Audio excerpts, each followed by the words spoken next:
Honourable Senators, the President.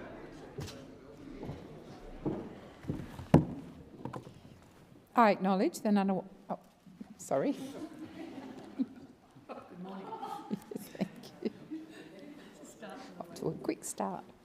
I acknowledge the Ngunnawal and Ngambri peoples, who are the traditional custodians of the Canberra area, and pay respects to the elders past and present of all Australia's Indigenous peoples. Senators, I invite you, as I read the prayer, to pray or reflect in your own way on your responsibilities to the people of Australia and to future generations. Almighty God, we humbly beseech thee to vouchsafe thy special blessing upon this Parliament, and that thou wouldst be pleased to direct and prosper the work of thy servants to the advancement of thy glory and to the true welfare of the people of Australia. Our Father, which art in heaven, hallowed be thy name. Thy kingdom come, thy will be done in earth as it is in heaven. Give us this day our daily bread, and forgive us our trespasses, as we forgive them that trespass against us. And lead us not into temptation, but deliver us from evil. For thine is the kingdom, and the power, and the glory, for ever and ever. Amen. Are there any documents to be tabled by the clerk? Can we just do this little bit at the beginning? And then I'll go to Senator Cash, and then I'll come to you, Senator Fruit. Yes, President. I table documents pursuant to statute. Oh, just a moment, Clerk. And returns to order as listed on the dynamic. Thank you. Hang on. I just want to get this beginning part of the day started. So are there any proposals for committees to meet during the sittings of the Senate? Yes, President. Committees have lodged proposals as shown at item 4 of today's order of business. If there is no objection, the meetings are authorised. And Senator Faruqi, Senator Cash was also standing, so she gets precedence. Senator Cash. Thank you, President. And I seek leave to move a motion relating to the reinstatement of cross-portfolio Indigenous matters hearings as circulated. Is leave granted? Leave is not granted. Senator Cash. Thank you. Well, here we go again, colleagues. Seriously, Mr Albanese is the Prime Minister of Australia. Yes. Through his representatives. Senator Cash, you need to move the suspension motion. Thank you. I move the motion. Thank you. And as I was saying, Mr Albanese, through his representatives in the Australian Senate, treats this place, quite frankly, as a shop floor. They run it as if they are the big union and we are a small business. Sorry, Senator Cash. Senator McAllister, you're on your feet. Unclear about the motion that Senator Cash is moving. It's a suspension motion. Yes. So Senator Cash sought leave. Leave wasn't granted, and so Senator Cash has now moved to suspension. Are you? Sorry, Senator Cash. I think Senator McKim is. No. Sorry.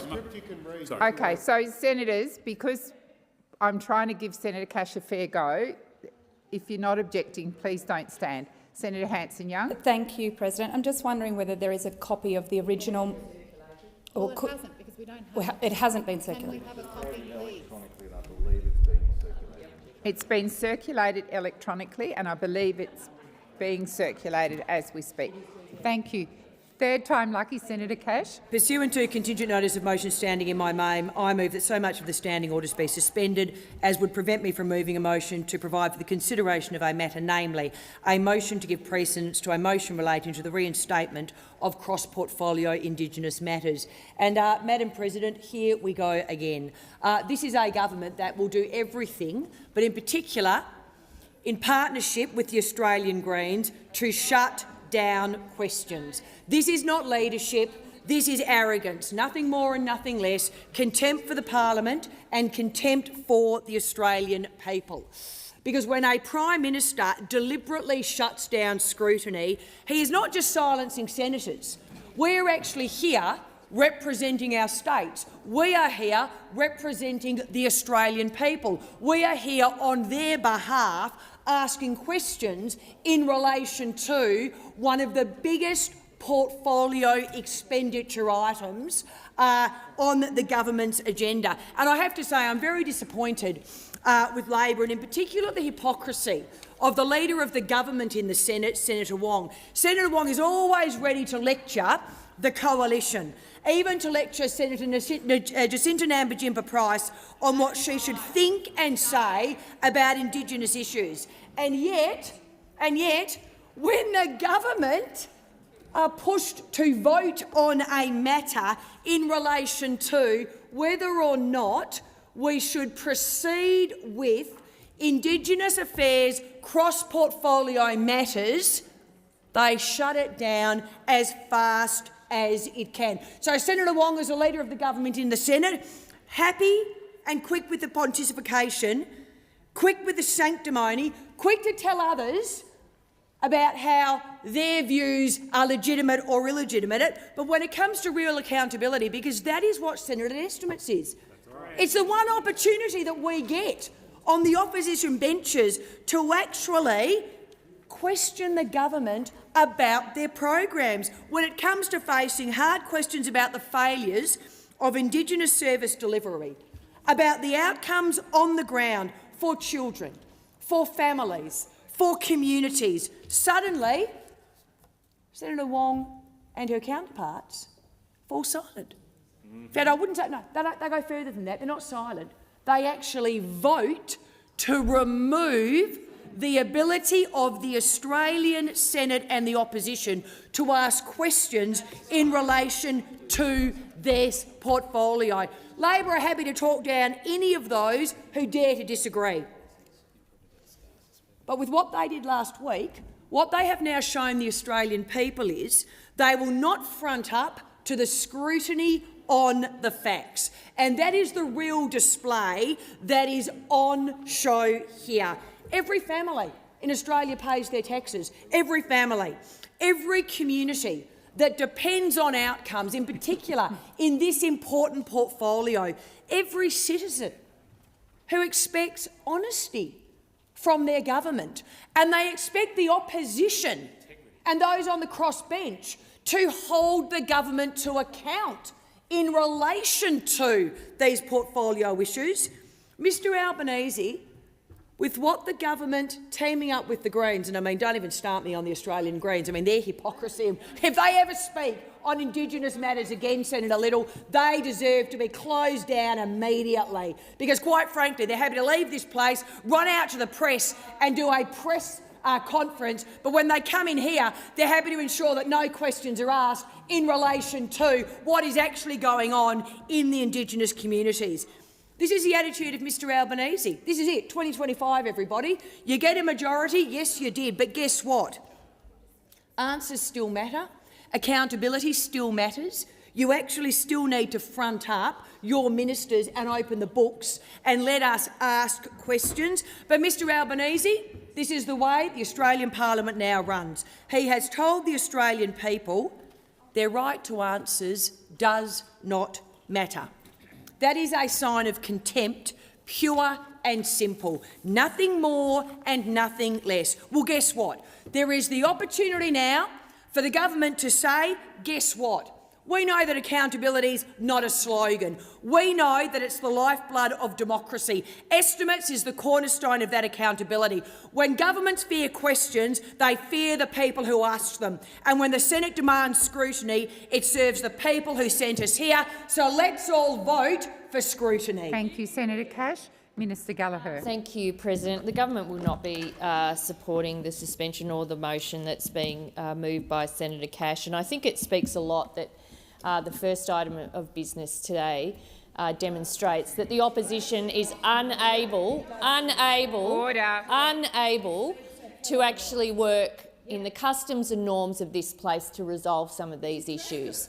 No, Senator Cash, this is all about the way the opposition behaves and the fact that you are on a fast track to having zero influence in how issues are managed in this chamber.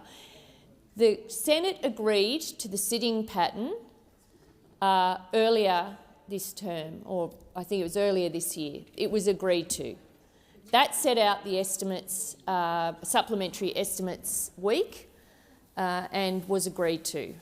Subsequent to this, there was a desire to have additional estimates days, which have been provided.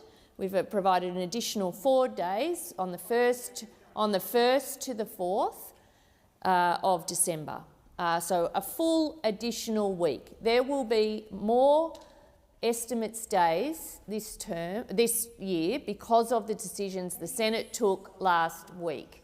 And the government is more than happy to front up and to go through an additional week. Not that you would understand that from the presentation of the Leader of the Opposition in the Senate just before. You would not believe that. Senator Ruston, I'm sure if Senator Ruston might be given the opportunity to say a few words, if she's given permission by her party, that she is able, rather than interjecting on everything that I have to say, get your 5 minutes and speak to it. Now, on the matter, I am really, and I do appreciate the opposition's interest in closing the gap and cross-portfolio day. It is this government's view that it is every minister's responsibility and every department's responsibility to be accountable for the work that they are doing on closing the gap. It should be part of every committee's hearing, which is why there are additional 3 days. There are additional 3 days, Senator Cash, for you to pursue closing the gap through legal and con, closing the gap through F&PA, closing the gap through economics, closing the gap through community affairs, closing the gap through rural and regional standing committee, all of those. Education, employment, you name it. Turn up and ask the questions over the entire allocation of estimates. And this newfound interest by the Leader of the Opposition... Minister Gallagher, please resume your seat. Senator Cash was heard in silence, and that same respect needs to be shown to Minister Gallagher. Minister, please continue. Now, we believe, following closing the gap, it's not the Minister for Indigenous Affairs' responsibility closing the gap. It is not. It is one of her. It is one of her. It is one of her responsibilities. It is in the entire government's responsibilities to ensure that we are making progress against closing the gap. Senator Cash, you're after a video. We're actually after about closing the gap and pursuing it through all of the committees. Order! The Minister for Indigenous Affairs leads that work, but all of us, I have responsibility for closing the gap in my portfolio. The Minister for Health has responsibility for closing the gap in his portfolio, and it is the view of the government, in addition to providing extra estimates days for the first week of December, so after the Parliament sits, after the sitting of this Parliament was due to rise, that we can have another full week of estimates. Now, if Senator Cash and her colleagues want to pursue any matter through those committees, that is open to them on those 4 additional days. This is in addition to the normal scheduling of supplementary budget estimates. We do not believe that cross-portfolio day is the only day that you can ask questions about the Murray-Darling. We think you should be able to ask questions about the Murray-Darling through the scheduled sitting days, and it's the same for closing the gap. Those matters can be and should be pursued through individual committees where ministers are responsible for them, and the Minister for Indigenous Affairs, of course, leads that work. But the result of last week is that we have an extra estimates week, Senator Cash. So all of your arguments about transparency and all of that are just nonsense, because there are extra estimates days. Now, you may not want to work on those days or to come for that extra week, but you can be guaranteed the government will be here ready and willing to answer all of the questions. Thank you, Minister Gallagher. Senator Little. Well, here's a bit of truth-telling. Yes. Cross-portfolio day is a day to interrogate on these critical issues. In the Northern Territory right now, it is the worst performing place of your policies and their impact on Indigenous Australians. You have 3 members of Parliament in this Parliament from the Northern Territory. You know, 17 years of cross-portfolio, and you decide, when we're seeing the greatest failure in Indigenous Australians' portfolio areas, to axe the cross-portfolio days. It is bad enough that that day is truncated. For people out there in the Australian community, Indigenous Australians' cross-portfolio day starts at 9 and over by 5. unlike the other days for the other portfolio areas that go sometimes till 10 o'clock at night. They used to go to 11 o'clock. So it is truncated across so many different areas. So many people come in and eventually we can't get to them that they actually go home. This Labor government is actually about announcements, not accountability, and there's certainly no transparency in removing the cross-portfolio day. This at a time when we see the Close the Gap going in the wrong direction. Not just going in the wrong direction, going in the wrong direction under Labor's watch. Since 2022, youth detention is up 11%. Suicide is up 9.4%. Adult incarceration up 3.4%. Preschool attendance down 2.6%. And 1.2% fewer children are commencing school developmentally on track. I think that calls for greater scrutiny. I think that calls for greater time, not less time and not less opportunity. It calls for practical action over symbolism. It calls for action over announcements. It calls for greater scrutiny, not just of the Labor government and its policies and how they've contributed to this terrible outcome, but also of the bureaucrats and the programs that are delivered. You know, just recently I've travelled to regional and remote Western Australia and the Northern Territory, visiting the Kimberley, Darwin and Katherine. That includes Broome, Wyndham and Kununurra.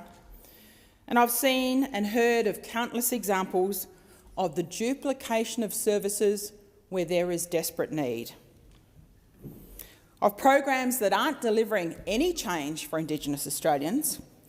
ORIC itself, the regulator, comes out and defends the 1,254 Indigenous organisations who have failed to meet their reporting obligations for the 2023-24 financial year.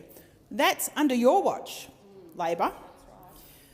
You've failed to enforce mandatory minimum requirements under the Indigenous procurement policy, the Coalition's landmark Indigenous procurement policy, for government contracts. That's your handiwork, Labor. What are you trying to cover up? According to the ANAO, only 1 in 5 government contracts is monitored for compliance with the IPP, and only a quarter of those are compliant. You need to answer those questions. You know, the Prime Minister, well, he held events spruiking his Indigenous economic empowerment agenda, of course, largely consulting with people who've spent most of their lives in the private sector. Oh, sorry, wrong, in the public sector, or in organisations that are paid for by the government purse. We didn't see anywhere near enough private sector companies or representatives, even though 2/3 of people who are running successful Indigenous businesses are not even part of Supply Nation. This is under your watch. We want to know what you've done when there are record insolvencies in this country and Indigenous businesses are struggling, what you're actually doing to help them, not coming up with the next grand big idea of economic development when the 4 targets going in the wrong direction are not actually about that. We want to talk about what you are doing about the drivers for those 4 targets. And you've done, on Friday, what you've done is actually made sure there is less capacity for scrutiny. Shame on you. Thank you, Senator Little. Senator McCarthy. Thank you, President. I thank the Senate for their support in closing the gap. In fact, I thank the opposition for showing some interest, in particular the opposition Senate leader. It's interesting that I met with the Attorneys Generals across Australia, Madam President, and the 2 jurisdictions that are the worst in terms of incarceration rates in this country is the Northern Territory and is Queensland. And I would say to members opposite, speak to your colleagues, work with me in trying to reduce the incarceration rates in this country, not only of First Nations adults, but also of our youth. An 11-year-old, a 12-year-old in remand, in the watch houses, 50%, nearly 50% Minister of McCarthy, the prison. please resume your seat. Senator Mackenzie, Senator Little was heard in silence. There were no interjections. And that same respect applies to Minister McCarthy. And if you can't uphold that respect, please leave the chamber. Minister McCarthy. Nearly 50% of prisoners in the Northern Territory are on remand. On remand, haven't even had their day in court. And where have been the voices of members opposite? Where have been the voices of members opposite in the deaths that have been occurring in the prison system across Australia? Most recently, we heard this morning in Western Australia, where have been the voices of those opposite? So they talk about closing the gap. Well, I say work with me. I am trying to do exactly that. But as Senator Gallagher said, this is a whole-of-government approach. And that's why I want to see every single parliamentary committee in this Senate and every single minister around the cabinet table of this parliament answer those very questions that I don't have direct responsibility for. The Closing the Gap targets focuses on housing, on health, on out-of-home care, the high rates of removal of our children, on justice issues, where appropriately those questions need to go to the Attorney-General. And I thank the Senate. I thank the Greens for their support in this. When we have greater scrutiny of closing the gap targets across every ministerial portfolio, guess what that does? Guess what that does? It brings accountability, Senator Hanson. It brings accountability. You have shown no interest whatsoever, so I don't think I'll speak with you on this matter. But I will say this. For those who are genuinely interested to want to see the improvement for First Nations people's lives in this country, then work with me. This decision comes about because we need greater scrutiny. I have called on every cabinet across every parliament who have signed up to the Closing the Gap agreement. 5 years. 5 years. So of course we've got to insist that every single cabinet across Australia, every minister that sits around those cabinet tables is responsible. When the Joint Council meets, and I sit with Pat Turner, the leader of the Coalition of Peaks on this, we call ministers in every jurisdiction, the Indigenous Affairs ministers, to work with their colleagues. And it's the same in this parliament. We need to make sure that every minister and every cabinet secretary and every bureaucrat that works behind them is questioned appropriately on these targets. So if you are that interested, which I'm very pleased to hear you are, then work with me on this. And we will start to see major changes in the systemic issues that are impacting our outcomes in closing the gaps. Thank you, Minister. Senator Hanson. Thank you very much. Look, I'm trying to listen to this debate in all fairness. Order. And what I do believe is that it should be as it is, and it should be at a Senate estimates for this to be raised and people to ask questions of the ministerial department. There is grave concerns that is happening. If you want accountability, then you must be responsible to the questions put forward by all political parties or independents of whatever political party they represent. The amount of money that is spent on the Aboriginal Affairs Department is over $30 billion a year. We've got 1,258 Aboriginal corporations that have not reported to Oric. There is no accountability. We have had corruption, where I've raised in this parliament about a person who has dealt with the aged care who was found to be corrupt. There is not enough accountability. Actually, I attended a meeting with the Minister, Melandiri, and it was supposed to be open and discussion there. The Minister hardly spoke at all. It was Pat Turner from the Coalition of the Peaks that actually did all the talking. The Minister couldn't answer the questions. And this is a minister, I believe, that is not doing her job properly to represent those Aboriginals and drawing in the problems that we have. Closing the gap has been a huge, big issue. What have they done now? Close the gap on only 4 out of 19 issues. We constantly hear about the incarceration. We hear about people who do not attend schooling. We hear about the domestic violence. We hear about the sexual abuse of children. This has been going on for years, not only under this government, but also under the previous government. And I've been speaking about it for the last 30 years. But nothing's changed, nothing's happening. I come across Aboriginals who are crying out, who want that assistance, want that help. But you're not listening to them. It's all closed shop. You're taking it from the elites. Those people who want to claim that they are Indigenous, really? Are they truly Indigenous? Are they truly representing the true Indigenous people out there?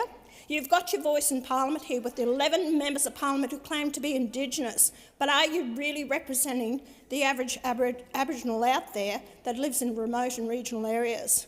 Are you getting them the funding? Because it doesn't appear that way. Because what's happening, it's getting worse. You have no answers to it. You won't be accountable to the Australian people for the monies that is put into this Aboriginal industry.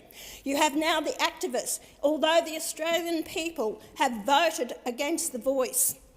You are now pushing. Senator Hanson, please resume your seat. Senator Wong. Point of order. I did give Senator Hanson the courtesy, and I'd ask that she accept. Well, Senator, thank you. I will remember that. I gave you the courtesy. Thank you. Thank you. Geez, you really... Order. Senator Hanson, please continue. Order. Senator Hanson, please resume your seat. Order. Order. Order. Senators Wong and Ruston, I've asked you to come to order. Senator Hanson. My concern is for the Aboriginal people. Those kids that are not getting the education, we find that now their education levels is going up to 6 or 7, then they're dropping out. We're not preparing them for the future as well. Why do we pay people? Why did you get rid of the card? That was actually working. But as soon as Labor got in, you got rid of it. Now you've got an organisation, they have not accepted the decision by the Australian people to get rid of the voice. They are now organising to keep that going. You've got treaties, division that's happening in Australia. Why? It's because you won't stand up to and acknowledge the problem that is happening. I've never seen so much division that's happened in Australia since under this government.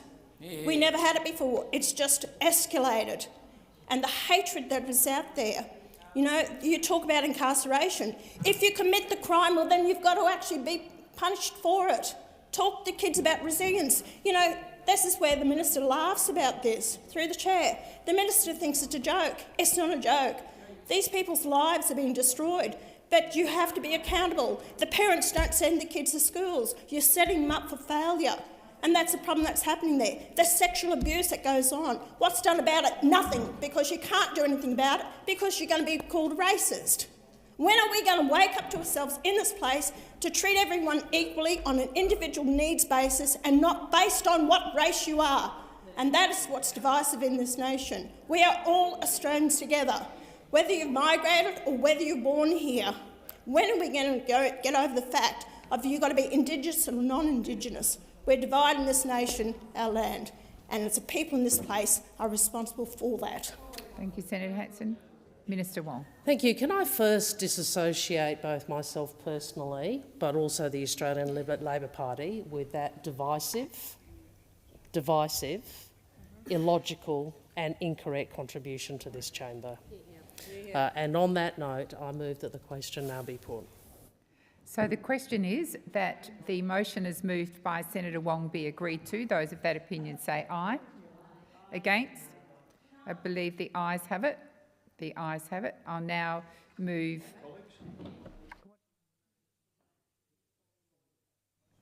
I move Senator Cash's motion to suspend standing orders. Those of that opinion say aye.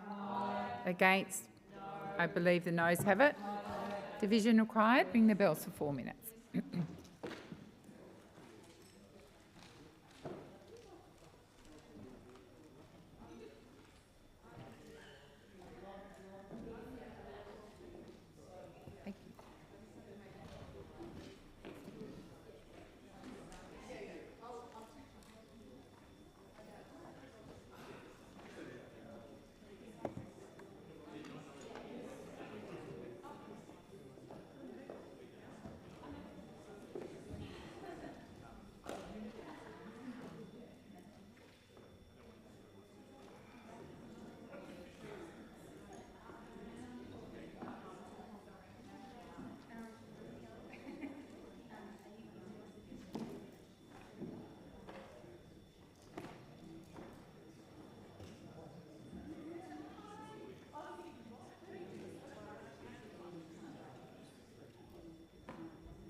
Lock the doors. So the question is that the motion as moved by Senator Cash to suspend standing orders be agreed to. The ayes shall move to the right of the Chair, the noes of the left. I appoint Senator Collins as teller for the ayes and Senator Darmanin as teller for the noes.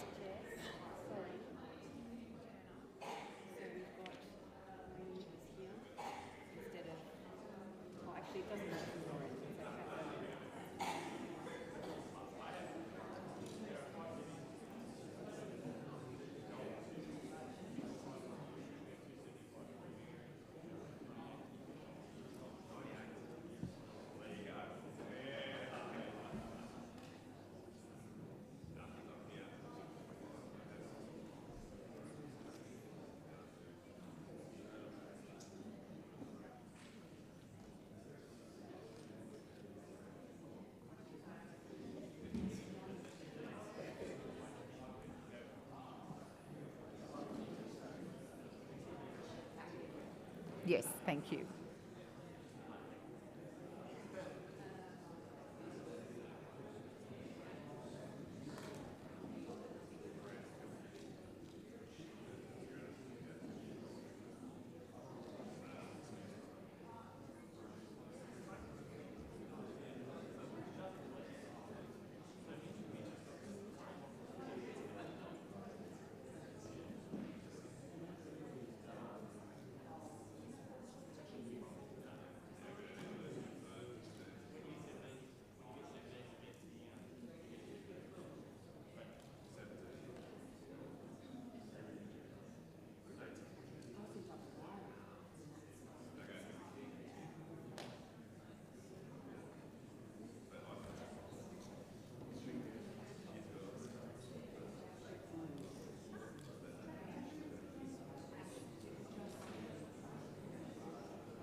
Order. There being 26 ayes and 33 noes, the matter is resolved in the negative. Senators, you'll recall earlier this morning that Senators Faruqi and Cash stood at the same time. I indicated I would give precedence to Senator Cash. Now I intend to give precedence back to Senator Faruqi. I understand Senator Mackenzie has put a motion around. I have taken advice from the clerks, and because it's gone side to side, it is appropriate to give the call to Senator Faruqi. Thank you, Senator Mackenzie. Senator Cash. President, just in relation to the ruling, can I ask you to take it formally and come back to the chamber in relation to Senator Bridget Mackenzie is a party leader. A party leader would normally have precedence over someone who is not a party leader and just a senator. So I would like you to take that on notice and report back to the Senate. Senator Cash, I did indicate I had already sought advice from the clerk, but I am happy to go back to the clerk. I had sought advice from the clerk. That is what I was advised, so I'm giving the call to Senator Faruqi. President. Sorry, Senator Faruqi, please resume your seat. Oh, is that why you're standing, Senator? Okay. I would ask those senators standing around the chamber to either leave or resume your seats. There does need to be silence. Senator Faruqi. President, I will seek the call later. Thank you, Senator Faruqi. Senator McKenzie. Thank you, and I thank you, Senator Faruqi, for that consideration. I seek leave to move a motion. Is leave granted? Leave is not granted, Senator McKenzie. Well, so I will now move a suspension motion pursuant to contingent notice standing in my name as Leader of the National Party. I move that so much of the standing orders be suspended as would prevent me moving a motion to provide for the consideration of a matter, namely a motion to give precedence to a motion relating to the reinstatement of cross-portfolio hearing into the Murray-Darling Basin Plan matters. And here we stand again. The Labor Party using their numbers in partnership with the Greens political party to diminish the Australian Senate, to diminish Senate estimates, one of the key components of our ability as a parliament and as a people to hold whoever's in government to account. Now, I heard the Manager of Government Business in her contribution to Senator Cash talk about, well, it's all right, steady on. We've got December estimates, everyone. You'll get your chance.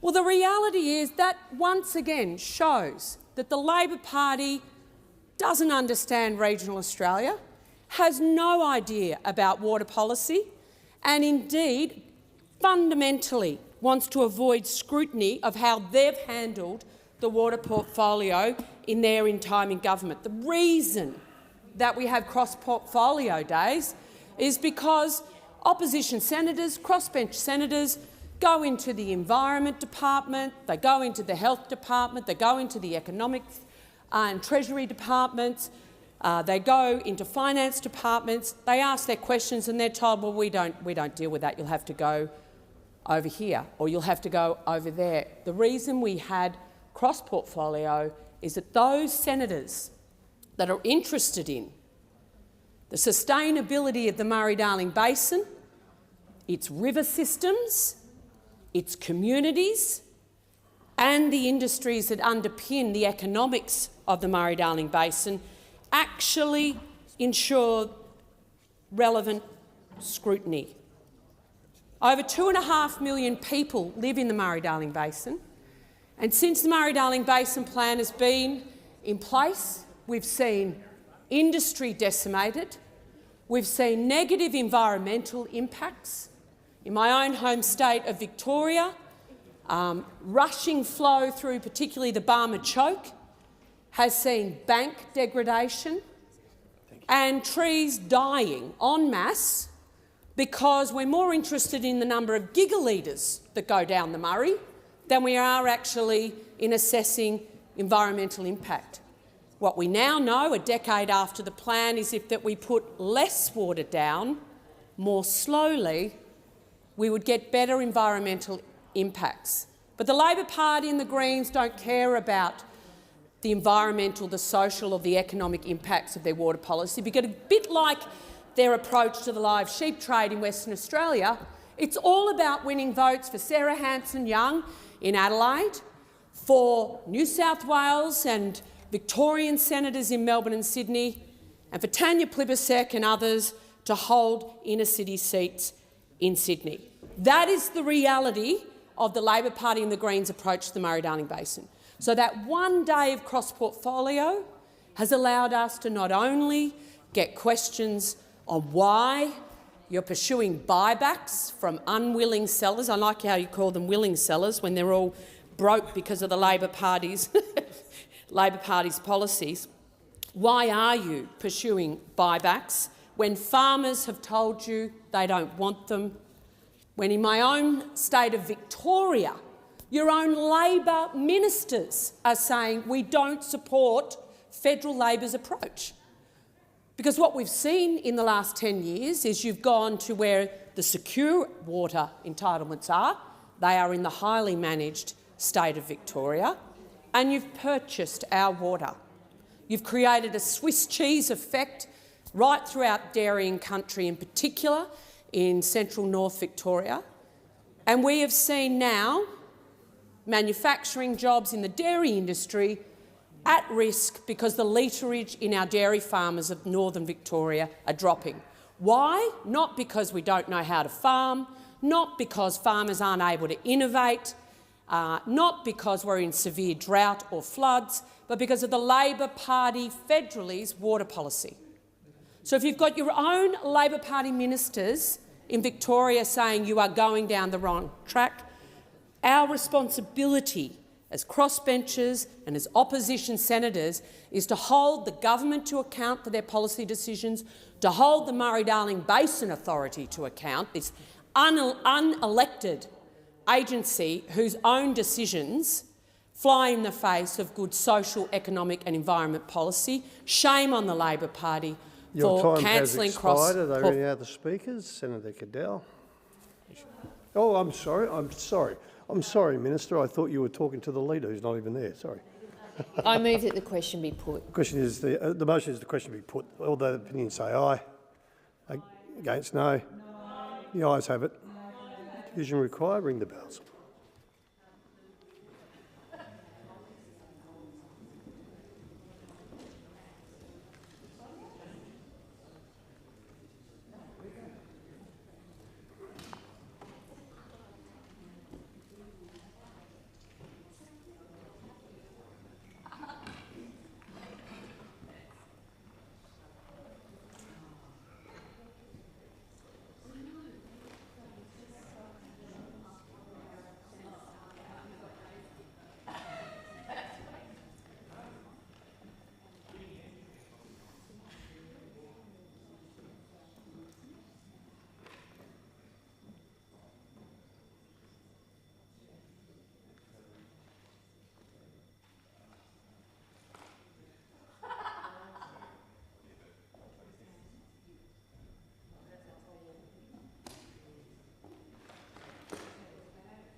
Lock the doors. So the question is that the motion as moved by Senator Gallagher for closure be agreed to. The ayes shall move to the right of the chair, the noes to the left. I appoint Senator Darmanin as teller for the ayes and Senator Collins as teller for the noes.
Order. There being 32 ayes and 24 noes, the matter is resolved in the affirmative.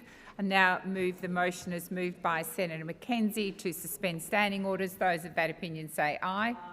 Against? I believe the noes have it. Division required. Ring the bells for 1 minute.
Lock the doors. So the question is that the suspension motion as moved by Senator McKenzie be agreed to. The ayes shall move to the right of the chair, the noes to the left. I appoint Senator Collins as teller for the ayes and Senator Darmanin as teller for the noes.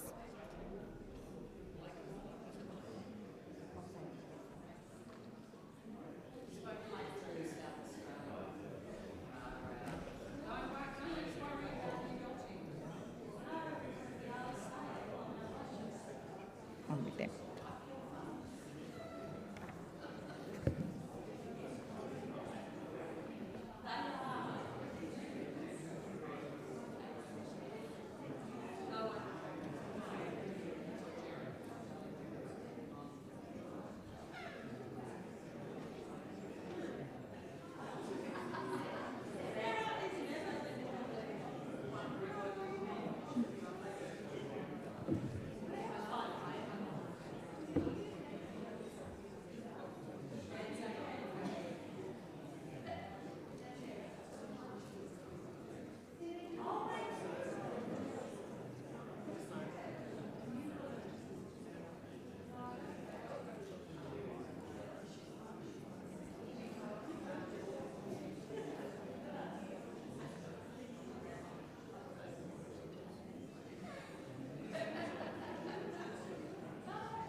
Order. There being 24 ayes and 32 noes, the matter is resolved in the negative.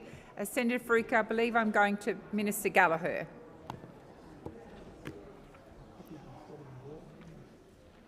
Thank you, President. I seek leave to move a motion to provide for consideration of a motion relating to social cohesion. Is leave granted? Leave is granted, Minister Thank Gallagher. you. I move the motion as circulated. Just sets it up. Thank you. And we're dealing with that now. Do I have a speaker? No. Oh, sorry. So the question is that the motion is moved by Minister Gallagher be agreed to. Those of that opinion say aye. Aye. Against? I believe the ayes have it. Senator Cash. Oh, no, sorry, I was getting ready to leave. Oh, see? So quick today.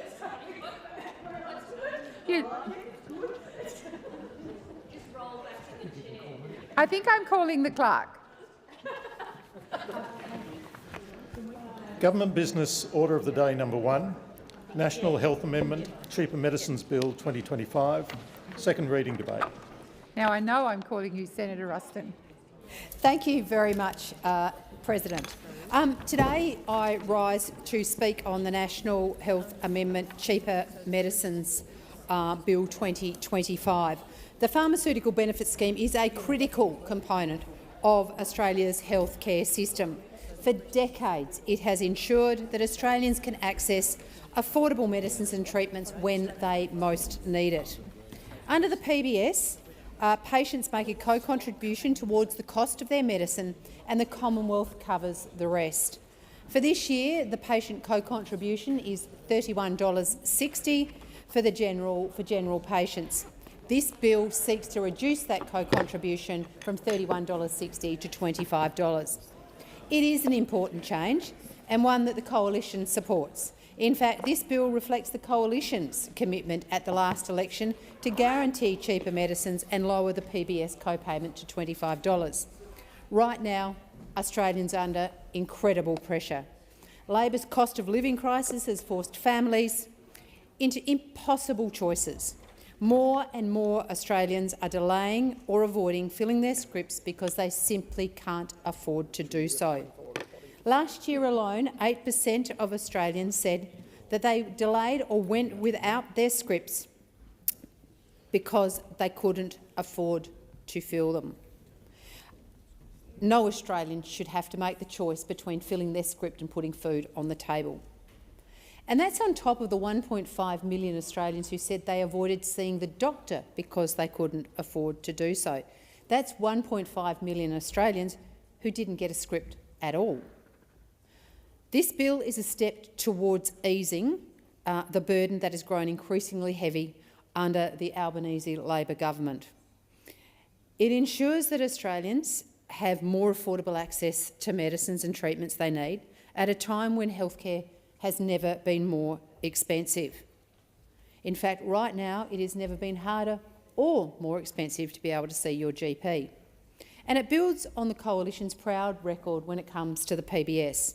When in government, the Coalition listed around 2,900 new or amended medicines on the PBS, an investment of over $16.5 billion. That investment ensured Australians had affordable access to potentially life-saving and life-changing medicines that would otherwise have cost them thousands of dollars, if not hundreds of thousands of dollars. We also maintained our commitment to list every single medicine that had been approved through the Pharmaceutical Benefits Advisory Council on the PBS. This stands in stark contrast to Labor's record. When they were last in government, Labor stopped listing new medicines on the PBS because they ran out of money. That despicable decision meant that Australians missed out on treatments for severe asthma, chronic pain, schizophrenia, blood clots, IVF, endometriosis and prostate conditions. And sadly, history is repeating itself.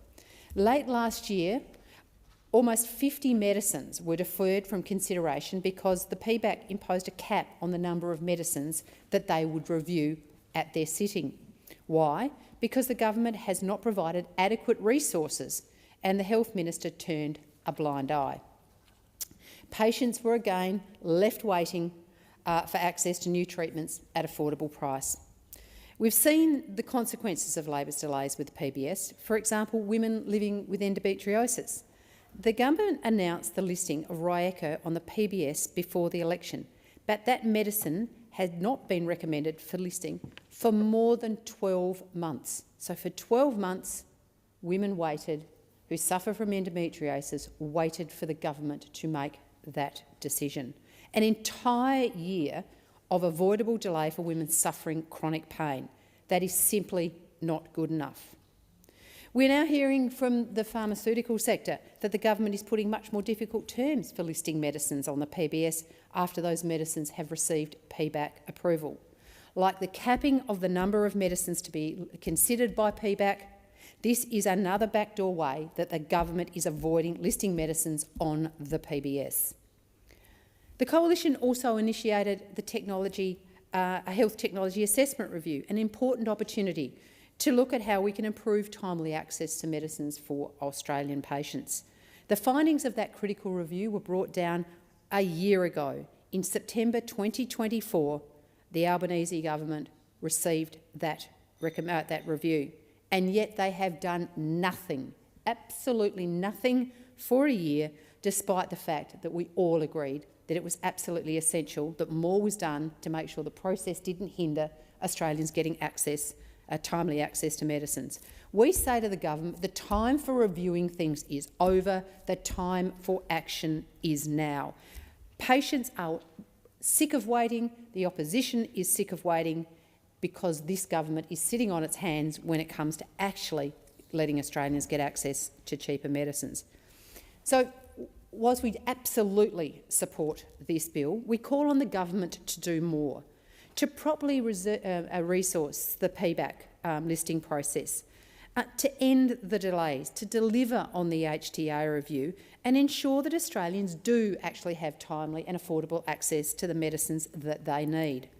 And that is why I will be moving a second reading amendment circulated in my name, which seeks for the Senate to note with concern the government's continued delays in implementing the recommendations of the Health Technology Assessment Review and condemns the Prime Minister for his failure to secure a meeting with the President of the United States to advance Australia's interests in relation to possible pharmaceutical tariffs and other issues.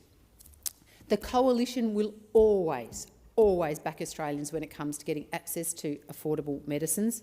We led on cheaper medicines in the 2022 election. We committed to the $25 PBS co-payment in 2025, and we will continue to hold this government to account for its record of delays and failures. I commend the bill to the Senate. Senator Ruston, could you move your second reading amendment, please? I thought I did. I moved my amendment. Thank you. Senator Mulholland. Thank you, Acting Deputy President. At the last election, Labor promised the Australian people cheaper medicines. This bill is about keeping that promise. Under this bill, the most you will pay for a script on the pharmaceutical benefit scheme is $25. Just $25, the lowest amount since 2004. So let me take you all back to 2004 for a moment. The hit TV show Friends was in its final season. Usher was top of the charts with Yeah, of course, featuring Little John and Ludacris. Google launched Gmail and Mark Zuckerberg created Facebook in his Harvard dorm room. As for me, I was going to my high school formal with Diamante butterfly clips in my hair, which was very of the time. And in 2004, the general co-payment for PBS scripts was just $25. Well, we're taking you back to 2004, and for very good reason. Because cheaper medicines isn't just good for your family budget, it's good for your health too. And that means it's good for our health system. During the election campaign, Labor looked the Australian people in the eye and we said we would focus on what matters to you, like lower costs and more accessible healthcare. I heard from people up and down Queensland about how much this matters to them, how much they would save if they got their regular prescriptions for less, the difference it would make to their family budget, and the peace of mind that you get from knowing you can afford the medicines your family need. We promised cheaper medicines, and now we are delivering. This bill will reduce the Pharmaceutical Benefit Scheme general co-payment from its current amount of $31.60 to $25, a saving of more than 20%. And under Labor, concession card holders, like pensioners, pay even less. We've frozen concessional co-payments at just $7.70 until the end of 2029. These measures build on the work the Albanese government and Health Minister Mark Butler did during the last term, when they slashed the cost of maximum co-payments down from $42.50. And we've introduced 60-day prescriptions for common medicines used on an ongoing basis, saving time and money for millions of Australians with an ongoing health condition. That has saved those Australian patients around $250 million already, and allowed them to avoid more than 35 million unnecessary trips to the pharmacist. And not everyone agreed with these measures, but Labor did them because they were the right thing to do. This bill builds on that work, and it fits in that mould. From the 1st of January next year, millions of Australians will pay less for the PBS prescriptions than they would have had if this bill does not pass. That's why I urge all senators to support cheaper medicines. It's what the Australian people voted for, and it's what they deserve. Acting Deputy President, this fight is personal for me. As I said in my first speech, I grew up in a single-parent family who relied on bulk billing doctors and Australia's world-class health system and, of course, unaffordable PBS. We couldn't have survived without it. These are the things that good Labor governments have delivered, and now we're taking up the fight to protect those essential rights for all Australians.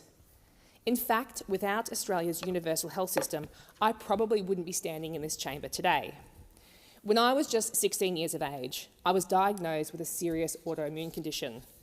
It is a condition that would hospitalise me for a long time and threaten to rob me of my quality of life. I credit my doctor for giving me a new treatment that had just come out of clinical trials and was showing positive results for people with my condition. This treatment was costly, and my doctor had to write to the Federal Department of Health to get approval to administer it to me. That drug saved my life as I knew it. I carry with me every day a debt of gratitude for our public hospital system and our amazing doctors and nurses. If it wasn't for Australia's affordable medicines, I wouldn't be standing in this chamber today. So I will spend every day I have in this chamber fighting for Medicare and fighting for medicines to remain affordable in Australia. And Australians should know this is real, because right now, in my home state of Queensland, we are seeing the Conservatives talking about privatising our hospitals. Well, not on my watch. Acting Deputy President, the Pharmaceutical Benefit Scheme is one of Labor's proudest achievements. And along with Medicare, it has become an essential part of who we are as Australians. That's why cheaper medicines are just one of the ways we're delivering on our promise. We're even opening more Medicare urgent care clinics and investing in Medicare mental health clinics, where you can go with no appointment, no referral and no payment needed. We've opened Medicare mental health clinics in Lutwyche, in Caloundra, in Caboolture, Strathpine and soon to be in Redcliffe too. And we're making the biggest ever investment in bulk billing so you can see a GP for free when you need to. Acting Deputy President, the Australian people voted for action on healthcare, and now Labor is delivering it. So I urge all senators to vote for cheaper medicines and this bill. Senator Payman. Thank you, Acting Deputy President. I rise in support of the National Health Amendment Cheaper Medicines Bill 2025. From 1st of January 2026, the cost of buying PBS-approved medicines will fall from $31.60 to $25. This is definitely a welcome change, a genuine relief for millions of Australians who rely on PBS every single day. But we must make one thing clear. Affordability is not just a nice policy, it is a matter of health and survival. Data from the ABS in 2023-2024 found that 8% of Australians delayed or did not get prescription medication when needed because of cost. For women and young people, those rates were even higher, at 9% and 12% respectively. That is 1 in 10 women and more than 1 in 10 young Australians forced to go without treatment their doctors have prescribed. That is why I'm heartened by the bipartisan support for the PBS, particularly as the US pharmaceutical companies and President Trump threaten tariffs on Australian medicines. Tariffs are not in Australia's interests, and we must resist any push that would undermine the PBS. We do not want to go down the path of the American healthcare system, where as many as 550,000 people a year file for bankruptcy due to medical debt. For me, the PBS is non-negotiable. For many Australians, the problem is also not just the price of medicines, but also whether they can access those medicines at all.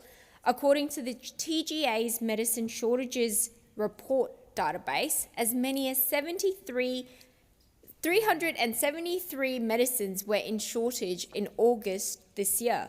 Diabetes treatment, medicines for menopause, rheumatic fever, breast cancer, all that are life-saving and life-changing drugs have been among those unavailable. When shortages occur, the minister can approve alternatives, but that often creates a rush on those substitutes and pushes the pressure down the line. These shortages are not random. They stem from fragile supply chains. A study by the Institute for Integrated Economic Research found that Australia imports more than 90% of its medicines. That is a vulnerability we cannot afford.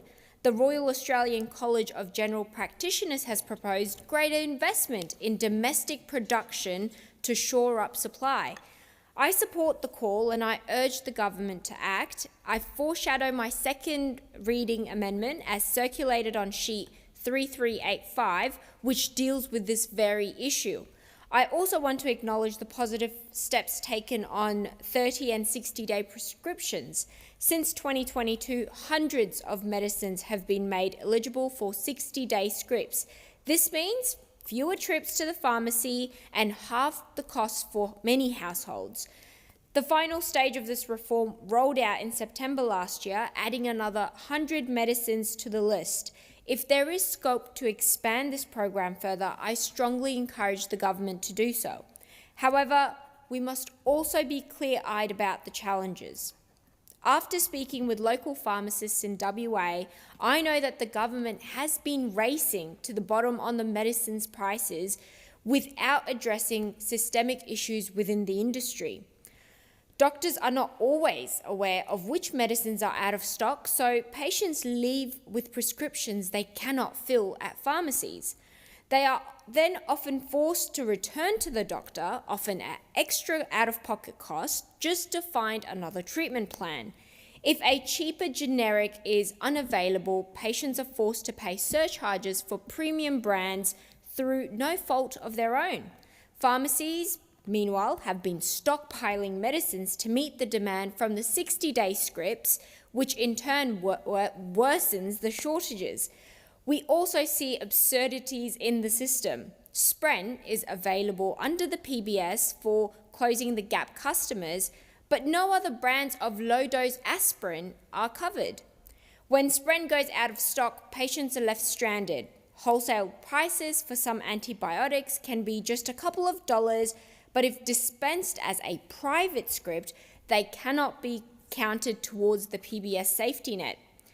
Pharmacists also lack the authority to make sensible substitutions. For example, the medicine Rosuzet, a combination of rosuvastatin and ezetimibe, is out of stock. Both medicines are sold separately under different brands, yet pharmacists must chase doctors for a new script before they can supply them separately. That wastes everyone's time. The Pharmacy Guild is right to push for reforms on this. Finally, let's consider Minipress, a drug for hypertension, enlarged prostates and Raynaud's disease. It has been in a long-term shortage since July. It is even a medicine eligible for 60-day scripts, meaning patients may face even greater stress if they cannot access it in time.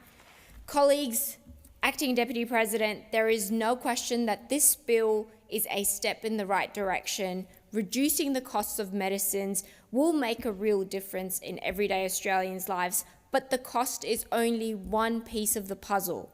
Unless we address the systemic supply issues in our pharmaceutical system, Australians will continue to pay the price, either at the counter or in their health. I commend the bill to the Senate. Thank you. Senator Askew.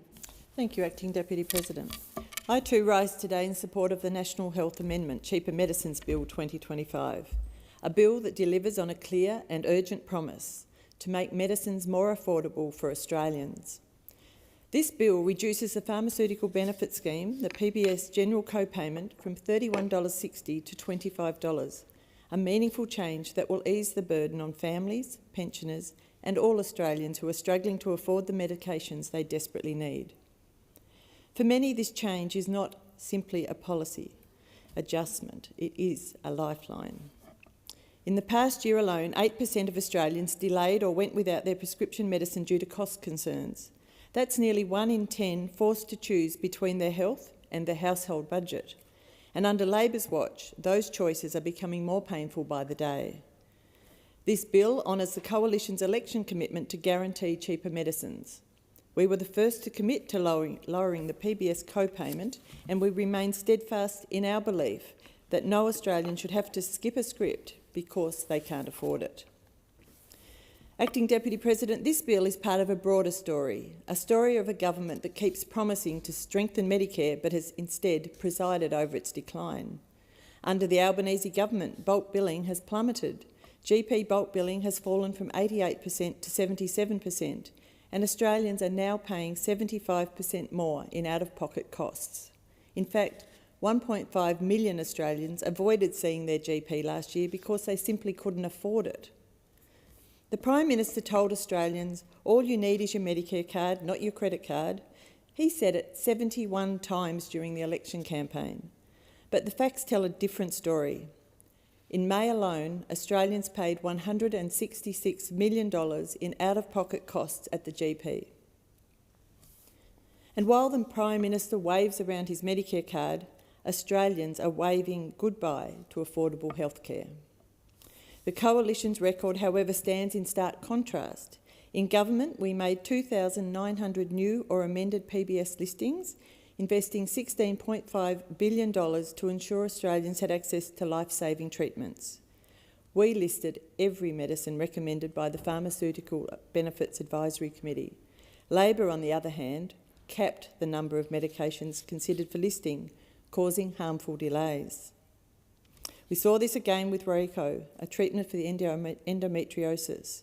It was recommended for PBS listing over a year before Labor finally acted. Why should the hundreds of thousands of Australian women suffering from chronic pain every day accept this sort of unnecessary delay? And let's not forget mental health. The Albanese government has cut Medicare funding for mental health support in half, ignoring expert health advice and leaving vulnerable Australians behind. Access to Medicare mental health support is now at its lowest point in a decade. The situation in Tasmania, my home state, is even more dire. According to the Clean Bill 2025 Blue Report, there are no clinics in Tasmania bulk billing new adult patients. Tasmanians are now paying an average of $54 per GP visit, the highest in the country. This has forced more people into emergency departments for non-urgent care, increasing wait times and straining our health system. The Tasmanian government has had to step in with $40 million in primary care funding just to keep clinics open. That's money that should be coming from Canberra. Australians deserve better. They deserve a government that acts, not one that reviews endlessly and delays progress. The Health Technology Assessment Review, for example, which was commissioned by the Coalition, remains untouched. We know the challenges, we have the data, we've heard the voices of patients. Now is the time for actions. This bill is a step forward. It's a step toward restoring trust in our healthcare system, and it's a step toward ensuring that Australians can access the medicines they need without having to choose between their health and their groceries. Thank you. Senator Marielle Smith. Thank you, Acting Deputy President. This bill implements the Albanese Labor government's 2025 election commitment to reduce the PBS general patient co-payment from $31.60 to $25. Having already slashed the cost of medicines in 2023 through the largest cut to these costs in the history of the PBS, we are now going even further. $25 medicines. This is a more than 20% cut in the maximum cost of PBS medicines that will save Australians over $200 million each year. Medicines haven't cost $25 in Australia since 2004. The same year Kath and Kim was at its peak, Jet was topping the charts, and I was finishing high school. This is an election commitment I am extremely proud of, because we do not want a single Australian to go without the medicines they need because they cannot afford them. 4 out of 5 PBS medicines will now become cheaper because of our investment. And of course, this builds on the work we have already done, like investing an additional 18 million bulk bill GP visits each year, expanding the bulk billing incentive to all Australians, and tripling the number of fully bulk billed practices. We've implemented 60-day prescriptions, saving time and money for Australians with ongoing health conditions. We're ensuring Australians can access more free and cheaper medicine sooner, with a 25% reduction in the number of scripts a concessional patient must fill before the safety net kicks in. And we're investing in Medicare urgent care clinics across the country, including one in my home community in Sturt. And of course, given it's Women's Health Week, we should mention that we are investing in more choice and better treatment in women's health through an investment of almost $800 million. I am extremely proud of our record on health. Labor built Medicare. We will always fight to defend it and strengthen it. This bill implements our commitment for $25 medicines. It's good for the hip pocket of Australians, and it's good for their health. Through this bill, we are delivering cheaper medicines and a stronger Medicare. I wholeheartedly commend it to the Senate. Senator Whittaker. Thank you, Acting Deputy President. I also rise to speak in support of the National Health Amendment Cheaper Medicines Bill. This bill lowers the cost of PBS medicines for general patients to $25, the lowest it has been in more than 20 years. It will save households across the country more than $200 million every single year. The Prime Minister said we would make medicines cheaper, and that is exactly what we are doing here today, because Labor believes that no one should have to choose between their healthcare and managing their budget. This is real cost of living relief, and it is a demonstration of our real commitment to making healthcare more affordable. We know how essential medicines are to families, but too often they place too much pressure. Lowering the cost of medicines takes a little bit of that pressure off and makes it easier for people to stay on top of their healthcare and their finances. What might seem like a small saving on paper becomes a really meaningful saving in day-to-day life. I'm so proud that Labor is putting this bill to the Senate today. Labor created the PBS. We created Medicare. And this bill shows that we are committed to those foundations and to making healthcare more affordable for all Australians. Thank you. Senator Polley. I rise to speak on the National Health Amendment Cheaper Medicines Bill, and I'm proud too to be part of the Anthony Albanese Labor government, who continues to deliver on our election commitments. The cost of prescriptions is a significant concern for many Australians, especially those who have challenges with the cost of living. Now, 60-day scripts have made a lot of difference to people who have chronic illnesses. Cheaper medicines helps put more money back in everyday Australians' pocket.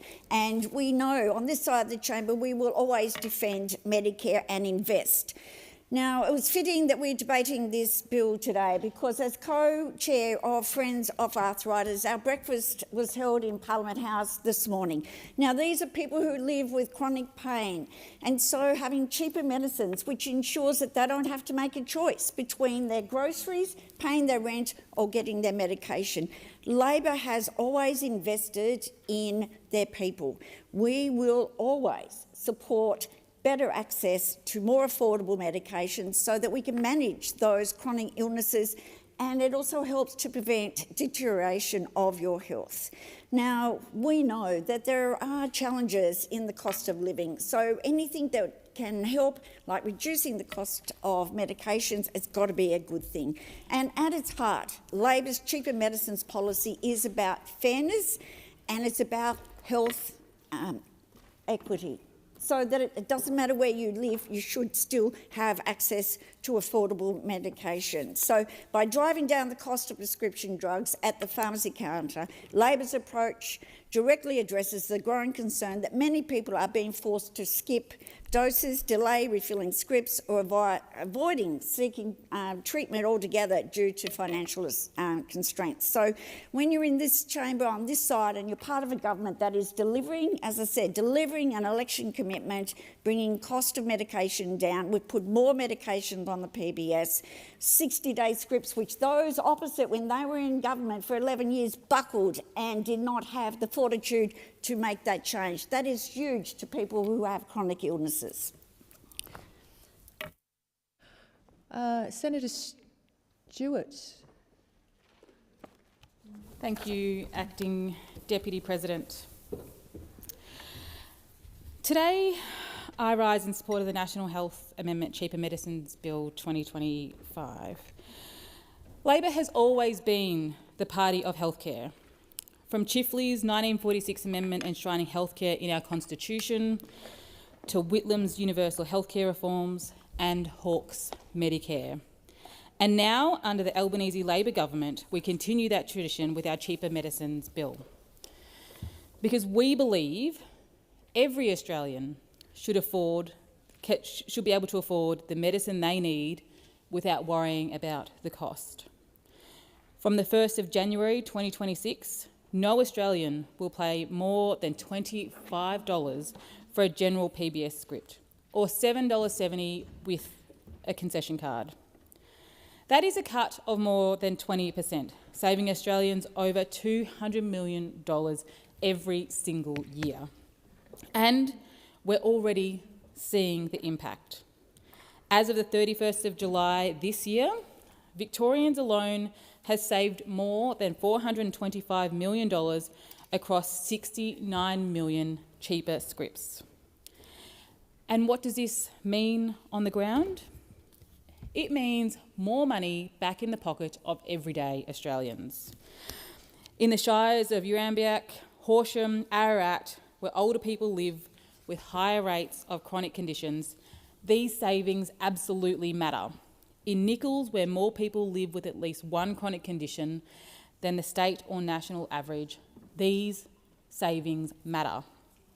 For First Nations communities, where chronic disease rates are higher and access to care is harder, these savings matter. This bill cuts the cost of medicines for people in rural Victoria and right across the nation. And the Albanese Labor government isn't just reducing the cost of medicines, we're making the biggest investment in healthcare in a generation. We're making sure you can see a GP for free, with the single largest investment in Medicare since it began over 40 years ago. We're building 50 more Medicare urgent care clinics on top of the 87 we opened last term. That means 4 in 5 Australians will live within a 20-minute drive of one of those clinics. And we know they work. Since June 2023, these clinics have already treated over 1.8 million people. 20 years later, Labor's taking the cost out again. Acting Deputy President, this is what Labor governments do. We invest in universal healthcare. We make medicines cheaper. We build Australia's future. Because Labor has always been and will always be the party of healthcare. Thank you. Minister, you might be summing up.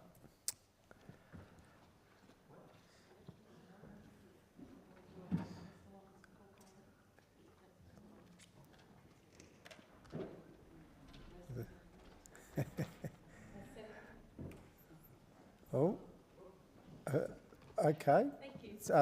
Senator O'Neill.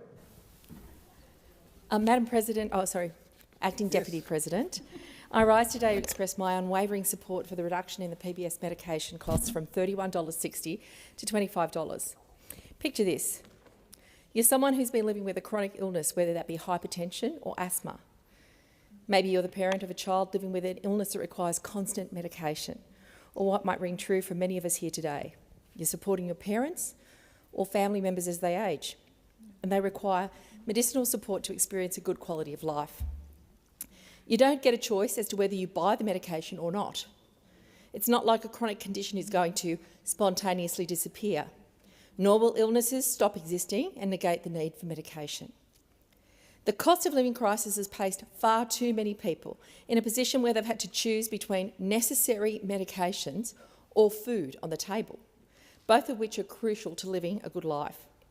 We've heard how the cost of medications has affected Australians, not just those who live with chronic illness, but everyone who utilises the PBS.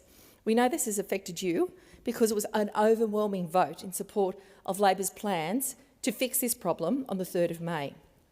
We're not only aware of the impact that this has had on Australians, but we're enacting tangible change to alleviate the pressure that you're experiencing. People who are affected by the increased cost of medications haven't just been struggling recently. They haven't been able to access a cost this low for their essential medication since 2004. We've reduced costs before in 2023, but having heard what Australians need, we're going further to make sure Australians get the help that they need. Fundamental to our values is making living easier for those who have it the hardest. So crucial to this reform is freezing the co-payment costs for concession card holders and pensioners. This alleviates not only the real costs experienced month to month, but also the stress experienced at the threat of rising inflation and increased cost of living expenses, ensuring no one has to worry about choosing between two necessary costs. The eligibility criteria for the PBS safety net will expand, directly benefiting those who rely on this system the most, because no one should be disadvantaged for conditions that they cannot control. To have to choose to forego medication expenses can affect a multitude of factors. People can't get to work or to school if they're in too much pain, or they can't manage their symptoms without medication. How are people supposed to make money and alleviate cost of living pressures without being healthy enough to work? And what's the impact of that on small businesses when their staff are unable to attend because they simply can't afford their medication? Labor has listened and we've responded. This is a government that isn't just about powering through things.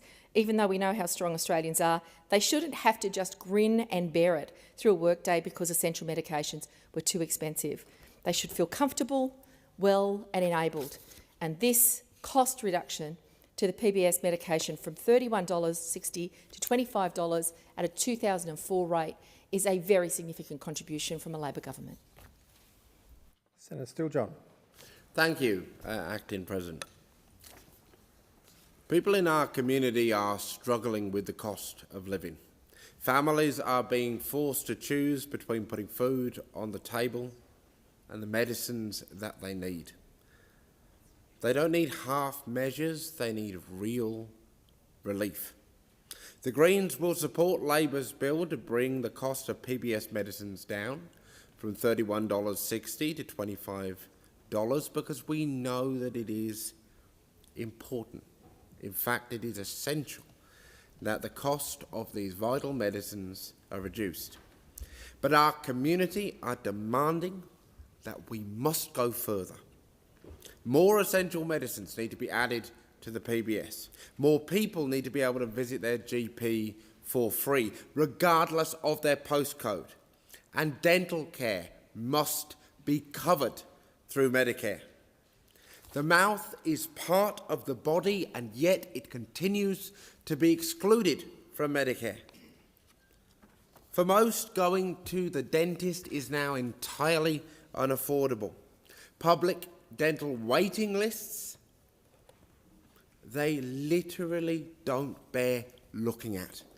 We have people who are stuck there for years in pain, year after year after year, and then in some of these systems, you get to the end of the wait list, you get your teeth treated, you get that filling, you get the infection addressed in that one tooth, and then you have to go back to the back of the queue because you were only on that wait list for the one tooth. If anything else is wrong, well then that's back to the start again for you. That is a completely broken and unfair system. These failures, these barriers compound already existing health issues. Older Australians are being hit hard. On average, people over 65 have lost 14 teeth, and 1 in 4 avoid certain foods because of dental issues. 55% have delayed treatment due to cost. The Royal Commission into Aged Care Services, the Senate inquiry into dental care services and provision in Australia, both spoke with one voice, recommending to the Parliament and to the Government the establishment of a seniors dental benefit scheme so that those over 65 can get access to basic dental care and basic denture provision. Surely we owe this to our older Australians to get this done. Surely both sides of Parliament can come together with the Greens and reach down and reclaim this policy reform from the too hard basket that it was chucked in all those years ago.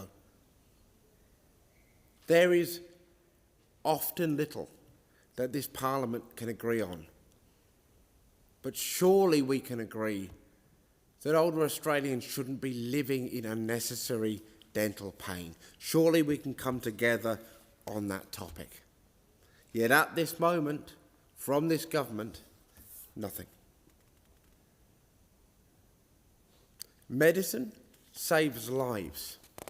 That's the pure and simple fact of the matter. Medicine saves lives, healthcare saves lives. The Greens have put together an amendment to establish a seniors dental benefit scheme.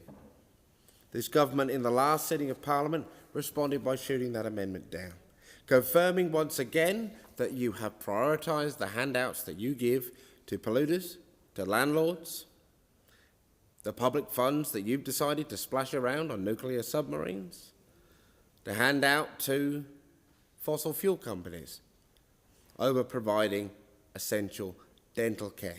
This is not the first time. You have put polluters, you have put landlords, you have put the already rich and powerful ahead of the community so many times, time after time, in my 8 years here. It is not good enough. It is why people look to Parliament and they feel anger and frustration. Now, seeing the GP is becoming less affordable every single year. We know that fewer GPs are bulk billing than ever before. And the latest data tells us that the average out-of-pocket cost for a GP to visit, for an Australian to visit the GP remains over $40. In Tasmania and the ACT, it's over $50 a visit. People are skipping checkups, delaying results, or prioritising their kids' health over their own health because of the cost. Now, at the election, the Greens put forward a plan to make GP visits free for everyone covered by Medicare, tripling the bulk billing incentive, increasing rebates for longer appointments, establishing 1,000 free local healthcare clinics where GPs, psychologists and dentists can work together to provide care. The government has adopted part of this plan, but the policy changes that they now have put forward don't go far enough to solve the problem. It is not good enough to sit there and say, oh well, our policy is better than what the Liberals would have coughed up. That is cold comfort to somebody trying to figure out whether to buy food or see the doctor, whether to pay rent or buy their medicines. They cannot afford, nor can they pay for, the healthcare they need using the sum total of your self-satisfaction about being better than a party that opposed Medicare in the beginning, that if left to its own devices would tear it to shreds. There has to be a raising of the bar in this place above, is it better than what the LNP can scrape together as a policy idea? Otherwise, we are never going to get people the urgent care and support that they need if that lot is the benchmark. Come on. The RACGP has found that 66% of GPs won't be bulk billing or increasing their bulk billing rates despite this government's changes to bulk billing incentives. People with chronic illness, women and disabled people typically rely on longer appointments. We need the rebate system to reflect this, including the increasing of the rebate for appointments over 20 minutes. Nobody should have to try to cram their complex experience of a chronic health condition into such a short bit of time, and no GP should be asked or forced to make the decision as to whether they will listen to their patient or try to cut it short because after a certain point a practitioner is losing money because they cannot claim a higher level of pay, a high enough level of pay, a rebate I should say, for the time that they are using on that patient. The Health Technology Assessment Review has made it clear that we need to, and in fact can, speed up the process of approvals and access for the PBS, especially for the groups that need it most, like children and First Nations communities. That final report was released in September. Since then, no action. The Greens plan goes further. We would see all PBS medicines free for concession card holders and just $7.70 for everyone else. Labor could make these changes right now, ensuring better access to the necessary medicines that people need.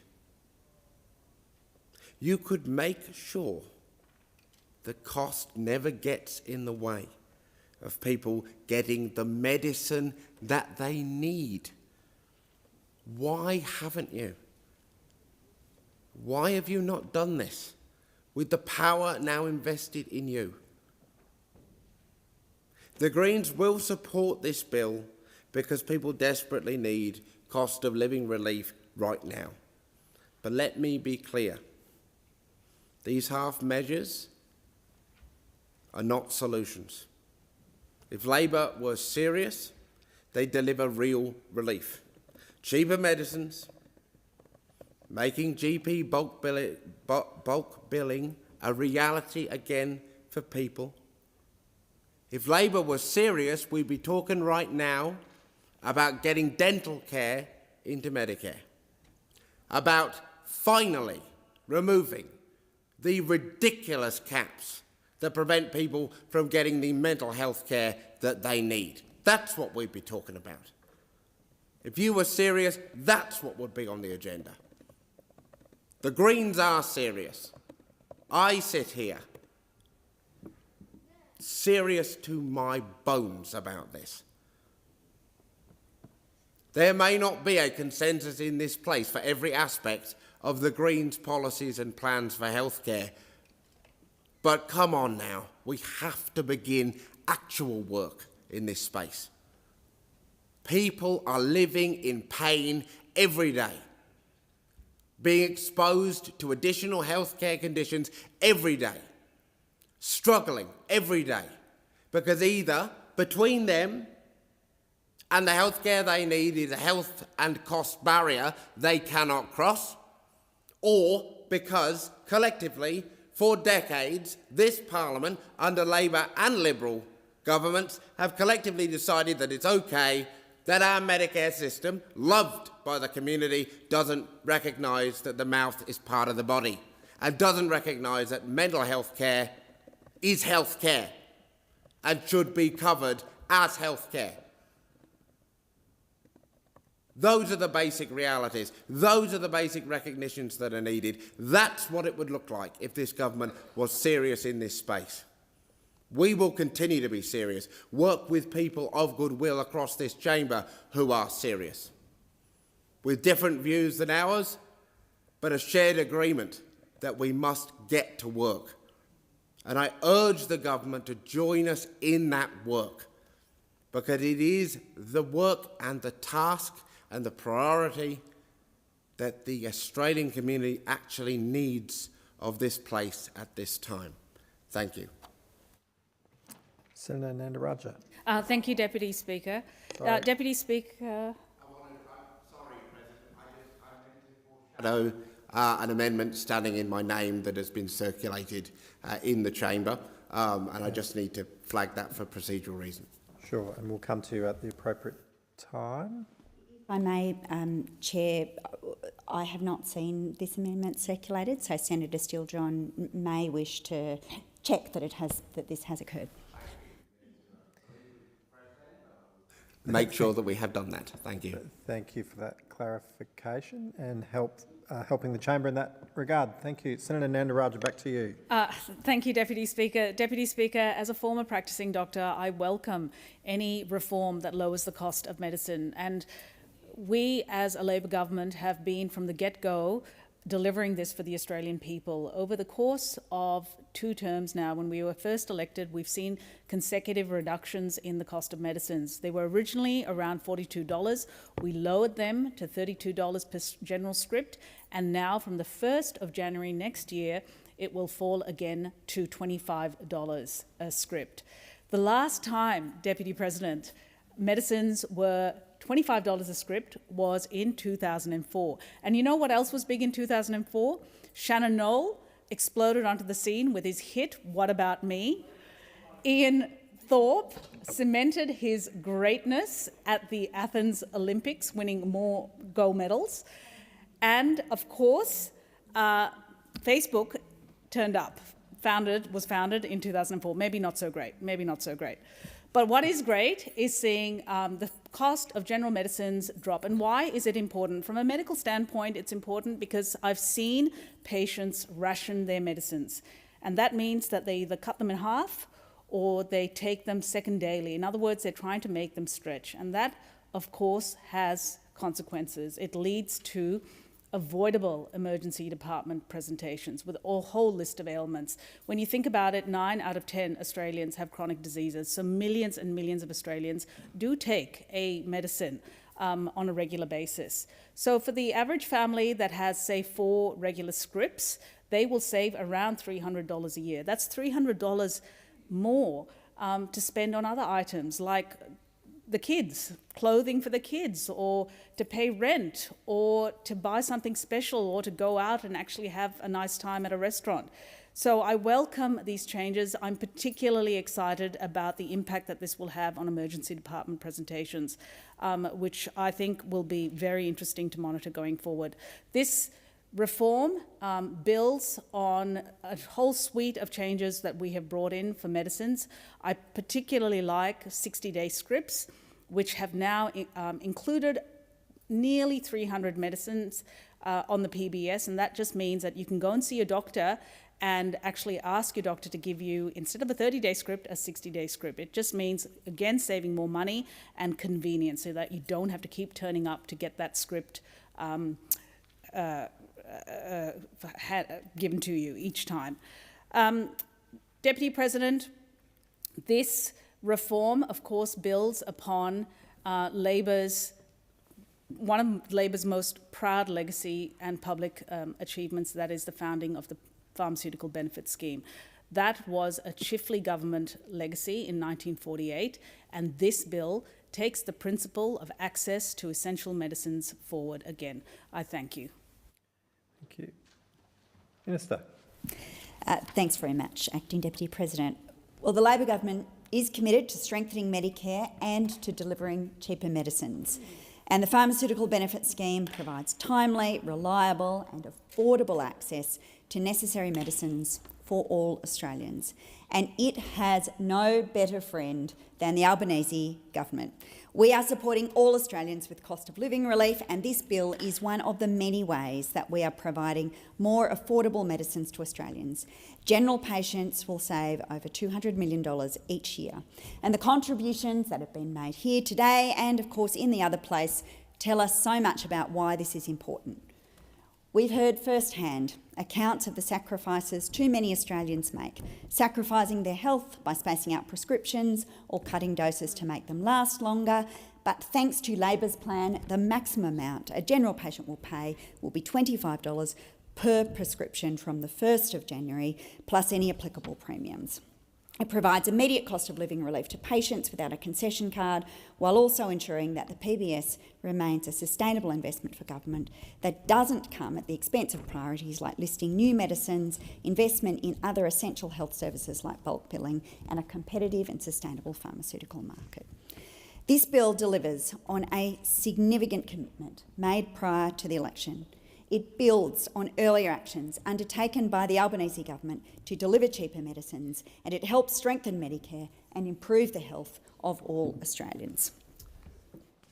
Thank you, Minister, for summing up. There is a second reading amendment before the chair right now, and there were two other second reading amendments foreshadowed which will need to be moved separately later, but I'll deal firstly with the second reading amendment moved by Senator Ruston. All those in favour say aye. Those against say no. I believe the ayes have it. Noes have it. Is division required? Division required. Ring the bells, 4 minutes.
Lock the doors. So the question is that the second reading amendment as moved by Senator Ruston be agreed to. The ayes shall move to the right of the chair, the noes to the left. I appoint Senator Blythe as teller for the noes and Senator Darmanin as teller for the ayes.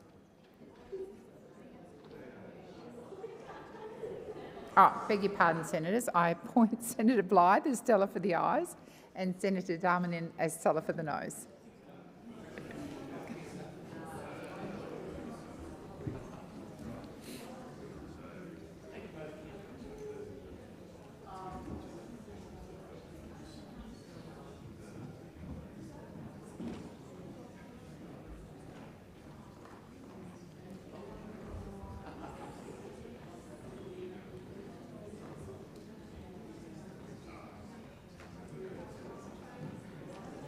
Senator Askew, tellers have been appointed.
Order. There being 22 ayes and 34 noes, the matter is resolved in the negative.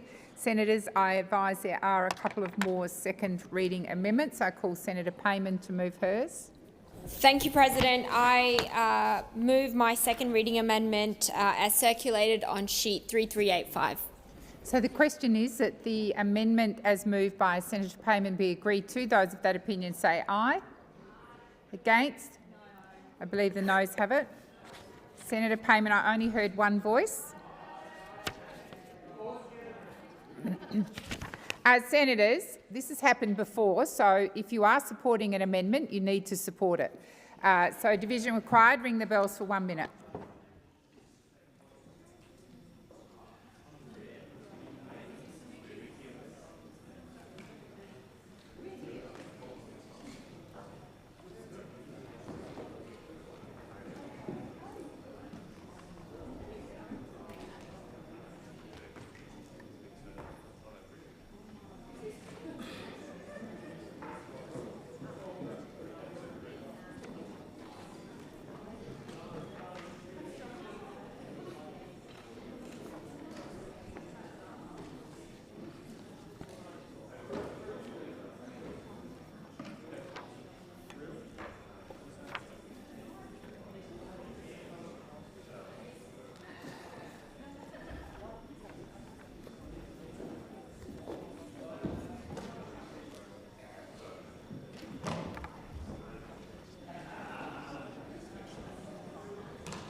Lock the door. So the question is that the second reading amendment as moved by Senator Payman be agreed to. The ayes shall move to the right of the chair, the noes to the left. I appoint Senator Blythe as teller for the ayes and Senator Darmanin as teller for the noes.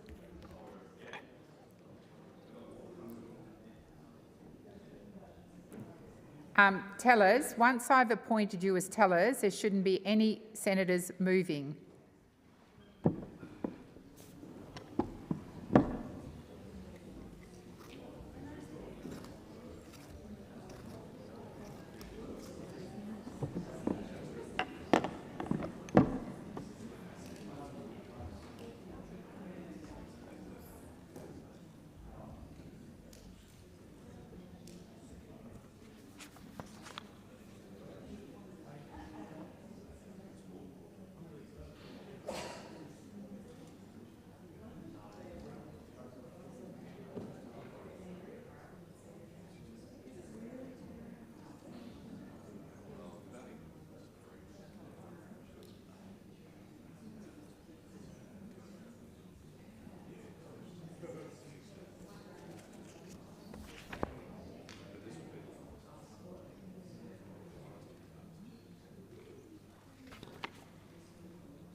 Order. There being 28 ayes and 24 noes, the matter is resolved in the affirmative. There is one more second reading amendment. I call Senator Steele-John. I understand it has been circulated in the chamber. Senator Steele-John. Thank you very much. Thank you very much, President. Yes, it has been circulated.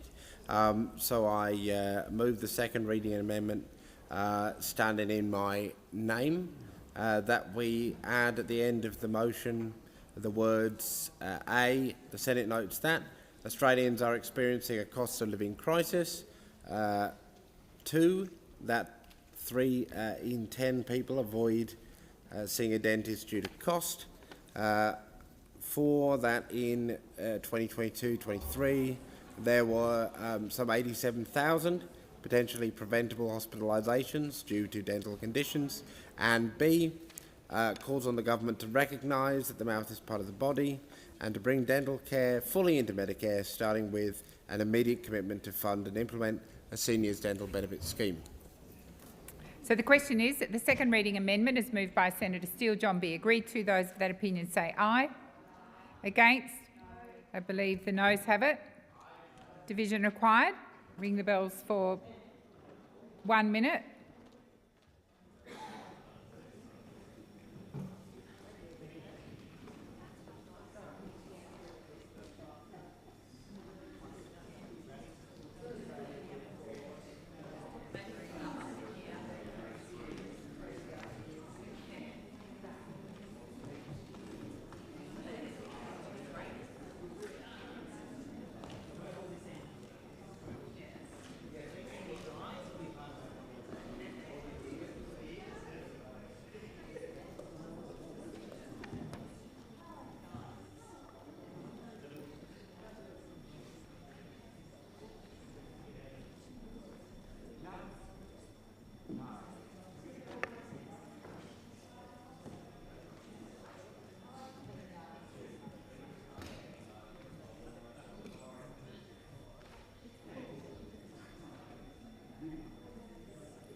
Lock the doors. So the question is that the second reading amendment is moved by Senator Steele-John be agreed to.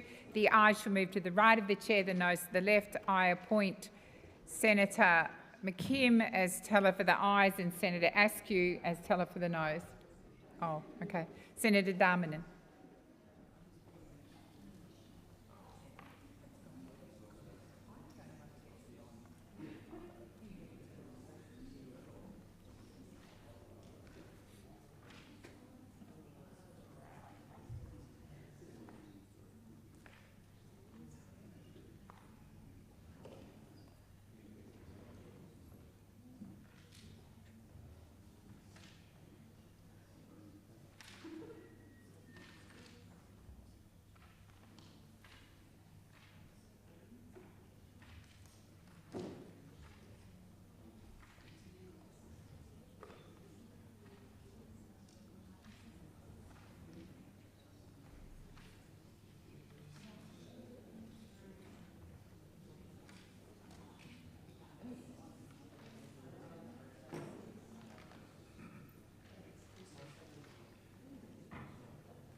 Order. There being 12 ayes and 24 noes, the matter is resolved in the negative. The question is that the bill now be read a second time. Those of that opinion say aye. Aye. Against? I believe the ayes have it. For an Act to amend the National Health Act 1953 and for related purposes.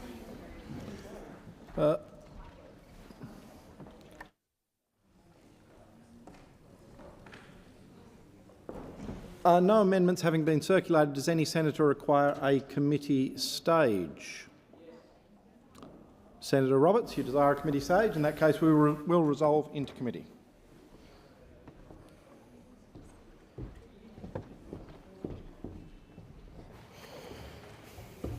Is it the wish of the committee that the bills be taken together and as a whole? There being no objection, it is so ordered.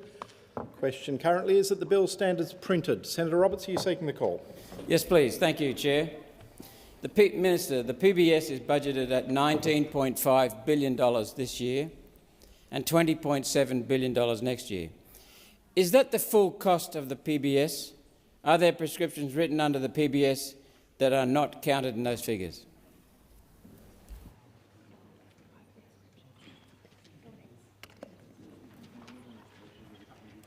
Minister.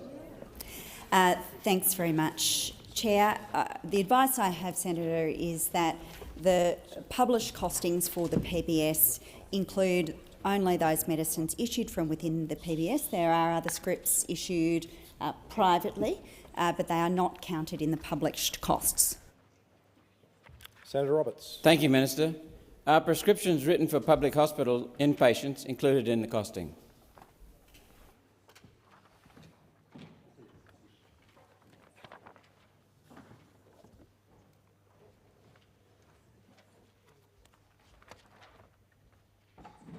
Minister.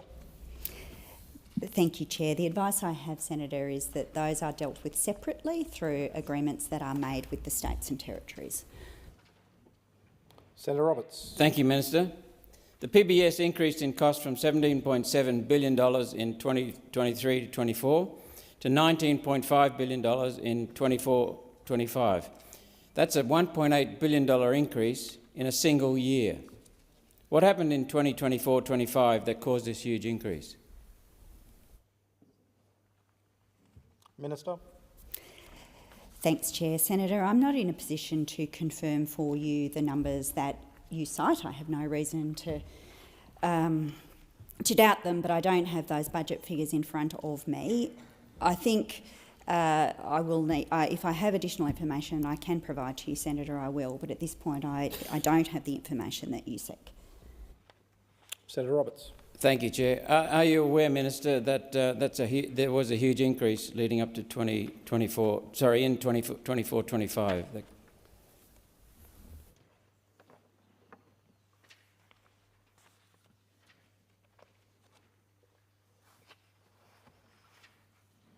Minister. Senator, I can inform you that we are aware that as new medicines are added to the PBS, some of them relate to advanced therapies. They respond to very significant improvements in technology which are delivering better outcomes for patients, and some of the costs associated with the PBS will inevitably be associated with the listing of some of those advanced therapies. Senator Roberts. I understand you put the co-payment down. The reduction in co-payment was costed in your own impact analysis at $738 million, $750 million for 2 years, or $369 million per year. Where did the other $1.4 billion cost increase come from?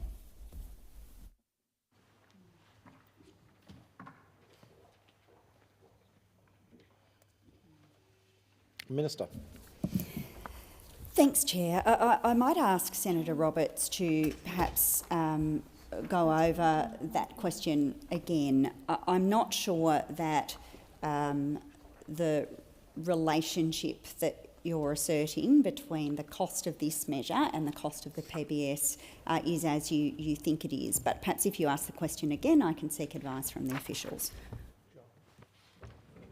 Senator Roberts.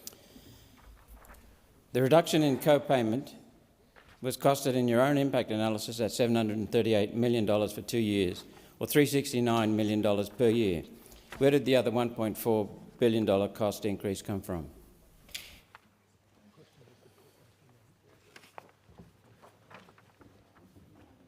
Minister. Thanks, Chair. Senator, in general, there are a range of cost drivers within the PBS. You are correct that there are costs associated with reducing the maximum co-payment, and they are as you've described them. Other cost drivers within the PBS are generally associated with new listings, and as I have indicated to you earlier, some of the new listings are associated with advanced therapies, which, as new technologies do deliver very strong outcomes for patients but have costs attached to them. Senator Roberts. Thank you, Minister. In the last financial year, Minister, how many people were given access to the PBS as a result of gaining access to Medicare? For clarity, how many new people came into the Medicare PBS system last calendar year or financial year? Whatever data you have, please, Minister.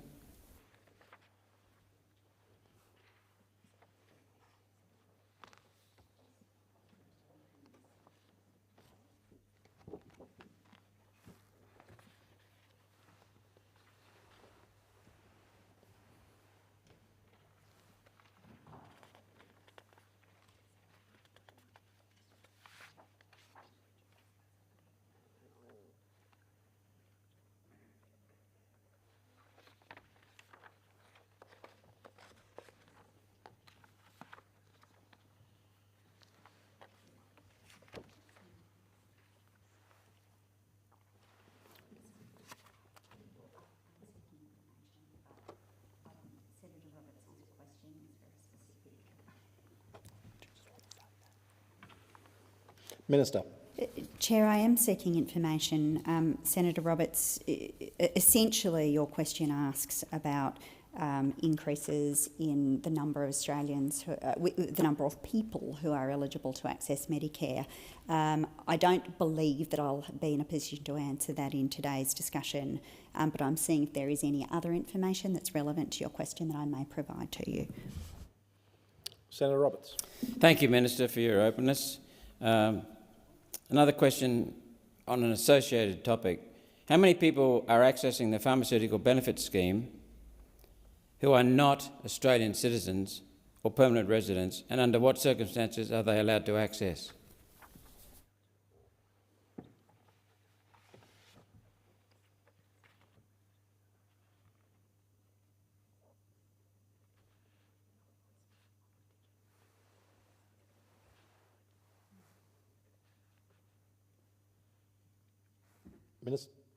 Minister.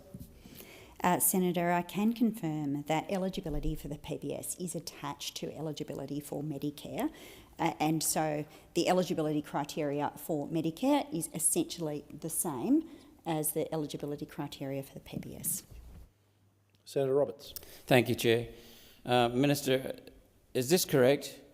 A person to be eligible must be living in Australia and meet one of the following criteria to be eligible for Medicare: Australian citizen, New Zealand citizen living in Australia, Australian permanent resident, applying for permanent residency within certain conditions, temporary resident covered by a ministerial order, resident of Norfolk Island, Cocos Islands, Christmas Island or Lord Howe Island, covered by a reciprocal healthcare agreement within their home country. Apparently New Zealand has reciprocal arrangements. The other 11 countries at point include Great Britain, but they are otherwise small Western countries. Isn't this a concern? Minister. Senator, I think that you are probably reading from government information in relation to eligibility. The government is bringing this bill before the chamber with a view to lowering the price, the maximum co-payment that can be paid by a person under the PBS. It's not a bill to deal with eligibility for the PBS or eligibility for Medicare. The government broadly, of course, reviews settings from time to time, but the government self-evidently is not bringing a bill before this chamber to change eligibility for Medicare. Senator Roberts. Thank you, Minister. I wasn't imputing that you are. All I want to get a handle on is the costs. Because I understand, let's focus on just two. One of them is people applying for Australian citizenship, currently totalling 150,000 people, outstanding applications, and a second one, temporary resident covered by ministerial order. This includes humanitarian visas. Is that correct?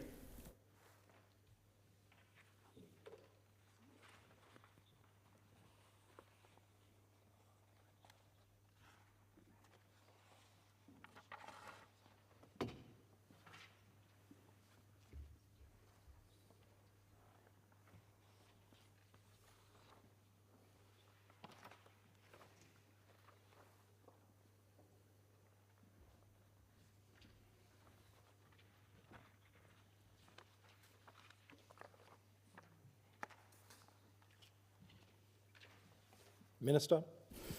I'm not in a position to provide the numbers that Senator Roberts is asking for. As I've sort of indicated already, the bill that's before the Senate seeks to deal with the change in the maximum co-payment.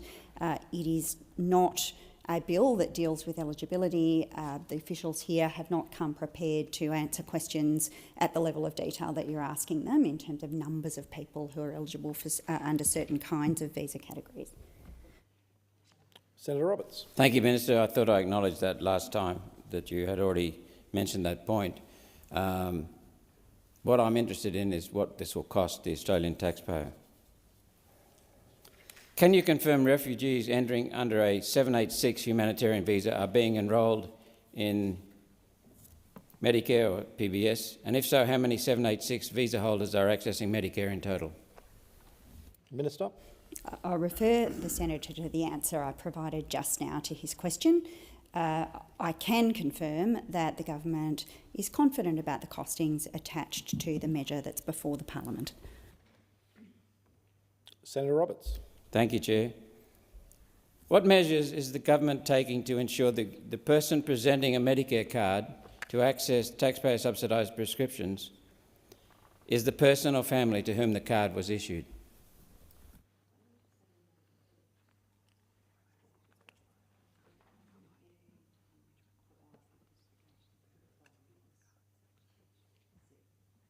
Minister. Thanks very much, Chair. Again, Senator Roberts has asked questions of this kind before. I think that the last time we engaged on a health bill in this chamber was you asked similar kinds of questions. There are a range of ways that the government seeks to monitor questions of integrity within both the PBS and the Medicare system. These issues are significantly beyond the terms of this bill, which I've already explained, go to the co-contribution that may be levied within the PBS. Senator Roberts. Thank you, Minister. I disagree with you because it all impacts a cost to the taxpayers. But let's move on. How much would taxpayers save by imposing an 8-year wait for access to Medicare and the PBS for new arrivals? Minister. I don't believe the government has costed that policy option, Senator Roberts. Senator Hanson. I will reiterate that question again from Senator Roberts with regard to using the Medicare card. And the Minister stated that it was no relation to this bill. This bill is about PBS, that's subscriptions, and it does relate to it very much so, because there is fraud going on. People are using someone else's Medicare card, which they can use to go and see a doctor, and then that doctor prescribes scripts to them, which they are not entitled to. Now, this is a fraud that is going on, estimated to cost anywhere up to $3 billion a year in fraud that has been imposed on the Australian taxpayers. What precautions is the government doing to stop the fraud from happening, of ensuring that the person who uses that Medicare card is not some visa holder on a tourist in the country visiting their friends or family, or people that are accessing the drugs paid by the taxpayers and taking it back out of the country with them to sell on the black market? Minister. Thanks, Chair. Some of the facts cited by Senator Hanson in her question are not facts that the government agrees with. However, I can assure Senator Hanson that, amongst other things, pharmacists are required to ensure that the person to whom the prescription is being dispensed is indeed the person that to whom it has been prescribed. Senator Hanson. Minister, I'm fully aware that you give your name and your address. There is no identification that is required other than the Medicare card or the script that is handed over to the pharmacist. So what facts am I actually stating that is not true?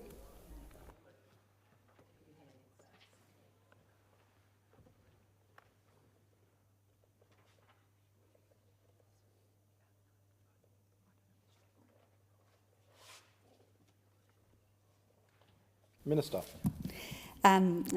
Senator, there are a number of aspects of your question that I'm uncertain about, including you citing $3 billion associated with this kind of activity. But, Senator, to obtain a card within the PBS, you are required to provide ID. Senator Roberts. Thank you. Minister, the explanatory memorandum says, and I'll quote from it because I'm confused. I thought I was pretty good at maths. Quote, patients who are part of the Closing the Gap program won't have to pay more to reach the general patient PBS safety net threshold, end of quote. The safety net is expressed as a dollar value and prescriptions also as a dollar value. How could a person spend more to reach the safety net when that is a defined value? Yes, they would need more prescriptions to qualify, but they wouldn't, as your explanatory memorandum says, spend any more money. How is that the case? Basic maths.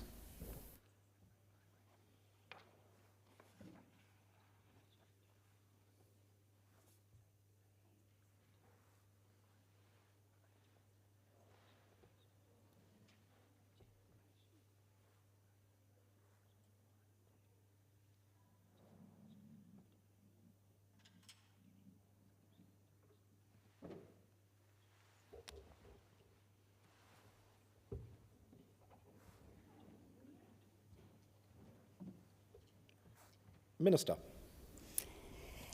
Thank you, Chair. The advice I have, Senator, is that the Closing the Gap program that you refer to is different to the co-contributions that are required of general patients under the PBS. Senator Roberts. Okay, I'll see if I can make sense of that one. Let's move the topic. Are Americans still telling us which drugs to approve?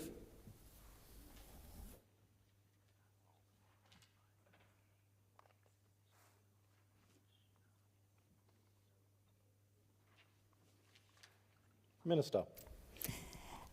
Decisions about which medicines are listed under the PBS are made by the Pharmaceutical Benefits Advisory Committee. Senator Hanson. Thank you very much. Does USA Pharma have any input or say into the drugs sold or put on our PBS system?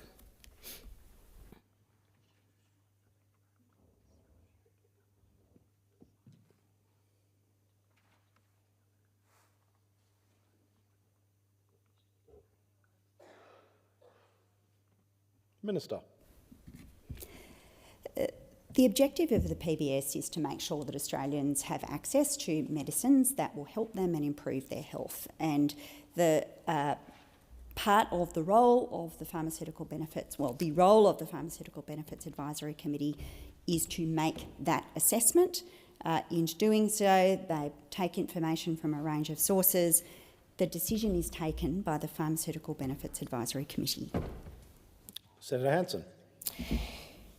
In 2004, Australia signed a free trade agreement with America, and that was to do with pharmaceutical as part of it. Part of the agreement was that a medicines working group was set up where the Americans would have a part on that board which indicated what drugs would be available on the PBS scheme. Were you aware of that, Minister? And tell me, is that medicines working group still active? Because I haven't been told any different.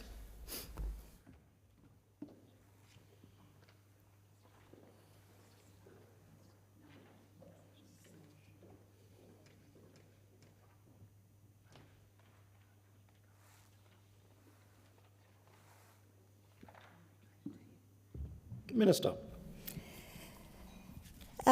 Thanks very much, Chair. I think I reiterate my answer to the previous question, Senator Hanson, which is that the government depends on the Pharmaceutical Benefits Advisory Committee to provide advice to us about which medicines should be listed on the PBS. I understand that your question suggests that there is some alternative or different mechanism.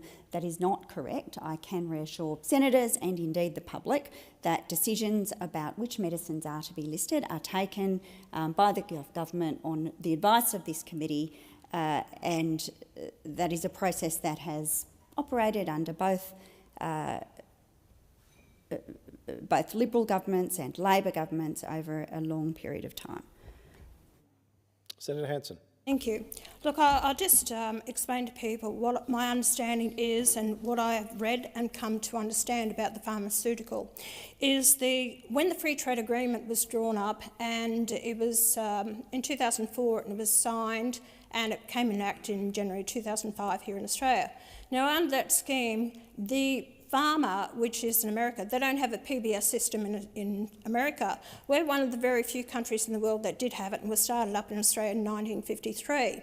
So what they've allowed is the United States were very concerned about it because the United States wanted to access our market, and they are very concerned about it with the medications that they wouldn't be able to get onto the market here in Australia from pharma. And that's why this medicines working group was set up to allow the Americans to have a say in what medications went onto the PBS scheme. Now, you may ask, why is this of interest to the Americans? It's because the pharma make a lot of money out of the drugs that they sell worldwide. And in case in point, pharma claims that they spend can be on a drug $500 million actually for them to produce this drug, whereas in fact it's a lot of the government research departments plus also universities who do the basics of that drug, then hand it to the pharma, and then they actually progress it further. So it really doesn't cost them that amount of money.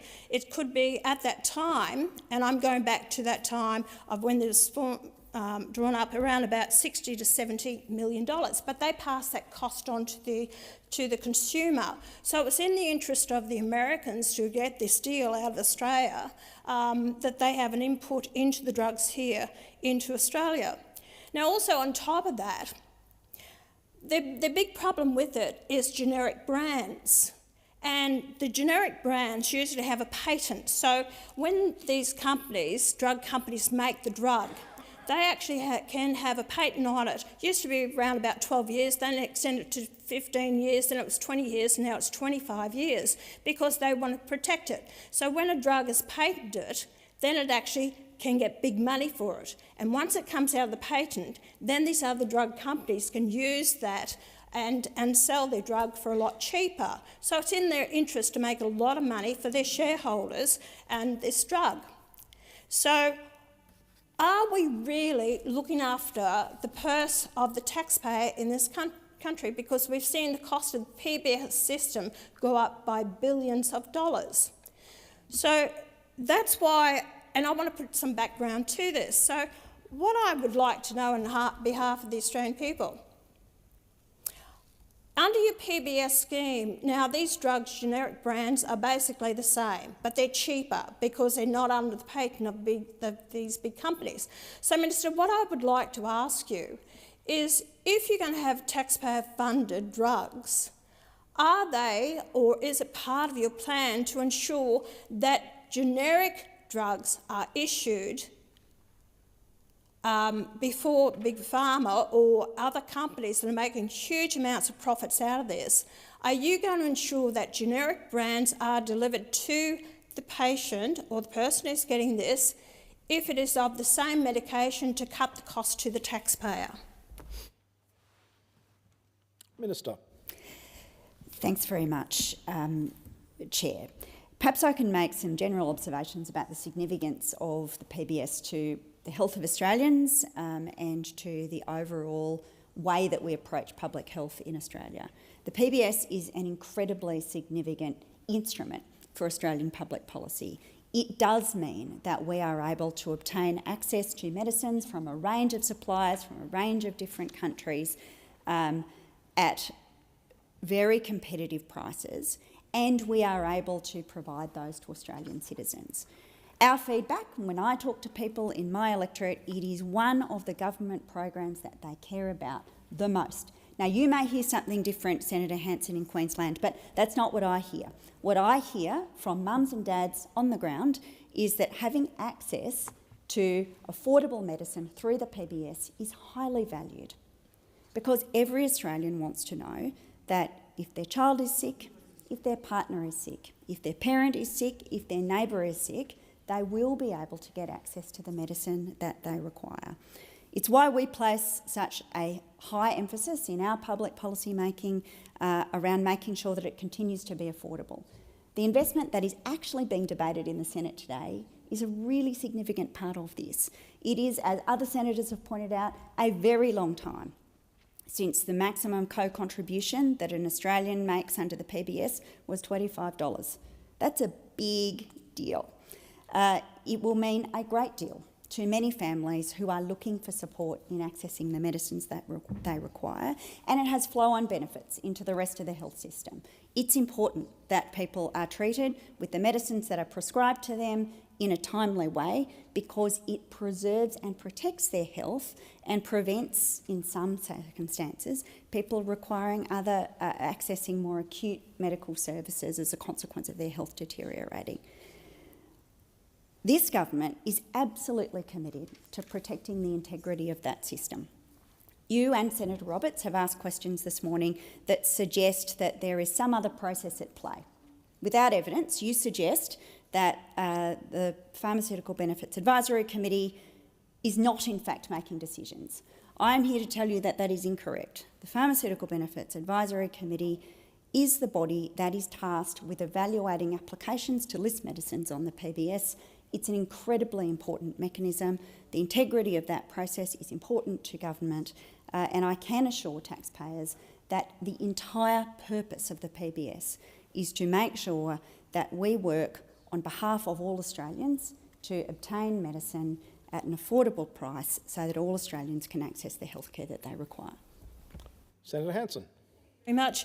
Minister, I'm fully aware how important the PBS is to the Australian people. I just want to remind the Senate and the people, the Australian people, it was One Nation prior to the 2019 election that we actually advocated to drop the prescription cost from over $40 to $19. We were the only ones that advocated that prior to in 2019. So we're very well aware of the cost on the average Australian out there with their PBS schemes. But, and it was then that the Liberal Party did drop it to about $32, and it was then only after that did the Labor Party come in to drop it further. But ours was at $19, which was supported by the pharmaceutical industry. Minister has not answered the question with regards to generic brands, and why I keep questioning this, why we are questioning it is we are going up and it's costing billions and billions of extra dollars of taxpayers' dollars. I want accountability of the money is being spent properly by the people who are truly entitled to it, and yet you can't even answer that question to ensure that they are actually covered for it. What I've have raised is important question to the taxpayers, so I'm not denying people access to the PBS, but I definitely want accountability, and you have not been able to answer those questions in this chamber at all. What, as I said to you, Minister, what are you going to do to address the generic brands that are available that are cheaper? Have you put it in your legislation that generic brands should be actually given out first before these big pharmaceutical companies to make their money, millions, hundreds of millions of dollars, out of the taxpayer? Why can't you answer that one? Minister. Thanks, Chair. I can provide Senator Hanson with information about the approach that's taken to generic drugs. Of course, we recognise that once a drug is out of patent, it produces opportunities for other brands to produce that drug. And those brands then seek listing on the PBS as any other brand would do. I am advised that at the moment there are just over or somewhat over 900 drugs on the PBS. 419 of those are listed with generic brand options available. Senator Roberts. Minister, I stand by what Senator Hanson said. Your comment, quote, PBS is an incredibly significant instrument. I agree. We agree. It's significant for people using the drugs, and it's highly significant for the people making the drugs. In COVID, we had $18 billion transferred from we the people to Big Pharma for a drug that was approved provisionally by the TGA with no testing in this country. And Professor Skerritt confirmed that for me in Senate estimates. He said he relied upon the FDA in America. The FDA had already previously said that they relied entirely on Pfizer and did none of their own testing. So we're transferring money, vast amounts of money, billions of dollars of money, to Big Pharma with no testing, no independent testing. So I'd ask a question. Is anyone on the TGA getting royalties from Big Pharma? Because in America, there are people in National Institute of Health who are getting royalties from Big Pharma for drugs that taxpayers funded, the research of, and then the approvers get the royalties. Is anyone from the TGA getting royalties from Big Pharma? Minister. Senator, yourself and Senator Hanson have sought to use the committee stage for this bill to canvass a wide set of issues, some of which are grounded in fact, some of which are not. We are now straying well beyond the parameters of the bill. This is a bill that deals with co-payments associated with the PBS. It doesn't deal with the operation of the TGA. But I do wish to say this. I do not think it is in the public interest for you and others to undermine public confidence in the TGA. It is a well-established authority which serves an important purpose, validating the suitability of pharmaceuticals for use in Australia.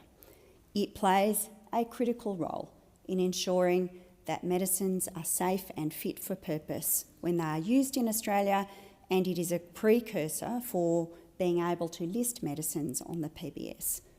It is part of a world-leading health infrastructure that sees Australians enjoy significantly better health outcomes than many other people across many of the countries that we would ordinarily compare ourselves with.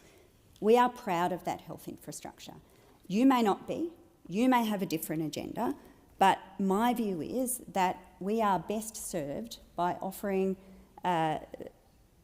ensuring that Australians can be confident in the health organisations that actually have done a good job over many years in supporting the health of Australian citizens. Senator Roberts. Thank you, Chair. Minister, I am giving you a huge opportunity to actually validate the TGA. A huge opportunity that's in the public interest. All I'm doing, and Senator Hanson's doing, is asking questions based on fact. Where we don't know the facts, we ask simple questions. You can have a huge opportunity to put every question, to dispel every question. The TGA has done more damage to itself than any other person or entity in this country as a result of its handling of COVID. That's what raised serious questions amongst the whole population of this country. The TGA did that to itself. Another question. Is Professor Skerritt lobbying on behalf of Medicines Australia to the TGA or to the Pharmaceutical Advisory Approval Committee?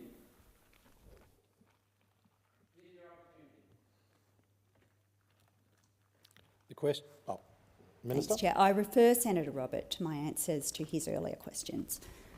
Senator Payman was on her feet. Senator Roberts. Senator Payman.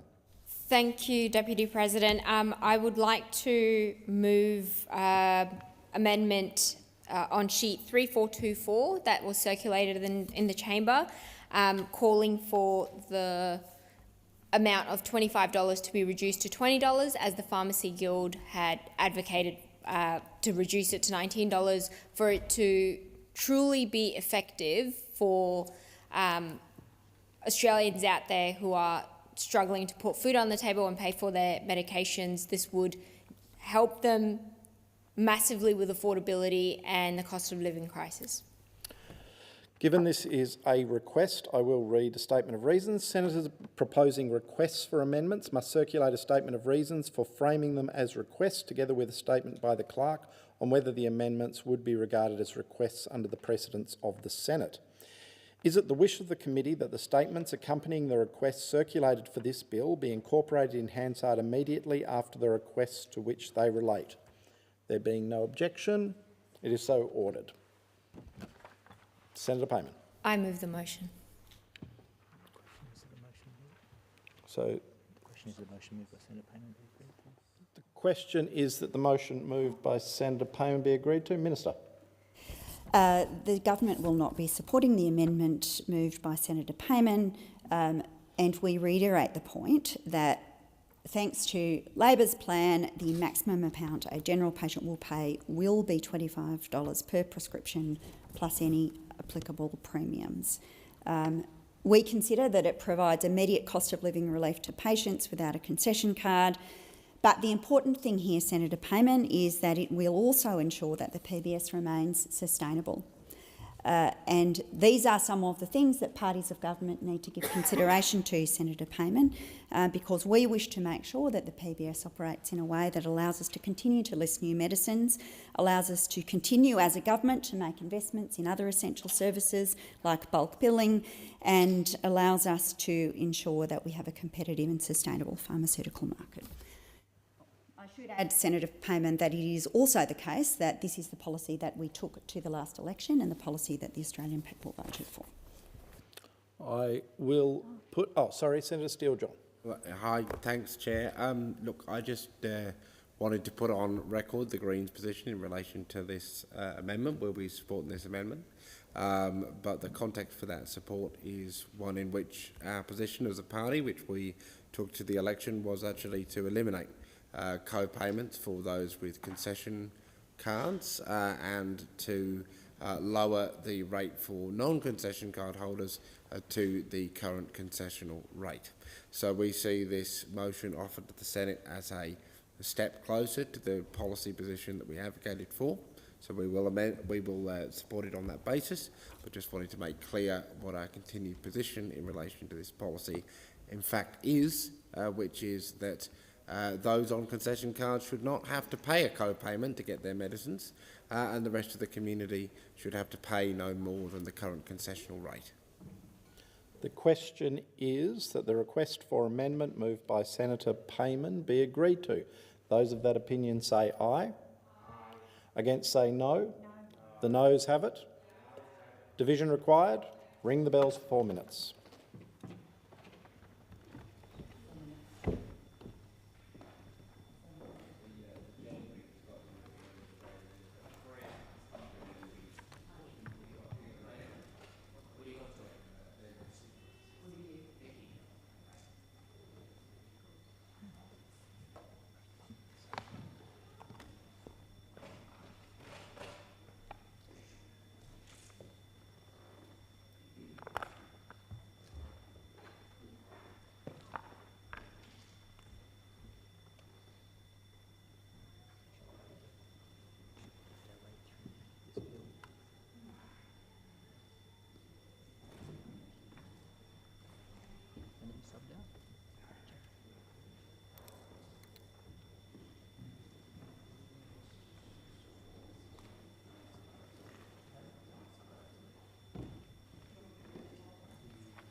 Lock the doors. Question is that the request for amendment moved by Senator Payman on sheet 3424 be agreed to. Ayes will pass to the right of the chair, noes to the left. I appoint Senator McKim. Teller for the ayes. Or Senator Payman? Senator McKim?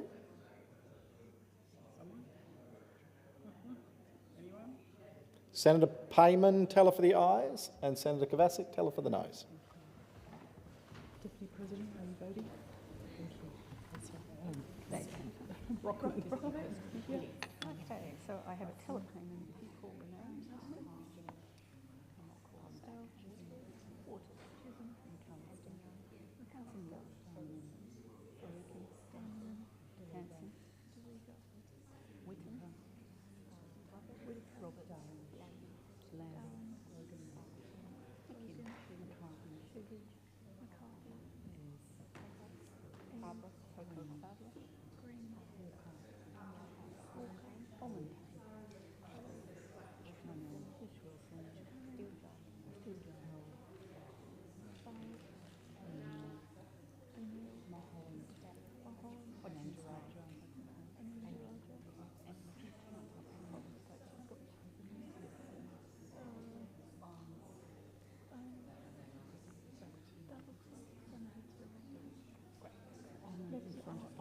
Yes, that's it.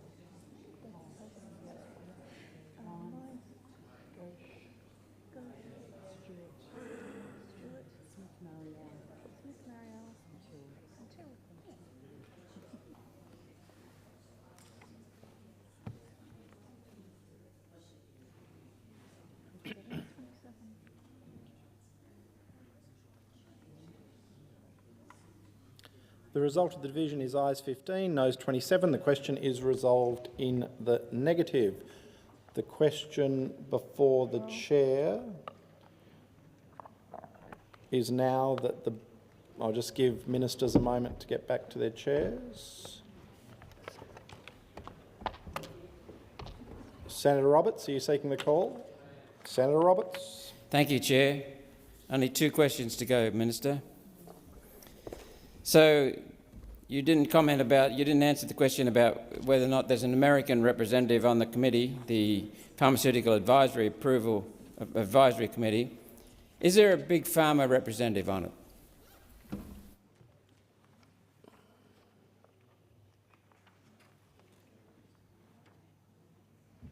Minister. Information about the makeup of the Pharmaceutical Benefits Advisory Committee is publicly available, Senator. Senator Roberts. Last question. Have you had any discussions, has the government had any discussions on this matter regarding drug pricing and availability with the Trump presidency?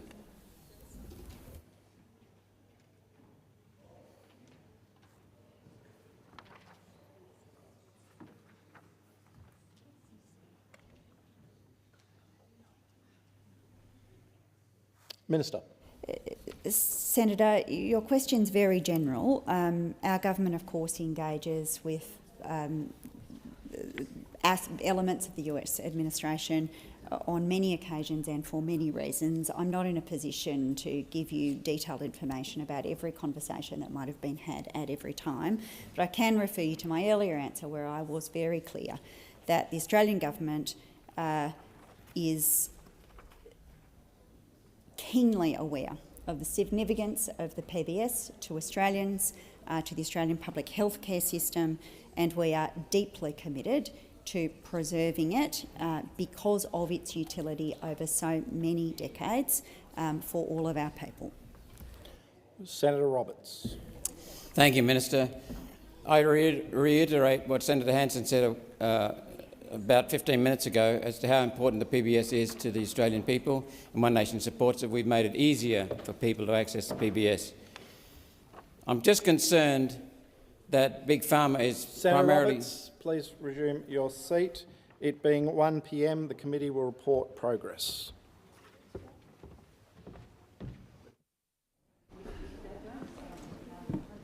Committee reports progress. Pursuant to order as agreed earlier, I call Senator Faruqi. Acting Deputy President, I move the motion. On the weekend, neo-Nazis and far-right extremists spoke and led marches across our cities, publicizing their hate and racism. Thousands of people joined them in the streets to call for an end to immigration and for the expulsion of, let's face it, people of colour from Australia. This country's violent discrimination and racism started with colonisation and has never really stopped.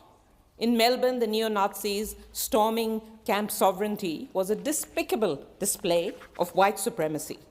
This rampage on the weekend should be a wake-up call, which you all in this chamber and in the other one have either downplayed or fueled this hate and racism. The far right has been emboldened. They are loud and they are on the move. And it has been coming for a while. So let's not pretend that racism and far-right extremism is not a problem in this country. Racism is the foundation of settler colonial states. It is not new, but it has been blatantly legitimized and normalized in the media and by politicians who seek to fan the flames of hate and division. And it is this that gives neo-Nazis succor, and it is the reason that they are emboldened. Migrants like me have been told repeatedly to put up, shut up, or go back to where I come from. Is it any wonder that the far right feel that they can publicize this racism on the streets as well? For migrants like me, our belonging to this country has always been conditional on keeping our heads down and our mouths shut, while we keep agreeing with those in power and doing the hard work that no one else wants to do. Then we are good migrants. But as soon as we find our voice and have the temerity to question you, all hell breaks loose and we suddenly become bad migrants. These anti-immigrant marches do not happen in a vacuum. They cause real-world impact and they cause real harm. Just this morning, I received this message. F you and piss off back to Pakistan. Australia is not your home. You're not welcome here. You're an effing dog. Last week, it was this. Maybe we come find you, rape you, shoot you and your family dead, slice off your tits and call it resistance. And it is not me. It is not me alone. Instances of vile, racist hate and violence is directed at First Nations people, migrants, refugees, and people of color every single day in this country. And it is the people in here, that normalize and legitimize this hate. And it is harming people, it is making their lives miserable and unsafe. Last year, Labour passed some of the most draconian anti-refugees and anti-immigration laws we have ever seen in this country. Labour scapegoats international students for a housing crisis they did not cause. Labour and Liberals for years have punched down on migrants and refugees in ways not even the Liberals dreamed up. For the past 2 years, Labour and the coalition have been smearing and vilifying pro-Palestine activists. They have been doing that while literal Nazis are marching on the streets of this country. I do hope that that is a wake-up call for all of you to change course and do something about far-right extremism, which you have been ignoring.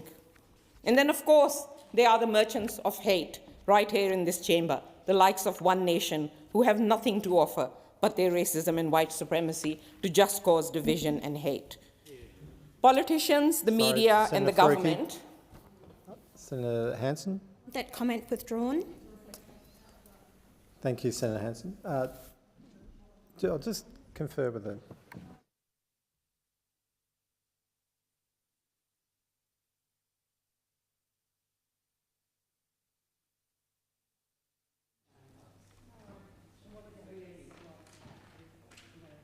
What's helpful is supporting those marches, right? The racist marches. That's helpful. Order, order. Order. Colleagues, please, I'm about to rule. Senator Faruqi, it is unparliamentary to cast aspersions over any other senator. I accept that you did name the party rather than an individual, but that is very, very close to the line, and I'm going to be listening carefully to the rest of your speech, and I ask that you maintain the standards that are required for debate in this chamber. Greens condemn these anti-immigrant racist marches. They condemn the senators and the MPs who supported the marches and spoke at the marches. I know that the Labor government has an amendment to our motion which waters down the motion, but in the interest of making sure that this chamber does actually do something and makes a comment and agree that what happened on the streets was something that we should reject, even if they don't agree with the condemnation. The Greens will support that change. It is on every single one of the senators and the MPs here and there to make sure that they do not spew hate and racism, and they do not scapegoat and blame migrants and refugees for their own policy failures. Thank you, Senator Otherwise, this country will never be safe. Your time has expired. I'll call Minister. Thanks. I move an amendment in the terms circulated in the chamber. Senators, our government has zero tolerance for hate and discrimination in all its forms. We are building a safer, more inclusive Australia for everyone. And every Australian, no matter their race or their religion, should be able to feel safe and welcome without prejudice or discrimination. I make what I think should be an obvious point, that multiculturalism is an integral and a valued part of our national identity. We stand with all Australians, no matter where they were born, against those who seek to divide us and against those who seek to intimidate migrant communities. And targeting specific ethnic groups, like the wave of anti-Indian sentiment that we saw over the weekend, is overt racism. We are moving this amendment in part to respond to, I think, a proud history in this chamber. I've been here for 10 years now. And on a number of occasions, the vast majority of senators in this place have been able to come together and to say clearly and unequivocally that we do not support bigotry, that we do not support prejudice, and that we don't believe it is reflective of Australian values. Senator Faruqi characterised our motion in a particular way. I don't agree with that. We have sought to move this amendment to do two things. Of course, we think this chamber should express what it means to be an Australian and what we seek to have Australia be. Australia welcomes different races, religions and views, united by respect for each other's humanity and for each other's right to live in peace. And over the weekend we saw people claiming to march for Australia, while many of them are in fact themselves in conflict with Australia's values of respect and of inclusion. We are also amending this motion to be more clear about who it is that is promoting hate.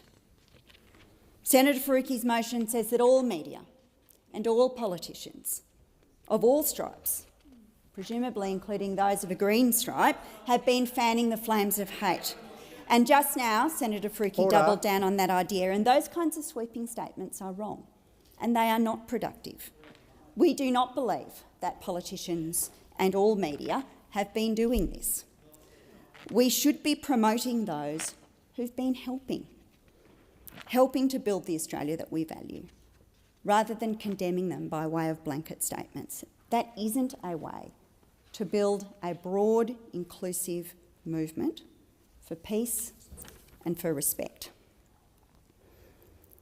Because no one should have to confront the level of fear and the oppression that was levied against migrant Australians and the Indian community in particular over the weekend. Those who are visibly different wear the brunt of anti-immigration sentiment. Our migrants, our minorities are blamed and scapegoated for a whole range of concerns. It's not accurate, it's not fair, and there should be no place for it in modern Australia. Senator Cash. Thank you. And the Coalition will also be moving an amendment in my name.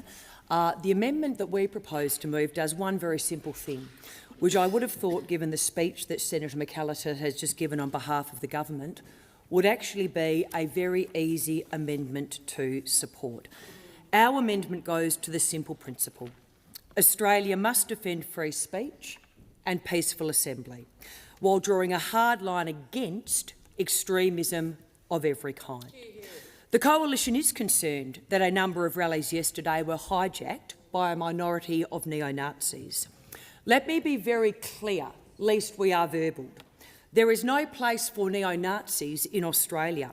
Their hatred and extremism are a disgrace, and they must be condemned without hesitation. We will not, however, support this motion because it seeks to suggest that all attendees at the rallies over the weekend were racist and white supremacists.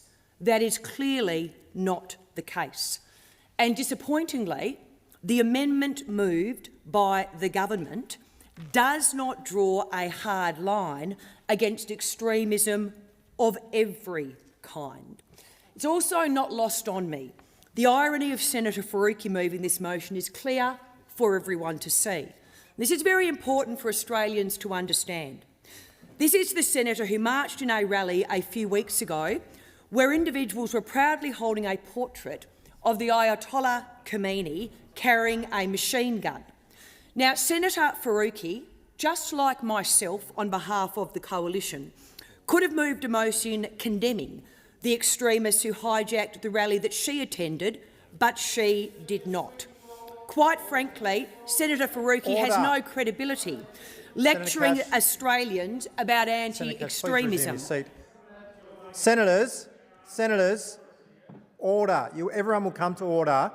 Senator McKim, I'm going to insist that there be no interruptions at all to any speaker, as was given the courtesy given to other speakers already. Senator Cash, back to you. Senator Faruqi was quick to condemn those who attended anti-immigration rallies, yet she has no hesitation marching across the Sydney Harbour Bridge at a protest where terrorist flags were flown and extremist chants rang out. Australians, though, can see the double standard. Ordinary mum and dads concerned about Labor losing control of immigration and in particular the impact on housing, they are smeared and vilified. But when Hamas and Hezbollah banners are paraded in our streets, Senator Faruqi, and unfortunately, given the government's amendment, it would appear the government not only looked the other way, but quite frankly, in Senator Faruqi's case, she joins the crowd. As I said, we have a simple principle in the Coalition. Australia must defend free speech and peaceful assembly, while drawing a hard line against extremism of every kind. The overwhelming majority of Australians who join rallies and protests do so peacefully and lawfully. Their right to do so is a cornerstone of our democracy and must always be protected. But when extremists attempt to hijack those rallies, whether neo-Nazis, pro-Iranian agitators or terrorist sympathisers, as we have seen in the last few weeks, the line must be drawn. Neo-Nazi symbols have appeared at immigration rallies. That is an absolute disgrace. Pro-Iranian extremists have sought to intimidate communities. That is an absolute disgrace. And most disturbingly, the flags and slogans of proscribed terrorist organisations such as Hamas and Hezbollah have been displayed openly on Australian streets, including across the Sydney Harbour Bridge. Let me say that is an absolute disgrace. These are not legitimate political statements. They are acts of intimidation designed to spread fear and glorify violence. Senator McKenzie. But I have a very, very strong message for the government. The Senate cannot be selective in its condemnation. Hate is hate. Extremism is extremism. The Senate must apply one standard, not for one group that Labor finds it politically expedient to denounce, and another for those it prefers to excuse. What the amendment moved on behalf of the coalition does, it ensures that principle is upheld. It calls for the strict enforcement of the laws we already have against glorifying terrorism and inciting violence. And I'm actually astounded the government is not able to adopt our amendment, because if they did, the Senate would make clear we defend the right of Australians to peaceful protest, but we will never tolerate those who seek to poison our democracy with swastikas, terrorist flags or pro-dictatorship propaganda. Senator Shoebridge. Oh, thanks, Acting Deputy President. I want to thank Senator Faruqi for coming here and telling the truth, and coming in here as she has time after time after time to face the barrage of hate from the coalition that comes at her, and to continue to stand and speak the truth with strength. And we heard yet another barrage of hate from the coalition just then. The coalition who are going to come in this place and use their numbers in this debate to run cover for neo-Nazis, to prevent the Senate passing a motion condemning neo-Nazis as part of their hateful, divisive, ugly politics that so often they direct against Senator Faruqi. Sorry to interrupt you, but I'll just ask you to be seated. Senators, given the sensitivity of the debate, I'm going to insist again that everyone please listen to the contributions in silence, and if you want your opportunity to speak, you'll be given it. Senator Shoebridge. Thanks, Acting Deputy. So this motion is condemning the racist, white supremacist and anti-immigrant rallies held over the weekend, and condemns the support of and attendance at the rallies by MPs. And do you know what the coalition's going to do? It's going to vote against it, because they want to be in a position to platform neo-Nazis as part of their general attack against multiculturalism. And to watch them come in here and run cover for neo-Nazis is a new low. And to run cover for those MPs and senators who went to attend and spread hateful politics, attacking multiculturalism and attacking migrants, is equally low. But they'll do it because that's their politics. That's where they come from. And it's a shame, shameful low that the coalition has fallen to in 2025. But I think we should take a step back and work out who also has been giving cover for anti-immigrant, anti-asylum seeker, anti-refugee politics. And it's the club. It's the club. It's Labor and the coalition. Coalition has the bigger dog whistle, but who's actually been passing the nastier laws and been feeding the anti-immigrant, anti-asylum seeker rhetoric? Well, in the last 3 years, it's been Labor who's been passing laws that are the most vicious attack on multiculturalism this country's seen since we abolished the White Australia policy. And in the same week that they're up speaking about their support for multiculturalism, their opposition to racism, in the same week they're going to be trying to ram through this parliament laws that take away procedural justice rights for people seeking asylum. In the same weekend that they were condemning these rallies, they were out there pumping their secret deal with Nauru to deport people who have sought asylum against their wills, contrary to the Refugee Convention, to Nauru, and dog whistle about that themselves. I'll give you two quotes that happened this weekend. Here's quote A: "We need to send them back. No debate, no discussion." That's quote A. I'll give you quote B: "Anyone who doesn't have a valid visa should leave the country." Well, one of those quotes was given by a neo-Nazi at a rally on the weekend, and one of them was given by a Labor government minister on the weekend. And the fact that you cannot tell one from the other shows where modern Labor has got to, and shows what they're willing to do in terms of, on the one hand, pretending to oppose the coalition, but then driving the political debate that demonises asylum seekers, seeks to say, as they have time and time again in their public utterances, that people come in here to seek asylum are somehow inherently criminal, and seek to say that people who are seeking relief in the High Court are inherently criminal, and to try and to give themselves political cover for their appalling laws. And every time they do that, Every time Labor ministers and Labor members come up here and seek to demonise people seeking asylum, seek to draw a false equivalence between seeking asylum and criminality, they give the coalition cover for their dog whistle. And they give the hateful neo-Nazis who came out on the weekend another reason to come up and beat up on multicultural Australia, beat up on people of colour. That is what Labor has done. Order. And if you look at the history, Senator Shoebridge, please resume your seat. Order. Senator O'Sullivan previously said this debate will be heard in silence. So respect the call from the Deputy Speaker, the Acting Deputy Speaker, and the debate will continue in silence. Senator Shoebridge. if you look at the history, who has passed the most hateful laws against asylum seekers, pretty much every time it's Labor. Every time. Mandatory detention, Labor. Who cuts the Nauru deals, the attacks, it's Labor. Resume your seat. Senator McKim, which bit of silence did you not understand? Beg your pardon, Senator Shoebridge. My apologies. I meant Senator McKim. If you can't listen in silence, please leave the chamber. And my apologies once again, Senator Shoebridge. I did not mean you. Please continue. Labor, Labor, Labor. Attack, attack, attack. Dog whistle, dog whistle, dog whistle. And they wonder why neo-Nazis are getting up on the weekend and attacking immigration. Falsely trying to draw that parallel. And we say enough is enough. If you care about multiculturalism, vote for it. Vote for it.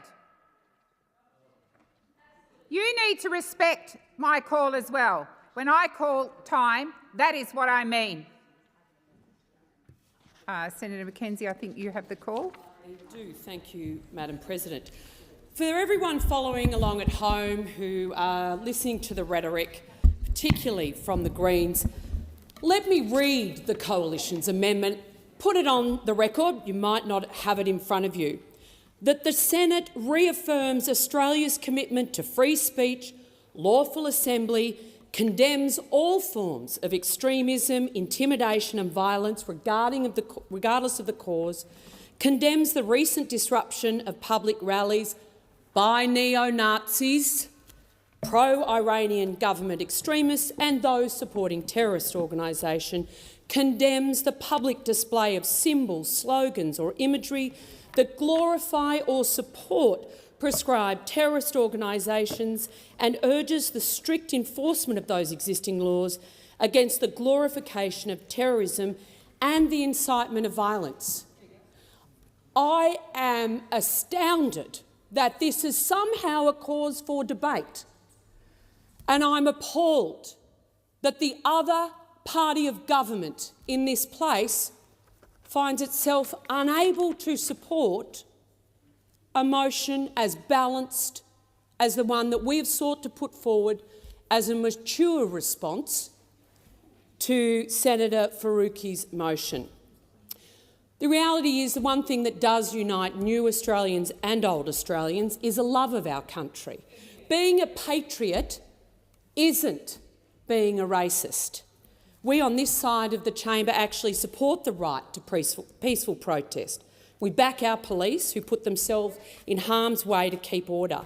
Fringe extremists who tried to hijack weekend rallies deserve zero endorsement from anyone in this place.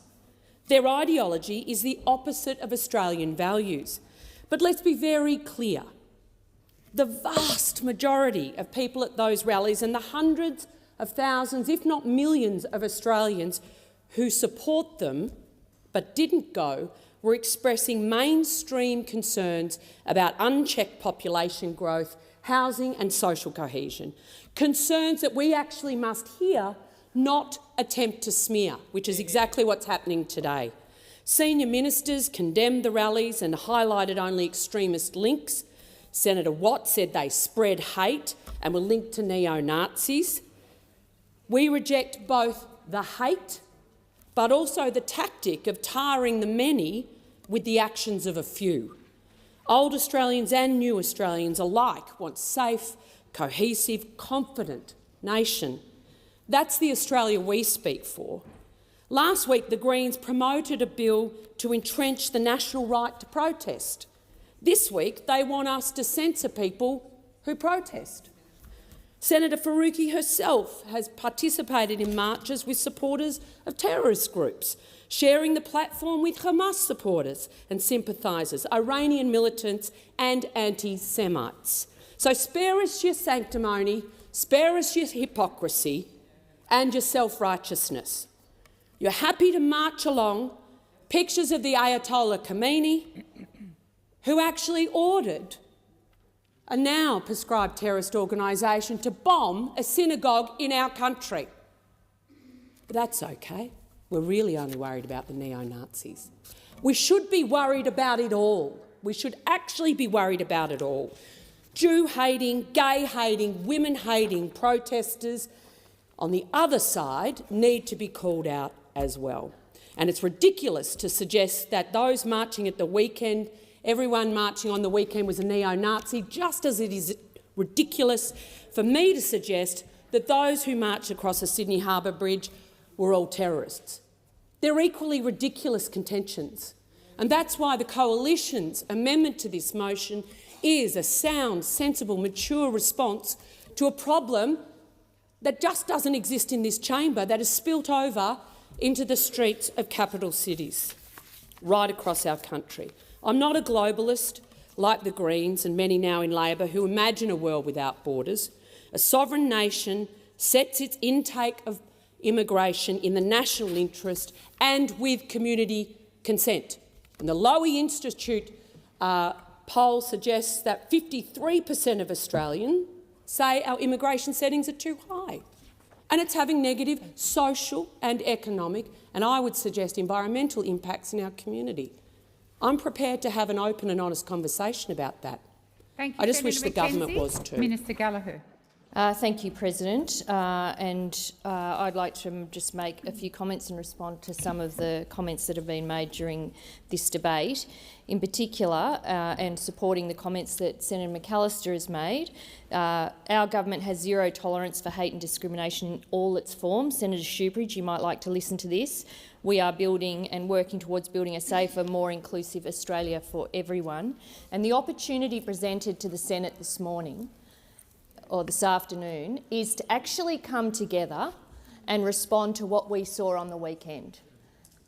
To see what we saw on the weekend and to come together, just like we did in the wake of the October 7 attacks, just like we did when Senator Anning bought something that we, as a parliament, as a chamber, decided wasn't on over some comments that he made.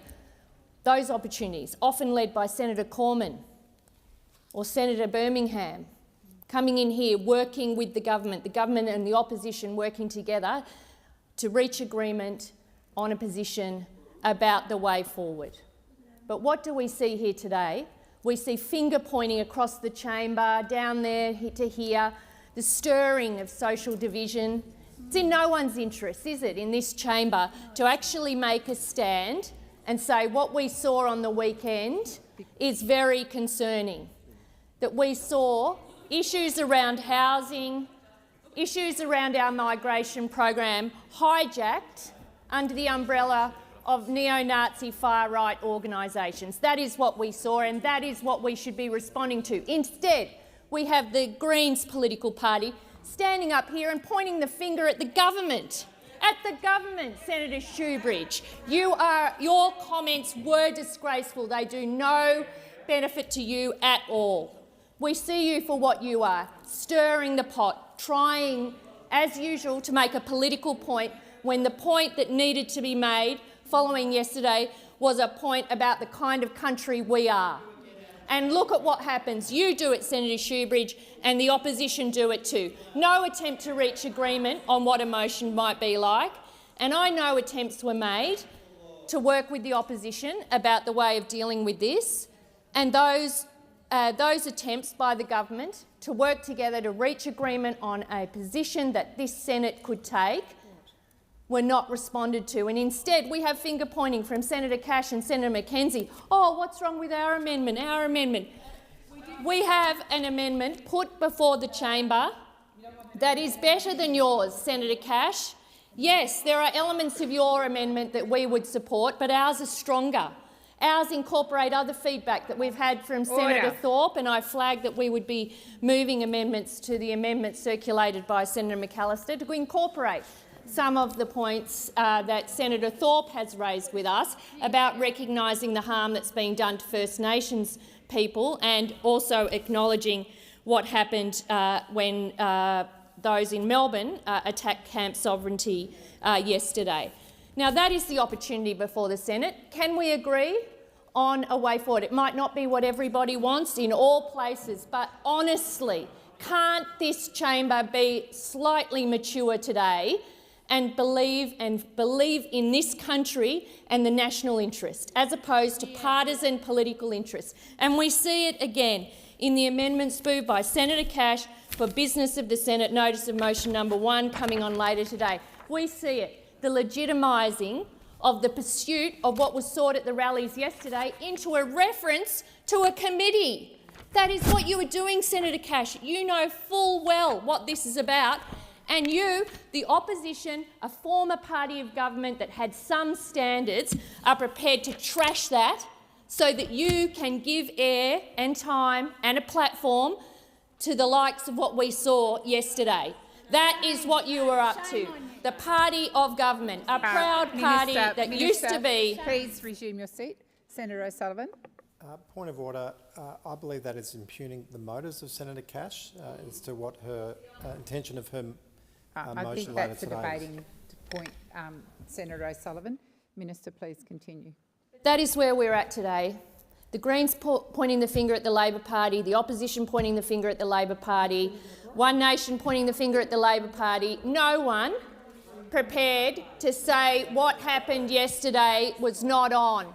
We are political leaders and we should stand against racism, we should stand against division, we should stand against platforms when issues are hijacked to pursue another motive, which is causing harm to our multicultural community, to our First Nations community. That is what happened yesterday, and my bet is that this chamber will not be mature enough to deal with it today.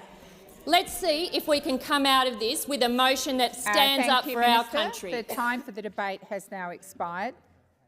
Senator Cash. And I just do seek some guidance. I just need to confirm, did Senator Gallagher make a statement to the chamber that I, on behalf of the opposition, did not respond to Senator Wong in relation to our position on the government's amendment? No, I'm seeking clarification as to whether that statement was made and then what my recourse is to ensure that statement is corrected. Senator Cash, I still think that's a debating point and I'm going to leave it there. Because it is a debating point, it's not a point of order.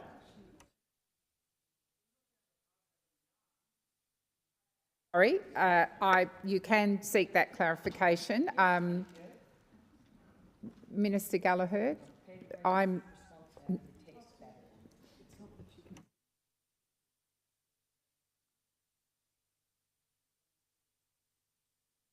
You've made that clarification, Senator Cash. You've made your point, we're not in a. It's not for the minister to respond. You can make.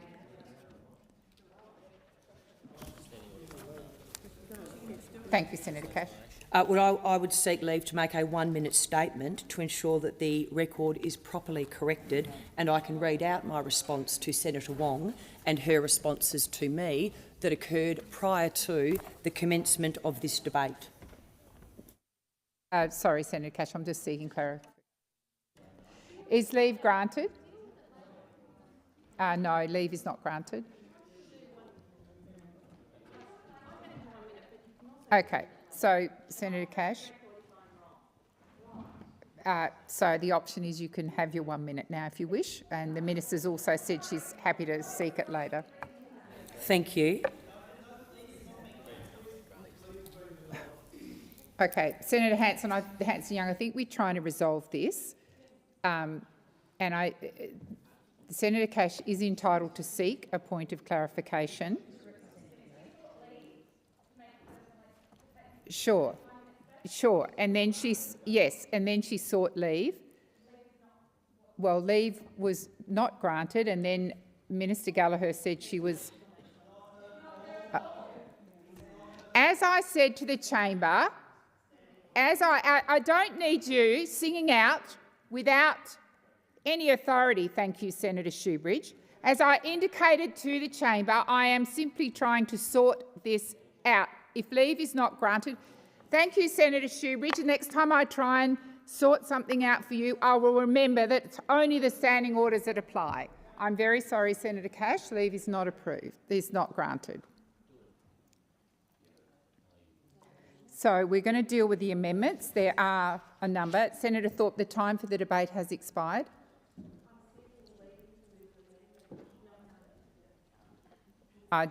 Just a moment. You can seek leave. Is leave granted for Senator Thorpe to move an amendment? That's what you're seeking to do?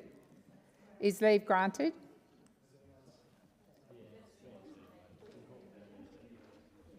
So Senator Thorpe is seeking leave to move an amendment.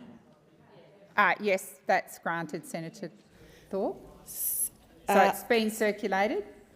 Yes, it's been circulated. I'm going through the proper process. Yes, I'm simply trying to... I move the amendment, President. Thank you. So the question is that the amendment as moved by Senator Thorpe be agreed to. Those of that opinion say aye. Against? No. I believe the noes have it. Ring the bells for 4 minutes.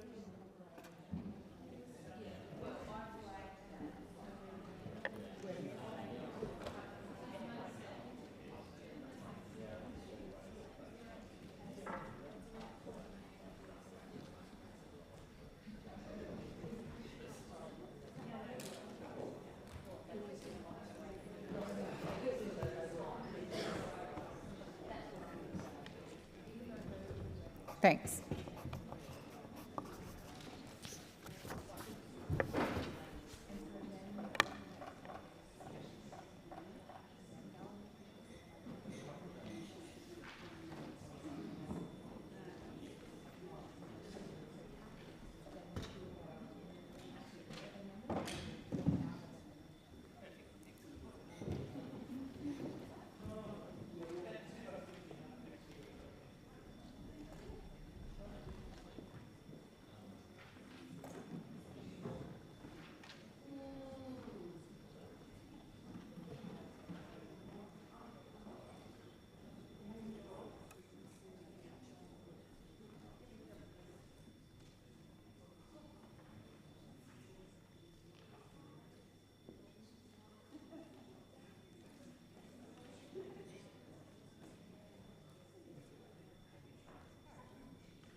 Lock the doors.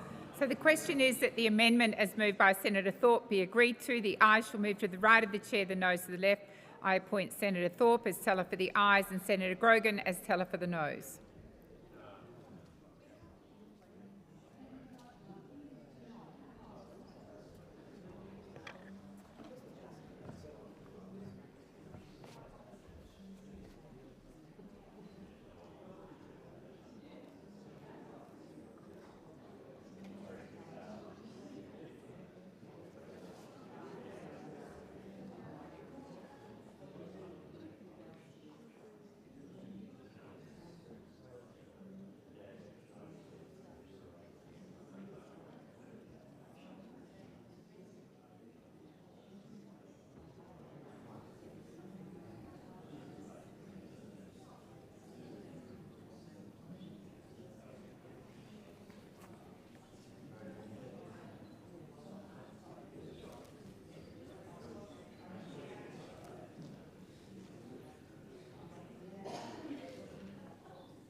Order.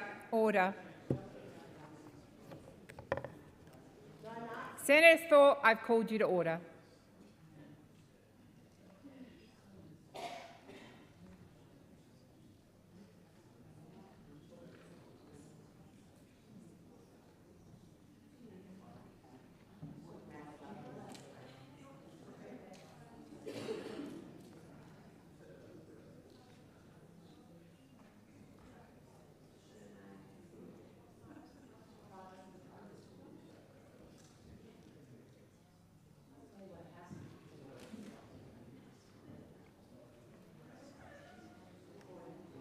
Order. There being 13 ayes and 38 noes, the matter is resolved in the negative.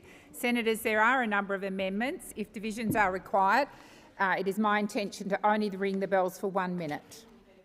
So the next amendment we're dealing with is the amendment as moved by Senator Cash. Those of that opinion say aye. Aye. Against? I believe the ayes have it. Noes have it. Ring the bells for 1 minute. No, there's no intervening debate. I informed the chamber that I was doing 1 minute bells.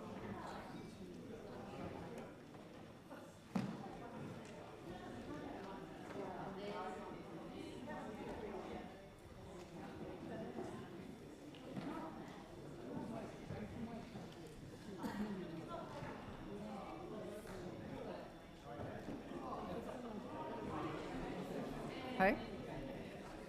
There's longer, but ring the bells for 4 minutes.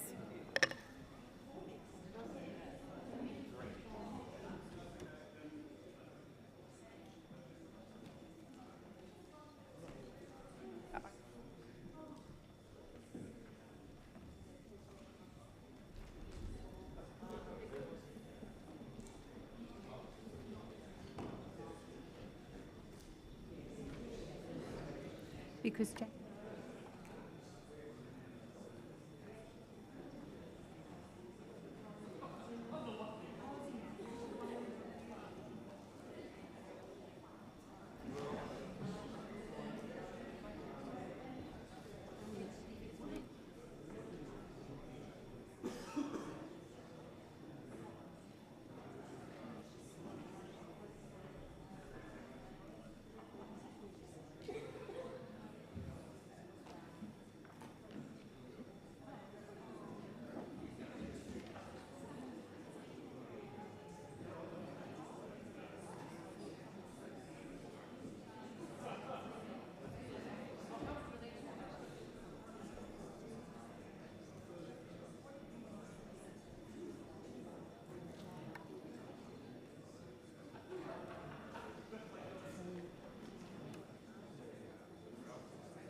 Lock the doors. So the question is that Senator Cash's amendment be agreed to. The ayes shall move to the right of the chair, the noes to the left. I appoint Senator Askew as teller for the ayes and Senator Grogan as teller for the noes.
Order. There being 28 ayes and 37 noes, the matter is resolved in the negative.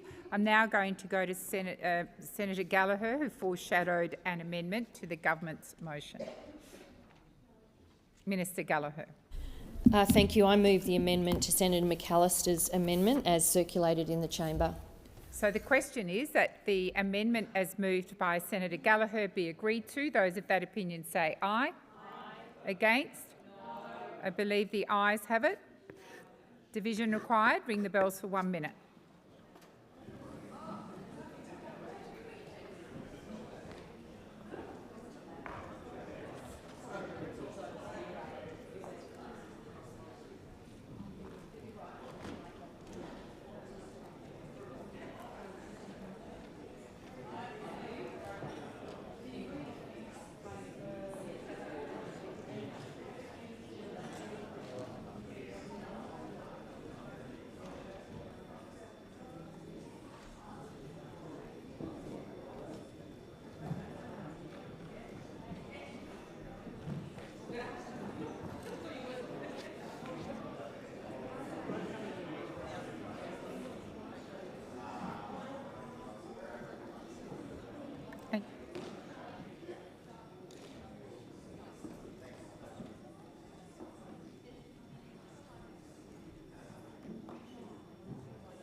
Lock the doors. So the question is that the amendment as moved by Senator Gallagher be agreed to. The ayes shall move to the right of the chair. The noes. Order! The noes to the left. I appoint Senator Grogan as teller for the ayes and Senator Askew as teller for the noes.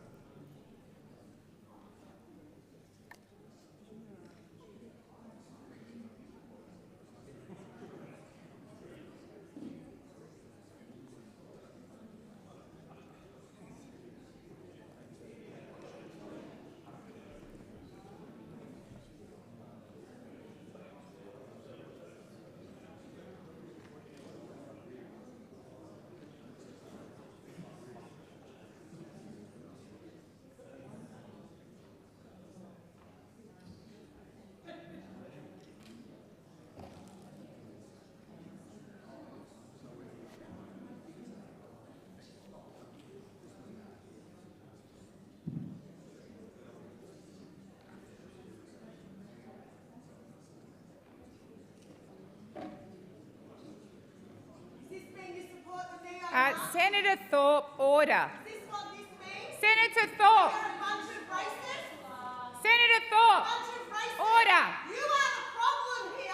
Order. In this country, you are Stop the count. Stop the count. Senator Thorpe, you will come to order when I require it.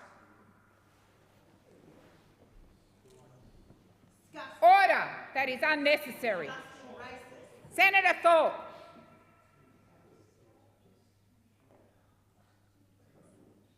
Please resume.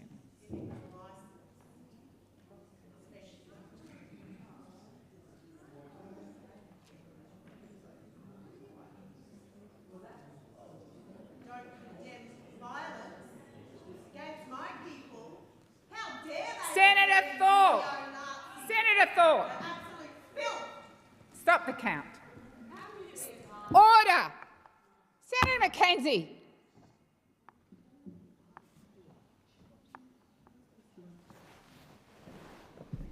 I would ask that you respect the chair.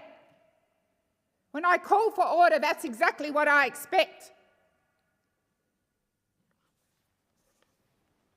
Please continue.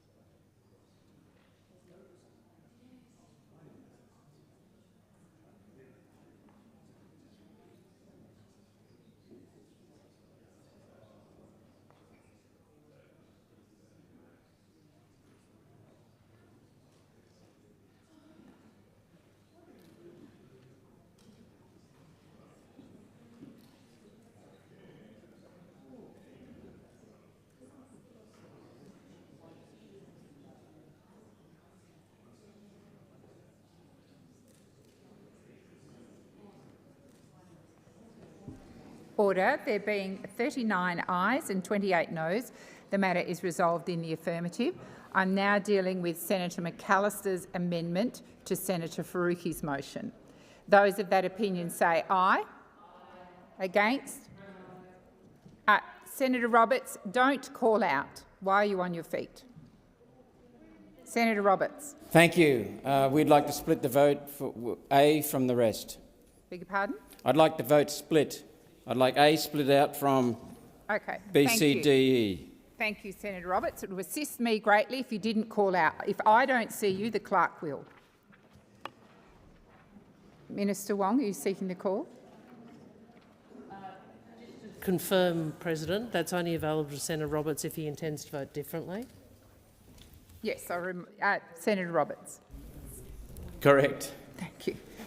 So Senator Roberts has requested that A be dealt with separately. So I will put A first. So the question is that Part A of that amendment be agreed to. Those of that opinion say aye. Aye. Against? I believe the ayes have it. I'm now going to put the rest of that amendment. So the question is that from B onwards be agreed to. Those of that opinion say aye. Aye. Against? No. I believe the ayes have it. Division required. Ring the bells for 1 minute.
Lock the doors. So the question is that the amendment as moved by Senator McAllister, and we're dealing with parts B onwards, be agreed to. The ayes shall move to the right of the chair, the noes to the left. I appoint Senator Grogan as teller for the ayes and Senator Askew as teller for the noes.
Order. There being 39 ayes and 28 noes, the matter is resolved in the affirmative. I'll now put the motion as amended. The question is, the motion as amended be agreed to. Those of that opinion say aye. Aye. Against? No. Division required. Ring the bells for 1 minute.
Lock the doors. So the question is that the motion as amended be agreed to. The ayes shall move to the right of the chair, the noes to the left. I appoint Senator Grogan as teller for the ayes and Senator Askew as teller for the noes.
Order. There being 39 ayes and 28 noes, the matter is resolved in the affirmative.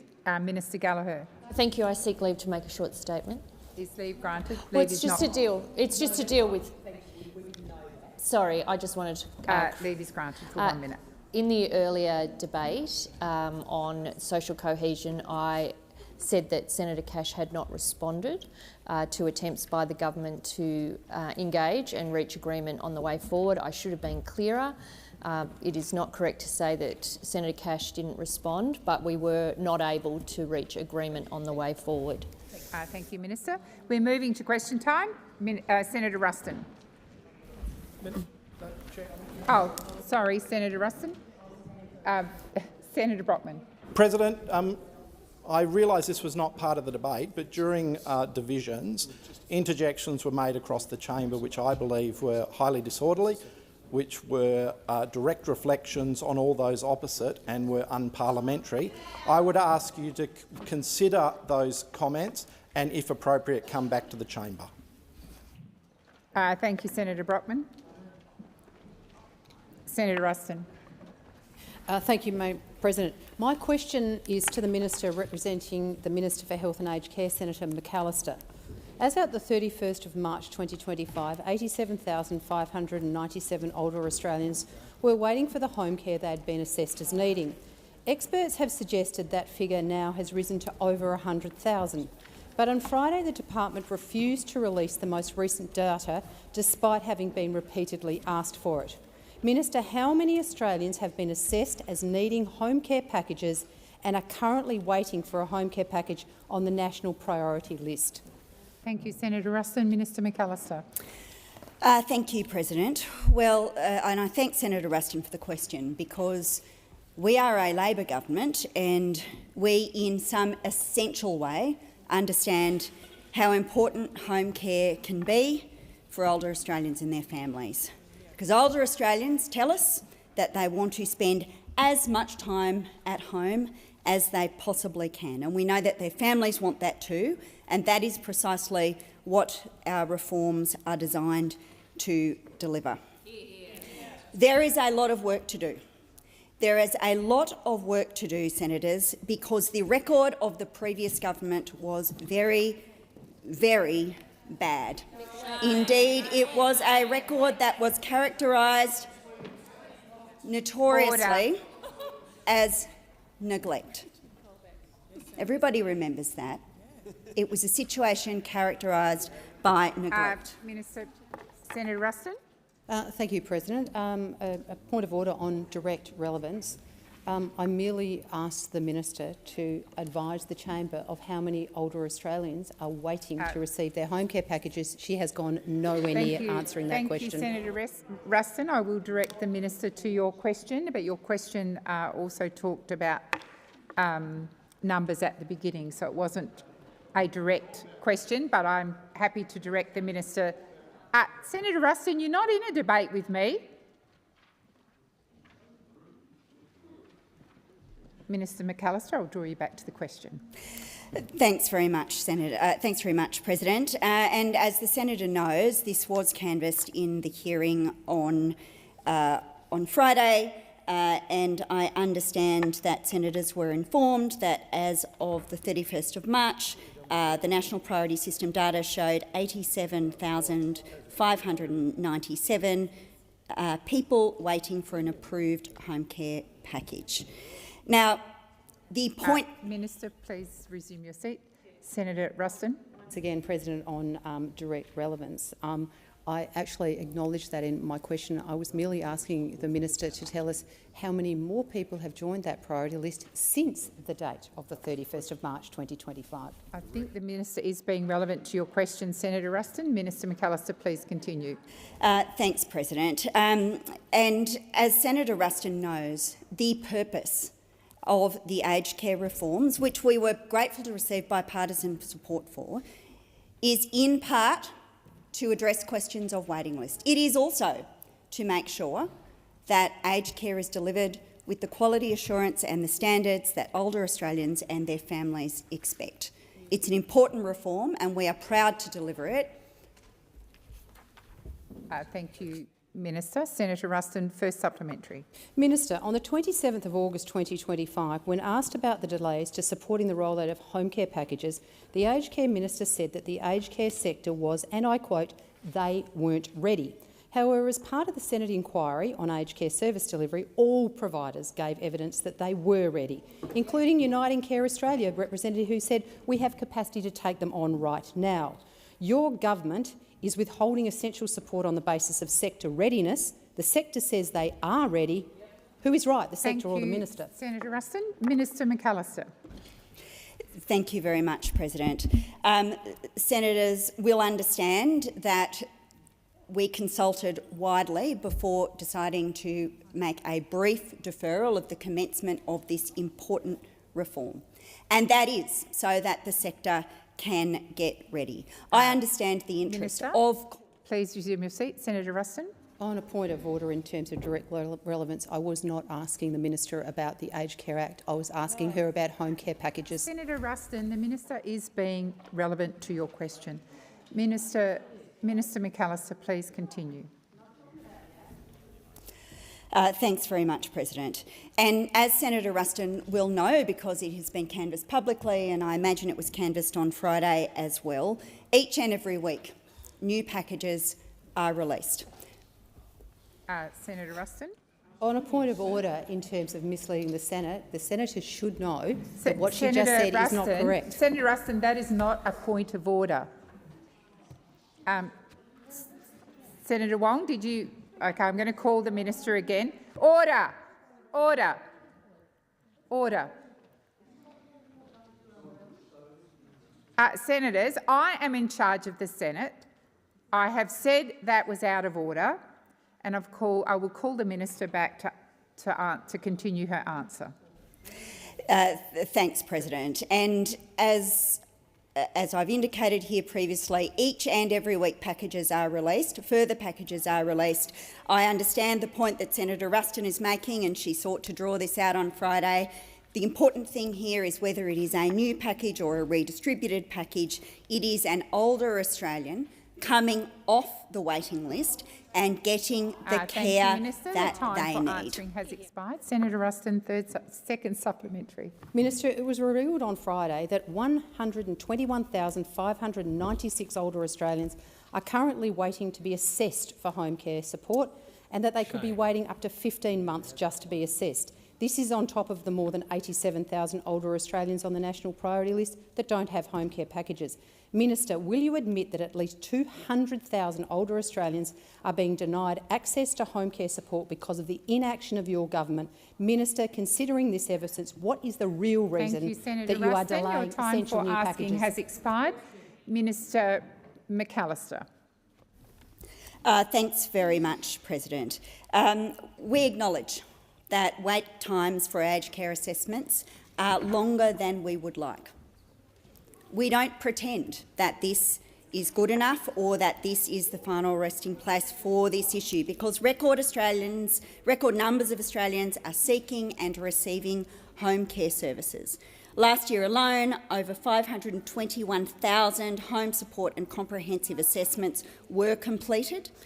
Only some people waiting for an assessment will end up on the National Priority System, and the assessment waitlist, of course, contains those seeking lower-level care, along with crossover and duplication of numbers on the National Priority System.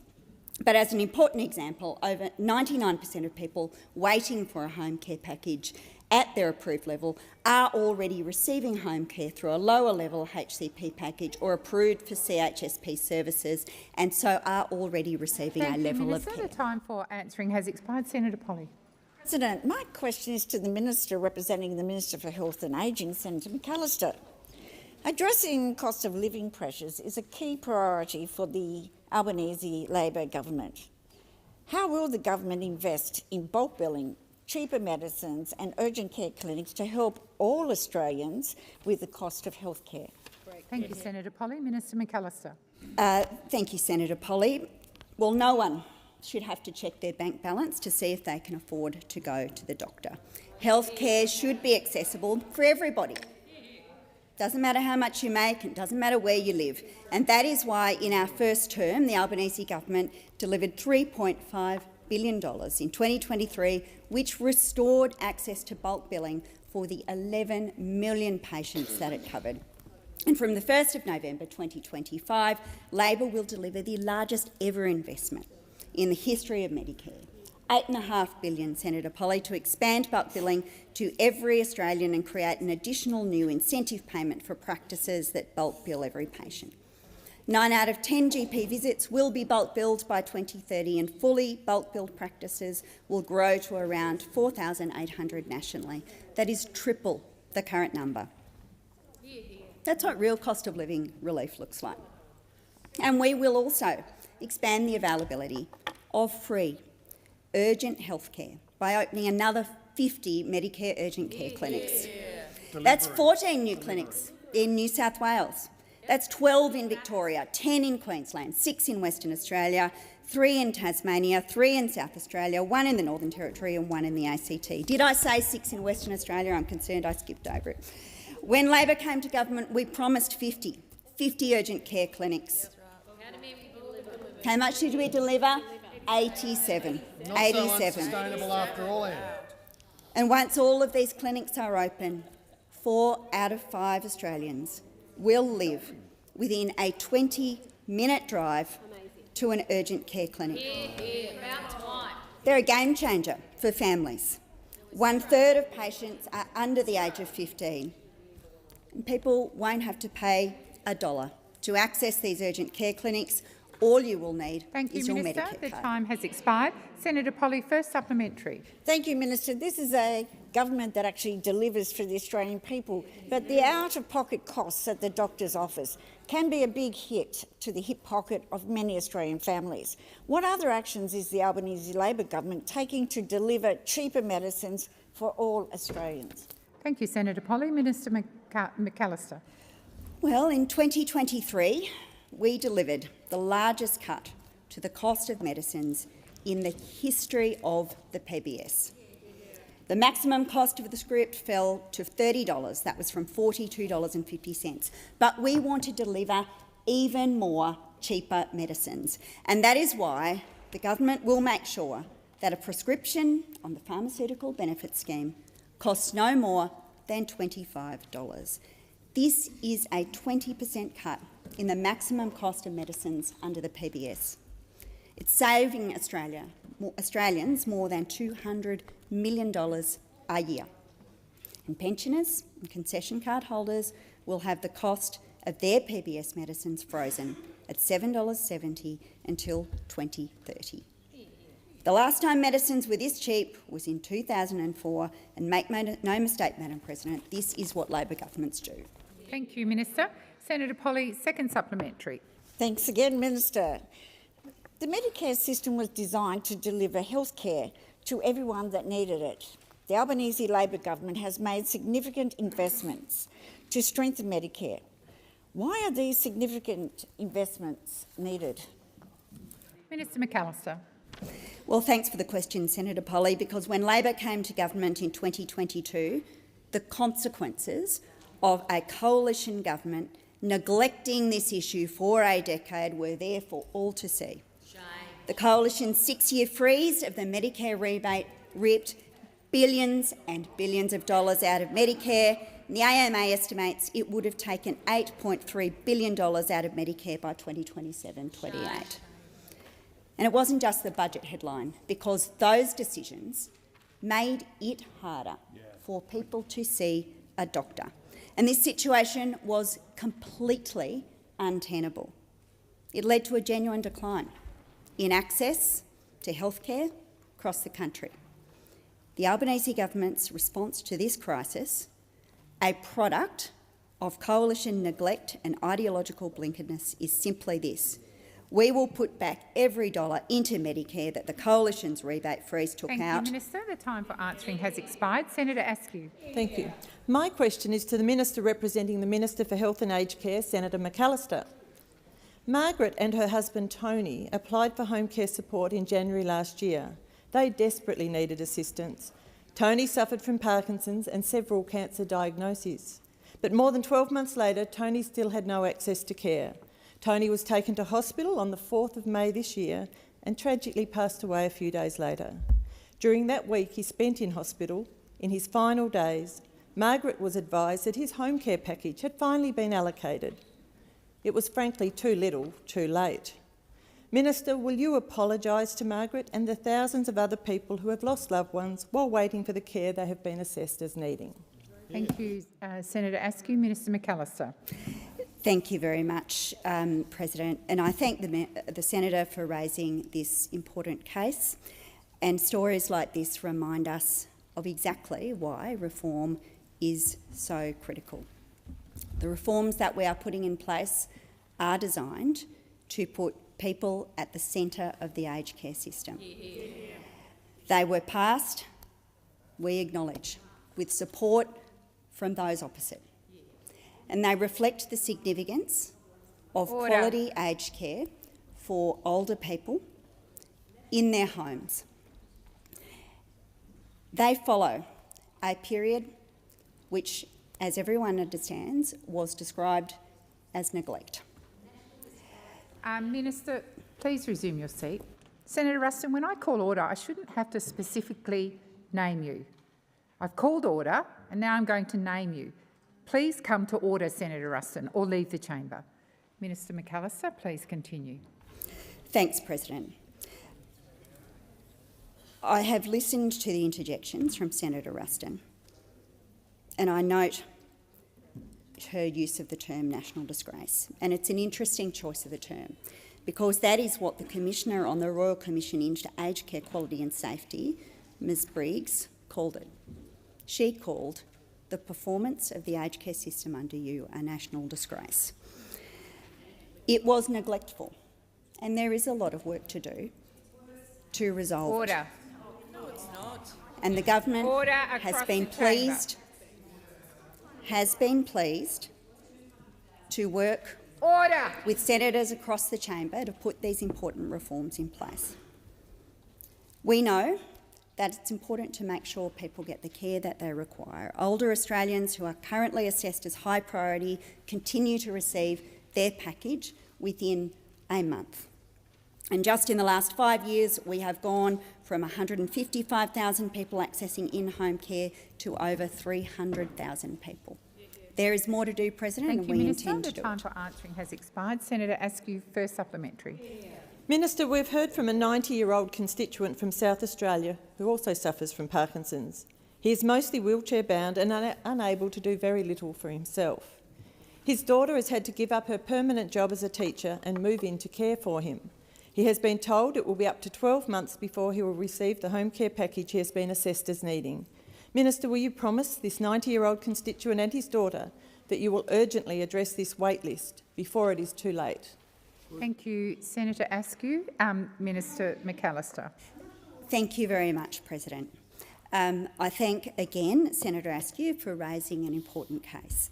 And I say to her, of course, that any individual who comes to you, we would always, of course, be interested in hearing about their stories directly, Senator Askew, and you should, of course, refer those to myself or to Minister Ray. But it highlights, of course, why these reforms are so significant. It is a generational reform designed to deliver aged care of the highest quality for older Australians.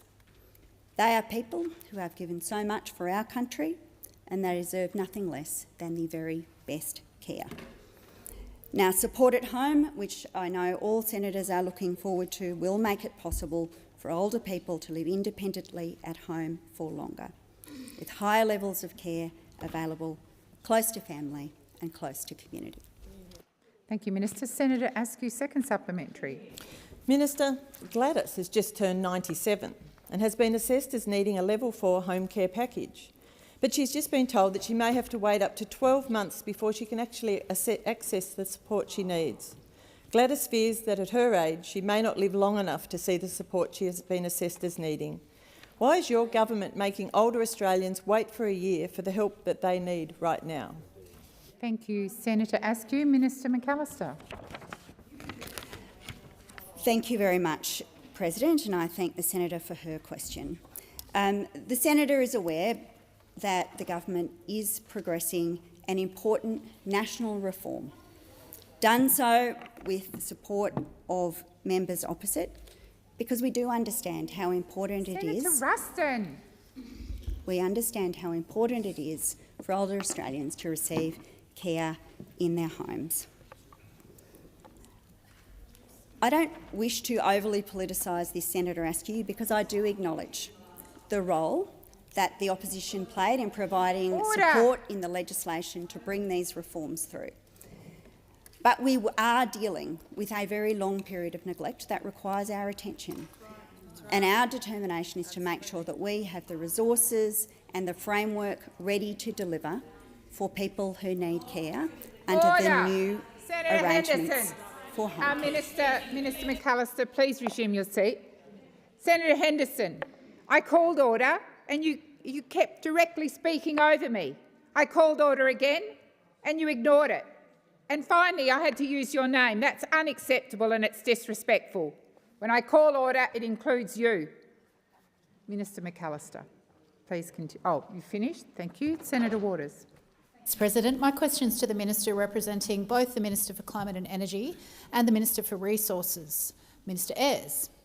Methane is a potent heat-trapping gas which is turbocharging climate-driven natural disasters. Today it was revealed that Santos's Darwin LNG gas facility has been leaking toxic methane for 19 years. FOI documents gained by the Environment Centre of NT show that federal agencies, including the Clean Energy Regulator, CSIRO and NOPSEMA, all knew about the methane leak but have taken no action nor advised the public. When were any of the responsible ministers for those agencies informed about this leak? And why has no federal action been taken to repair or replace those leaking storage tanks, despite 3 federal agencies knowing about the leaks? Thank you, Senator Waters. Minister Ayres. Thank you, and thanks, Senator Waters. Firstly, in relation to the Minister for Resources, your question sort of moves across the various ministers who are engaged here, but I can say in terms of the Minister for Resources, she is, of course, and the government is concerned about the reports of methane leaking from this Darwin LNG facility that aired on the ABC this morning. It does largely seem to be a matter for the Northern Territory's EPA regulator, but the Minister has asked her department, confusingly also my department, to review those reports as part of their work with the expert panel on methane reporting. The government does have confidence in the relevant authorities, and we do understand that the facility has been the subject of several reviews and investigations by the operator and by the regulator, the Northern Territory EPA. What we do know currently is that the tank is currently not in operation. The tank in question was subject to an engineering investigation in 2020 when approval was sought from Northern Territory WorkSafe to extend the life of the Darwin LNG facility. The appropriate regulatory approvals are in place. Importantly, it has an approved safety case. The methane emissions are reported under the National Greenhouse and Energy Reporting Scheme, and there is a monitoring program in place. The licence to recommence operations of the tank is up for renewal on the 18th of September. It's a matter really for Santos and the Northern Territory. The time for answering has expired. Senator Waters, first supplementary. Thanks, President. Offshore gas regulator NOPSEMA was advised of the leak prior to approving Santos's new offshore gas field in the Timor Sea, the Barossa project, which will use this leaking facility. Will the government now revoke Santos's approval for this new gas field after 19 years of leaking methane? Thank you, Senator Waters. Minister Ayres. Yeah, thank you. I just indicate, firstly, that in terms of the question you asked, you said that the tank will be used in relation to that project. The advice that I have, and I'll correct if I'm not asserting this properly, but the advice that I have is that the tank is currently not in operation. I would infer from that that it is not the case that it will be used in the context of that project. But I will, as I said, come back on that point if required. In April 2025, NOPSEMA approved the commissioning, startup and operation of the Barossa floating production, storage and offtake facility.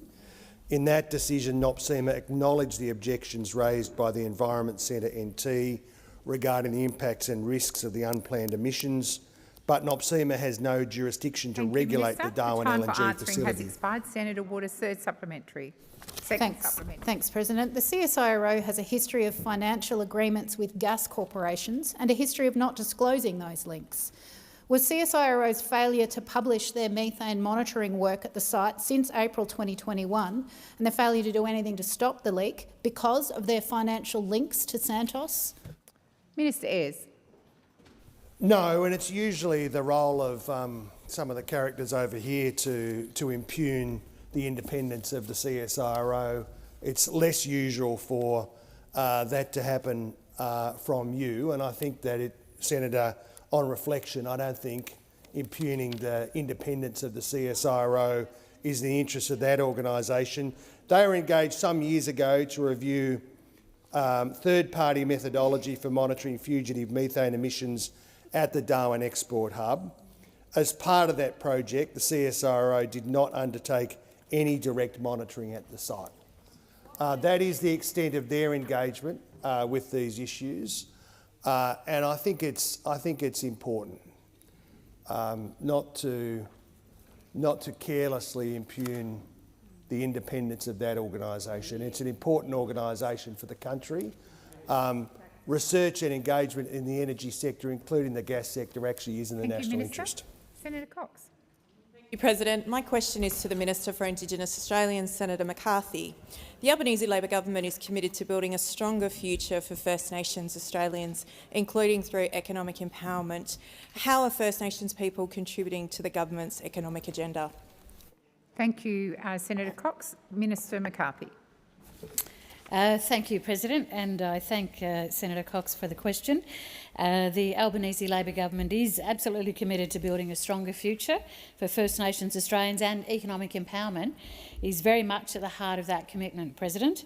And over recent weeks, I've travelled across the country to host First Nations economic roundtables.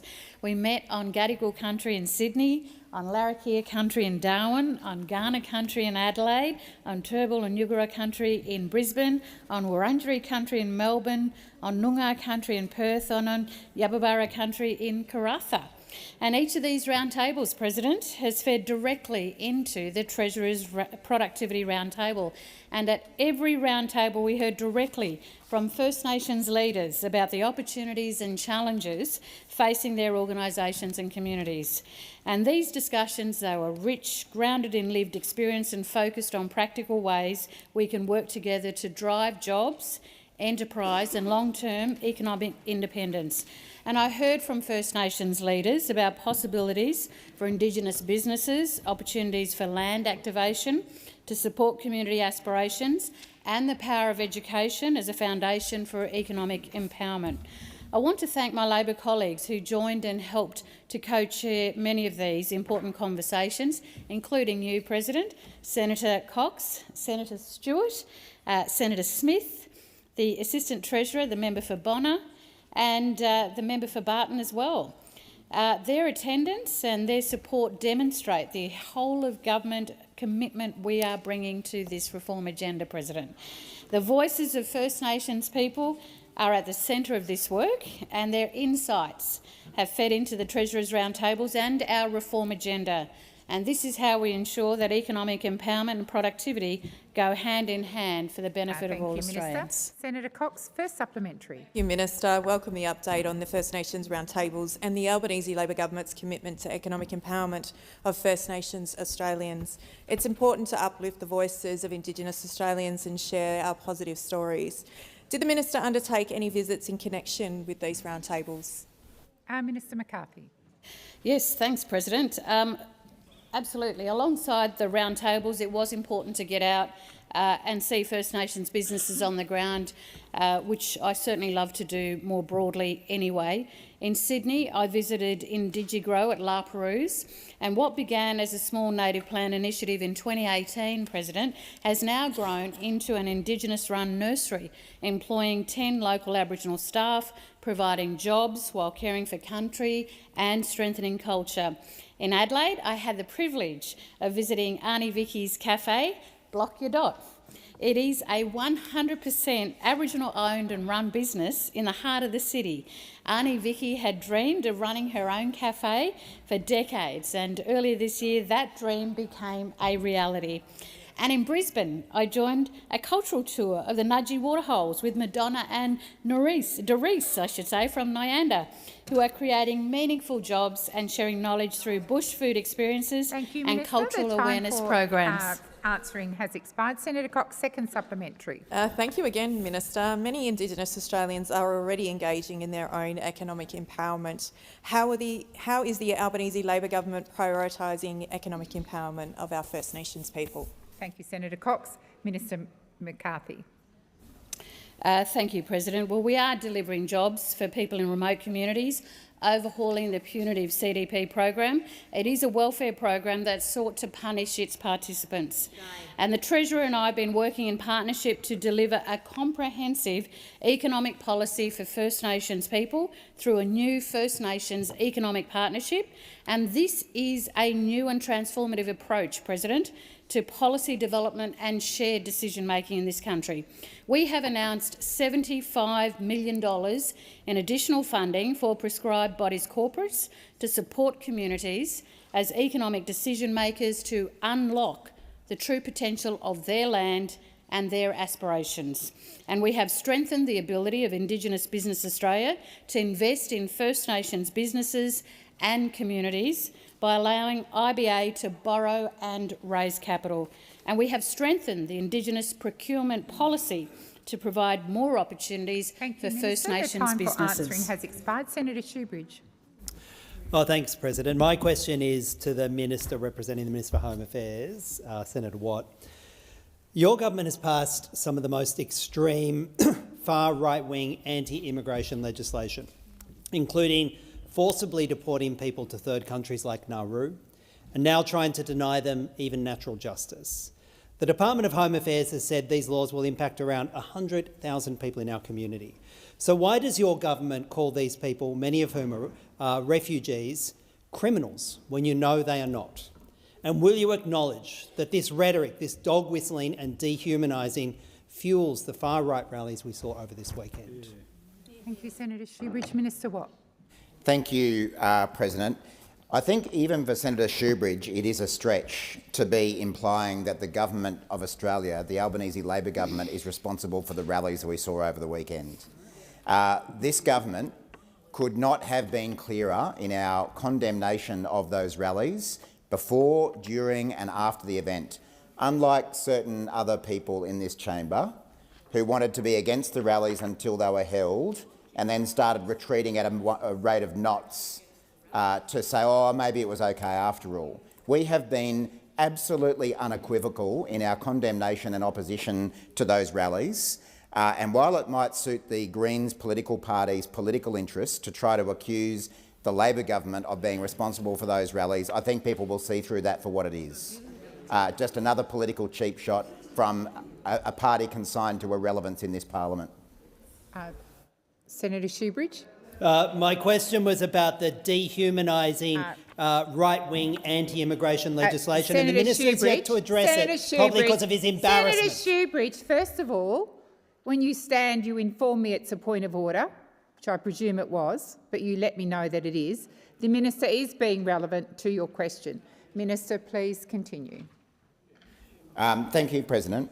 So the legislation that Senator Shoebridge was referring to before he tried to blame the Labor Party for rallies of extremists over the weekend, that legislation makes targeted amendments to the Migration Act to expressly exclude procedural fairness from applying to the exercise of powers that deal with the taking of action in relation to third country reception arrangements. And as to why the government is introducing this legislation, The point of principle that we're adopting is that if someone does not have a right to a visa in Australia, then that person should leave. And that is the situation in relation to the NZYQ cohort as they become known. That is the basis of that legislation. That principle, that if you don't have a right to a visa in Australia, you should leave Australia, that is the basic principle of any functioning migration system, but it would appear that the Greens Party does not support that principle, that someone without a right to a visa should leave Australia.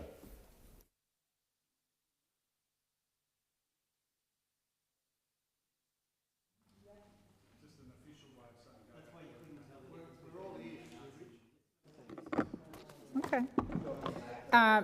Senator Shoebridge, first supplementary. Thanks, President. Minister, last year when you worked with Peter Dutton to pass the first tranche of these hateful laws, you were told by the Human Rights Law Centre, National Legal Aid, Democracy in Colour, the Asylum Seeker Resource Centre, Amnesty International and many more that those laws would fuel racism and anti-migrant hatred. Right. Why didn't you listen? Yeah, thank you, Senator Shoebridge. Minister Watt. Thanks, President. Well, it's ironic again that we have Senator Shoebridge, someone from the Greens political party, wanting to talk about working with the coalition, because those of us who were here in the last term of Parliament remember that it was the Greens political party working with the coalition to block housing, to block environmental law reform. Just a moment. Senator Shoebridge. Point of order, President. It's not within a bull's roar of relevancy, and you know. Senator Shoebridge, I'm going to ask you to withdraw that.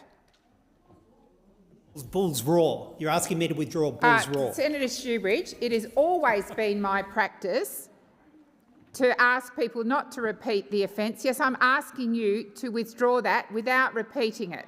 I withdraw it. I'm just checking what it was you're asking me to withdraw. And I maintain my point of order. Senator Shoebridge, first of all, you're not in a debate with me. If I ask you to withdraw, then withdraw those comments which you've done.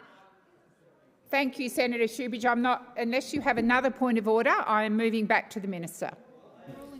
I maintain the point of order, Senator that it's not relevant. Resume your seat. Senator Shoebridge. Senator Shoebridge, I think earlier today I asked you, when I call you to order, you come to order. You do not continue to talk over me. Senator Allman-Payne, come to order.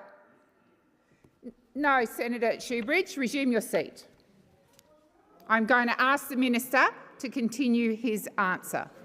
Minister Watt. Thank you, President. Well, Senator Shoebridge has his glass jaw out wide this week, that's for Watt, sure. I'm going to ask you to withdraw that. I'll withdraw. Thank you. Senator Shoebridge, the very beginning of your question went to your accusation that the government was working with the coalition. So I'm completely entitled to point out the many occasions on which the Greens Party have worked with the coalition to block housing, to block environmental law reform and to block almost every other progressive reform that this Labor Party ever tries to do. Now, I've already outlined the principle that underpins this legislation, that if you don't have a right to a visa in Australia, then you should leave, and that's what this legislation is about establishing. Senator Shoebridge. That's what it is. Thank you, President. Will you now, Minister, will your government publicly release the secret $400 million MOU on deportation you've signed with Nauru? And I ask that especially, noting that the Nauruan President had said in relation to the deals he's cut with the Albanese Labor government that Nauru's, and I quote, long-term goal remains the eventual repatriation of these individuals to their home countries. They have fled persecution and they need protection. Yeah. Thank you, Senator Shoebridge. Minister Watt. Thank you, President, and thank you, Senator Shoebridge. The government will publish details about that agreement in the usual way at the appropriate time. It's obviously a matter for the Nauruan government to make a decision as a sovereign nation what agreements they enter into. They have chosen to enter into this agreement with Australia and therefore the agreement will be honoured. Thank you, Minister. Senator McKenzie. Thank you. My question is to the Minister representing the Prime Minister, Senator Wong. Hundreds of Victorian farmers, community members and volunteer firefighters travelled to Ballarat in their utes, tractors and fire trucks last Friday to protest Labor's renewable energy policies. where the risk of transmission towers and renewable energy infrastructure are threatening the futures of regional communities. Speaking at the Bush Summit, the Prime Minister was heckled and booed when questioned about protecting rural communities. The Prime Minister told farmers, and I quote, "I'll continue to engage, but I won't bullshit people." Minister, does the Prime Minister's no bullshit policy mean the government will start telling the truth and release the modelling of the true cost of Labor's 100% renewable rollout? Thank you, Senator Mackenzie. Senator Wong. Well, Senator, thank you for that question, and thank you for the opportunity to outline the difference between our political parties about climate change, net zero and renewable energy, because we on this side recognise the imperative of transitioning the Australian economy. We on this side recognise the opportunity that we have. We on this side recognise the importance of reforming the energy system. We on this side recognise the importance of policy certainty. On that side, what we know is that they have had decades of internal fighting about climate policy, and they're still not over it. Even though Ms Mosley has made really clear her view on these issues, everyone from Senator Cash to Senator Mackenzie are showing a complete lack of loyalty to the leader and, frankly, not listening to their voters. I am interested. Minister Wong, please resume your seat. Senator Mackenzie. On a point of order. Direct relevance. I don't argue with the Labor Party's commitment to this policy. I want them to release the true cost. Okay, the minister is being relevant. Thank you, Senator Mackenzie. Minister Wong. Well, thank you. And I was interested, Senator, to see some of the commentary, including from the Western Australian Liberal leader and in the papers, about coalition voters and how most coalition voters are actually wanting the coalition to take a mature and rational approach to this policy dilemma. But instead, well, I'll take that interjection, lower the cost. If you really think that coal-fired power is a lower cost after you have seen coal-fired power exit the system and you have seen how the unreliability of ageing coal-fired power stations has increased costs to Australians, and you really think that nuclear is the way forward, well, I think everyone can look at the coalition's policy and see it is ideological and irrational. Ideological and irrational. The facts are we have the cheapest possible policy, unlike you. Thank you, Minister Wong. Senator Mackenzie, it is one thing to quote language which, quite frankly, I'd rather you didn't. It is quite another to shout it across the chamber. Please withdraw. On behalf of the Prime Minister and I withdraw. No, Senator Mackenzie, you shouted it across the chamber. Now, Senator Mackenzie, I'm going to ask you to put your first supplementary. Thank you, ma'am. Government agencies and renewable companies are failing landholders and communities affected by the renewable rollout. Minister, does the Prime Minister's no bullshit policy mean the government will explain the real cost of Labor's energy targets and impacts of those targets on the energy bills of Australian households and businesses? Thank you, Senator Mackenzie. Minister Wong. We will go down the path of the cheapest available energy. That is what we will do, and that is what we are doing. That is the reality. Now, you might want to front up in front of communities and tell them something which is not true, that there is somehow a magical cheap nuclear policy. That was what you said in the last election. There's a magical cheap nuclear policy. That was untrue. There's somehow some other magical policy. The reality is renewable energy is the cheapest form of new energy. Now, I don't know which part of the economics of that, Senator, you do not understand, but you continue to stand up in front of communities and mislead them. That is the reality. Well, you know what we will do? We will get on with the task of reforming Australia's energy system because we want the cheapest, reliable form of energy for Australians, and we will work to deliver that, unlike you. Thank you, Minister. Senator Mackenzie, second supplementary. Under the Prime Minister's no bullshit policy, will the government explain why under Labor's renewable rollout, regional communities are bearing the burden of hosting infrastructure on their land, impacting food security, social cohesion and private property rights? Order. I want order in the chamber before I call Senator Whish-Wilson. Senator Whish-Wilson, once again I've called order and you continue to speak over me. That is disrespectful. Order. Order. I cannot believe I called you to order and you still kept going. Minister Wong. Well, first I'll take the question about social cohesion, because we have just had a debate on that, Senator, which was part of your question. You talked about social cohesion, and you voted against affirming Australia as a nation that welcomes different races, religions and views, united by respect for each other's humanity and for each other's right to live in peace. You voted against that, so don't address me about social cohesion. I have asked you to resume your seat. Senator McKenzie. On direct relevance, point of order, Madam President. The minister knows full well that just because she can't answer the question doesn't mean she shouldn't at least give these divided communities. Senator McKenzie, you are not in a debate with me. I called you to order and you kept talking over me.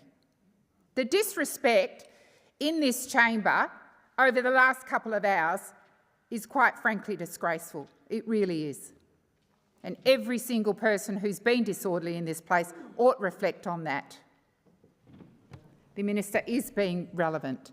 Minister Wong. Thank you, President. Well, I am asked about social cohesion, and I think, Senator McKenzie, it is legitimate for us to point out on a day when you vote against a motion on social cohesion in the way that you did, to say to you, really, don't come into this chamber and talk to us about social cohesion when you are refusing to play your part as an elected representative, to contribute to strengthening it. That is what is occurring. So the hypocrisy is on display between this side of the parliament and those opposite. Thank you, Minister Wong. Minister Gallagher. Point of order, President. I'm just wondering whether you could reflect on previous rulings of other presidents around the use of unparliamentary language by way of quotation during question time, and come back and consider them just in light of Senator McKenzie's questions today. Yeah, I do recall, and I will take advice, but I think where it's quoted, sadly, it is not unparliamentary, even though I may have a different view, but I will go back and reflect. Order. Senator Roberts. Thank you, President. My question is to the Minister representing the Attorney-General, Senator Farrell. We remember Captain Daniel Lyon, Lieutenant Maxwell Nugent, Warrant Officers Class 2 Joseph Philip Laycock and Corporal Alexander Knaggs.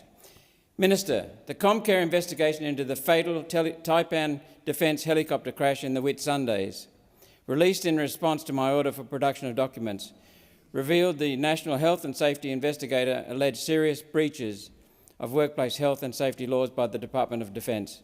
There has been no explanation for why the Commonwealth Prosecutor did not lay charges despite these clear findings. Minister, given this new information, will the government release the Commonwealth Prosecutor's reasons for not pressing charges despite the allegations from Comcare to give the families of the crash victims closure and ensure that these allegations are properly tested in court? Thank you, Senator Roberts. Minister Farrell. Thank you, President, and thank you, the Senator, for his question. This issue obviously is an issue concerning the Attorney-General, but as you have said, Senator, we do recognise and pay tribute to the fallen MRH-90 aircrew who were lost in Lindeman Island on the 28th of July 2023. As to the specifics of your question, Comcare is the independent federal work health and safety regulator responsible for monitoring and enforcing compliance with the Commonwealth Work Health and Safety Act. In July 2023, Comcare began an investigation of potential work health and safety offences relating to the fatal crash which you referred to in your question. The investigation focused on the Department of Defence's duty owed to workers under the Commonwealth Work Health and Safety Act. Comcar conducted a thorough investigation and has provided their findings to the Commonwealth Director of Public Prosecutions.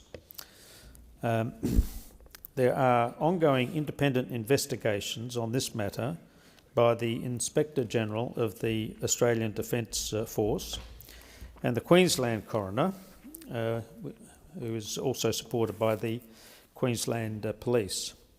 As these investigations are ongoing, it would be inappropriate to comment on them at this stage.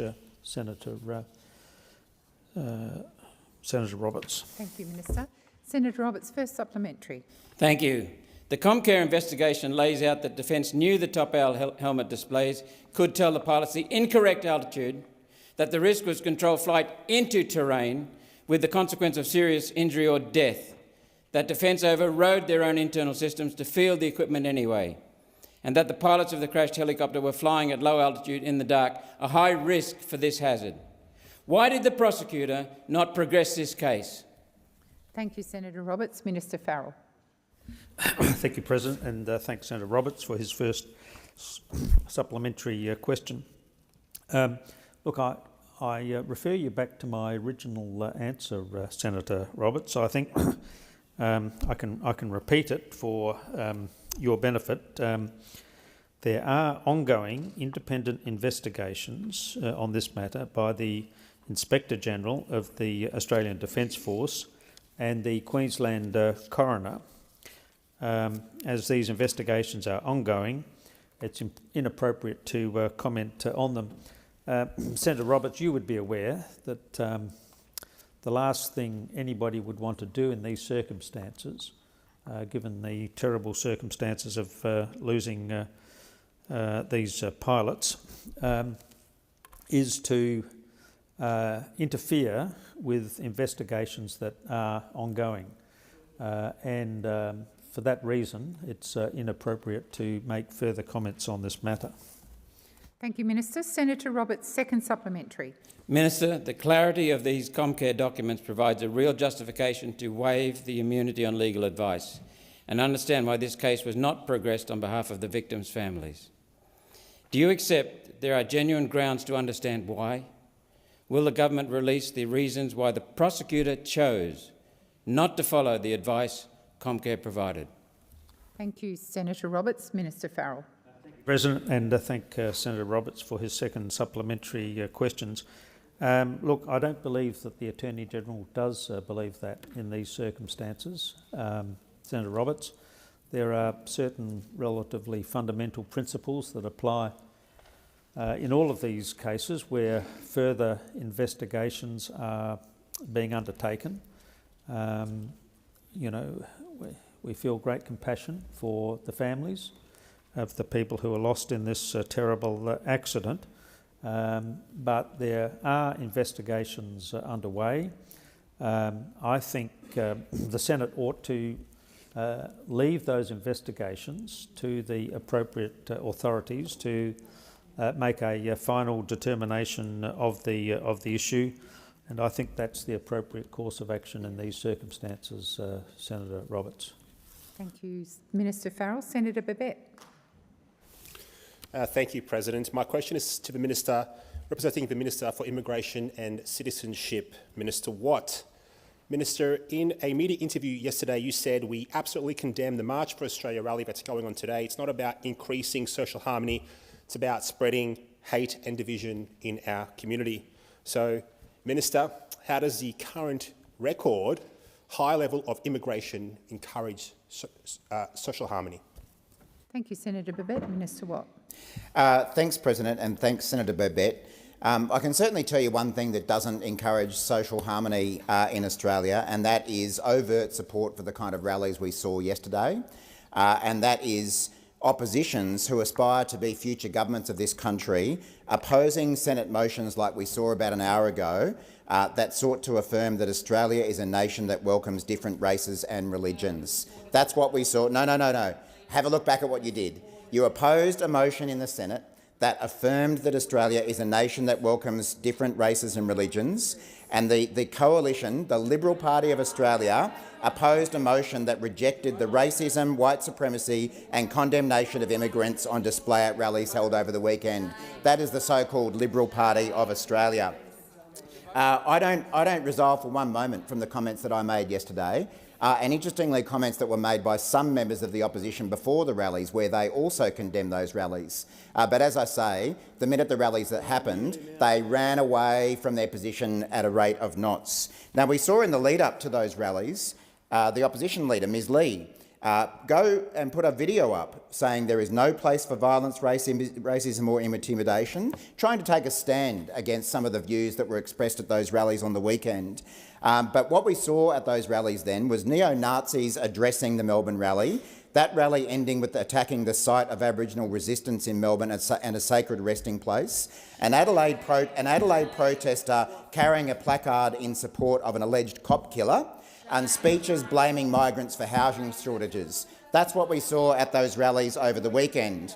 And then, when offered an opportunity to support a motion of the Senate that affirmed that Australia is a nation that welcomes different races and religions, the opposition voted against that. When offered an opportunity to support a motion rejecting racism, white supremacy that we saw in the rallies, the opposition voted against that. Shame on you. Thank you, Minister. The time for answering has expired. Senator Babet, first supplementary. Minister, look, the vast majority of people that were there yesterday at the march were just everyday mums and dads, grandparents, struggling workers, and many immigrants themselves. Do you seriously believe that, as you said on Sky News yesterday, that these people were motivated by hate and division, or are you going to concede that they're just motivated by a genuine concern for their country and their standard of living? Thank you, Senator Babet. Minister Watt. There are plenty of ways that people can express their love of their country or express their concern about cost of living. One way that some people have chosen to do that is attend rallies that are being addressed by neo-Nazis. And I don't think that is the right way to express your concern about your country. And I don't think that the views that we had on display at those rallies yesterday represented Australian values whatsoever. Australian values are about a fair go for everyone, regardless of who they are and where they come from. Australian values are about standing up for someone who's less fortunate than yourselves, not what we saw there yesterday. The values that were expressed at those rallies yesterday were not Australian values. Order across the chamber. Order. Oh, Senator McKim, you continue to speak over me when I've called for order. Once again, you are being disrespectful to the chair. Minister Watt, please continue. And you know, I know that in their hearts there are some members of the opposition who agree with what I'm saying. People like Senator Bragg, who was interviewed about this and interviewed about the effect of anti-migrant policies on the coalition's vote at the last election. And he said, someone said to me, if you're a migrant, you get blamed for the housing crisis. If your parent was a dual national, you could get deported, and that wasn't a very good starting point for our campaign. Senator Bragg knows his... Senator Babet, second supplementary. Thanks, Minister. Minister, when is your government going to stop insulting everyday Australians and start listening to them by ending the reckless policy of unsustainable mass migration? We all agree with migration, but the problem is the mass migration. It's putting enormous pressure on housing, on infrastructure and on community cohesion. Thank you, Minister. Minister Watt. You know what's putting pressure on housing in Australia? It's opposition parties and independents voting against housing being built.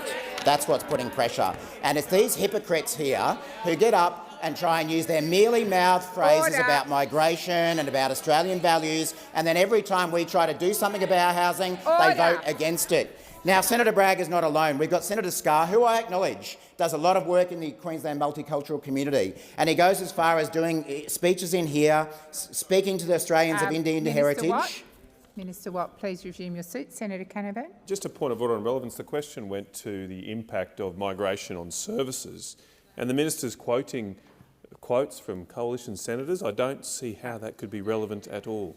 Thank you, Senator Canavan. I will draw the minister back to the question, and before I ask him to continue his response, I'll ask for silence in this chamber.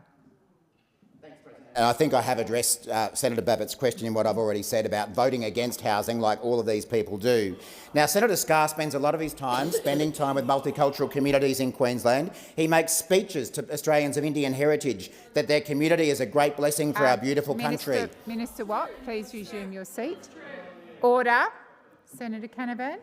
Madam President, I think you rightly asked the minister to come back to the question, and instead the minister's then gone back to the exact same points he was making before you asked him to return to the question. Senator Watt, you need to respond from what the government is doing in relation to Senator Babette's question. And I repeat that our government is building more housing and is building more infrastructure despite opposition of people over there. The problem is that whether it's Senator Scarr, Senator Bragg or anyone else, they say things up in Queensland or wherever and they come in vote for motions and don't want to condemn far-right neo-Nazi. Senator Bragg. Thank you very much, President. My question is to the Minister representing the Prime Minister, Senator Wong, and it goes to how many houses have actually been built, not bought or acquired, by the Housing Australia Future Fund. Senator Gallagher previously told the Senate that the HAF had acquired and converted 340 homes. My question is the HAF still acquiring and converting homes? Thank you, Senator Bragg. Minister Wong. Thank you, President. I'm very pleased to get this question again from Senator Bragg, and I'm very pleased to update him since last week that we now have more than 5,000 homes through Commonwealth programs having been completed since coming to government. And Senator, I would say two things about your interest in housing policy. Can I say first, we are very disappointed, as are so many Australians, that your position as housing spokesperson is one of opposing more houses. We are disappointed in that. But one thing I would say, Senator Bragg, at least you, unlike most of your party, have not been prepared to point to migrants and migration in the housing debate. So at least we'll respect that. I wish more Liberals would be liberal and take the same view you do. Minister Wong. Senator Bragg. Thank you, President. Point of order on relevance. The question was clearly about whether the HAF was still acquiring and converting houses. Thank you, Senator Bragg. I will bring the minister back to the question. Minister Wong. Thank you, President. Well, as I said, President, through you, I'm very pleased to update the Senate that since I last gave this answer last week, that we now have more than 5,000 homes completed through Commonwealth programs since coming to government. That is an update from last week, which was 4,000 homes. Now, obviously, we on this side believe that adding to the supply of housing is one of the ways in which we can address affordability. It is disappointing. It is disappointing. That those opposite now complain about housing affordability but stood in the way and continue to stand in the way of adding to housing supply. And of course we all understand the economics of any market, but certainly housing supply affects Minister price. Wong, please resume your seat. Senator Bragg. Point of order, President. The question was clearly about whether the HAF was acquiring and converting existing houses. Thank you, Senator Bragg. The minister is being relevant to your question. Minister Wong, please continue. Well, as I said, some 5,000 houses have been completed under a range of government programs, Senator Bragg, and they include HAF projects in Ms Lee's seat, in Mr Hastie's seat and Ms McIntosh's seat, 132 homes in Penrith, in Page, 32 homes in South Grafton, in Moncrief, 213 homes in Southport. The time for answering has expired. Senator Bragg, first supplementary. Thank you very much. The HAF was legislated 2 years ago and its troubles have been well documented, Minister. Has the Prime Minister asked the Housing Australia Future Fund to buy houses to inflate these numbers? Thank you, Senator Bragg. Minister Wong. Well, President, I don't accept the precursor to that question, the various assertions about the HAF. The primary problem the HAF has had which you made a set of assertions in your primary question, Senator, your supplementary question. The primary problem the HAF has had is that you stopped it. Correct. That's the primary problem. Like, it's hard to get going when you and the Greens team up to stop more houses being built. Now, so every time you come in here and say, well, we're really worried about how many houses are being, well, why are there not more houses being built? Everyone on this side kind of goes, well, there was a problem, which was you lot said no. Minister Wong, please resume your seat. Senator Bragg. Well, it's a point of order again on relevance. We're trying to get to the point about whether or not there is acquiring and converting going on, and whether the Prime Minister has directed that. And the Minister is being relevant to your question, Senator Bragg. Minister Wong.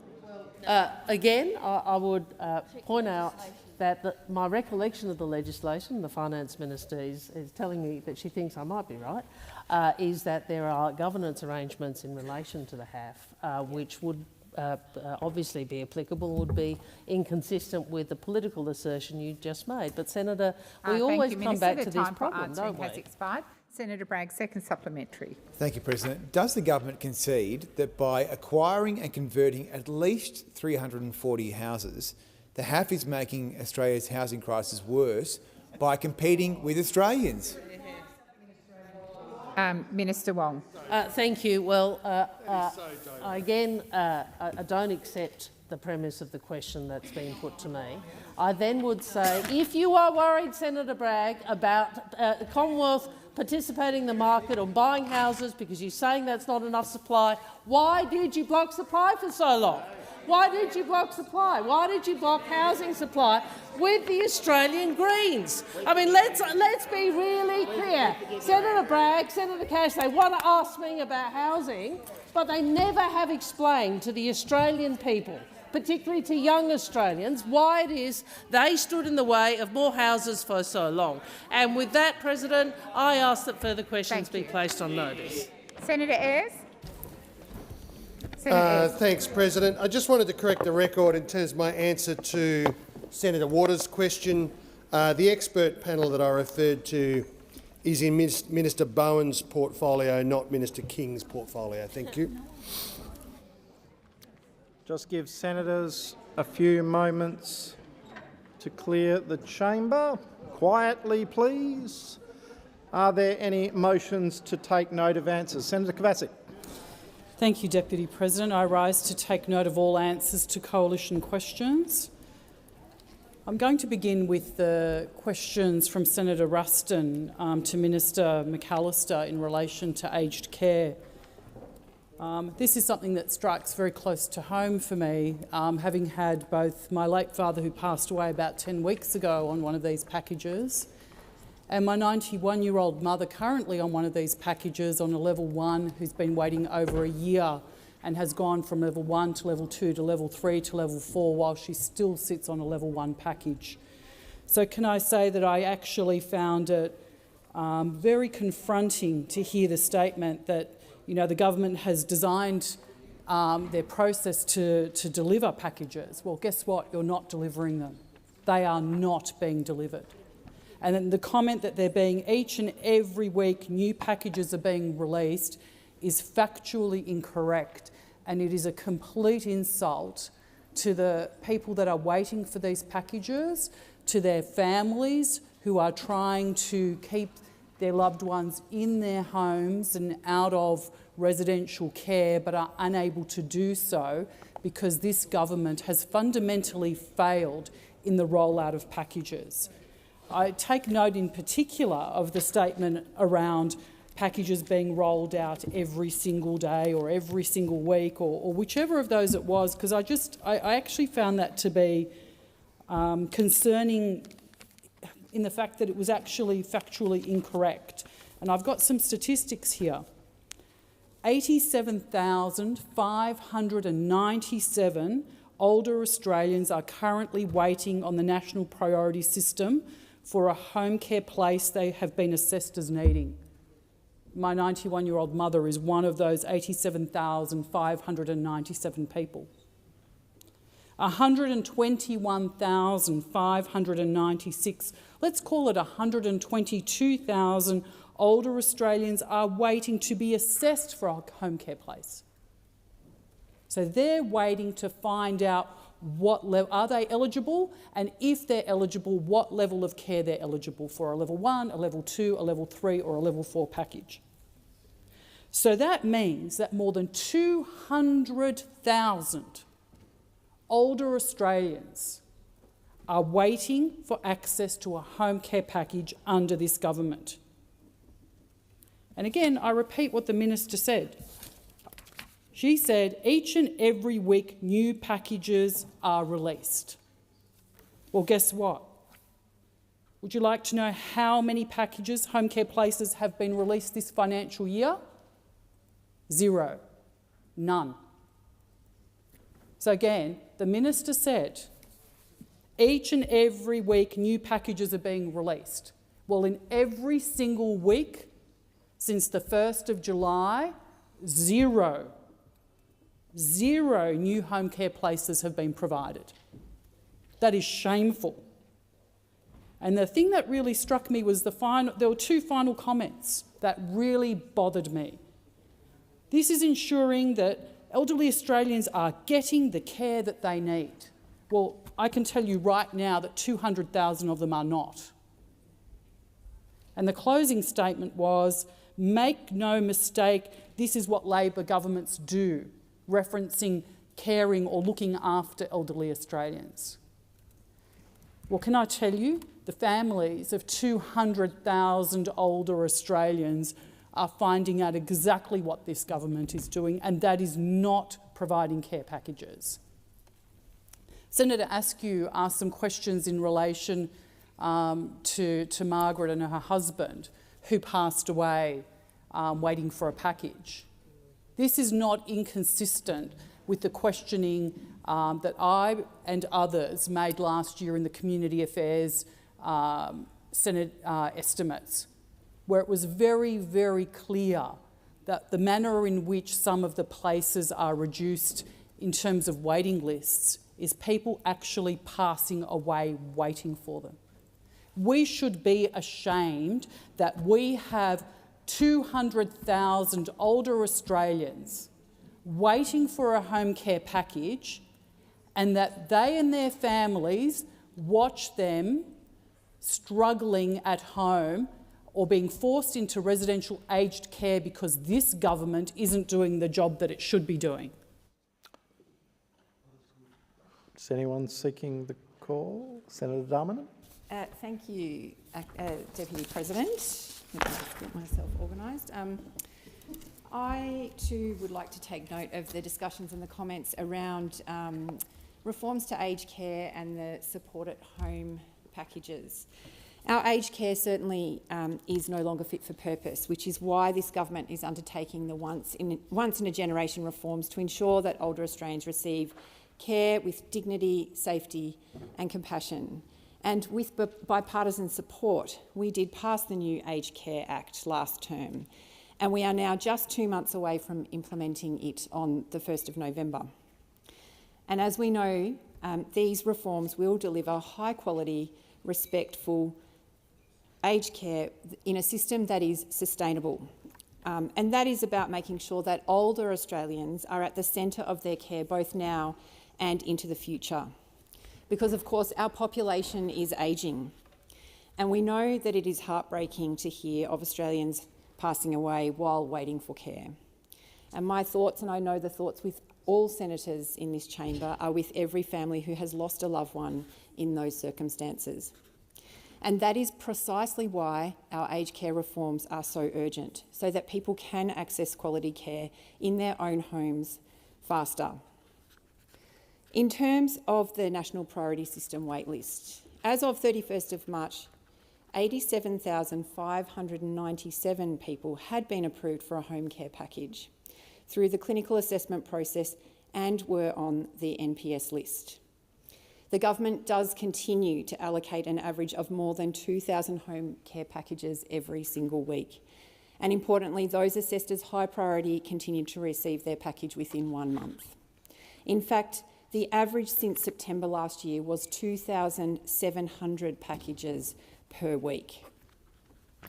And it's important to understand that assessment for broader aged care services is a different process to package allocation. We acknowledge that while the waiting times are still long, we are actively working to improve them. And due to our population ageing, demand has surged. Last year alone, more than 521,000 home support and comprehensive assessments were completed. Today, more than 300,000 older Australians are receiving home care packages. And only a portion of those people waiting for an assessment will end up on the NPS waitlist. This list does include those seeking lower level care and some duplication across systems. And in fact, as Senator McAllister said in answer to her question earlier, 99% of people waiting for a package at their approved level are already receiving support, either through a lower level package or the Commonwealth Home Support Program. And the median wait time for an assessment is now 25 days from referral to support plan and continues to reduce thanks to the new single assessment system. And in terms of the importance of the Support at Home package program, Support at Home will help deliver more than 107,000 packages in the next 2 years, and it is the largest number of home care packages ever released. And why is it important that we focus on Support at Home in particular? Why we rightly focus on Support at Home? It is because ageing at home is preferable than ageing in a residential facility. Everybody wants to age in dignity in their own home, within their own communities, close to their loved ones, their friends, their families, their groups. This is especially important for non-English speaking background elderly community members who want to be connected to those around them who they are most familiar with, the places they know, also the healthcare facilities, the doctors, the community groups, the providers that work with them in their own homes, in their own communities. And what goes with quality care in their home? Not just the services being provided, but the workers who provide those services. This government has delivered $15 billion for increases to the workers in the aged care system because pay is inextricably linked to quality services and to support at home. And I want to give a shout out to all of the dedicated and skilled support at home workers across the country, but particularly those who deliver through local government in Victoria, who have been recognised for their skilled work by the increased funding delivered by this government. Senator Darmanin, your time has expired. Senator Henderson. Thank you very much, Deputy President. I rise to take note about the government's woefully inadequate response to the deep concerns raised by Senator McKenzie about Labor's reckless renewables rollout across Western Victoria. Along with Senator McKenzie, the member for Mallee, and the Victorian opposition leader Brad Batten, I was honoured to stand shoulder to shoulder with our farmers at a protest against state and federal Labor at the Bush Summit in Ballarat last Friday. What a disgrace. Overnight, this treacherous Victorian state government had passed laws which allow authorised officers of the minister to forcibly enter farmers' land for the purpose of facilitating the construction of high-voltage transmission towers. The Albanese government, combined with the Allen government, are delivering reckless renewables policies which are driving our country off a cliff. Labor could not care less about the impact that the Western Renewables Link, or VNI West, is having on the viability of hundreds of farms, compromising food security and destroying the fabric of regional communities. The Prime Minister said at the Bush Summit, "I'll continue to engage, but I won't BS people." Well, I say to the Prime Minister, what complete BS. Labor has treated regional communities with contempt while driving up power and gas bills, turning Victoria from a powerhouse of cheaper electricity into an economic basket case. And you know why farmers got on their tractors and literally ran the Prime Minister out of town? Because they say BS. They are angry. They have every right to be angry. This government does not care about them, does not care about their farms, does not care about their future. And for the Prime Minister at the Bush Summit to say, oh, we're listening, and for the Premier of Victoria to say we've done such a great job, what a joke. I mean, last week in the Parliament, the member for Ballarat, who's done literally nothing for the people of Ballarat since the Albanese government was elected. And I say that because when we were in government, we drove massive infrastructure investment into the Ballarat electorate and into regional Victoria. The former coalition government spent in excess of $500 million on upgrading the Ballarat to Melbourne rail line, including building a number of new railway stations, with the state government playing a relatively minor funding role. But since Labor has been elected, there are so few infrastructure projects across regional Victoria.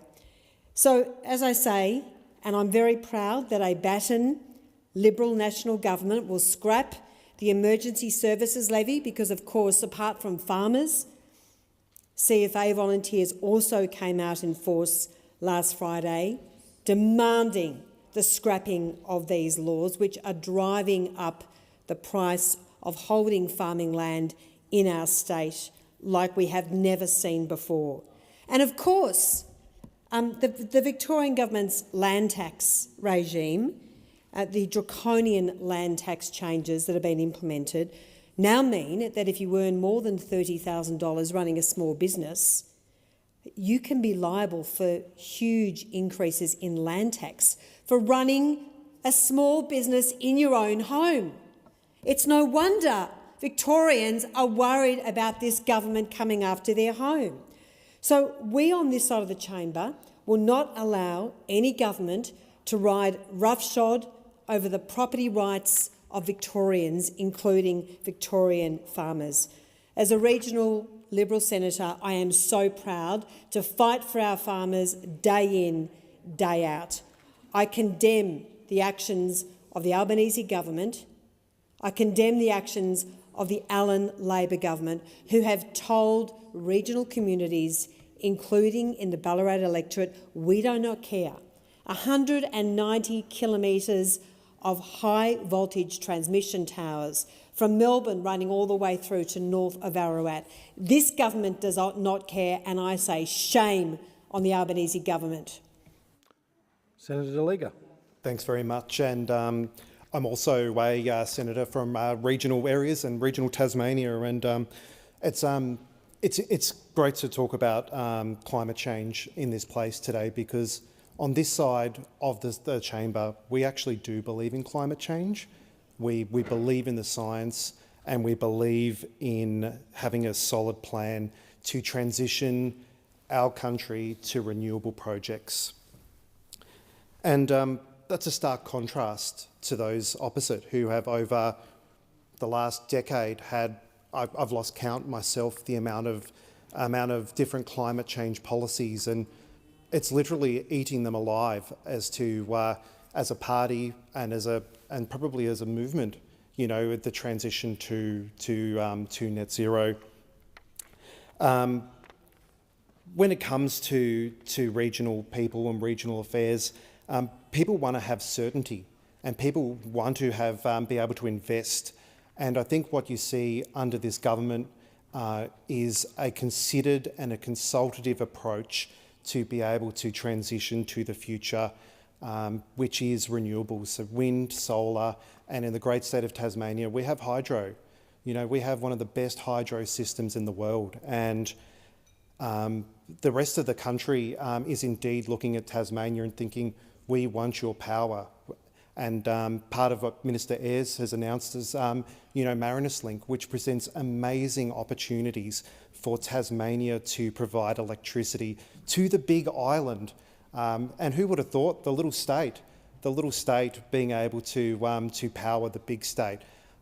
We've seen investments and announcements in Tasmania where we're expanding more solar, we're expanding into wind, and Marinus will play a key role in us being able to sustain the big island with power moving into the future. And Marinus also presents opportunities for Tasmania when it comes to data. There's going to be great opportunities to increase data coming through the fibre cables, which will have dozens or if not hundreds of times the capacity that Basslink has to and Basslink and Telstra currently uses to bring data into Tasmania, which will enable businesses to be able to set up, like we'll be able to have more investment from tech companies to be able to create data centres in Tasmania. You know, we've got the greatest and the most stable land. We've got the we don't have the weather events that a lot of the country has as well. So Marinus is going to be part of our link to be able to provide energy certainty to Tasmania and also to the mainland. I did speak before about hydropower, and it's just been incredible to see the people and the workers at Hydro. I was very lucky to have a tour through the hydro system and the hydro building in Hobart not long ago. The staff are really, really considered. They are well trained, and they manage the Tasmanian electricity system within a millimetre or a millisecond. I can't remember the exact term, but every single minute or in 5-minute blocks, they are using the looking and making bids into the national electricity grid to be able to make sure that Tasmanians are getting the best energy at the cheapest price. So sometimes we might be net importing power and being paid by other states to take power, and Marinus is going to give us more opportunities to take power from and get paid to take power from the mainland when they're producing excess. We can then divert our assets away from that, from generation. Like, for example, the hydro, we don't need to spill the water out of the dams at that point. And then when the mainland, when it comes night time, when people get home and they start to use their devices, they start cooking their dinner, they will then start to, their mainland electricity systems will start to buckle under the pressure, and Tasmania will be able to then service the mainland and provide good, clean, efficient power to the mainland, which will benefit everybody. So, Acting Deputy President, thanks for the opportunity to speak about climate change and net zero and the great role that Tasmania has to play in a sustainable future. Senator Cadell.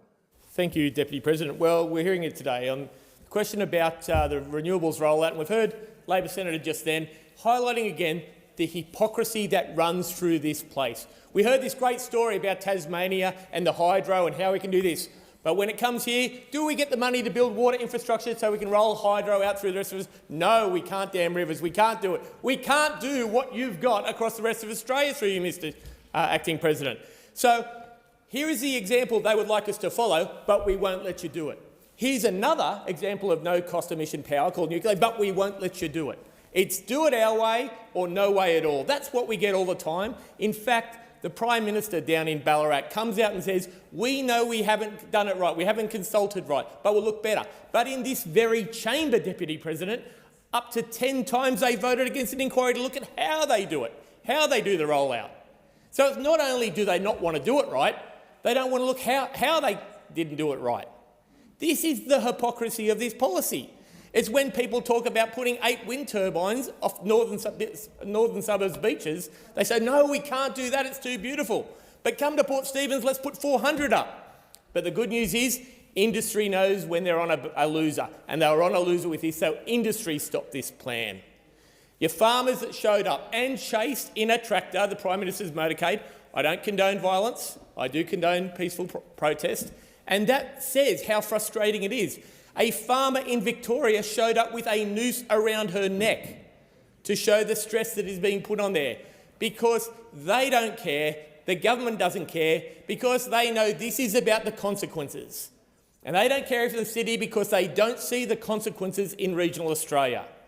They don't see you can't get insurance because you've got wind turbines or solar panels next to you.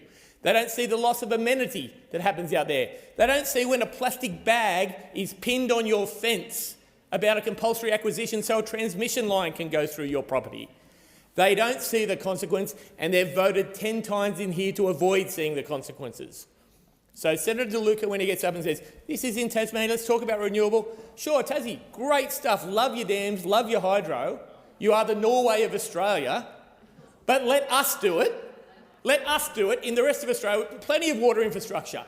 We're about to have an inquiry and look at the Murray-Darling thing. We're about to look at algal blooms down there. Was the fresh water running through that a contributor with the nutrients down in the algal bloom? Here's an idea. Let's spend some of your money, build some water infrastructure, put a couple of jennies on it, make power for the rest of the country coming down that system. That is what we can do. But instead, let's build transmission lines. VNI West, quoted at $3.6 billion for a transmission line. No generation, $3.6 billion. When we go to the integrated system plan, this is what we believe. We won't give you a total system cost. We'll give you the integrated system plan cost. And in that, the transmission VNI West, $3.6 billion. Whoops, we've just had an update. It's increased a bit. It's now a minimum of $7.6 billion. More than double. More than double it was at last estimates on the one day. But good news, folks, it doesn't stop there. Not just free steak knives, we'll throw up to $11.2 billion is the expected cost for transmission lines. Almost 3 times the original cost. Those are the numbers we're dealing with. This is the impossibly bad rollout we're dealing with. Imagine the generation, a bit of water infrastructure, a couple of generators, little Tassie in the Murray, a little Tassie in Victoria, a little Tassie in New South Wales. But we can't do that because this government says no. And we hear the real stories of farmers who are losing their farms, getting those plastic bags pinned on their fences, who are contemplating their own life for using their family farms for generations. And it doesn't matter here because it's not a consequence where your voters are. And we can come here and howl us down, don't believe in climate change. I believe in climate. For the record, I believe in climate change. There was a chance here to vote, to have an inquiry, to do this better, and we get told no. You fly in any city, there are acres of roofs without solar panels on them. There's blocks where you can build big grid-scale community batteries to keep the power where it's needed. This can be done better. Renewals needs to be a part of what we're doing. But our people can't suffer everything for it. When I get phone calls from guys who have their land compulsorily acquired and then lose their status as a primary producer off-farm income, it's not good enough. Don't be hypocrites. Do it better. Question is that the Senate take note. Those of that opinion say aye. Against say no. The ayes have it. Are there any further motions to take note? Senator Shoebridge. You've read my mind, Deputy. I move to take note of the answers from Senator Watt to questions put by myself. So that was a pretty remarkable effort from Labor. They were given a chance in question time to respond to the criticism that the Human Rights Law Centre, National Legal Aid, Democracy in Colour, Asylum Seeker Resource Centre, Amnesty International and many more made of Labor's previous tranche of anti-asylum seeking, anti-refugee, anti-migration laws that they rammed through this parliament with the help of Peter Dutton in the last parliament, in the dying days of the last parliament. And each of those groups said that those laws that Labor was the author of and that they drove through this parliament, that they would fuel racism. That's what each of those groups said. And they said, don't pass these laws and don't engage in the kind of debate that the Coalition invites you to do all the time, which is to classify everyone seeking asylum as a criminal, to paint people who are in immigration detention because of their visa status as criminals, because that is false. It is so obscenely false that the sector are tearing their hair out and saying, why do we have a Labor government that keeps making these false claims against people who are seeking asylum? And what did the government do? It ignored those calls to not fuel hateful, right-wing, anti-immigration sentiment, and it joined with Peter Dutton to pass those hateful laws. Well, shame on the Labor government. And then when their ministers are given a chance in this place to respond to that criticism, they deflect, they dissemble, they defer, they avoid, they turn it into a parallel political attack. This government needs to take responsibility for what it has done. And do you know what? Labor needs to take responsibility for now decades and decades of this, because it was Labor that first passed mandatory detention laws against people seeking asylum by boat. It was Labor that cheered in the coalition when it put through a ban on people in Indonesia being able to come to Australia who'd sought asylum in Indonesia, and it's Labor who keeps that ban in place. It's Labor who refuses to provide a fair pathway to justice for those people, thousands and thousands who have been rejected by the Coalition's unfair fast-track process, and instead keeps these people in endless limbo and uses them as political attacks. And it's Labor who just this last week, while those far-right rallies were building up steam, who brought another piece of hateful legislation into this parliament to take away the rights of natural justice from people seeking asylum. And it's Labor who refuses to admit that these laws they're passing affect over 100,000 people in this country, 100,000 families. Labor, own up to what you've done. Senator Shoebridge, your time has expired. Senator Hanson-Young.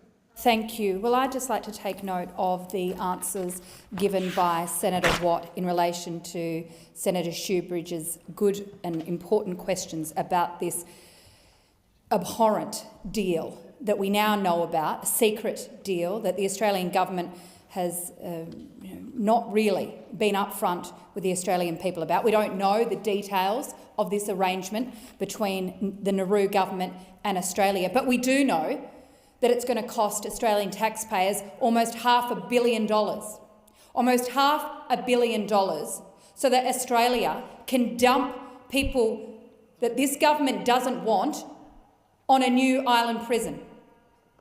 And this is just abhorrent. When will we get some honesty from this government that all this deal is about is a political fix with a $500 million price tag that treats people not just as political problems, but as commodity, literally paying one of the poorest nations in the world to clean up problems that this government doesn't like. I rarely agree with things that James Campbell, who writes for the Herald Sun, says. But he is right today. His column in today's Herald Sun that exposes this for the vain and abhorrent action that it is absolutely true. This government has no excuse for this. No excuse for this.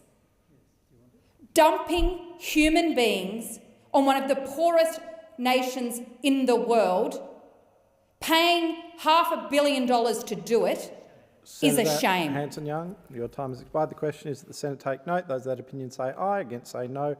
The ayes have it. Are there any notices of motion to be given for another day? No? No? Well, I shall now proceed to the placing of business. Is it desired? Oh, sorry. Minister. Thank you. I give notice that on the next day of sitting I shall move that the provisions of paragraph 5 to 8 of Standing Order 111 not apply to the Home Affairs Legislation Amendment 2025 Measures No. 1 Bill 2025, allowing it to be considered during this period of sittings. I also table a statement of reasons justifying the need for the bill to be considered during these sittings and seek leave to have the statement incorporated in Hansard. There being no objection, leave is granted. It's only notice. Oh, order. Order.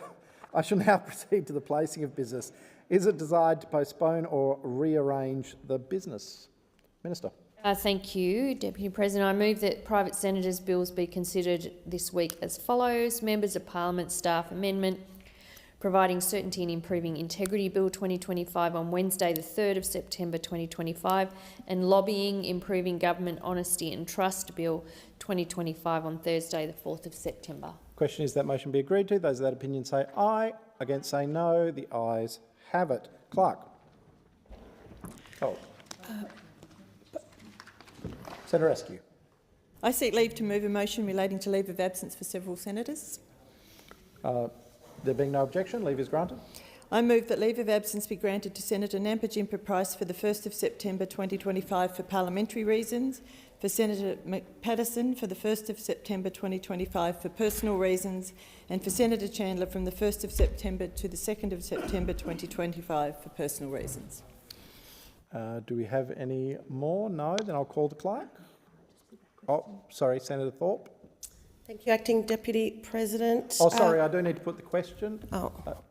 Question is that motion be agreed to. Those of that opinion say aye. Against say no. The ayes have it. Senator Thorpe.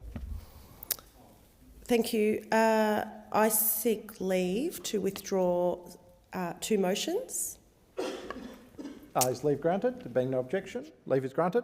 Notice of motions 62 and 63 on good advice. Thank you, Senator Thorpe. And I've got 2 more. Please go ahead. I also seek leave for a leave of absence. Seeking leave to move a leave of absence? Yes. There being no objection, leave is granted. I move that leave of absence be granted to myself from the period of 25 to 28th August 2025 for personal reasons. Question is that motion be agreed to. Those of that opinion say aye. Against say no. The ayes have it. Senator Thorpe. And I seek leave to make a short statement. Is leave granted? Being a whip. Oh, yes, leave is granted. I advise the Senate that I should be designated as a whip for the purposes of Standing Order 24A relating to the selection of Bills Committee. Thank you, Senator Thorpe. Now I call the clerk. Postponement notifications have been lodged as follows. General business notice of motion number 34, standing in the name of Senator Shoebridge, postponed from today until tomorrow. Okie dokie. If there being no objection, the business is postponed. I'll now proceed to the discovery of formal business. Are there any formal motions? Now, I understand that business of the Senate 1 will be dealt with later in the day. Senator Thorpe has withdrawn 62 and 63. So, Senator Thorpe, perhaps we'll go to 89, your introduction of the bill.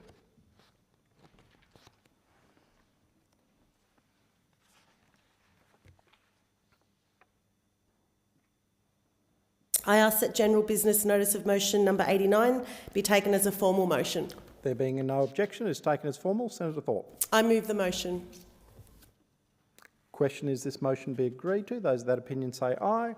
Against say no. The ayes have it. Senator Waters. Deputy President, I ask that general business notice of motion number 129 be taken as a formal motion. There being no objection, this motion is taken as formal. Senator Waters. Thank you. I move the motion. Question is this motion be agreed to. Those of that opinion say aye.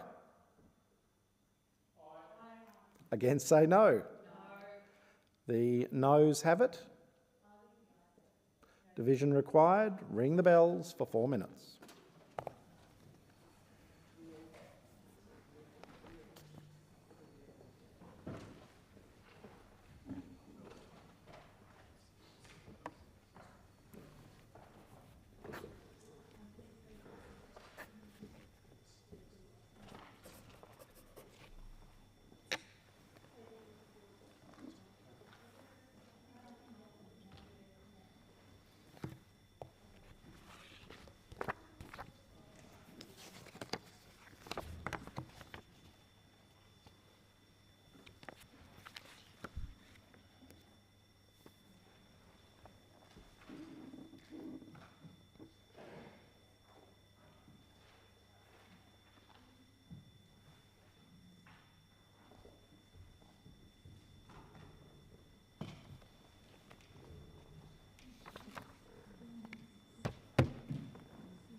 Lock the doors.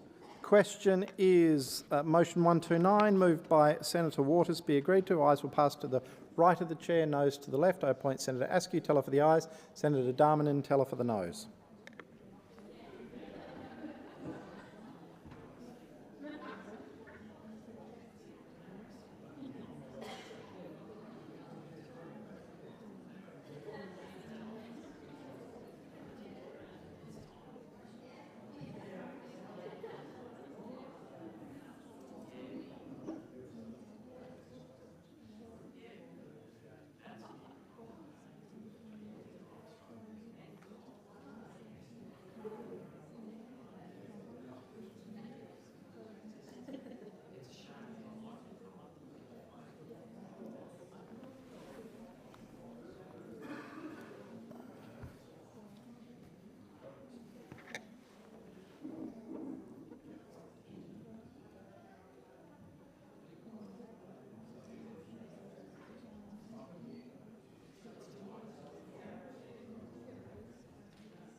The result of the division is ayes 36, noes 22. The question is resolved in the affirmative. Last of all senators to remain in the chamber. There could be one more division.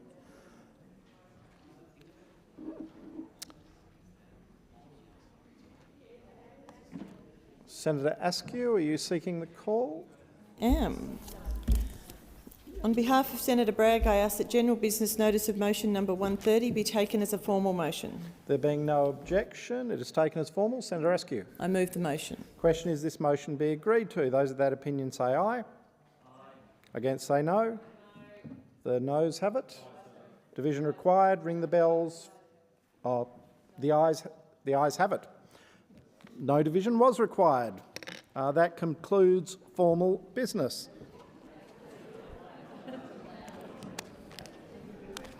I'll give senators a moment to clear the chamber if you're not planning on participating in the urgency debate.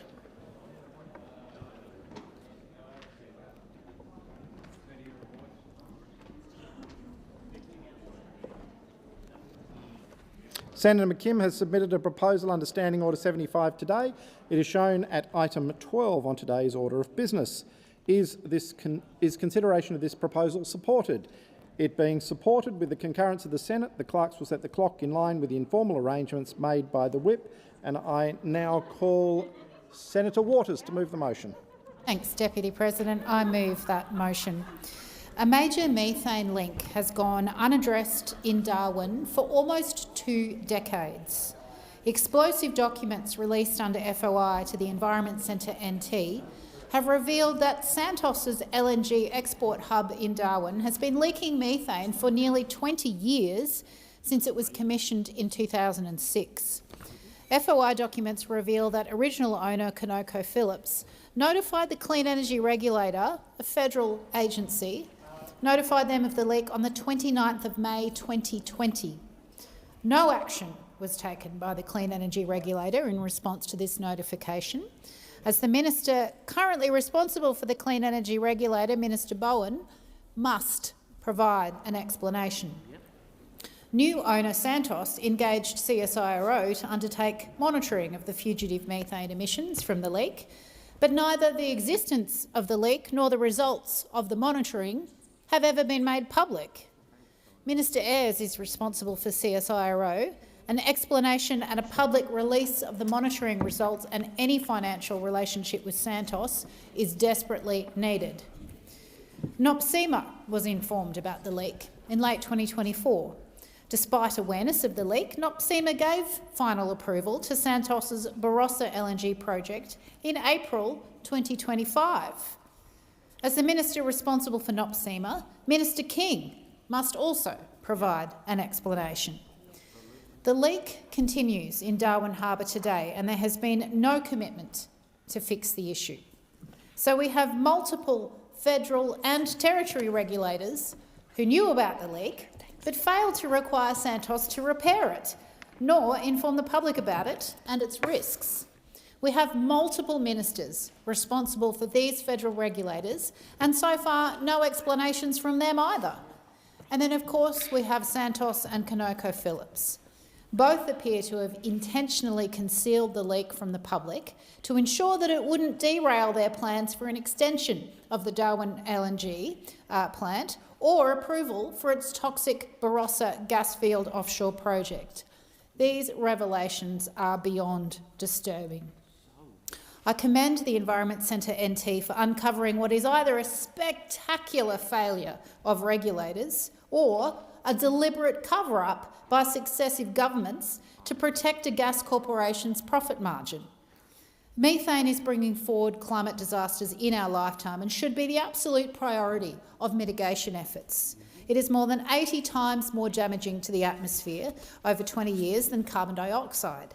The responsible ministers, the federal ones, must urgently explain why their regulators knowingly allowed Santos to leak methane, an extremely potent heat-trapping gas that has a higher global warming potential than carbon dioxide, and to leak that for almost 2 decades. Ministers Bowen, Ayres and King must also explain if they were aware of what their regulators knew. Their climate credentials are well and truly on the line. These reports should be a jolt into action for the Climate Minister to fast-track methane regulation reforms, to avoid future incidents like this and to ensure proper accounting of toxic methane. The International Energy Agency has already revealed that Australia is underreporting methane emissions by at least 64% because coal and gas corporations are allowed to guess their methane emissions instead of actually measuring them. The Climate Minister agreed to fix this absurd loophole in negotiations, but no progress has occurred. Furthermore, Minister Bowen must immediately assure the public that Santos will be compelled to repair the leak. Anything less would be unacceptable for the Darwin community and the climate. On what other planet would a massive gas corporation cover up a leak for 19 years, then seek approval for a fresh gas field to be used and for that leaky facility to be used for the fresh gas field and have the regulators roll out the red carpet for them? This is a company that doesn't pay their fair share of tax, that is getting the gas for absolute cheap, that is making mega profits and that is now spewing toxic methane for almost 20 years. And yet this federal government still showers them with a confetti of approvals for yet more dirty, polluting gas. There are health implications here, there are climate implications here, and it is about time we had a government that stood up to the fossil fuel industry rather than doing their bidding. Thank you, Senator. Senator Brockman. Well, what a remarkably hyperventilating motion this is. There is a third option, Senator Waters, through you, Madam Acting Deputy President, apart from the two you listed, and that is that these leaks were known about, they were catered for in the emissions reporting of this particular company, and that the regulator was fully aware of them. Not the scare campaign that you are attempting to drive here in this place today. The hyperventilation present in this motion is absolutely ridiculous. It's not new. It, in fact, has been publicly reported previously. You don't like to mention that because you want it to appear as some massive uncovering of some secret arrangement or hiding something that's been done in the past, when in actual fact it's been publicly reported. In fact, it's been included in the safety case. It's included in the safety case and it's been part of the emissions reporting as required under the law. We should not attempt to create something here that doesn't exist. This is part of a long-term strategy from the Greens to be completely anti-gas, regardless of the impact on the economy, regardless of the impact on the communities involved, regardless of the impact on our energy system, regardless of the impact, for example, in my home state of Western Australia, which is dependent for 70% of its energy requirements, both directly and indirectly, from gas. If you do what the Greens want, which is turn off the gas tomorrow, well, no, it's not turn off the gas tomorrow, it's turn off the gas yesterday, then all these systems would fall apart. The economy would fall apart, people's livelihoods would fall apart, manufacturing would fall apart. We should not allow the Greens to trap us into believing their rhetoric in this issue. I say once again to all those listening this broadcast, this is not a matter of urgency in any way, shape or form. It is not new. It's been publicly reported on previously. It wasn't uncovered by an environment group in the Northern Territory. It has been included in safety cases. It's been included in the proposals to continue using this facility in years to come. These facilities are absolutely vital to the economic well-being of places like the Northern Territory and Darwin. In the case of projects such as this in my home state of Western Australia, they are absolutely essential, absolutely vital. Without new projects coming online, Western Australia will start to run out of gas in a couple of years. It's absolutely vital that we see these infrastructure that has existed for decades, that has been regulated under the law for decades, where fugitive emissions have been reported as they are required to be under the law, are allowed to continue to operate to generate the wealth this country requires into the future, to generate future jobs, to generate the prosperity that we've relied upon for the last 20 or 30 years, and which everybody in this place, including those who sit in the far left of the chamber from my position, have been beneficiaries of, and they know they've been beneficiaries of it, and they will continue to be beneficiaries of it, even though they get up in this place and speak against it day after day. Thank you, Senator Ghosh. You have the call. Thank you, Acting Deputy President. Well, I rise to oppose this matter of urgency. The media reports today regarding leaking methane from the Darwin LNG facility are concerning, but they appear to be, on their face, a matter for the Northern Territory's EPA regulator. Despite that fact, the Minister for Climate Change and Energy has asked his department to investigate these reports. That will be carried out as part of the work with the expert panel on methane reporting. And it is important that the conclusions that we reach and the actions that we take are based on facts and evidence, and not knee-jerk reactions and political point scoring. This occurs in a broader context where we are managing an energy transition to a clean energy grid, and gas plays a role in that. And I know those on the Greens political party don't want to admit that, but the future gas strategy that this government has proposed and adopted is an essential part of that transition. Gas is an essential part of the transition as firming fuel. So it's important in these contexts that governments act responsibly. It's important in these contexts that we have the confidence that is appropriate in the relevant departments and agencies responsible, and that those agencies are allowed to carry out the important work with which they're tasked. This government does not believe it's fair to characterise the work of agencies such as the CSIRO, the Clean Energy Regulator and NOPSEMA as a failure, as this urgency motion proposes to do. It's another attempt by the Greens to stir up controversy, and it brings with it a worrying suggestion of a lack of integrity at these agencies, for which this government does not believe there is a proper basis in evidence. Our respected scientists and regulatory agencies have behaved properly.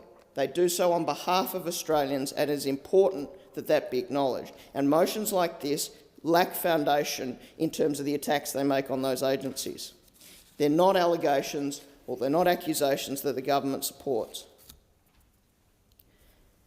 At the outset, it's important to acknowledge or note that the tank in question, the subject of this reporting in relation to methane leaks, is not currently in operation, and the licence to recommence operation of the tank is yet to be approved. The future of the tank will be a matter for the owners of the facility, if they want to continue to use that, and the Northern Territory regulator to determine whether it permits that to be continued to use for the purpose that it is being done. The suggestion that multiple government agencies have failed to take action to protect the public is without foundation, and it is scurrilous in this motion. It also shows a misunderstanding of the responsibilities of those agencies. The NOPSEMA, an Environmental Management Authority, or NOPSEMA, sorry, does not have jurisdiction to regulate the operation of the Darwin LNG facility. That agency's role was in approving the Barossa facility, and it was required to consider whether there were control measures in place. The agency determined that there was such a legislative framework in place to regulate unplanned emissions, but the responsibility for that falls on the Northern Territory regulators, and it's not appropriate to suggest that the regulator, in this case NOPSEMA, has failed in its task on the basis of what's before us. The emissions from the Darwin LNG facility are reported yearly under the National Greenhouse and Energy Reporting Act, and there are limits to the emissions under the government's reformed safeguard mechanism. The government has already made changes to the National Greenhouse and Energy Reporting Scheme to improve the accuracy and transparency of reported fugitive methane emissions. That's part of the work of the expert panel led by Kath Foley in response to the CCA review, and that work continues, looking at ways to further improve methane emissions reporting in coal and oil and gas facilities. But I think the most egregious aspect of the attack of the urgency motion and some of the things that have been said in this chamber today has been the attack on the CSIRO, which is one of our most respected public agencies. The suggestion that they are actively hiding information on the basis of a conflict of interest is without foundation, or at least that foundation has not been provided in what's been said today. The CSIRO was engaged years ago to review methods used by third parties for monitoring fugitive methane emissions. It was not engaged to be the primary or engage in any direct monitoring on the site. And while we're used to seeing attacks on our agencies, it is important to recognise that they do good work, that a process needs to play out here, and that this urgency motion is without foundation. Thank you, Senator. Senator Pocock. David. Thank you, Acting Deputy President. I rise in support of this motion brought by Senator Waters and thank her for bringing this issue to the Senate. This saga reveals not only a staggering environmental failure, but a governance failure too. For nearly 2 decades, Santos's Darwin LNG facility has been leaking massive volumes of methane into our atmosphere, up to 184 kilograms every single hour. This wasn't an unfortunate oversight. This was known by Santos, by ConocoPhillips, and potentially by regulators from NOPSEMA to the Clean Energy Regulator. And for almost 20 years, nobody has acted to stop it. We now know that this leak was concealed, apparently to avoid threatening corporate profits and the approval of Santos's Barossa gas project. This is the cost of a system that too often treats climate vandalism as business as usual. Let's be clear. Methane is over 80 times more potent than carbon dioxide over a 20-year period. This leak jeopardises our climate, our public health, and the safety of the people of Darwin. Santos has had years to fix this, but to date they've chosen not to. So today I call on Santos. Fix the leak and pay for it. Not next year, not the year after that, not after your quarterly earnings call, now. Start work to fix the leak now. And I call on the government. How has this gone unaddressed for so long? How has a leak of this magnitude been hidden in plain sight? This is not just about a faulty tank. It's about a failure of transparency, of oversight, of public trust. We cannot hand a safe climate to future generations if we allow polluters to operate without proper scrutiny. Australians deserve better, and the planet demands better. And it's issues like this that reinforce the notion that we are seeing state capture in our politics of the fossil fuel industry, of the major parties. And they'll kick and scream and say, no, no, no, we may take donations from them, we may ram legislation through this place that seems designed for them, we may turn a blind eye to 20 years of leaking of methane into our atmosphere that we know is damaging. But there's no state capture here. We just happen to be making these decisions that go against what is good for our country, that go against what is good for future generations. So I urge the Albanese Labor government, turn things around. This is not good enough, and Australians are cottoning on to what's happening here.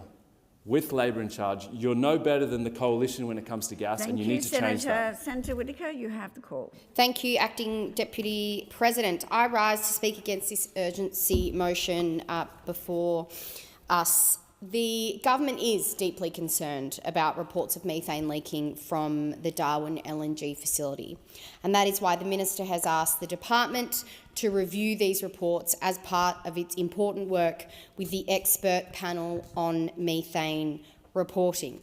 I reiterate comments of my colleagues in saying that this really is a matter for the Northern Territory's EPA regulator to manage. The government does have complete confidence in the work of the relevant authorities and deep respect for the work of agencies like the CSIRO. I understand this facility has already been the subject of several reviews and investigations by the operator Santos and the Northern Territory EPA. We know that the tank is currently not in operation, was subject to an engineering investigation in 2020 when approval was sought to extend the life of the LNG facility. The appropriate regulatory approvals are in place, and it has an approved safety case. The methane emissions are reported under the National Greenhouse and Energy Reporting Scheme, with a monitoring program in place. And the licence to recommence operations of the tank is up for renewal on the 18th of September. It is a matter for Santos and the Northern Territory regulator to decide the most appropriate course of action. Under Labor, these emissions are reported under the National Greenhouse and Energy Reporting Act. They will be reported, scrutinised and subject to the safeguard mechanism which has been strengthened under this government. Labor takes seriously the methane emissions, and we are modernising Australia's methane monitoring and reporting with satellite technology using the most rigorous, transparent data in our history. We take these obligations very seriously, and we will continue to make improvements in line with evidence and with science. Through updates to the National Greenhouse and Energy Reporting Scheme and an expert panel led by the Chief Scientist, we're integrating satellite and atmospheric measurement into our emissions accounting. Greater transparency for methane emissions was achieved in April this year, when facility-level methane emissions were published for safeguard facilities for the first time, along with the methods used to estimate those emissions. The Albanese government's response to the Climate Change Authority's review of the scheme shows that we take our reporting requirements seriously and make improvements based on science and evidence. The CCA review found the scheme was performing well and made 25 recommendations, including one to enhance fossil methane measurement, reporting and verification. The work of the expert panel continues, looking at ways to further strengthen methane reporting. That is transparency in action, and it shows we will hold facilities to account. It means we have the very best science here in Australia underpinning our reporting. It means Australians can have confidence that our emissions reductions are real, measurable and verifiable. Our government is delivering strong and credible action to protect our environment and cut emissions. For too long, Australia fell behind the world. The Liberals gave us a decade of denial and delay, leaving our country isolated on the international stage. But Labor changed that. In 2022, the Albanese Labor government ensured Australia joined the global methane pledge, committing to work towards a 30% reduction in methane emissions by 2030. And we are backing that commitment with practical action. We understand that reducing our methane emissions is crucial to meeting our commitment to net zero. That is why the National Reconstruction Fund includes funding streams for methane reduction technologies, as well as funding through the Methane Emissions Reduction in Livestock program. We are fighting climate change on all fronts, and Australians can be proud that the Albanese government are protecting our environment, strengthening the economy and building a cleaner, safer future. Thank you, Senator. Senator Hodgkins-May. Well, here we go again, another week, another climate scandal. Thanks to investigative reporting and the efforts of the Environment Centre Northern Territory, we know that for nearly 2 decades, Santos's Darwin LNG plant has been leaking toxic, climate-destroying methane straight into Darwin Harbour.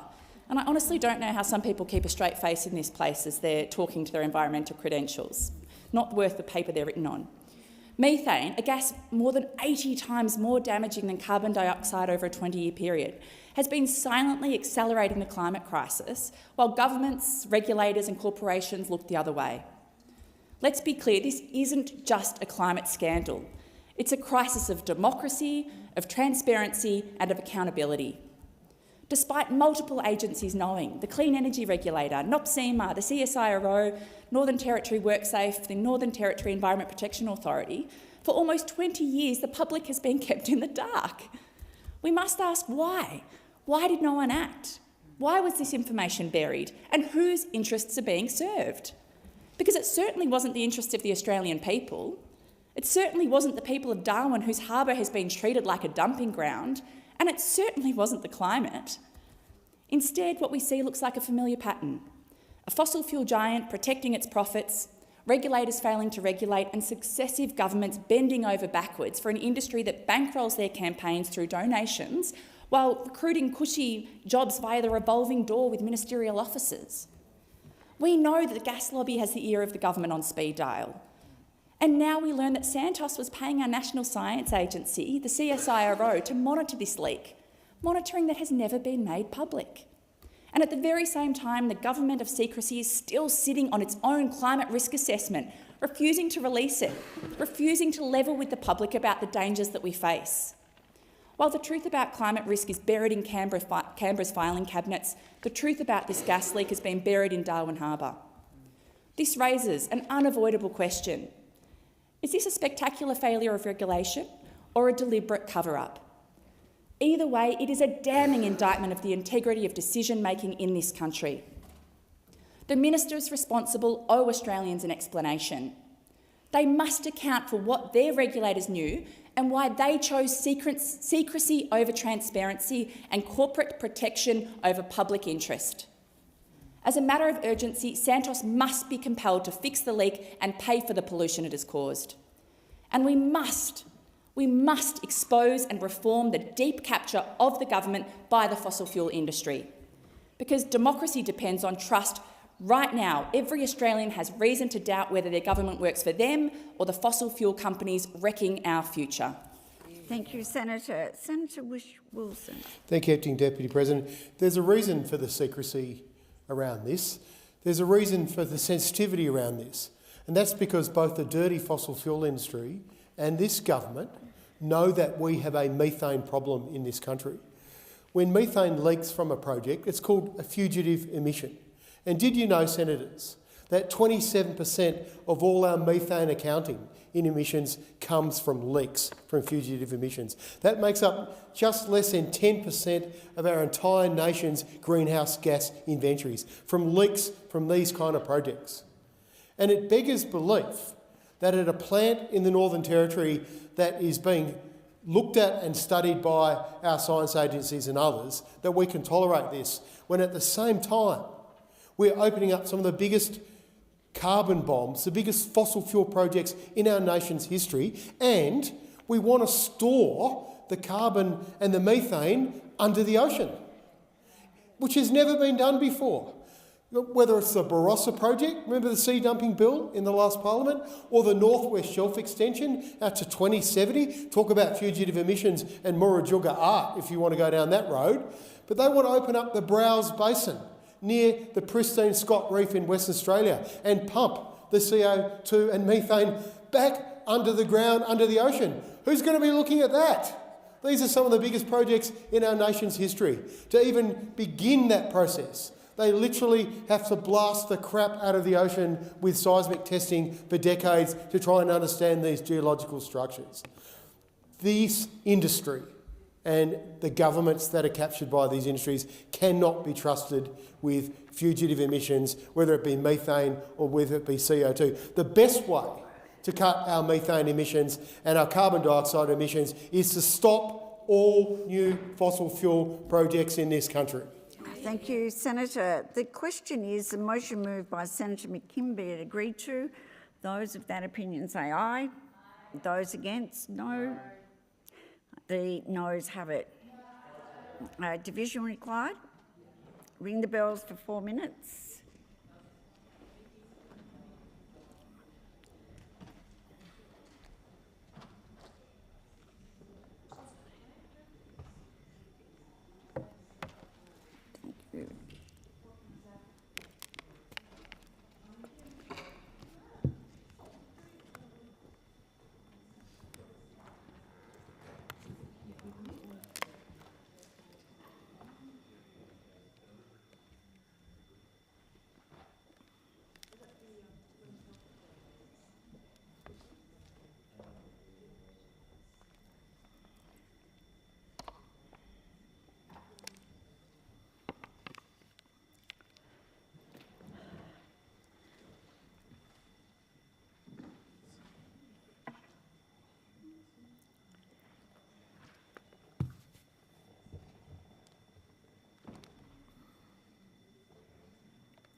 lock the doors. So the question is that the matter of urgency, standing in the name of Senator McKim and moved by Senator Waters, be agreed to. The ayes shall move to the right of the chair, the noes to the left.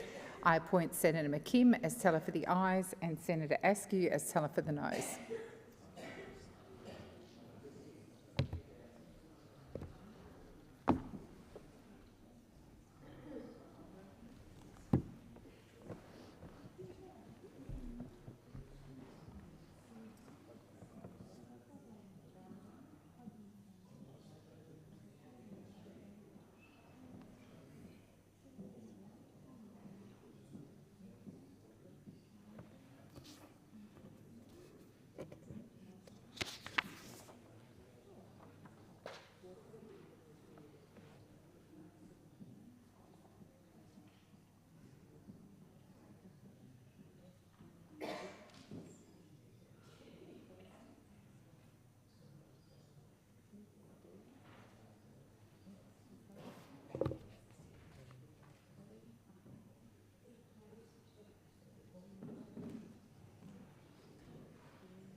Order. There being 12 ayes and 28 noes, the matter is resolved in the negative.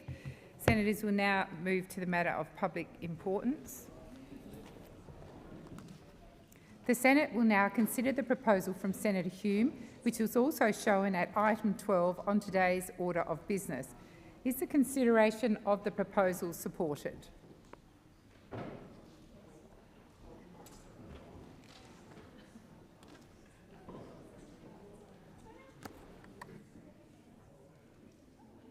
It is. With the concurrence of the Senate, the clerks will set the clocks in accordance with informal arrangements made by the whips, and I call Senator Hume. Thank you very much, Madam President. This is a matter of public importance because the cost of living crisis that began under Labor continues on today. In 2022, Anthony Albanese made a promise to the Australian people. He said that they would be better off under Labor. Well, more than 3 years on, Australians are worse off. Living standards have declined by more than 6% under the Albanese Labor government, and that is the biggest decline in living standards in the developed world. Australians were told that their power bills would go down by $275, but instead families are paying thousands of dollars more, and there are 330,000 Australians who are drowning in $300 million of energy debt. And Labor's solution to this? Oh, you should shop around. That's not a solution, that's an excuse. Australians were told that mortgages would be cheaper under Labor. Instead, interest rates went up 12 times and mortgage repayments are up on average around $1,800 a month. Now, that's not the sort of money that you find down the back of the couch. We were told by Labor that they had a plan for inflation. But instead, Labor added fuel to the fire by increasing government spending, and that kept inflation higher for longer. But then they told us that inflation was a global problem. It wasn't their fault. It was a global problem. But while other countries' inflation fell and their interest rates came down, ours continued to climb. And Australian families and businesses have paid an extraordinarily high price for this. The cost of everything is up. Electricity is up by 39%. Under Labor, 39%, rents by 20%, insurance 35%, food by 14%, health by 15%, education by 17%. Labor's had 3 years and 4 budgets to get this right, but every single one of them has failed. They also have seen a fall in our standard of living that we now expect will not be recovered until 2030.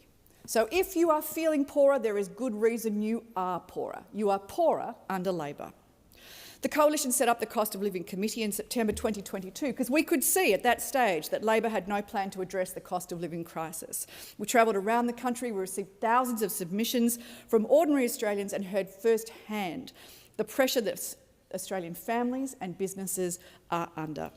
After a 2-year inquiry, the evidence was overwhelming. It found that Australian standard of living had collapsed due to Labor's high inflation and low productivity. And to address this, 2 of the many recommendations that committee made included for the Albanese government to convene a national cabinet to address this issue of excessive government spending that's driving inflation across all levels of government, and for a national cabinet to develop a productivity-enhancing reforms to the economy, including establishing a national deregulation agenda. Now, while Labor didn't act on these recommendations at the time, it does seem that the Treasurer has finally realised that productivity is a problem in Australia, and he got halfway there with his productivity roundtable, but as we know, the outcomes to that were a little lacklustre. Just a few weeks ago, the RBA warned that our living standards would continue to fall over the next few years, and yet unless something is done to address our sluggish productivity. Because we've gone backwards under Labor and we will continue to go backwards, we are concerned that Labor is not taking the cost of living crisis that continues in Australia seriously. They're out of their depth, they've blamed everybody else, while Australians know the truth. The cost of living was fuelled by inflation and is homegrown. Inflation is higher than it should be because of decisions that are made here in Canberra. The government spending has blown out more than 27% of GDP. That's the highest level of government spending outside of a recession in nearly 40 years. That's extraordinary. Debt's heading to $1.2 trillion, and that's $32,700 per household and $2,080 a year in extra interest that you're all paying since Labor came to office. Higher spending, higher debt, higher inflation, and that's the reality of life under Labor. No Australian household or business would run their budget the way Jim Chalmers is running his. Australians were promised relief. They were promised that their grocery bills would go down, that their mortgages would go down, that their electricity bills would go down, and none of that has happened. The Reserve Bank has been clear, unless the government reins in its spending, inflation will continue to be too high for too long and your standard of living will not improve. Australians deserve better. They deserve a government that keeps its promises, that lives within its means, and that delivers the relief for families that they so desperately need. And they have been crying out now for more than 3 years. Thank you, Senator Hume. Senator Polley. Thank you. Another display of crocodile tears from those opposite, showing empathy for people that have challenged with the cost of living, when in fact they voted against each time we put taxation relief before this chamber. They voted against it. Only today we've had before the Senate the National Health Amendment, Cheaper Medicines Bill 2025, which is reducing medications. The reality is, despite the way that those opposite want to come into this chamber and rewrite history, as they tried to this morning with their contribution around aged care, they're doing it here again. Cheaper medicines. When they were in government for 11 very long years, they didn't do anything about bringing the cost of medications down. Now, we know alone there's over 7 million Australians living with arthritis in this country. Those that suffer with arthritis and that disease take medications every day. And some people, unfortunately, a large number of them. So this is actually going to reduce their cost of living, which is going to have a real impact on those people. The 60-day scripts is another measure that's going to help with the cost of living. Those people, when they were in government for 11 years, what did they do? They failed to take that necessary step. What we've done is, since we've been in government, we've built on our first term. We take very seriously the challenges to people's households. We've actually delivered real wage increase for Australian workers, unlike those opposite. We know that last week we actually passed legislation to ensure that workers are able to rely on penalty rates and overtime rates by legislating to stop any change so workers won't be worse off. Those people are opposite. They didn't support that legislation. So it's all right to come in here and try and rewrite history, but we actually know that the proof is in the pudding, and that is when they talk about higher inflation. When we came into government 3 years ago, inflation was at 6.1%. 6.1 under you guys. That's what you left behind. It has now got a 2 in front of it. Is there still more work to be done? Of course there's still more work to be done. We don't walk away from that. But when it comes to ensuring that we're investing in the Australian people, making sure that the annual real wages have grown for seven consecutive quarters. The economy is still expanding. The fundamentals of our national economy are strong. Interest rates have been cut 3 times in the last 6 months. Do they still need to come down? Yes, they do, but that's actually saving people real money, leaving more money in their wallet with interest rates coming down. As I said, more than 1.1 million jobs have been created since we came to government, a record for any government in a single term. That's the reality of it, not the false crocodile tears and rewriting history by those opposite. Now, the average unemployment rate is the lowest of any government in 50 years. These are the facts. You can't run away from them. The reality is we have been delivering. We've delivered on all our election commitments. We actually, in our last term of government, we actually turned 2 Liberal deficits into 2 Labor surpluses, and also halving the deficit in our 3rd year. That's what a Labor government has done. Those opposite like to paint the picture that they're the only ones who can look after and build a strong economy.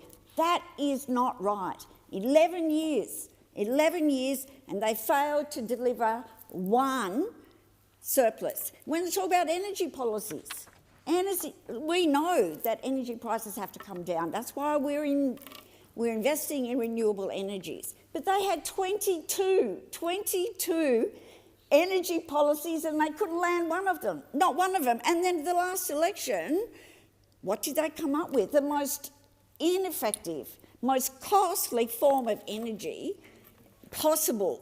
And the Australian people, they spoke. Let's not forget, when the Australians go to an election, they never get it wrong. They never get it wrong. Whether we end up in government or not, Australian people never get it wrong. They saw through Mr Dutton, they saw through this government, because you had 11 years of failure. 11 years Senator of Polley, failure. your time has expired.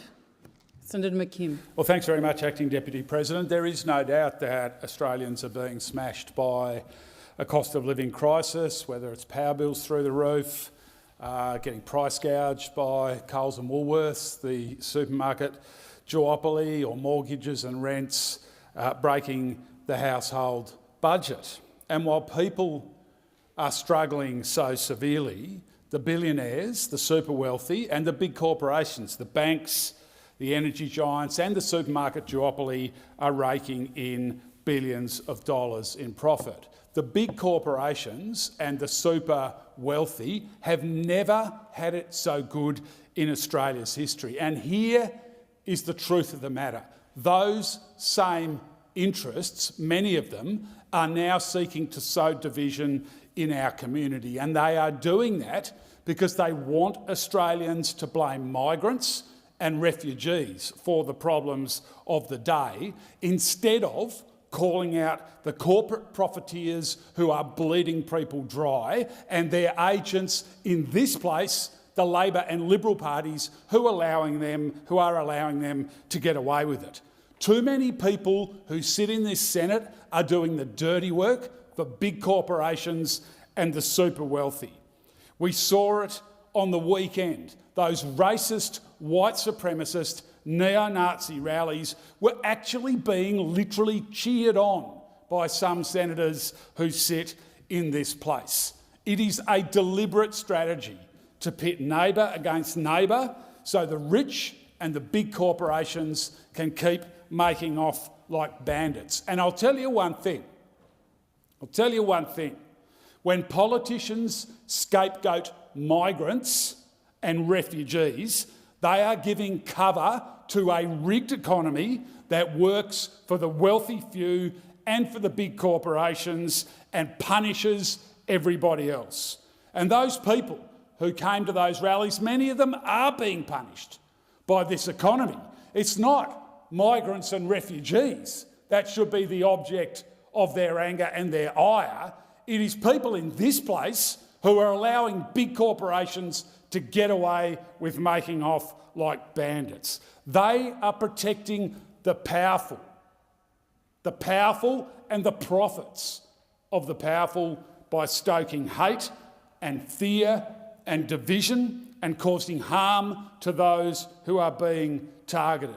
Well, the Australian Greens stand with the communities who are targeted by racists and racism and neo-Nazis, and we also stand with the people who are being ripped off and left behind by an economy that is rigged against them. Senator O'Sullivan. Thank you very much, Acting Deputy President, and I also thank Senator Hume for bringing this very important matter before the Senate today. Earlier this year, the Australian Labor Party promised to deliver responsible and meaningful cost of living relief to Australians, and should they be elected. But 4 months later, we've seen nothing of the sort. Nothing of the sort. Day after day, week after week, we hear the same story. Cost of living is a huge issue. It certainly is, and it's affecting each and every Australian. Yet this Labor government has no solution. No solution. Worse still, it seems that they don't even want to fix it. Labor is the Michael Scott of economics, thinking that by shouting loud enough, they can dodge the fallout of their reckless spending. If they believe blaming everyone else will erase this damage, they're delusional as the character indeed himself.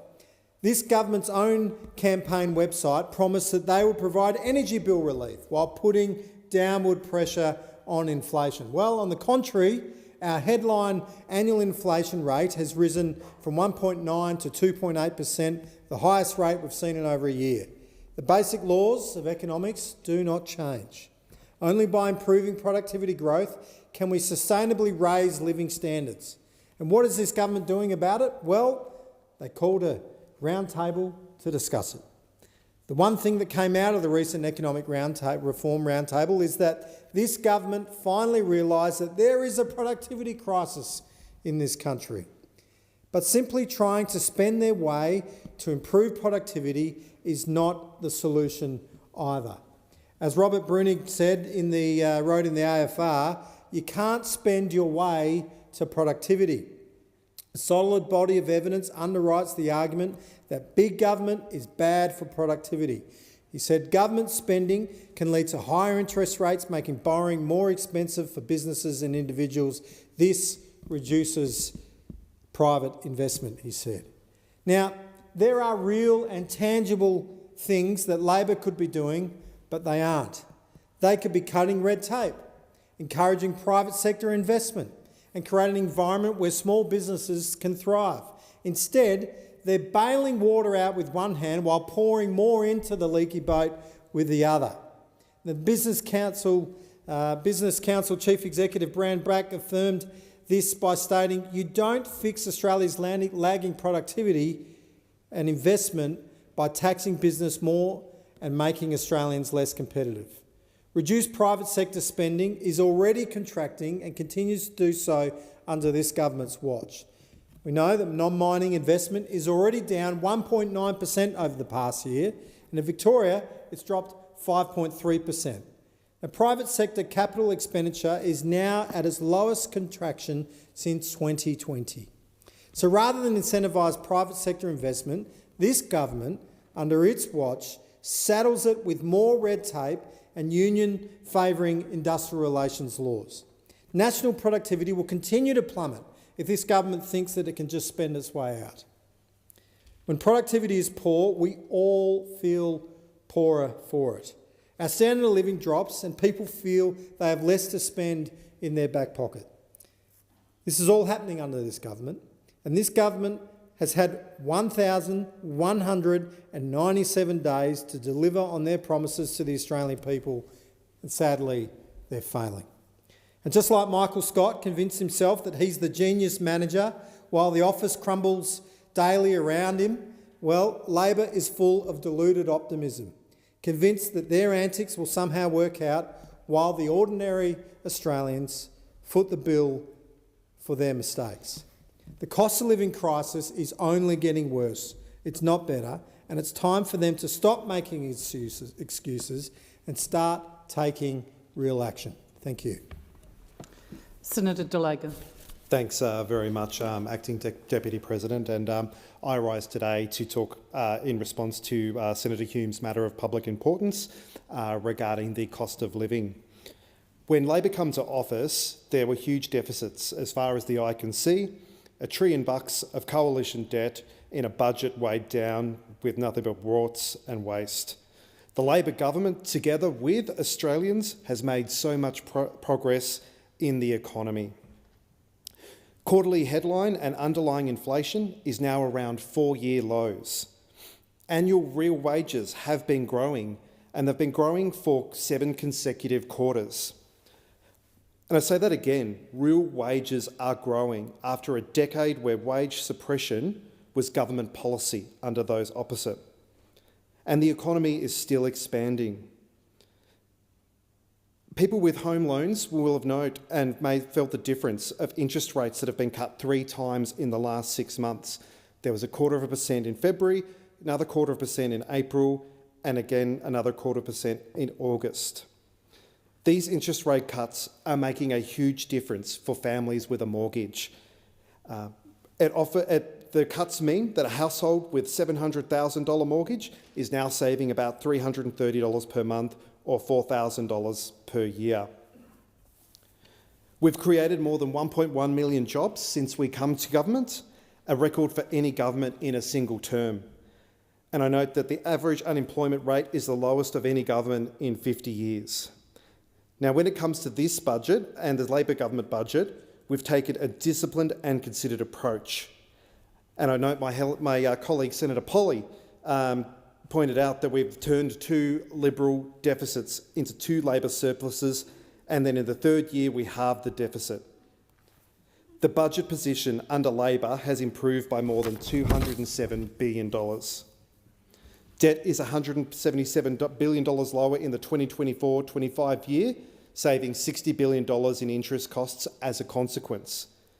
Real payments growth is estimated to be average 1.7% per year, less than half the average under our predecessors, and we've found more than $100 billion in savings when our predecessors had none in their budget. But the job is not finished, Acting Deputy President.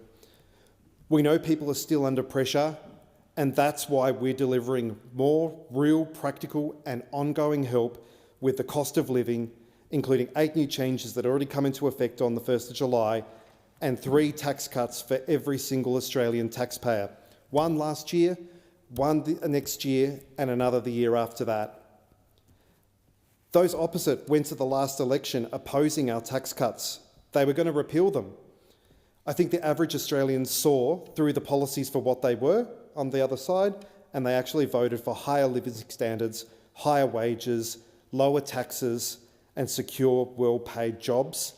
And that's what we're working towards every day, delivering for everyday Australians.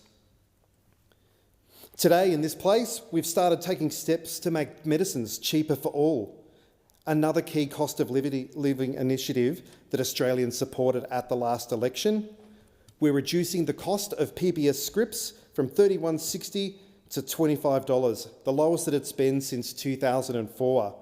Labor built Medicare and the PBS, and Labor is making the system stronger and fairer. We've delivered strong reforms to industrial relations. We made submissions to the Fair Work Commission, supporting real fair wage rises for the lowest paid workers, and we've levelled the playing field by closing loopholes for labour hire workers and casual workers with same job, same pay. And just last week, we legislated to protect penalty rates for award-reliant workers. This will ensure the wages of around 3 million workers do not go backwards. And again, last week we announced from October 1, more Australians than ever will be able to afford to buy their first home with 5% deposit. The 5% deposit scheme will cut years off the time Australians require to save for a deposit and will save people tens of thousands of dollars on lenders' mortgage insurance. And that's real cost of living relief. We've seen an increase to super. We have supported parents with more paid parental leave, and parents are getting super on paid parental leave. And how could I not mention in the first sitting fortnight, we legislated to slash student debt by 20%, and we've also raised the repayment threshold and lowered the payment rates. Senator Delega, your time has expired. Senator Whitten. Thank you, Acting Deputy President. The Labor Albanese government has made bold promises: cheaper power, stronger economy, more housing. But Australians are left with broken trust and rising costs. I'm calling bullshit. Take energy. Labor promised a $275... Senator Whitten, the commentary isn't parliamentary. If you could please withdraw. Sorry, President, I withdraw. Thank you. Take energy. Labor promised a $275 cut to power.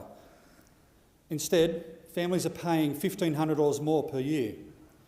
People are switching off heaters, appliances, just to stay afloat. This is the same government that claimed they'd boost productivity and resilience, but we're now facing the largest drop in disposable income in the developed world. Wages are flat, inflation is biting, and everyday essentials, food, fuel, electricity, keep climbing. Australians are having to choose between rent, groceries, school costs or mortgage payments. This is the same government that promised help to more Australians in their own homes. We're in a rent crisis. Rents are soaring, repayments are blowing out, and home ownership is slipping out of reach for young Australians.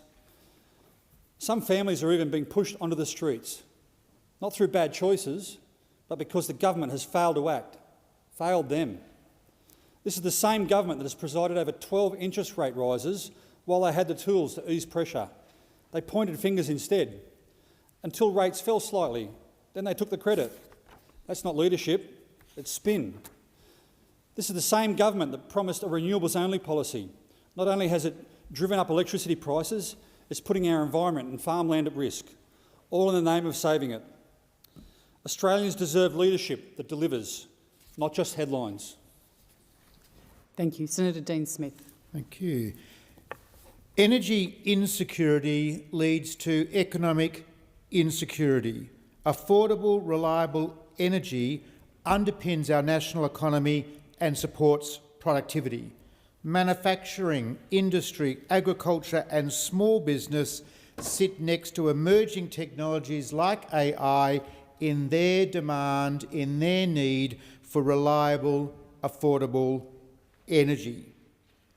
So that's why Australians are alarmed and are concerned that electricity prices have risen by 30% under Labor's watch.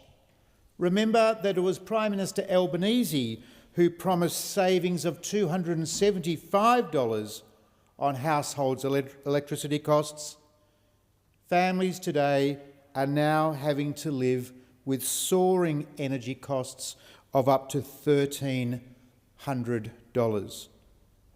Don't believe me, but you can believe Anglicare Australia. Anglicare Australia's June Cost of Living Index said, and I quote, that for the majority of households they have modelled, that they have spoken to, energy bills are now simply unaffordable. Energy bills are simply now unaffordable, is what Anglicare Australia is telling people as a result of the conversations they've had with Australian households. And nowhere is the cost of living experience being felt more difficulty than in my home state of Western Australia. 3 compelling data points: business insolvencies, slowing employment growth and inflation. 929 West Australian businesses went insolvent in the 2024-2025 financial year. That's a 26% increase on just a year before, and a 149% increase in business insolvencies compared to 2021 and 2022. Think about that. 929 business insolvencies in the last financial year compared to just 372 in 2021-2022. Perth has experienced the largest increase in annual inflation of any Australian city. The annual inflation rate for Perth families sits at 2.7%, the highest of any Australian city. West Australians have been forced to find money to support a 116% increase in their electricity costs, a 2.5% increase in their hospital and medical costs, a 3.8% increase in their motor vehicle maintenance costs, and of course rents are up by almost 2%.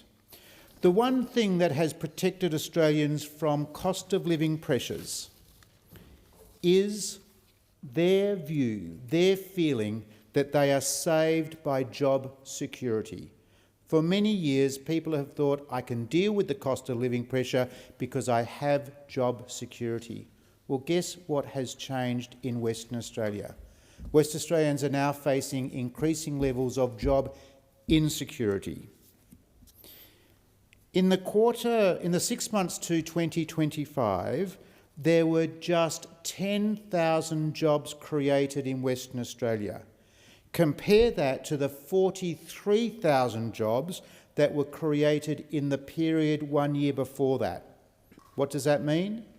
Job growth is slowing, job insecurity is increasing.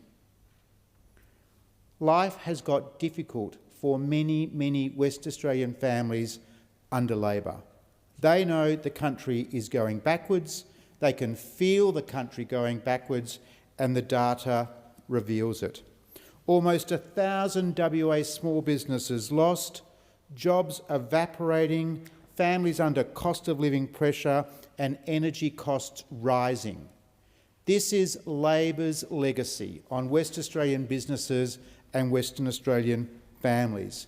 Perth tops every city when it comes to inflation. Insolvencies have increased by 26% a year ago and by almost 150% in just 4 years, and job growth is in decline. Thank you, Senator Smith. The time for the discussion has now expired, and we'll proceed to the consideration of documents. The documents are listed on page 4 of today's order of business. Is anyone seeking the Senator Green? Thanks very much, Acting Deputy President. Today I rise to take note of the independent review of the Northern Australia Infrastructure Facility Act 2016. When it comes to unlocking the massive potential of Northern Australia, there has been no greater enabler than the NAIF. Thanks to the Commonwealth's $7 billion investment, we are developing projects that deliver the jobs and build the services that Australians in the North rely on. The NAIF was established off the back of a white paper on developing Northern Australia. That report spelled out what everyone who lives in the North already knew, that northern communities face daily challenges that Australians in Melbourne and Sydney just don't. The NAIF was designed to overcome some of the biggest roadblocks to getting investment on the ground in the North. Distances are vast, the weather is unforgiving, and supporting infrastructure and supply chains are more limited. It's just a fact the North brings higher risks for private investment. The NAIF fills that gap, and in doing so, encourages additional private investment to enter northern communities. And after 10 years of operation, the NAIF is now considered an expert when it comes to providing concessional loans to help complex projects get off the ground. It's really hard to overstate the kind of impact that these investments have had. Current investments alone are already forecast to generate more than $33 billion in public benefit for Northern Australia. It's kickstarting new industries, delivering more housing, and it's unlocking the potential of our critical minerals and energy sectors.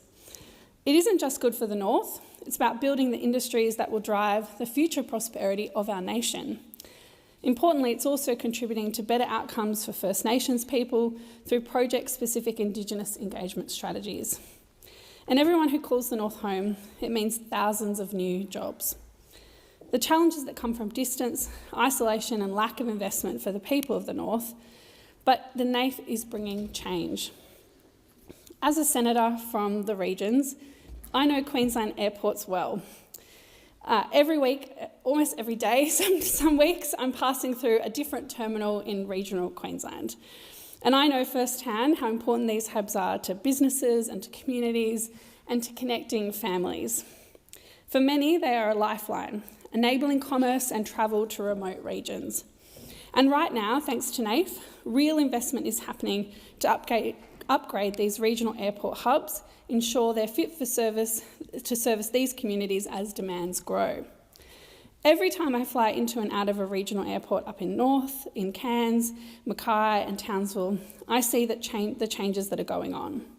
Upgrades that will better connect our regions to the rest of Australia and a world that wouldn't be happening without NAIF's support. Just last week, I was lucky enough to get a sneak peek of the first major international terminal upgrade Cairns Airport has received in almost 30 years.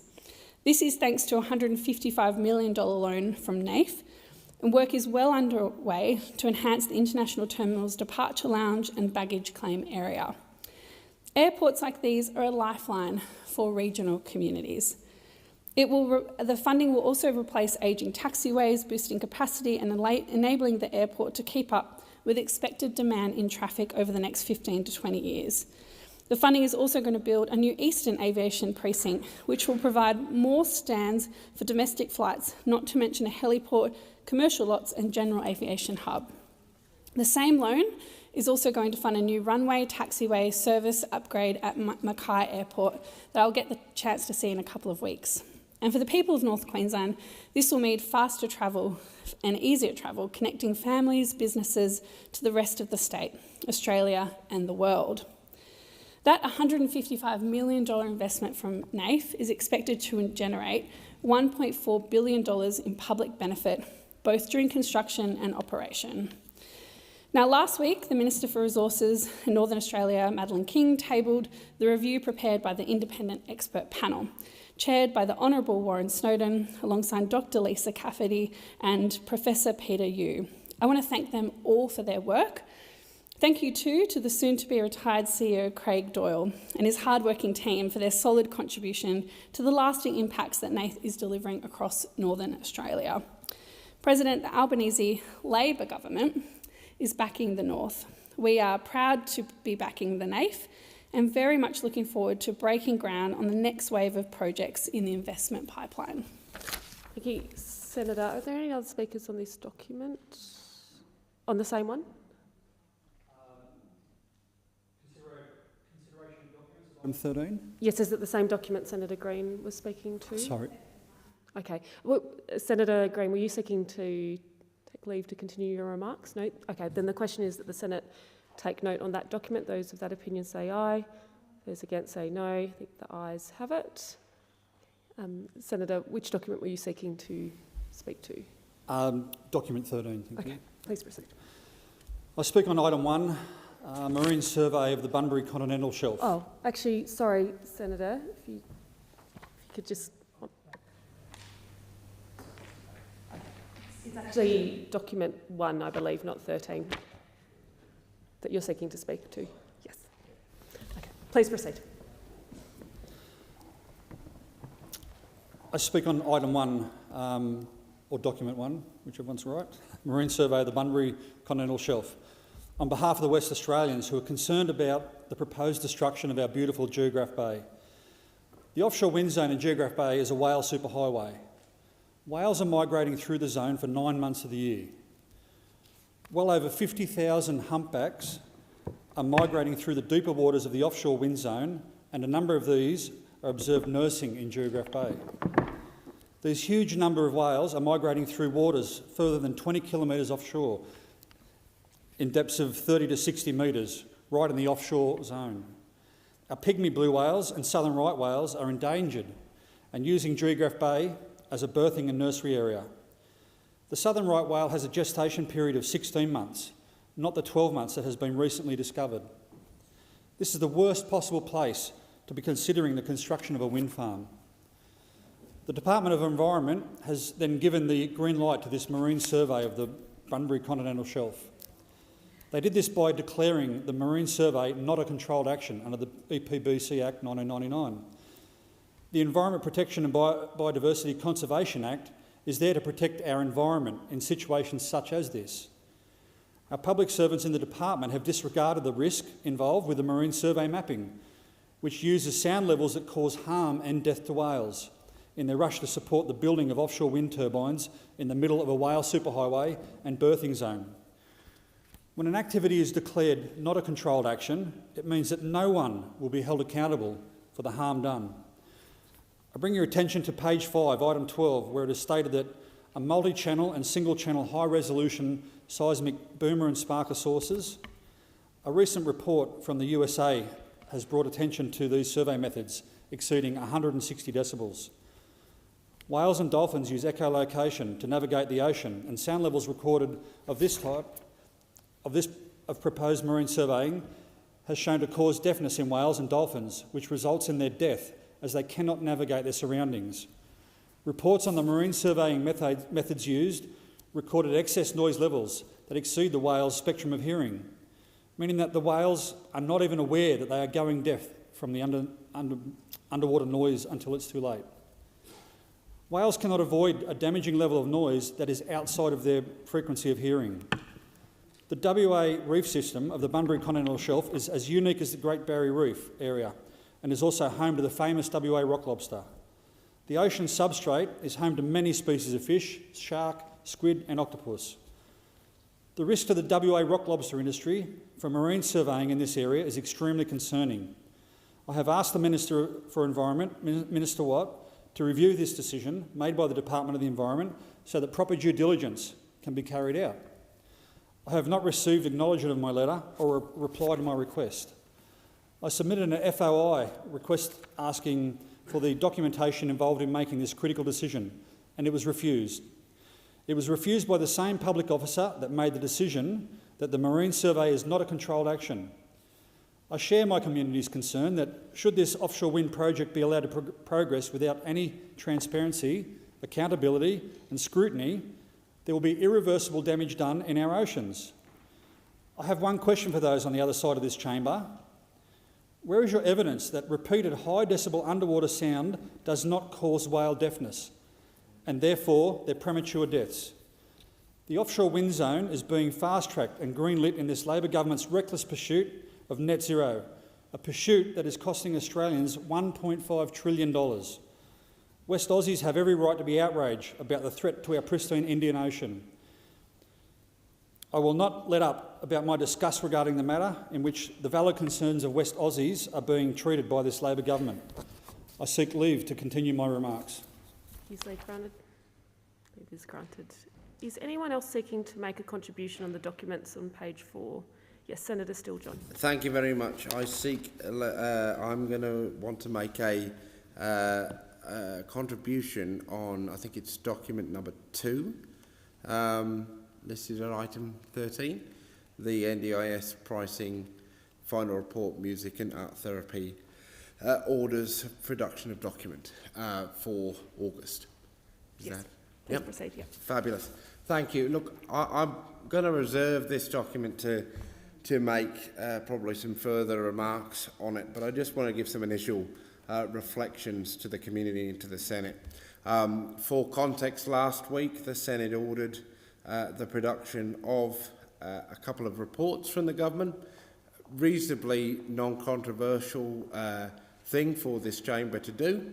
We asked the government to release the report commissioned by them, undertaken by the Independent Health Pricing Authority of NDIS pricing in relation to allied health services, a report which has been on their desk now since November of last year, and we asked for them to release a copy of the independent review of art therapy undertaken by Professor Duckett. This is a report which, by the government's own admission, they've had in their possession for about 4 months now, having listed it on a website as a document that will be released in coming months.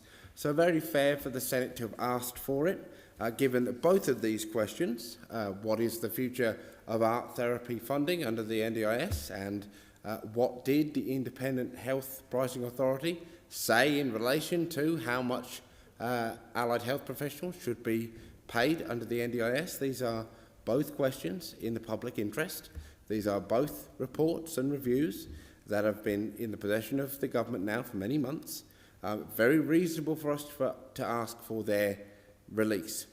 On the issue of OPDs more generally, I have taken the view, and the Greens have taken the view many times, that if an OPD is lodged in the chamber and it is a request that requires the government to produce every correspondent for the last month, or a large volume of information, then it isn't reasonable to request that of the government in a short period of time. But to make it very clear, what the Senate asked for were the release of 2 reports that the government has had in their possession for many months, so that the community can understand what is being considered by this government in relation to these 2 key areas.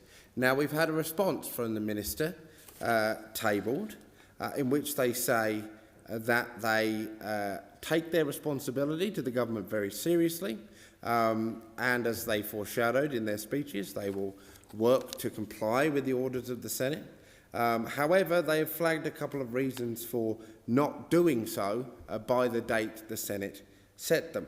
First of all, they have flagged that they need further time because the NDIS is co-governed, and that the states and territories have a strong tradition of co-design in relation to the scheme with the disability community, and that the National Disability Insurance Scheme is an independent statutory agency governed by an independent board. That is totally irrelevant to the question of the order of production of documents, either of them. Totally an irrelevant statement. There are complex stakeholder and consultation responsibilities that the government would need to acquit before it is in a position to release either report. Additionally, there is a long-standing practice of not disclosing documents that relate to deliberation of Cabinet, and they have set a release date, a compliance date for the orders of 5 p.m. on the 12th of September 2025. Well, let me state really, really clearly for the community this evening.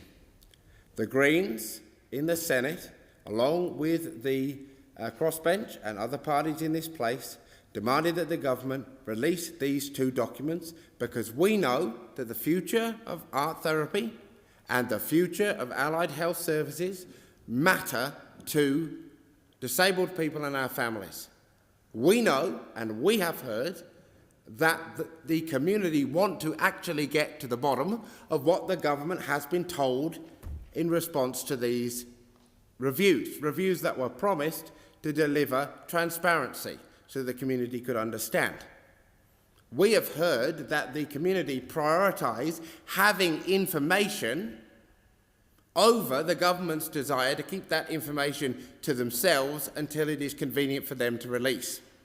I am in no way satisfied by this response. It does not speak in any substantive way to the questions of why the government could not simply attach these reports to an email and click send. This is not the last you've heard of this, and I seek leave to continue Are you seeking leave to continue remarks? Thank you. Leave is granted. Is anyone else seeking to make a contribution on the documents as listed on page 4? Nope. Happy to move on. We will go to ministerial statements. Minister.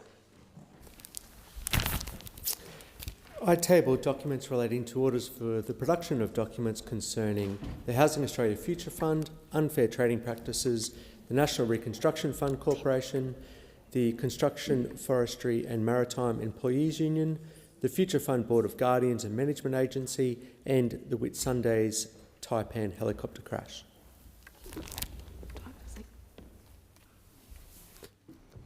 Is anyone seeking to speak to those documents? No? Yes. On ministerial statements?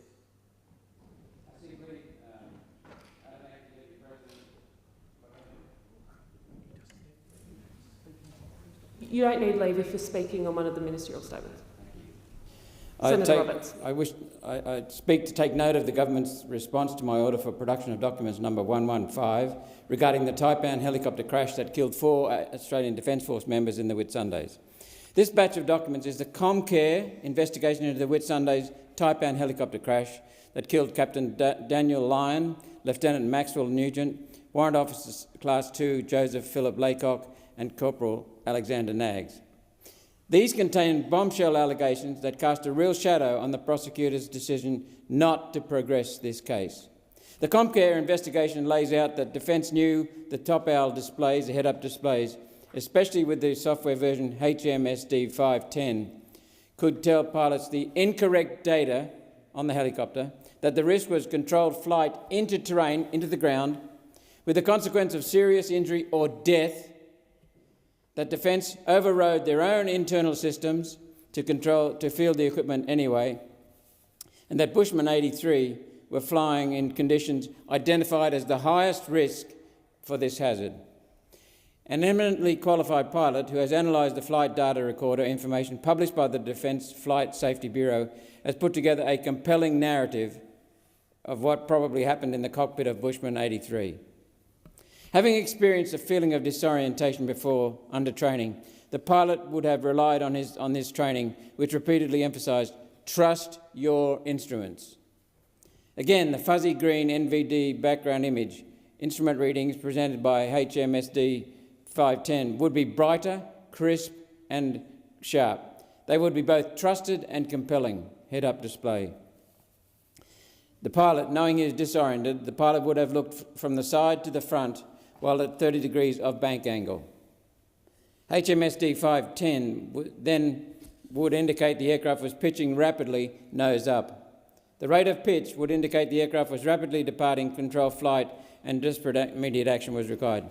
This is the source of surprise the Defence Flight Safety Bureau was looking to identify and were unable to because they had ruled Top Owl out of consideration. Fatigue, and we know that from Comcare, and I'll get onto that in a minute. Fatigued, stressed and disoriented, the pilot would have slammed the stick forward to stop the nose pitching up, trusting his instruments.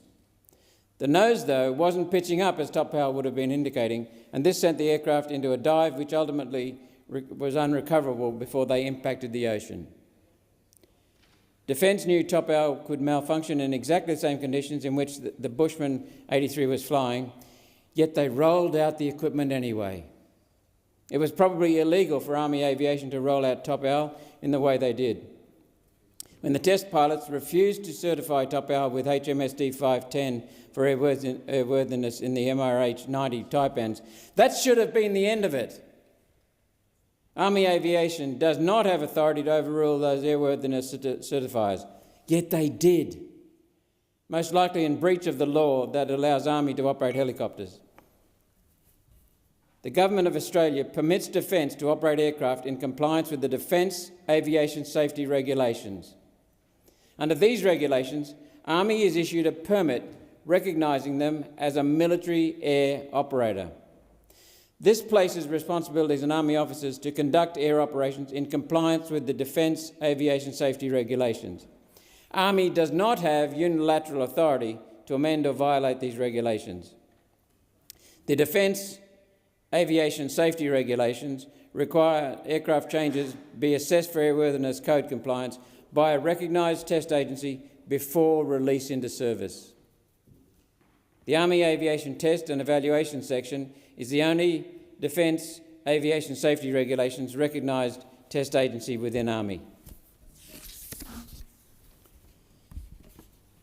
The Army Aviation Test and Evaluation Section assessed the Top Owl system was non-compliant with airworthiness codes, an assessment which remains unchallenged still. The Army Aviation Test and Evaluation Section reported that Top Owl airworthiness code defects would likely result in multiple deaths if used in poor weather conditions, such as the conditions on the night of 28 July 2023, when an MRH 90 Taipan helicopter crew using Top Owl became disoriented and flew into the water, killing all on board. Once the system was assessed as being non-compliant with airworthiness codes, the head of Army Aviation, John Fenwick, did not have authority to release the unairworthy top hour system into service. Unairworthy. Nonetheless, he did so. He released it, with the aid of his Director of Airworthiness, David Lynch, and the Head of Standards Branch, Tony Norton. These persons fabricated a series of documents to support service release using ad hoc processes not approved under the Defence Aviation Safety Regulations. The documents falsely claimed the system was reassessed as safe to use when no airworthiness code assessment had taken place. No such reassessment was authorised under the Defence Aviation Safety Regulations, and the system had not been assessed in poor weather conditions. Listen to this litany. This decision to release the unairworthy system and the associated risks were then obfuscated from external scrutiny. Defence Aviation Safety Regulations required through failure to comply with defence-mandated risk management processes and failure to record the risk decision on a central risk register. Failure, failure, failure, failure. All of the 4 men on board the ill-fated Taipan helicopter were likely experiencing hazardous levels of fatigue as a result of disruptive work patterns, burnout and rough sleeping conditions during the defence training exercise. The Inspector General of the Australian Defence Force inquiry heard the crew were sleeping next to an active fire station and operational airport in hot tents while trying to switch their body clocks to night flying mode. The Comcare investigation found Defence failed to follow a single reasonably practicable measure to manage fatigue and offered no less than 6 examples of protocols available. Failed. Madam Acting Deputy President, it's not enough to get up on Anzac Day and invoke the spirit of the diggers. We need to back the diggers every single day. We must back the diggers every single day. The Comcare investigation, revealed under One Nation's Order for Production of Documents, demonstrates that the government has a long way to go. And just like Ballarat farmers, we will chase you. Senator Roberts, are you seeking leave to continue your remarks? Thank you, Madam Acting Deputy President, I am. Great. Are there any other speakers for ministerial statements? Yes, Senator Hanson-Young. I'd just like to seek leave to continue my remarks in relation to the Triton ministerial statement. Thank you. Leave is granted. Any other speakers at this section? Nope. Okay, we'll move to committee membership. There are no committee memberships to discuss. Messages. Thank you.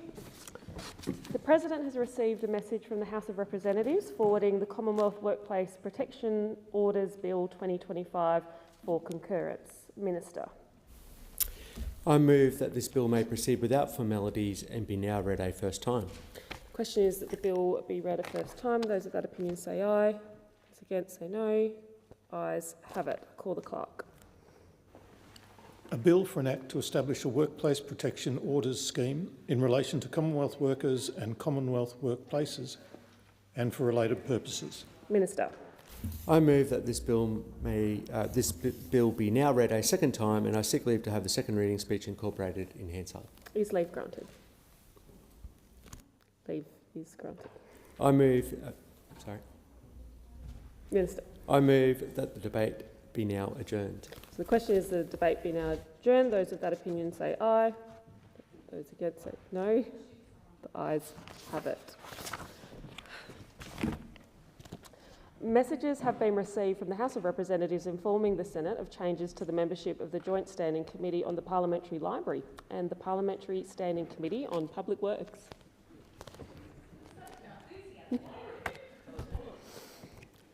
Wonder what they could be. The President has received messages from Her Excellency the Governor-General notifying assent to 4 laws, details of which will be incorporated in Hansard.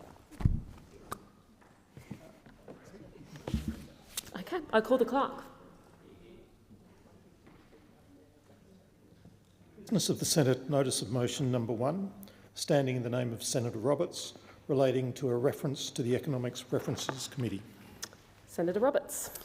Thank you, Madam Acting Deputy President. I move the motion. This is a motion without emotion. One Nation is proposing an inquiry into the impact of high mass immigration levels on the Australian economy. We just want the pure facts and the data to be communicated to the Australian public. No labels, no smears, just data and facts. We love data.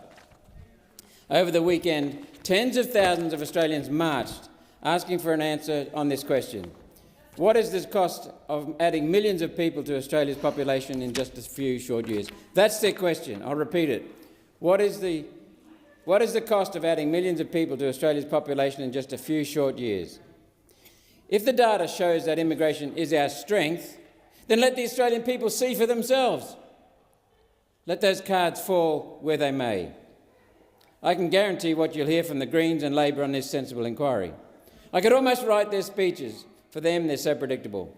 If you have a question about whether allowing somewhere around 2.4 million new arrivals into the country over 4 years has an impact on the country, that's a question.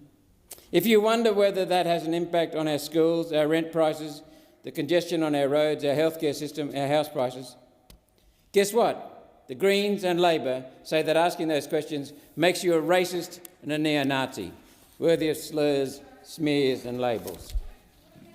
The Greens say that asking whether having 2.9 million temporary visa holders in the country right now, taking up to 1 million homes, is 100% in our country's interest. The Greens say that makes you a racist and a neo-Nazi. Welcome to millions of Australians that you're tagging as racist and neo-Nazi. The Greens and Labor are lying. They are scared of the conversation because the facts are devastating. The facts. So the Greens and Labor try to shut down the conversations, smearing everyone as a racist, neo-Nazi, a xenophobe. So every time you hear Labor, Greens and even some Liberals try to shut down this conversation, calling anyone who loves this country a racist, remember what we're actually voting on here. This is what my motion proposes. I am moving that the following matter be referred to the Economics References Committee for inquiry and report by 1st of May 2026. The terms of reference specify, and I'll quote, the impact of high immigration levels on the Australian economy, with particular reference to home prices, rental prices and rental vacancy rates. B, the wage pricing index. C, the inflation rate. D, labour productivity growth. E, the accuracy of government projections on immigration numbers, and F, any other related matters. That's it. No emotion, no judgments. We just want the facts and figures so the public is informed. So I'll read that again. The scope, the impact of high immigration levels on the Australian economy with particular reference to 6 specified factors. If you want to argue for the current program of mass immigration, show us your data. I say to the Greens and Labor, prove to the Australian people that having millions upon millions of extra people in the country in the middle of a housing crisis and a cost of living crisis is justified, necessary and makes sense. Calling the tens of thousands of Australians who came out and marched for our living standards and to ensure that we hand on a better country to our children, calling them racist is a disgraceful slur. I'll say that again. Calling tens of thousands of Australians who came out and marched for our living standards and to ensure that we hand on a better country to our children racist is a disgraceful slur. Every senator in this chamber should be ashamed to repeat it. Yet you will. So let's have a look at terms of reference A. Home prices, rental prices and rental vacancy rates. This motion is purely about the numbers. That's it. So let's look at the numbers. We know from Home Affairs data that excluding the 300,000 plus tourists and crew, there are 2.9 million temporary migrants in the country right now, known as temporary visa holders. 2.9 million. More than 10% of our population. This excludes millions of permanent visa holders, or permanent residents, as they are known. The Bureau of Statistics says that the average household size in Australia is 2.5 people per dwelling. That means, on average data, the temporary migrants in this country could be taking up to 1 million houses in Australia. 1 million houses. Let's have a think about the effect that might be having on the rental market. As of July, there are just 38,000 rental vacancies in the entire country. The national rental vacancy rate is at just 1.2%, massively under the 3% rate considered healthy, less than half.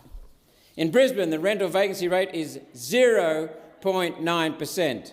In Perth, 0.7%. In Adelaide, 0.8%. In Darwin, 0.5%. In Hobart, 0.6%. There's a demonstrable and strong link between the rate of non-permanent migrants and rent increases. I can provide the reference if you need it. So if your rent has gone up in the last 4 years as the mass migration program continued, there are 2.9 million reasons why. Again, I call on Labor and the Greens, if you have data to debate these numbers, put them forward at the inquiry. Don't just label or slur everyone. Deal with the facts. I know it's not easy for you, but deal with the facts. The wage price index. The impact of high immigration is felt on the employment market. Extra retail spending from new arrivals increases employment in the retail sector, partially offsetting the job loss from online sales, which are increasingly being fulfilled through regional fulfilment centres using a high degree of automation. Since the Albanese government was elected, real household per capita spending has fallen 8 points. Australian households have less, a hell of a lot less. Are we dividing the national pie into smaller and smaller pieces because the economy cannot grow as fast as our population is growing? The data suggests this is the case. So let's find out. The bad news in this picture is this.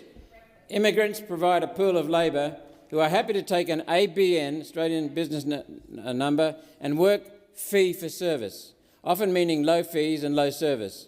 This undermines employment conditions and award wages that have protected everyday Australians for generations. And this is apparently okay with the unions who never question the erosion of wages coming from a large influx of new arrivals into the labour market, the former party of the worker. The evidence for this statement is found in the increase in ABNs during the Albanese government. Hundreds of thousands of new ABNs issued to new arrivals. These people... Want to continue your conversation? Sorry, Senator Roberts. Sorry, I couldn't hear. Oh, I'm sorry about that. Senator Roberts, you have the call. Can you address the Greens, please, Mr Acting Deputy President? They just said that they were trying to block out my conversation. All right. Sorry, Senator Roberts, I didn't hear that. If that's the case, I will say to the colleagues, if that is the case, I just urge people, please, that we all be heard in silence. Thank you. Senator Roberts. The evidence for this statement is found in the increase in ABNs during the Albanese government. Hundreds of thousands of new ABNs issued to new arrivals. These people then work, issue an invoice which includes GST, then they keep all the money, send a chunk overseas, $11 billion a year chunk, mind you, and then go home or otherwise turn into someone else, another ABN. The measure the ATO uses is not ABNs issued. No, instead, the ATO uses active ABNs, people who actually submit their BAS statement and pay the GST they've collected. Why doesn't the ATO tell us how many ABNs are outstanding? What a great way of hiding the problem. Cheating the system allows that person to work for less yet have more. Work for less yet retain more. They're not contributing taxes. How many jobs, how much income tax and GST on those earnings are lost to this scam every year? I would suggest it's in the millions, and the inquiry should ask that same question. And how many people who are marching on the streets to protect the livelihoods of their kids in the future are funding these people? The Reserve Bank has advanced the argument that low-skilled arrivals reduce wages for our low-skilled workers, while skilled migration grows the pie for everyone. Skilled migration. I'm a migrant. I've got nothing against migration, but we have to have it under control and not mass migration. A New Zealand paper looked at this in depth and found the same thing, with the skill level at which the person makes a positive contribution being either a trade qualification or a university degree. The study found the difference in earnings persisted across their entire working life, suggesting language and culture actually matter.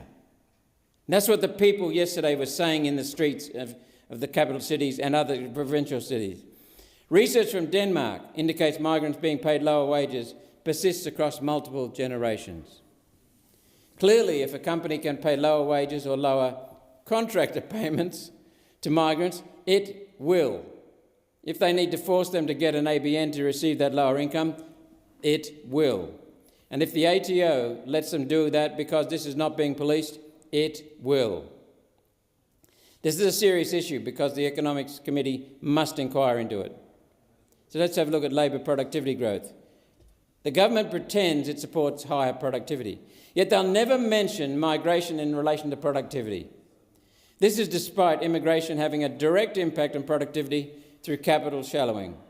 My colleague Senator Whitten is going to address this point in detail, so stay tuned for his explanation of why we need to look at term C in the terms of reference, labour productivity growth. Next, the accuracy of government projections on immigration numbers. This term of reference in relation to the accuracy of government projections on immigration numbers is vital. For the last 5 years, the Australian public has been completely gaslit on immigration forecasts. The Department of Treasury in every budget has released immigration forecasts that were patently wrong, repeatedly.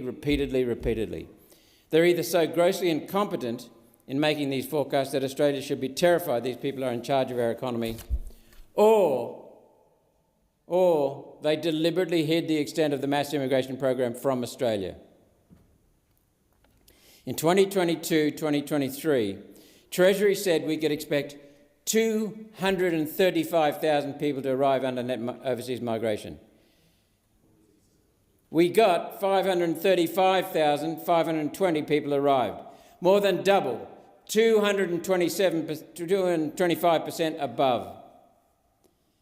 That's a pretty big error. In 2023-24, Treasury said we could expect 235,000 people to arrive. 445,640 people arrived. Almost double. Almost double. In 2024-25, Treasury forecast net overseas migration would be 260,000. They then increased that to 340,000 halfway through the year. Data indicates the number for the year might be well over 400,000. Finance columnist Alan Kohler of the ABC lays it out quite well.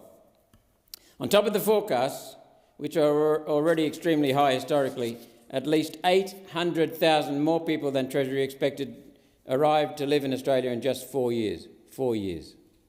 That's more than 3 extra Hobarts added to Australia's population over just 4 years, above what the Treasury forecast.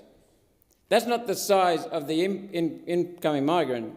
That is the size of the error. 800,000, 3 Hobarts in error. How the hell can people plan around the country?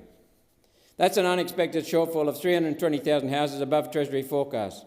The conduct of the Treasury demonstrates the government is unwilling to have an honest discussion with the Australian public about how many people will come into this country each year. That's what this inquiry is for, to lay out the data and the numbers and have an honest conversation with the Australian public about what the hell's going on. That's all we want. And to the people who marched on the weekend, thank you for standing up for the country, drawing attention to this, because these people would not be interested if it wasn't for you. Thank you. Senator, I'll go to Senator Hanson-Young, Senator McKenzie, because she did pop up before you. Then I'll come back this side of the chamber. Senator Hanson-Young. Thank you, Mr Acting Deputy President. I wish to contribute to this discussion. I'm appalled that after the displays yesterday of members of far-right neo-Nazi groups, of sovereign citizens decrying that the cop killer, Desi Freeman, was some type of martyr and hero, that we get into this chamber today and hear that rubbish from One Nation. I mean, I'm sorry, but there are 2 dead policemen. Their families are suffering. The communities that they live in are shell-shocked. And rather than being the bigger people in this place, you have One Nation come in here and legitimise it. It's disgusting and it's revolting. And One Nation have created their entire political... Sorry, Senator Hanson-Young, sorry. Senator Roberts, on a point of order. Point of order. The relevance, because we have very terrible murders of 2 policemen before the marches. Had nothing to do with the marches. Senator Roberts, this is ridiculous. Senator Roberts, you don't have a point of order. Senator Hanson-Young. I have not heard the leader of One Nation or any members of One Nation in this place condemn the murder, the cold-blooded murder of those police officers, and condemn the actions of that group. Senator Hanson-Young, just resume your seat. Senator Roberts, on a point of order, not a debate, I hope. Relevance. We have condemned the heinous murder of 2 policemen. I'll take that as a comment. Senator Hanson-Young. Thank you. Coming in here today to legitimise the glorification of this cop killer should be beneath any of us. And sadly, it's not. And this is because One Nation have built their entire political foundation on fear-mongering, division, and not just pseudo-law, but pseudo-maths, pseudo-science, and now pseudo-economics. The only reason that One Nation exists is because they continue to whip up fear and division in our communities. They're like a toxic algae that feeds on this fear and division. They're like a disease that loves preying on the weak. Senator Hanson-Young, just resume your seat. Senator Winton. I don't like being referred to as a disease or toxic algae. There is no point of order, but I will just remind senators that if we are reflecting on fellow senators, I will have to call you out. At this stage, Senator Hanson-Young, you have the call. Thank you. There are members of our community who are worried about the cost of housing, the cost of living, how they're going to cover next month's bills. And dealing with those issues in a responsible way, holding government to account where they need to be held to account, asking the questions of bureaucrats that are legitimate and need to be asked, is what this place is meant to do. But using vulnerable members of our community and migrants as a scapegoat for inequality is pathetic, it's cheap politics, and it's weak. And that's what One Nation does. And that's what this motion is all about. Now, I would have thought that after this weekend's rallies, the display and the glorification of people who have killed police officers, of the glorification of neo-Nazis, that there would be some reflection on what this is doing to our community and our society. But the only reflection we seem to be getting from One Nation today is they're rubbing their hands in glee and wanting more of it. They are feeding on this nastiness, on this division, on this fear. I mean, if they had it their way, we would have the race riots that the US have had here in Australia. They'd be cheering it on. We are not America. Australia is built on multiculturalism. Our nation is diverse. But you can't take that for granted. We can't take it for granted. It has to be, it's something that you nurture and look after and protect. And we don't always agree on everything, of course not. That's why we're a democracy. We're able to debate things, we should be able to debate things without sinking to the level of dividing people by the colour of their skin or where they were born. Which brings me to the other person. In the other place, Mr. Bob Katter, who I think today showed a total lack of judgment about doubling down on his aggressive threat of violence to an Australian journalist for simply asking about his immigration policies and his background. Now, I put it to you that if this was any other member in this place, this wouldn't just be laughed off as Bob Katter. That's him. Mr. Katter's behaviour on Friday, threatening violence to a journalist for simply asking a question, is unacceptable. And he should either apologise or resign. He's simply, the idea of doubling down on this means he's missed the point. And I would have thought that since the weekend's horror show, that he may have reflected a little bit on his own contribution to whipping up these fears and division, but he clearly hasn't. And so tonight I say, Mr. Katter should apologise to that journalist or he should step down. If we start in this country down the road where politicians can threaten violence at journalists for asking pesky questions they don't like, or individuals shooting dead cops and that not being called out, in fact glorified, then we are heading down a very, very dangerous path. And I don't for any moment suggest that any one party or any one person in this place has it right all the time. I don't believe we do. But I do think that the last few days, the last week's incidents, whether it's the shooting of innocent police officers, the threatening of journalists, the glorification of neo-Nazi politics on our streets, I think we have a moment right now where we have to think about what kind of country we want to be. And I tell you what, it's not this. This is not the type of future we want for Australia. And I respectfully ask One Nation to stop using vulnerable people and migrants as whipping boys and girls and scapegoats. Senator Mackenzie. Thank you, Mr Acting Deputy President. Well, we often speak in this chamber about economic growth as though GDP alone tells the story of our nation's success.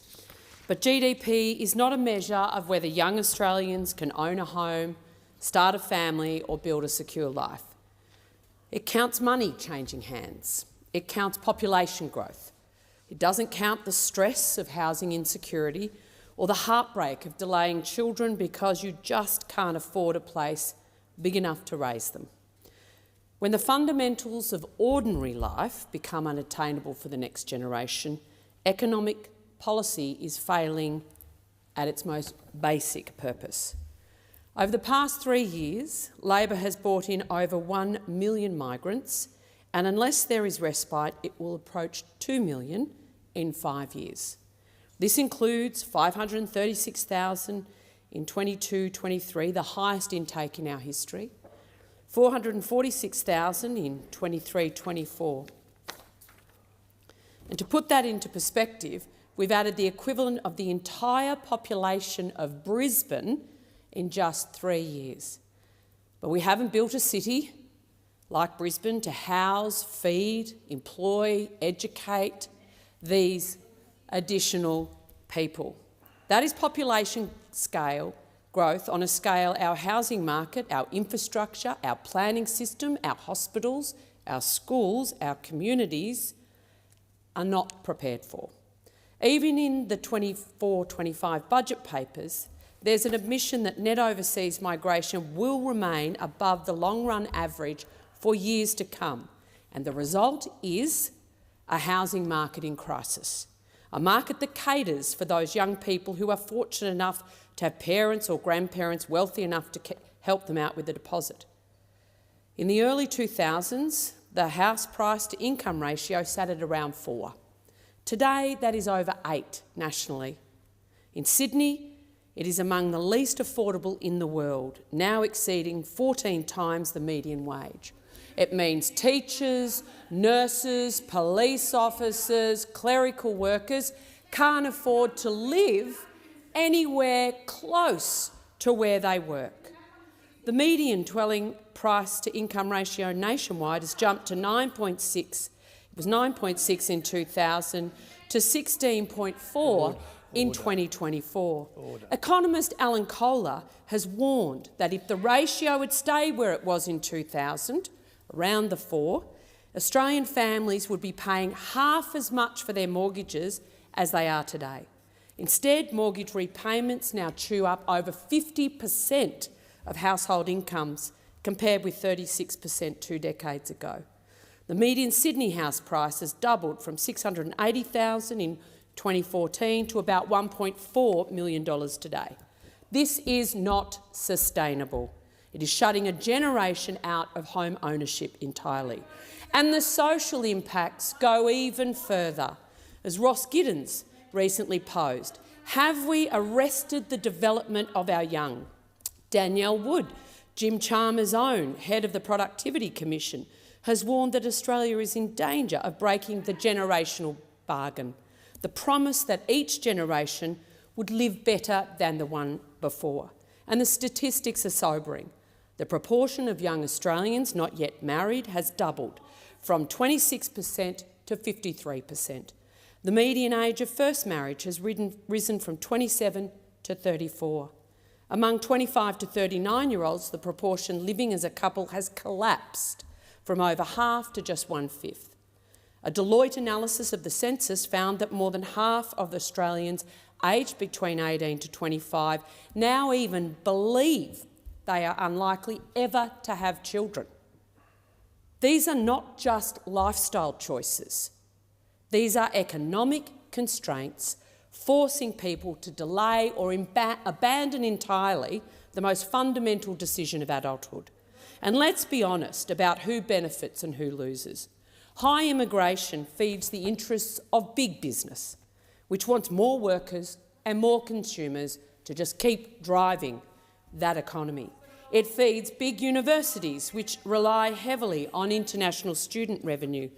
And it feeds big government, which grows larger with every extra million people to regulate and serve. But the costs of this, so that's who benefits, but the cost of these policy settings are borne by young Australians, locked out of home ownership, young couples delaying marriage and children, young families struggling to pay rent or save a deposit while prices climb faster than they can ever possibly catch up on. Every child not born today is another job, another taxpayer that needs to be filled by skilled migration over the next 20 years.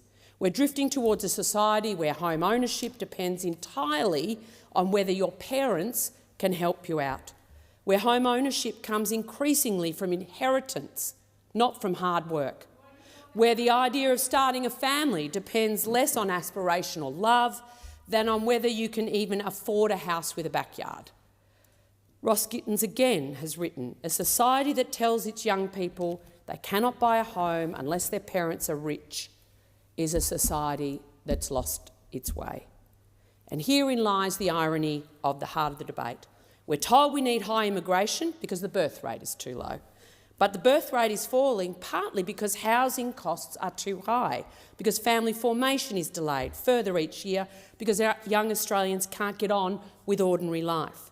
We're using migration to fix a problem that migration itself is making worse. And that I want to be really clear that this is not an argument against migration. Migration has built modern Australia. And if you are not Aboriginal and Torres Strait Islander, then We're all migrants, whether your family came here 5 generations ago or 5 weeks ago. Migration has brought skills, diversity and energy that has made us the prosperous... Chair, I'm finding it. I just resume your seat, Senator Mackenzie. Colleagues, as much as I'm loath to depress debate, but it is consistent, and I will ask that the senator be heard in silence. Senator Mackenzie. Thank you, Acting Deputy President. Migration in the 20th century achieved great things like the Snowy Mountains scheme, but it came with great sacrifice from the migrants themselves, many of whom came here to work, living in camps and dongas while they were built. Entrepreneurial migrants from across the globe have built this great country. And indeed, I was in Mandurah just this last weekend speaking to 2 young men from the Punjab who'd chosen to buy a business in this country town in WA, raise their families, and were excited about the opportunity that our country provided them. And they made a point of discussing with me in this small town conversation about the common values that they shared with Australia, and that not all migrants do share those common values, do not want to see a prosperous, sustainable and sovereign Australia going forward, and that we do need to be careful about who comes to this country, how many come to this country, and where they live. And so having a conversation, a rational, respectful conversation through a Senate inquiry in our Economics Committee, whose terms of reference are quite benign, should be welcomed. And then, if you don't agree with Senator Roberts' motion, you can actually bring witnesses to that inquiry, have the open debate. It's public, in a respectful way, chaired by whoever's chairing the Economics Committee today. And I'm sure they'd do a fabulous job. So there's nothing to be afraid of about having this debate. It says more about those opposed to this motion, that they're concerned that there's something nefarious about what is the impact. Let's understand the impact so we can stop having these rhetorical arguments about the heavy migration impact that Labor's imposed on our community. Because I believe that migration must be calibrated to the nation's capacity. Its capacity to build housing, its capacity to provide infrastructure, water, roads, its capacity to ensure that young Australians aren't pushed aside in their own country. Economic growth that drives GDP up while home ownership, family formation and fertility rates fall is growth that is failing the very people it should serve.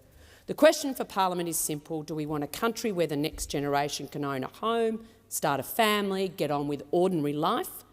Because if we can't deliver the basics, then all of us are failing in the most basic of responsibilities that we have, to actually leave the next generation off better than the last.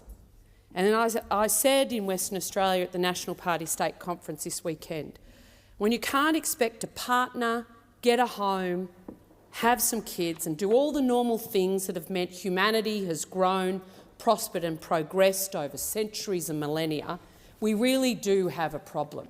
And we shouldn't actually be scared about having the conversation, no matter how much certain senators detest one nation, right? The actual substantive motion itself is quite a sensible debate that's overdue in this country. Instead, we're turning to high immigration to actually solve the problems of a birth rate so low. There are deeper cultural problems about not being able to just get on and do regular life. We've got to solve that problem. That's the nut we actually have to crack. Let's start first with a sensible migration number, a number that we can actually have the capacity as a country to service so that we're not getting waiting queues in our public hospitals, so that we can deliver high-quality public education to everyone, that you actually don't have to wait for an hour and a half in your car to get to work because you can't afford to live near your I know WA is very different. You've got beautiful roads over there, but come to the East Coast, Senator Steele, John. If you are living in the peri-urban sections of Melbourne, Sydney and Brisbane because you cannot afford a house, if you're a teacher, a nurse, a police officer or a bank teller, then there is a problem, and I'm happy to introduce you to any of these people who struggle with this. We need to make sure that people who share our values such as individual liberty and dignity, every person's equal worth, freedom of faith and expression, including the freedom not to believe, with the right to speak and associate peacefully, values about upholding the law, where we actually have one law for all citizens, accountable to the courts, democratic self-government, laws made by elected parliaments, not by religious or secular codes outside democracy, the fair go of mutual respect, tolerance, empathy for the disadvantaged and equality of opportunity for everyone, the values around English as our unifying national language, equal opportunities for all regardless of where you live, your ethnicity or your national origin. Those who share these values and who want to help build a safe, sustainable and prosperous Australia should be welcome. But those who denigrate and despise those values, we should have the right as a country, and indeed a responsibility to the next generation, to say, no, you are not welcome here. In a country as developed, welcoming, kind and rich as Australia, we're top of the pops of people from all over the world who seek a better life for their families. And so it is beholden to those of us who hold the government benches, the immigration portfolio, who get to make these decisions, to make sure that the people that we do welcome in to help us build this country share those values, because we have the opportunity to have a choice. We want people who love our country as much as we do, who believe that nation statehood is a thing. Globalists, we don't want so much. Because to be a patriot of Australia, no matter where and how you've come to this place, like the young men from the Punjab I spoke to in Mandurah on the weekend, we actually want to welcome those people, and those who don't share those values can go try live somewhere else. So the National Party will be supporting Senator Roberts' motion so that the Economics Committee can actually examine these issues in a rational, calm and respectful manner. Thank you. Senator Askey. Thank you. I just wish to move an amendment which has been circulated in the chamber in the name of Senator Cash in relation to the business of the Senate number 1, and just make sure that that is on the record. Thank you. Thank you, Senator Askey. Senator Stewart. Thank you, Acting Deputy President. Well, I rise today to oppose this disgraceful motion, referral, whatever you want to call it. It's dog whistling dressed up as an inquiry. That's all that it is. It gives a platform to people who want to punch down on migrants. That is what this is. No matter how you might want to dress it up, talk about the numbers, you actually just want to attack migrants. You want to blame migrants for the lack of housing policy for a decade when those opposite were in charge. If you want to blame somebody for the challenges that we have around the housing crisis, all you need to do over there, One Nation, is look to your right.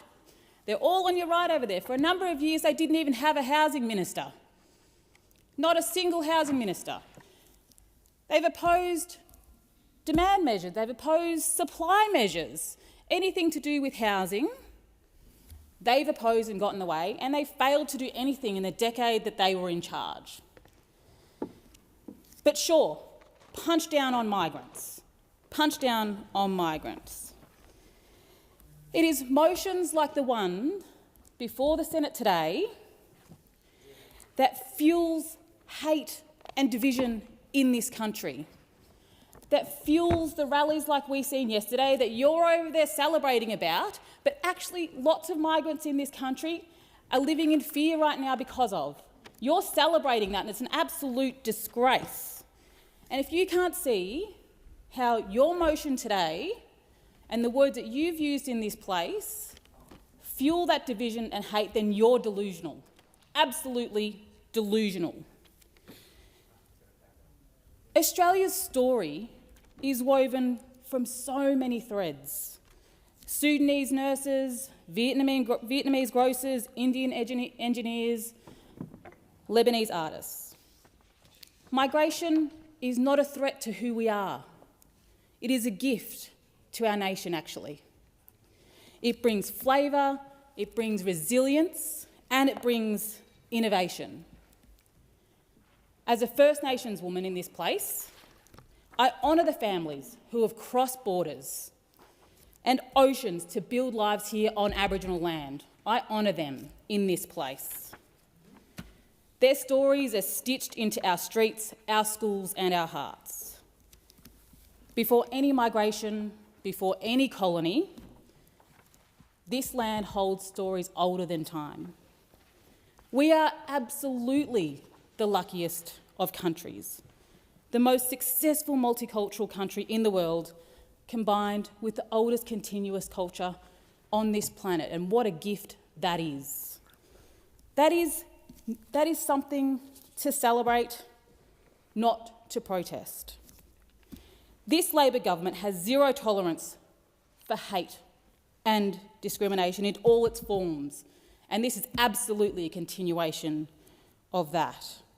We're a proudly multicultural nation, and every one of us, no matter our heritage, has the right to feel safe and welcome in our community. And motions like this undermine that. And I could absolutely stand in this chamber today and read out a bunch of statistics that reflect our balanced migration program. I could talk about our very sound management of the economy.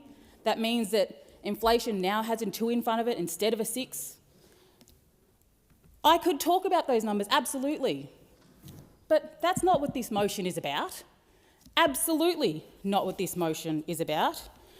It is about stoking fear and division. That's what it's about. Blaming migrants for the failure of the opposition to build homes over their decade in power.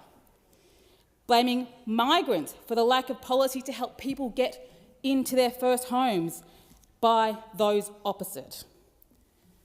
And you know, there's a little clue about what makes you think this isn't about migration specifically, because they've lauded the rallies of yesterday. If this was really about migration, then you wouldn't have seen people from the rallies yesterday attack First Nations people at Camp Sovereignty. We're not migrants to this country last time I checked.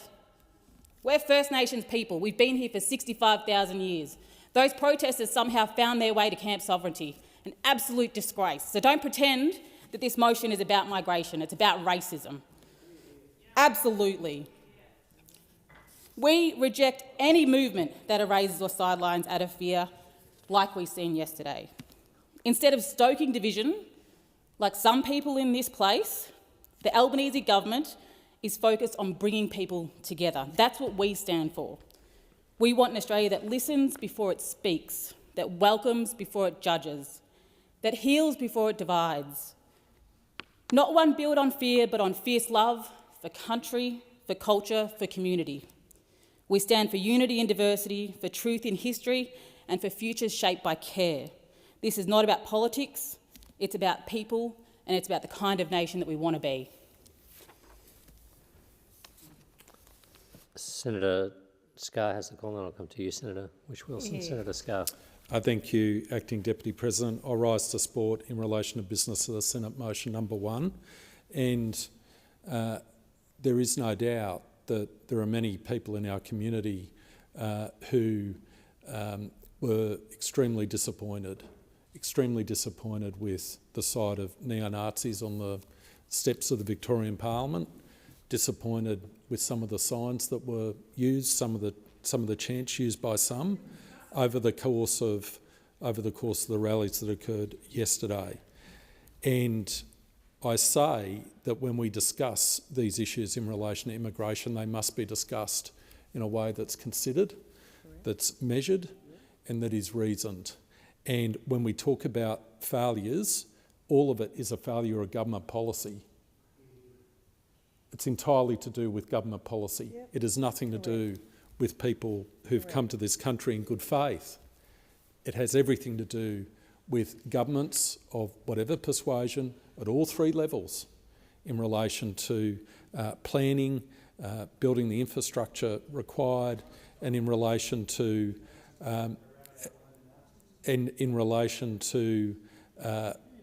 coming up with the long-term planning.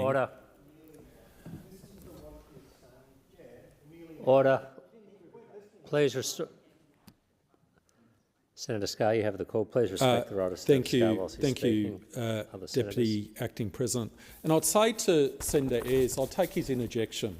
I'd say to Senator Ayres, go back and have a look at budget paper 47 of the budget for October 22 to 23. Open up that page and have a look at your forecasts, the Treasurer's own forecasts with respect to net overseas migration, and take some responsibility. Take some responsibility, because this is what the Treasurer said in the Treasurer's budget paper number 1, released in October 22-23. This is what the Treasurer said. In relation to forecast for net overseas migration in the 22 to 23 year, this was Jim Chalmers' forecast, 235,000. That was the forecast, 235,000. And what was it? Over 520,000. Over 520,000. And then in 2023 to 24, Jim Chalmers' forecast, the Labor government's forecast, was 235,000. And what was it? Over 440,000. Over 446,000.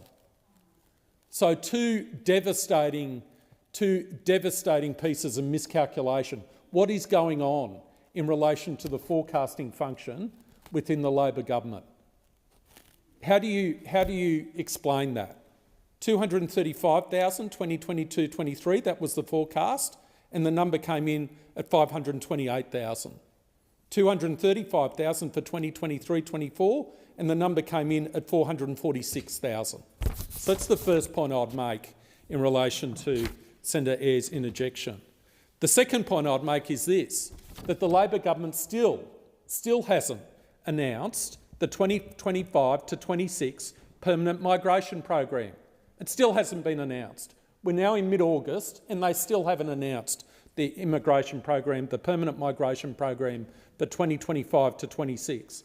And this issue has been raised by the MIA, Migration Institute of Australia, because it's causing real issues to people who are seeking to take advantage of the skills stream, in particular the skilled independent stream, who have made applications, gone through processes, they're being advised by immigration agents, they're doing the right thing, and yet the government still hasn't announced the 2025 to 26 permanent migration program. So how about you take some responsibility for that?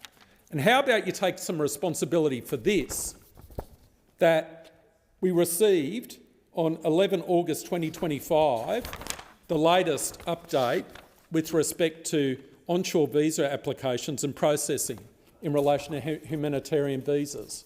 Now, I know people are in this position who have applied for onshore humanitarian visas, and I always do my best to listen to the circumstances and provide assistance where I think it's appropriate, But let me say this to you, that on 5 October 2023, the Labor government released a strategy after beating up on the previous coalition government in relation to the numbers of the total number of individuals that were not granted a final protection visa that have yet to be deported at the end of the period. After tipping a bucket on the previous coalition government, and on 5 October 2023 saying they had a new system, they were going to fix it. So the number in October 2023 of total number of individuals that were not granted a final protection visa that have yet to be deported at the end of the period was 76,185. That was the number back in October 2023, when the then ministers, before they left the portfolio, gave a indication they were going to fix the system. We now fast forward to the latest figures that the Honourable Matt Thistlethwaite provided to this committee in relation to orders that were moved by former Senator Keneally from the Labor Party, who'd raised previous concerns in relation to this issue. And the latest figures we have is the numbers grown to 98,979. 98,979. So in 5 October 2023, Labor said, we're going to fix it. We're going to fix it. We're going to introduce all sorts of measures to fix it.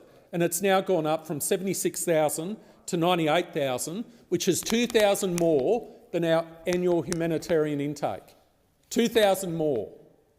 So take some responsibility for that as well before you throw accusations across the chamber, Senator Ayres. And let me refer to the migration. Let me also refer to the review of Australia's migration system, the discussion paper that was released in March 2023. March 2023, it was discussed. March 2023, it was released, the discussion paper. Let me give you some quotes from this discussion paper. Quote, our approach to migration planning hasn't properly accounted for the impact of large and uncapped temporary migration on infrastructure. We need a long-term horizon that supports more effective planning of infrastructure, housing and services to meet the needs of all Australian residents. End quote. Those aren't my words. Those are the words of the independent reviewers you appointed to have a look at migration strategy. And yet you've left a vacuum. You've left a void. You've left a void, and extremists have sought to fill that void. So you take some responsibility, Senator Ayres. Your own review of the system back in March 2023 said, and I quote, and I absolutely agree with this, smooth and predictable migration enables Australia to plan housing infrastructure such as schools and hospitals, end quote. This was back in March 2023. And as Senator Pocock has mentioned, a vacuum has been left, a vacuum, a void. Page 42. If the supply of infrastructure and housing does not keep up with demand created by migration, the quality of infrastructure and housing services may deteriorate and prices may rise. That's on page 42 of the review document. Page 42. Housing accommodation in particular is currently a major barrier to attracting and retaining migrants across all visa programs and maintaining a social licence for a large-scale migration program. That was in your own review document. That was in the discussion paper for your own review document more than nearly 2.5 years ago. More than 2 years ago. And then when the migration strategy was actually released, and it's now nearly 2 years later, this is what was said in the government's own migration strategy. There is insufficient regard for pressures on housing and infrastructure. Insufficient regard for pressures on housing and infrastructure. It also said we have a strong history of well-managed migration that supports rather than runs counter to our housing and infrastructure needs. It also said we have not had a long-term planning process that links with the levers that make migration successful, such as planning for housing, infrastructure and services. That's what your own strategy document said after the discussion paper. And this was released in December 2023. December 2023. And you've left the void. You've left the void. A better managed migration system can help to manage planned cities and revitalise regional communities. This also requires investment in housing and infrastructure such as schools, hospitals and transport to align with migration levels, end quote. Page 28 of the government's own strategy. Page 79, targeted and well-planned migration will support population planning and help deliver better outcomes for Australia in infrastructure, housing, service delivery and the environment. What's happened? What's happened? I want to quote Acting Deputy President from a very useful paper that was released by Emeritus Professor of Demography of the ANU Migration Hub at the Australian National University, and this is Emeritus Professor Peter McDonald. And I commend everyone to actually read this paper. I think it's got very, very useful data in this paper. And the paper asks the question how net migration can be brought down to an acceptable level more effectively. It draws a distinction between temporary and permanent migration.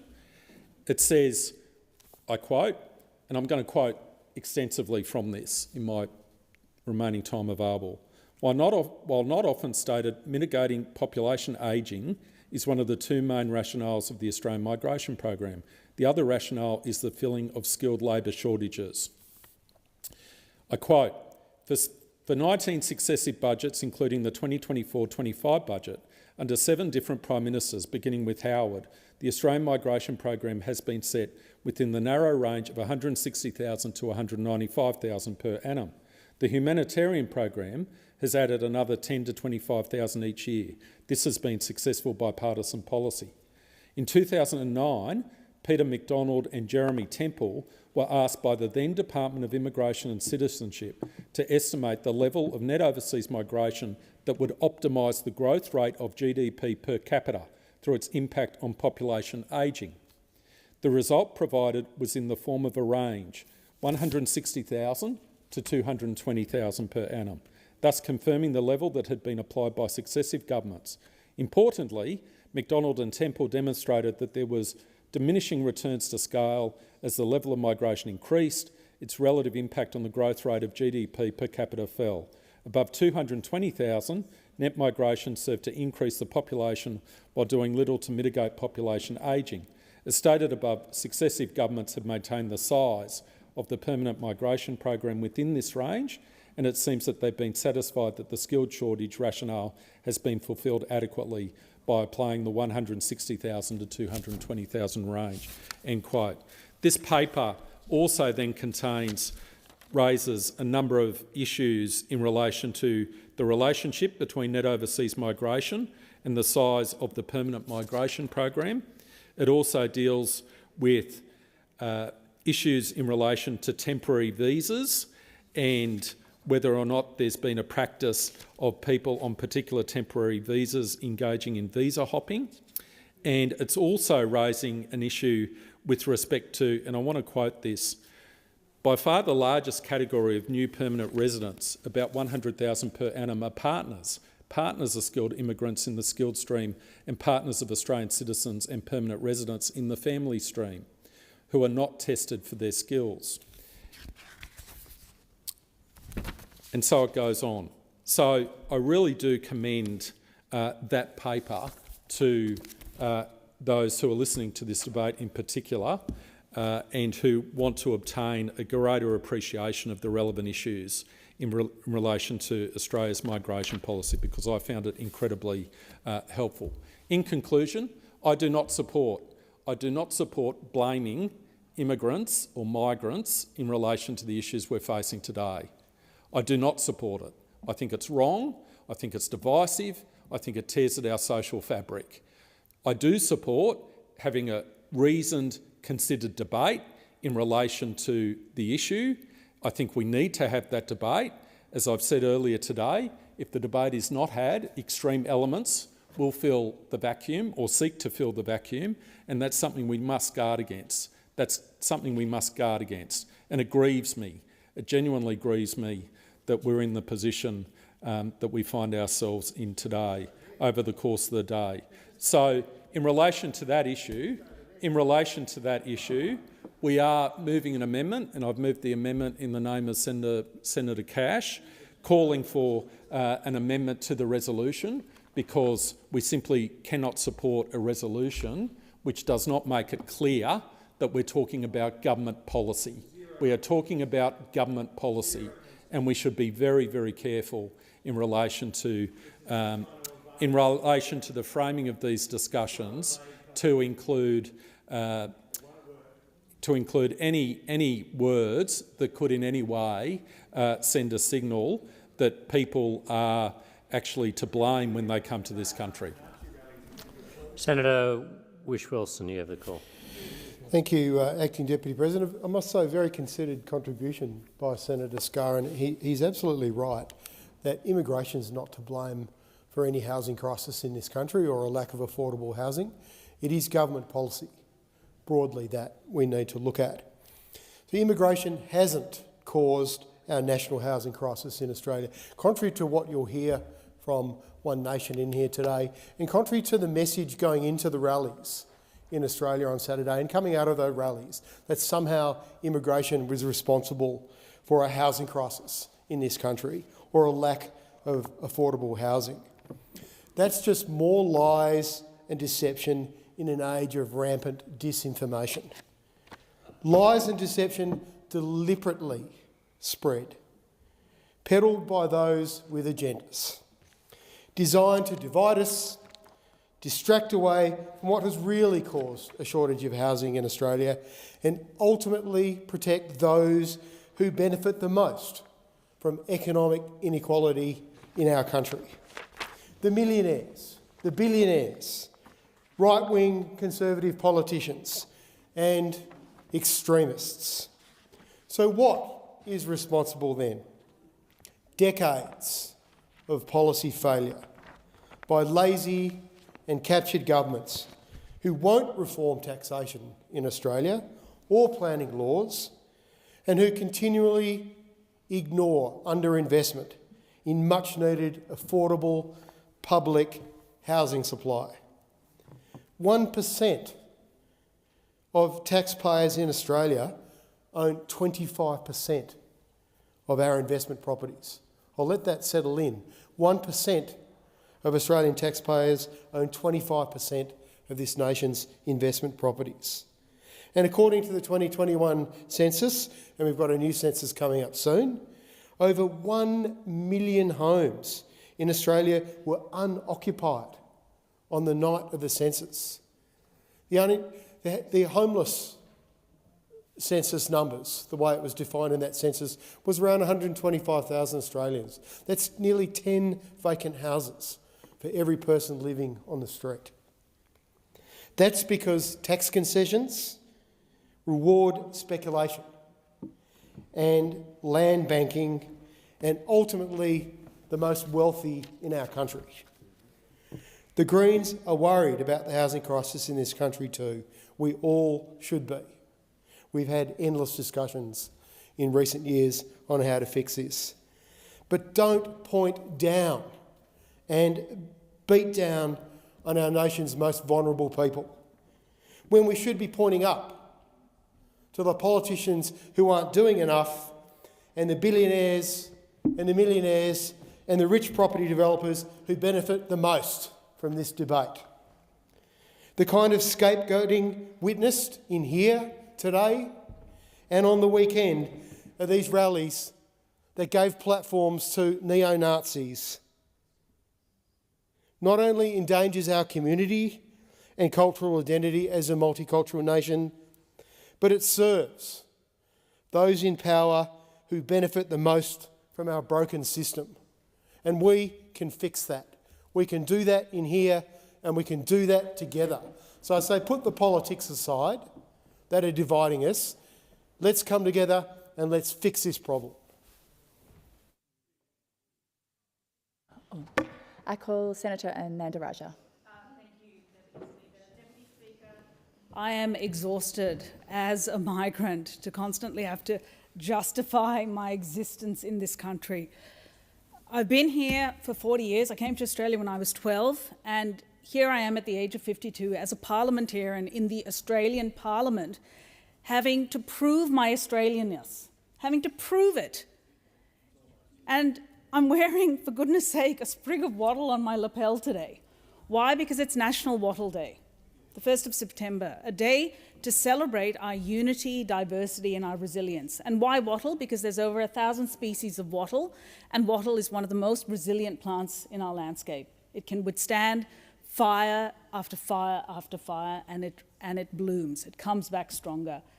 And it's a bit like the story of waves and waves of migrants to this country. Since World War II, every wave of migrants, from the Greeks, the Italians, the Jews, the Vietnamese, and now the South Asians, for those, that's Indians, Sri Lankans, Malaysians, people of colour like me, have had to be resilient because they've all encountered xenophobia, all of them.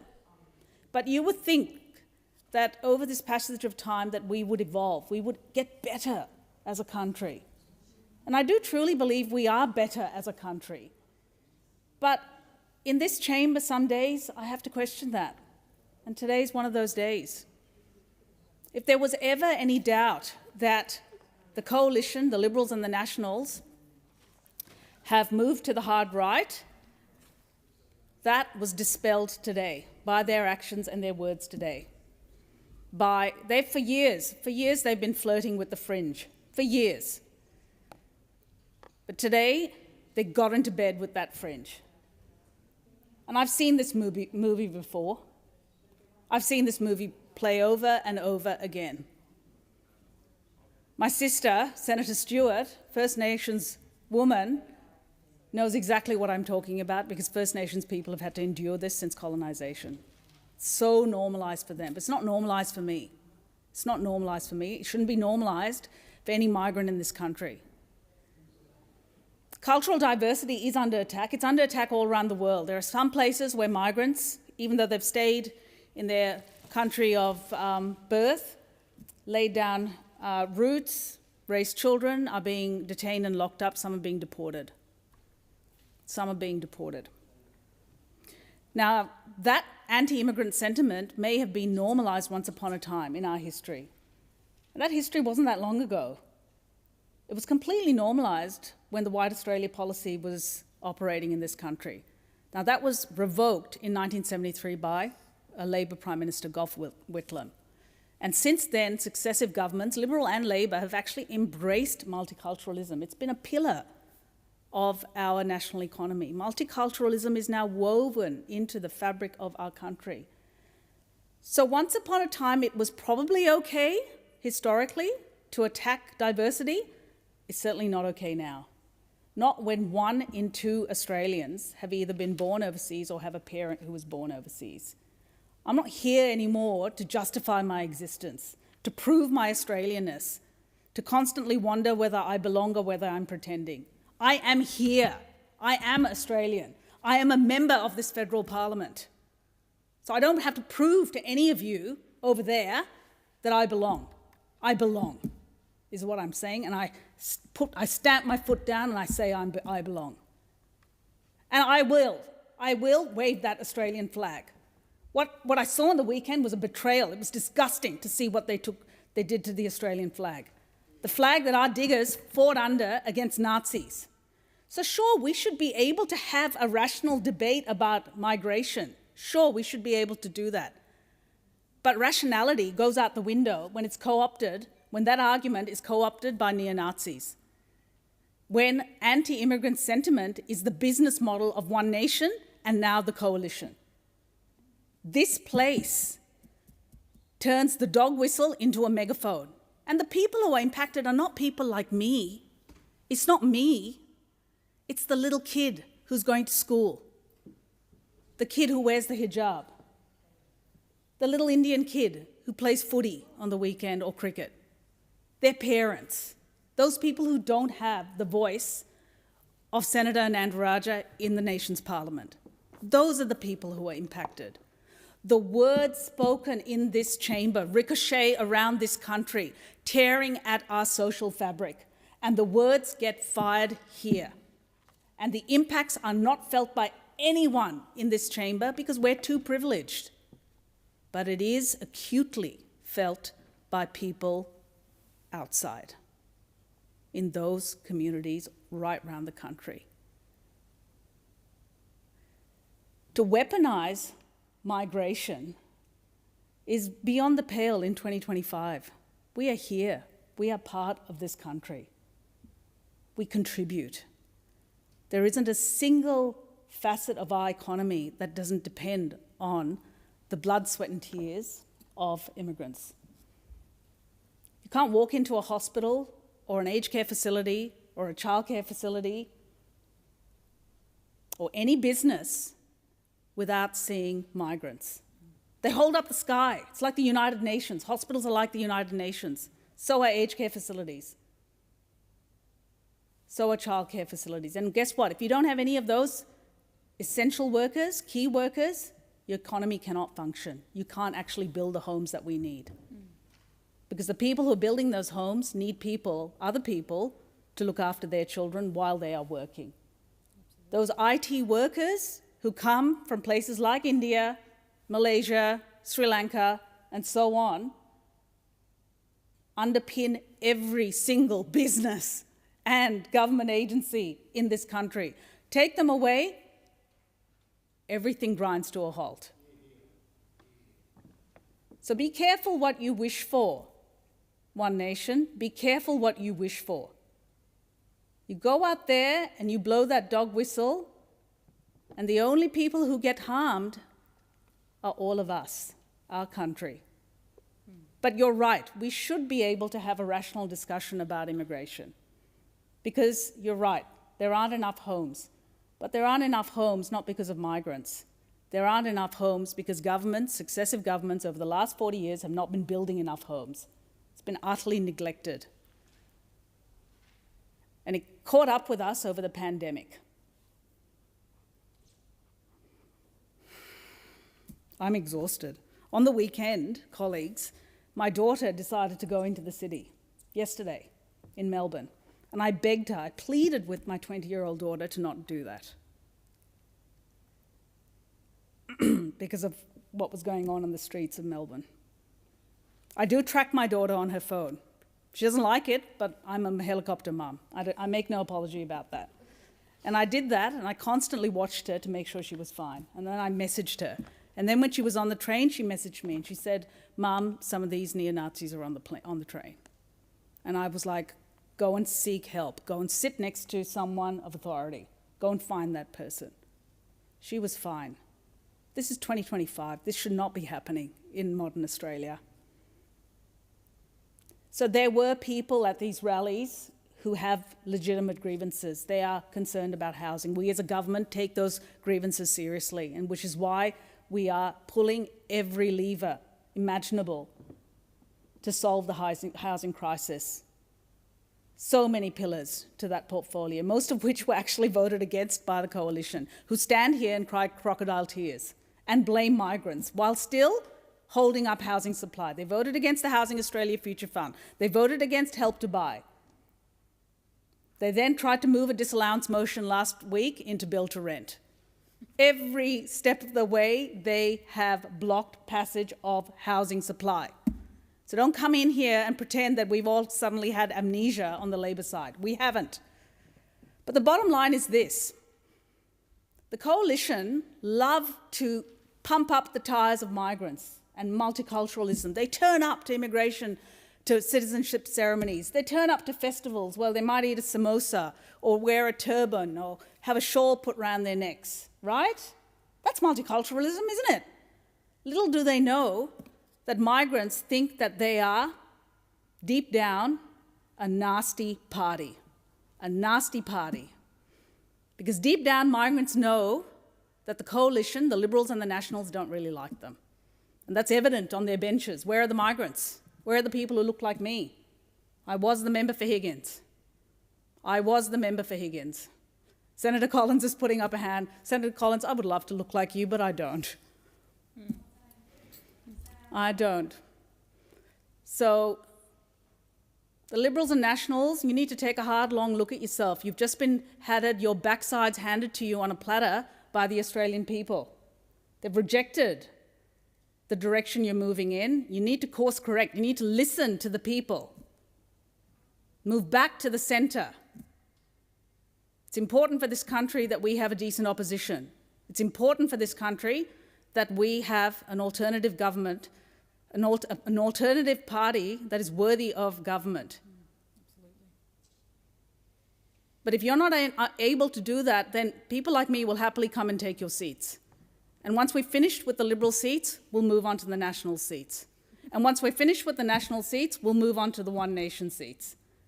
Because all those communities have grievances that only a Labor government is addressing. Stop using migrants as a political football.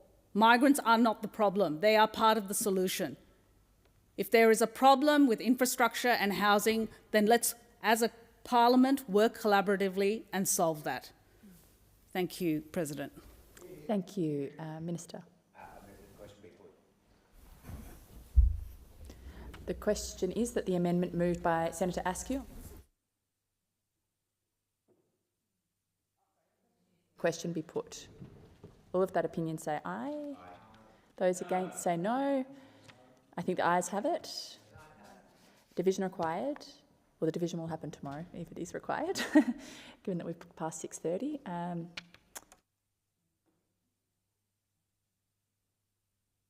Nation, are you calling a division on this? Yes, okay. So the division will be deferred to tomorrow. Great, good. I now call the clerk. Government Business Order of the Day number 1, National Health Amendment Cheaper Medicines Bill 2025, in committee.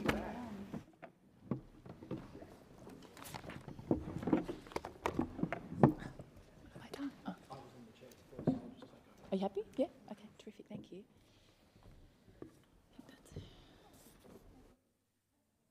The committee is considering the National Health Amendment Cheaper Medicines Bill 2025. The question before the chair is that the bill stand as printed.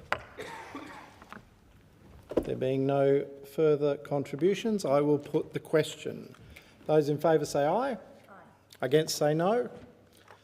The ayes have it. The question now is that the bill be reported. Those of that opinion say aye. Aye. Against say no. The ayes have it.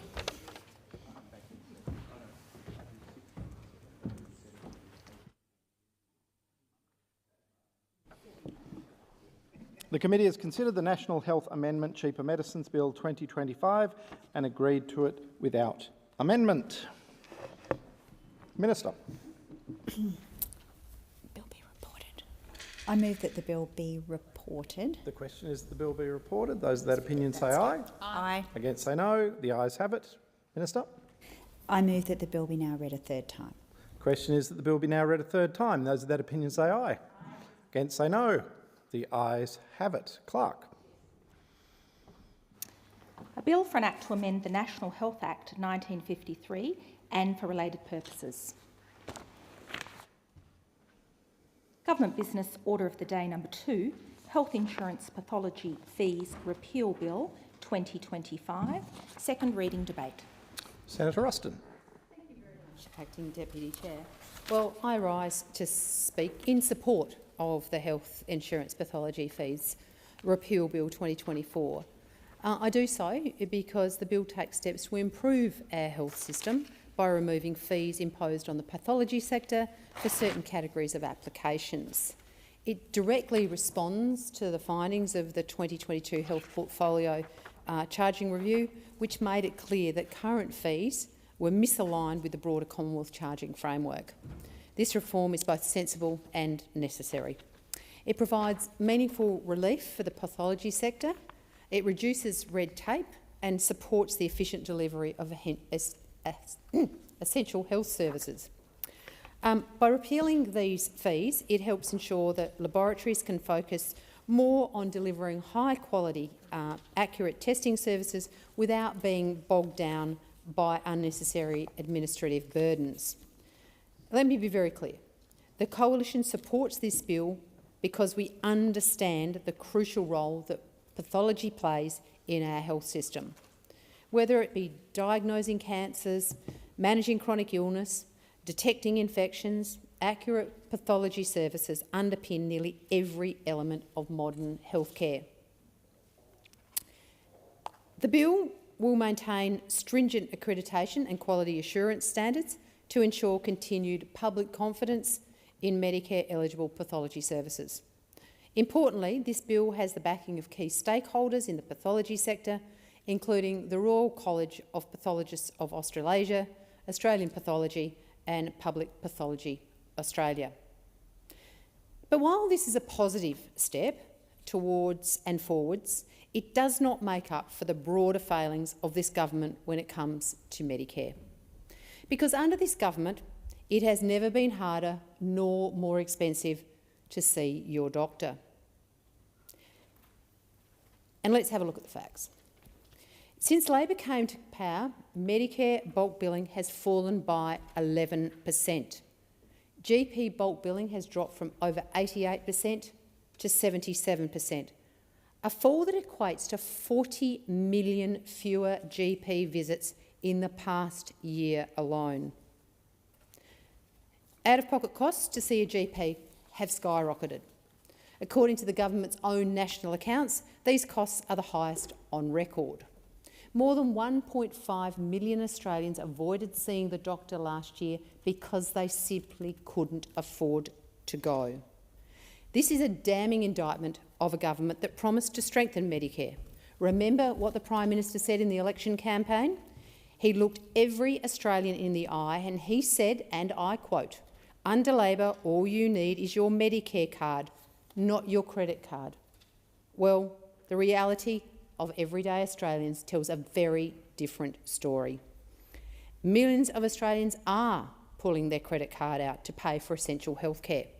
And those credit cards are being charged the highest amount on record. They are paying more than they've ever paid before. What's worse is that the Department of Health's own incoming government brief, released under FOI, estimated that nearly a quarter of GP clinics would not bulk bill. The Prime Minister must have known this when he made his now infamous Medicare stunt campaign.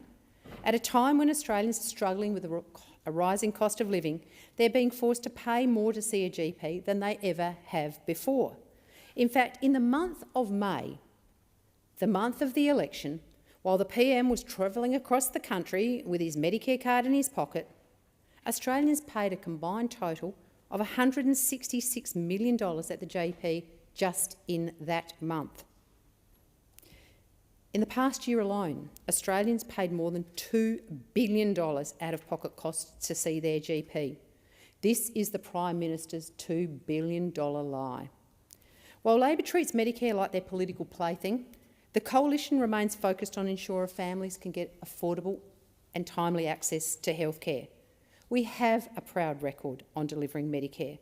Funding increased every year under the Coalition, growing from $18.6 billion in 2012-13 under Labor to more than $30 billion in 21-22. And bulk billing was higher under the Coalition. When we left office, it sat at around 88%. We also invested in the Pharmaceutical Benefit Scheme, listing 2,900 new or amended medicines and made cheaper medicines a reality for thousands of Australians. And we made mental health a national priority. Labor's track record on mental health, on the other hand, is a complete failure. They slashed Medicare-funded mental health sessions in half against the advice of experts and their own reviews. They abolished the National Mental Health Commission. They've defunded the National Suicide Prevention Research Fund, and under their watch, access to Medicare mental health support has dropped to a 10-year low, while demand has never been higher. So once again, while we support this bill, Australians deserve better from their government. They deserve a government that tells the truth about Medicare and that actually delivers on its promises. The Coalition will continue to hold the Anthony Albanese Labor government to account on Medicare, on the cost of living and on access to affordable care. We support this bill, but we will not be silent on the broader failures of this government, which are leaving Australians worse off. We will support the bill. Senator Cox. Thank you, Deputy President. I rise to speak in strong support of the Health Insurance Pathology Fees Repeal Bill 2025. This is not just a technical adjustment to the Medicare schedule. This is about strengthening one of the cornerstones of our health system and making sure that it continues to deliver affordable and high-quality care for Australians, both today but also for generations to come. Pathology is a quiet achiever of modern medicine. It is often invisible to patients, but it's also absolutely critical to the decisions that doctors and specialists make every single day. Around 70% of clinical decisions depend on pathology. Now, that is in fact a staggering figure. 7 out of 10 people Whether it's confirming a diagnosis, managing a chronic condition, or ruling out something more serious, pathology underpins the trust that we place as Australians in our health system. This is about the blood tests that guide diabetes management. Think about the cancer screenings that allow us to act early when treatment is most effective. Think about the diagnostic tests that help us fight infections or respond quickly to outbreaks. Pathology is central to prevention, to early detection and to treatment. Without it, modern healthcare simply does not function. Yet, for too long, the funding arrangements that support this essential work have been frozen in time. Some of the schedules that dictate the pathology services that are funded are in fact decades old. They reflect models of care that absolutely do not exist anymore. They lock in inefficiencies, they create unnecessary red tape, and they place financial pressures on providers. And ultimately, those pressures don't just sit with the providers, they land on patients through delays, reduced access, and the creeping fear that there may be, in fact, extra costs. This bill tackles that problem head on. It repeals outdated schedules, it brings funding arrangements into line with modern clinical practices. And most importantly, it ensures that Medicare is financially sustainable. And so that's what patients can continue to access affordable care without the fear of being left behind. I want to be very, very clear, Deputy President, on this point, that this legislation doesn't take services away. It does not make pathology less accessible. It does not undermine Medicare. In fact, it does the opposite. It protects access by making the system simpler, fairer, and much more transparent. By removing outdated structures, we are making it easier for providers to navigate the system. They're less prone to administrative confusion and far more capable of supporting high-quality patient care. And that's good for doctors, it's good for nurses, and most of all, it's good for all patients. The timing of this reform matters. Our population is growing, and it's also ageing. More Australians are living longer, but with multiple chronic conditions that now require ongoing monitoring and management. The burden of chronic disease is rising, and with that, the need for consistent, reliable and affordable pathology services. At the same time, Australians are facing increasing pressures on the cost of living and the complexity of our healthcare. The reforms in this bill mean Medicare can continue to rise to meet those challenges. They allow us to direct resources where they are most effective, in prevention and, in fact, early diagnosis. And we all know that it's not just about good health policy, it's about good economic policy. Every dollar we spend preventing diseases saves much more down the track in hospital admissions, emergency care and lost productivity. I want to acknowledge the process that has led to this legislation. This is not reform for reform's sake. It has been carefully considered and informed by extensive consultation. This has been led by providers, medical colleges, professional associations and patient advocates. They have all been at the table. Their expertise has shaped these changes, ensuring that what we legislate here is practical, evidence-based and workable on the ground. That is how reform should be, with respect, with rigour and with a focus on the outcomes that make a real difference to people's lives. Because at its heart, this isn't just about balance sheets or technical schedules, it's about people. It's about the mother who can get her test results quick enough to start treatment early. It's about an older Australian whose chronic condition is managed so they can remain independent and well in their own home. And it's about a family that doesn't have to worry about whether they can afford a test that a doctor has ordered because Medicare is there to back them in. That is what this bill is protecting. That is what modernising Medicare means. Medicare is one of the greatest achievements of our nation. It is built on the principle of fairness, that your access to healthcare should not depend on the size of your wallet, but on your needs. It's about universality.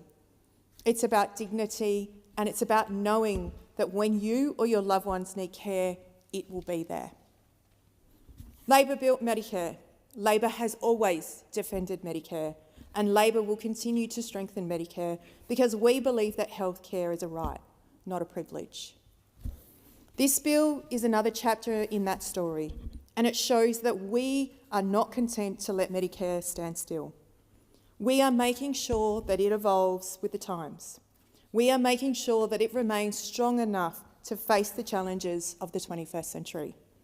And we are making sure that it stays true to its founding principles: fairness, universality, and access for all. The choice before us is clear. If we fail to act, outdated funding structures will continue to waste resources and create inefficiencies. Patients will pay the price through longer waiting periods, reduced availability, and creeping costs. But if we support this bill, we deliver a stronger Medicare, and one that is simpler, fairer, and better prepared to meet the health needs of all Australians. This is about practical reform. It's about common sense reform, and it is reform that is guided by our values here in Labor. I commend the Health Insurance Pathology Fees Repeal Bill 2025 to the Senate.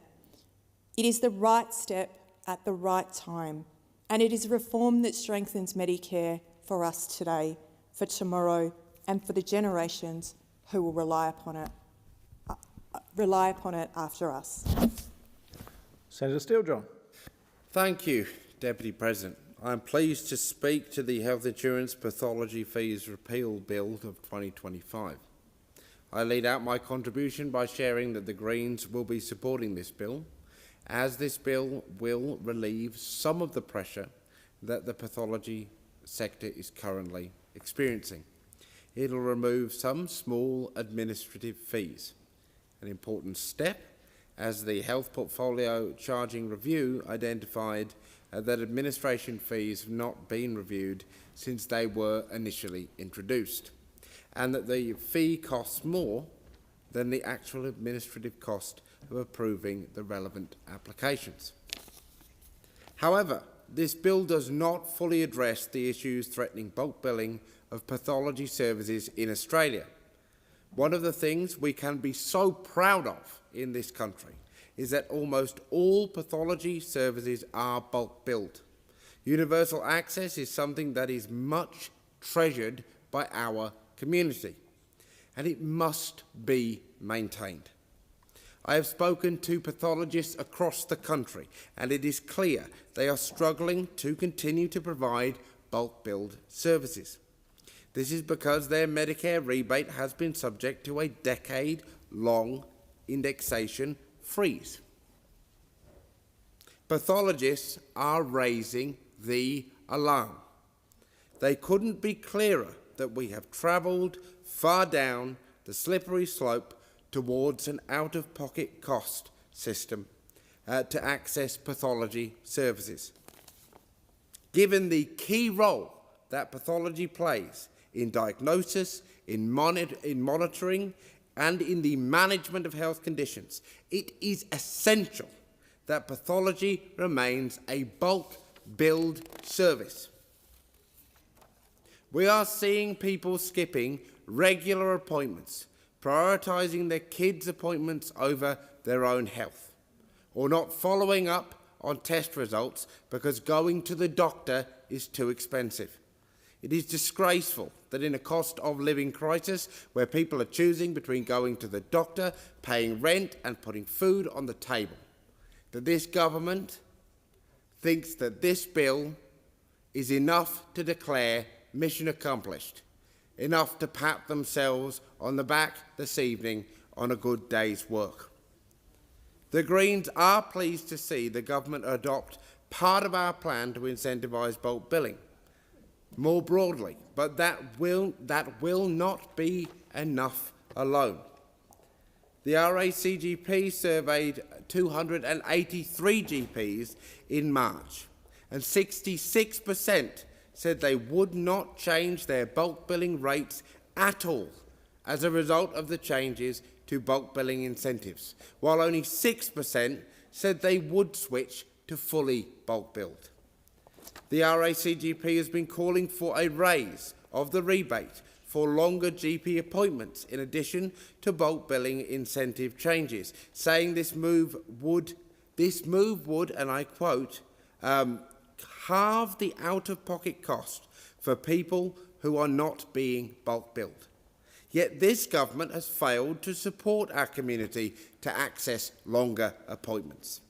People with chronic illnesses, women, people with intellectual disabilities, and so many other cohorts of people in our community benefit from increased access to longer appointments, and the changes put forward by this government are not going to make this happen. If the government was serious about cost of living relief, they would implement the entirety of the Greens plan to make sure everyone can see a GP for free, including raising rebates for appointments over 20 minutes. In conclusion, the Greens will be supporting this bill, but we would like to see the government take serious action on affordable healthcare by keeping pathology bulk billed and ensuring everyone can see the GP for free. Senator Kavasik. Thank you, Acting Deputy President. The Health Insurance Pathology Fees Repeal Bill 2024 removes the fees imposed on the pathology sector for certain categories of pathology applications. The Coalition supports this bill, and it is a response to the findings of the 2022 Health Portfolio Charging Review by addressing the misalignment of fees charged under the Pathology Act with the charging framework, as well as providing fee relief and reducing the administrative burden on the pathology sector. The bill will also maintain a high level of confidence in the accuracy of Medicare-eligible pathology services by continuing to require service providers to meet requisite accreditation and quality assurance standards. Medicare under Labor has been quite a significant problem. We all saw the rhetoric around the election campaign, but the Coalition is very concerned about the disingenuous nature of that rhetoric, particularly as we know that the current state of bulk billing is much more dire than the government would admit. Medicare bulk billing has fallen 11% under this government. It has fallen from 88% to 77%. And there are 40 million fewer bulk bill GP visits in the past year alone, and those that have to go not just with their Medicare card but with their credit card are actually paying more out of pocket. So not only are there less services being bulk billed, when families, individuals are going to the doctor, when they actually have to pay that gap is higher. And this data doesn't come from us, this data comes from the government's own national accounts. And this is a sad reality of our current healthcare system. It's forced more than 1.5 million Australians to avoid seeing their GP last year because they just can't afford it. This was one of the regular things that I heard last year, or over the past 12 months, particularly over the election campaign, talking to people who were struggling with Australia's cost of living crisis. And there were two things that they were telling me on repeat, was that it was too expensive to go to the doctor and that they were making decisions about which medications they were going to have, or if they would stretch out their medications because they were far too expensive. I've spoken to a number of mums over the past year who have said that particularly as the winter cold and flus and respiratory illness season has been upon us, that they've had to make decisions about delaying their own medical appointments so that they can actually afford to take each of their children to different medical appointments. I think that is a very sad state of affairs when somebody has to actually delay their own medical treatment or their own medical investigations. And for a mum to have to do that, I think is terribly unfair. Looking after not only your sick children but having to delay your own medical visits is unacceptable in my view. But instead of being honest with Australians about this concerning situation, Anthony Albanese has been waving his Medicare card around as a disingenuous stunt to try and distract us all from his failures. I don't think that that's quite right, and I think that Australians see past that and they want to see some action. They don't want to see the Prime Minister waving around his Medicare card and saying that that's all you need, because most people who have gone to the doctor over the past couple of years know that they needed their credit card as well as their Medicare card. So I'm not sure why the Prime Minister isn't being open and transparent with Australians as to the state of Medicare. But we are focused on ensuring that struggling families have timely and affordable access to the medical treatment that they need and to their local GP.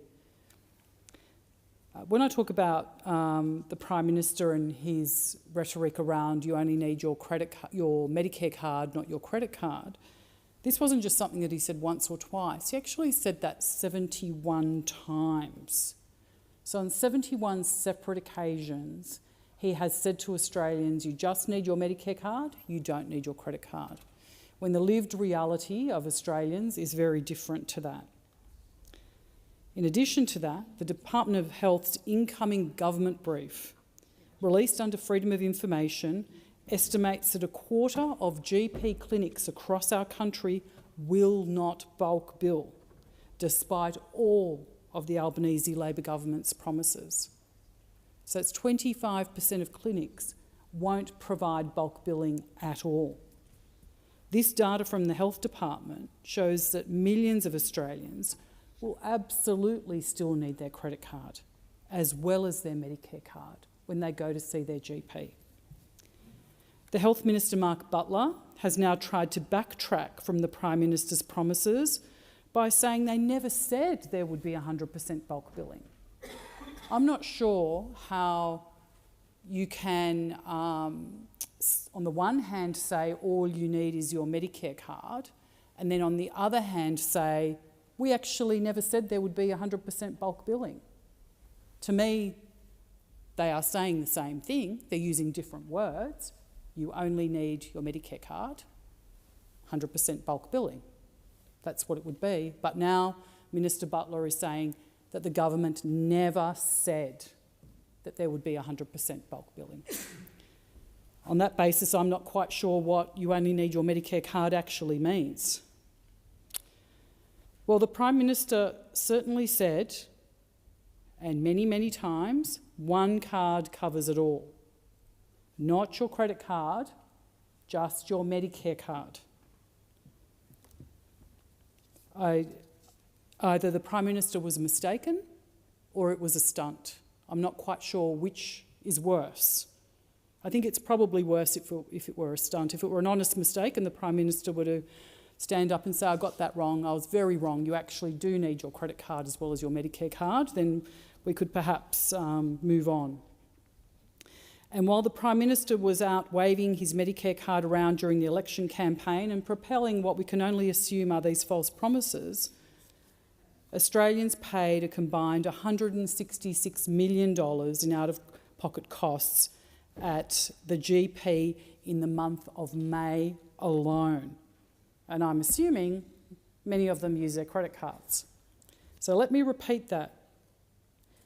During the month of May, during the election campaign month, so the election was on May the 3rd, during the month of May, Australians paid $166 million in out-of-pocket costs in visits to the GP. This is when, at the same time, we had our Prime Minister holding up his Medicare card saying, this is all you need. Well, it's clear that in the month of May, we also needed an extra $166 million. In the past year, Australians have paid more than $2 billion in out-of-pocket costs. That is more than $2 billion charged to Australians' credit cards, or taken out of their bank accounts, or charged to their debit cards, or taken out of the piggy bank, but not their Medicare cards. That $2 billion, that did not come from anybody's Medicare card. And they paid this to access essential health care at their doctor's office. I don't know what we can call this aside from a $2 billion lie. I don't know. I don't know what we call it. Pardon, I didn't hear. I'm trying to read. Yeah. Interjections are disorderly. Thank you, Acting Deputy President. I might repeat it because I can't remember where I got to. That's more than $2 billion charged to Australians' credit cards over the past year. So that's $2 billion that people had to pay out of their pockets over the past year because their Medicare card was not sufficient to pay for their visit to the doctor.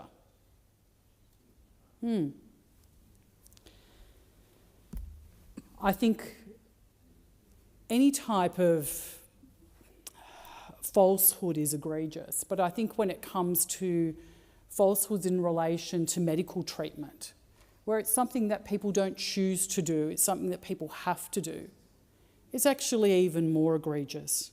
Australians aren't stupid.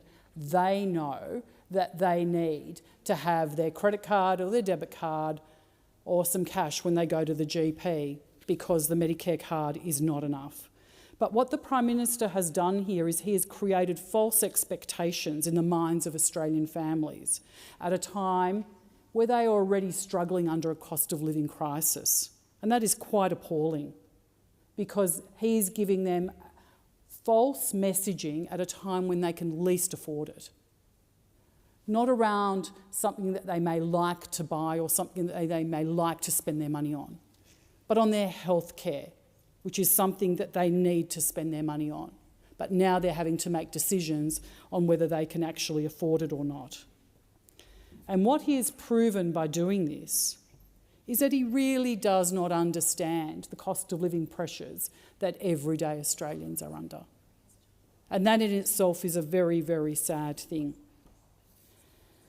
I'll just finish by saying that our coalition record on Medicare is something that we are very proud of. Medicare bulk billing was higher under the coalition. Regardless of what those opposite want to say, the numbers don't lie. 88% is more than 77%, whichever way you want to cut it. In the coalition's last year, 167.2 million free GP services were delivered. This is 61 million more than under the previous Labor government. Thank you. Thank you. Senator Colbeck. Thank you, Acting Deputy President, and I'd like to add a few words to the Health Insurance Pathology Fees Repeal Bill 2024. And while the Coalition does support the passing of this legislation and will support the bill passing through the Senate, I think it is worth putting on the record from my perspective in Tasmania the dishonesty that the government has managed the health portfolio with over the last 3 and a bit years. In fact, their approach to health in particular has followed the same path for a considerable period of time. We've had Mediscare campaign after Mediscare campaign perpetrated by the Labor Party going back as far as 2016. And the real problem is that they're prepared to run a scare campaign, but they're not prepared to base it on fact.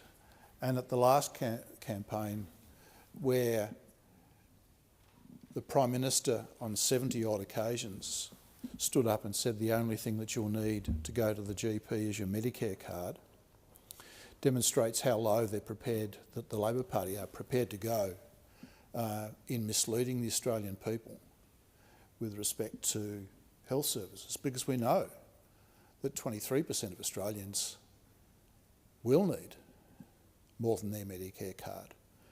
And yet the Labor Party on 71 occasions perpetrated the falsehood that all you would need when you went to the GP was your Medicare card.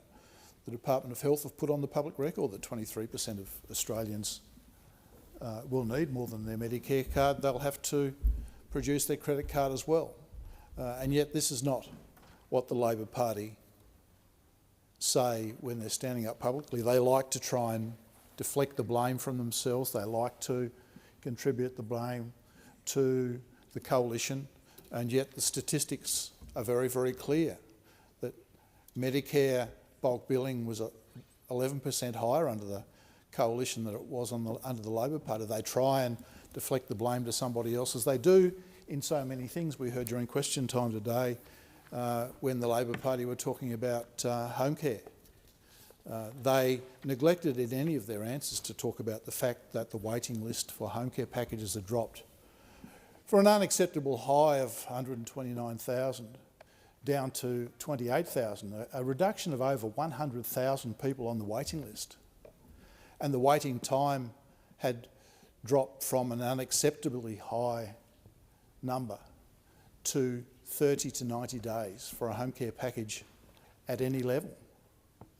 And that under the coalition, someone on looking for a high needs package would get it within 30 days. None of that was mentioned by the government, dishonestly, was not mentioned by the government today under questioning.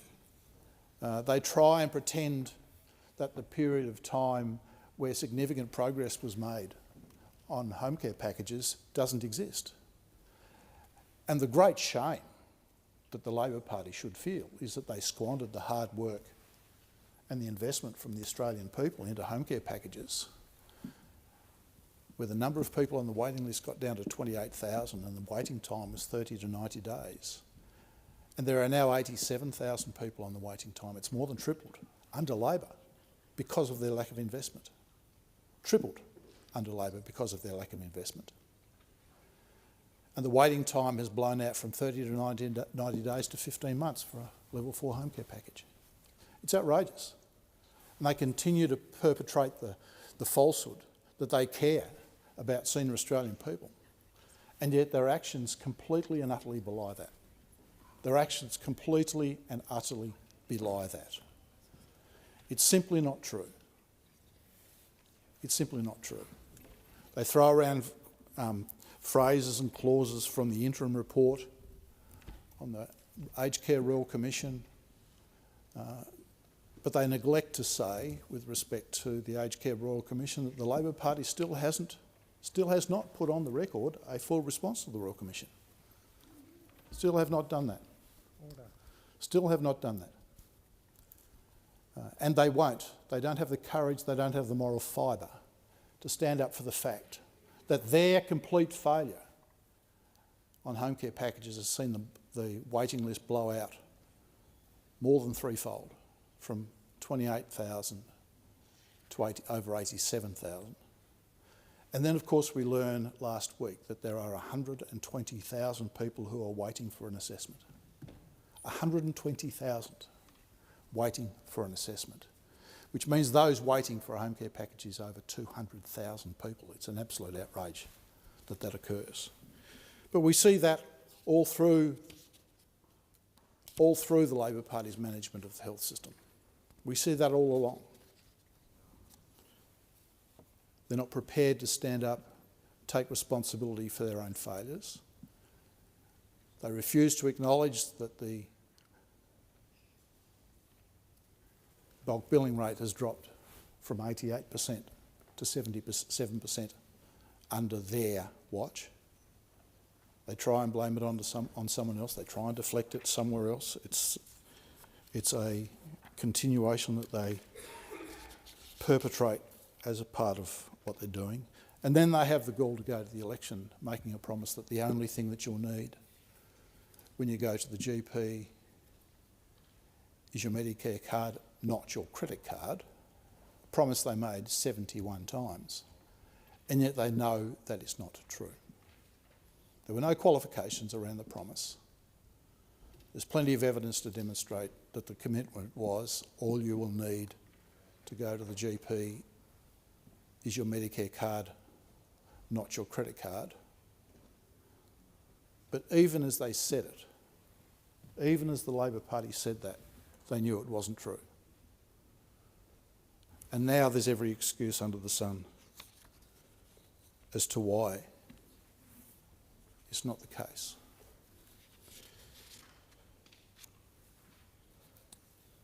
The Coalition's got a very, very proud record with respect to supporting high-quality medication into the Australian health system.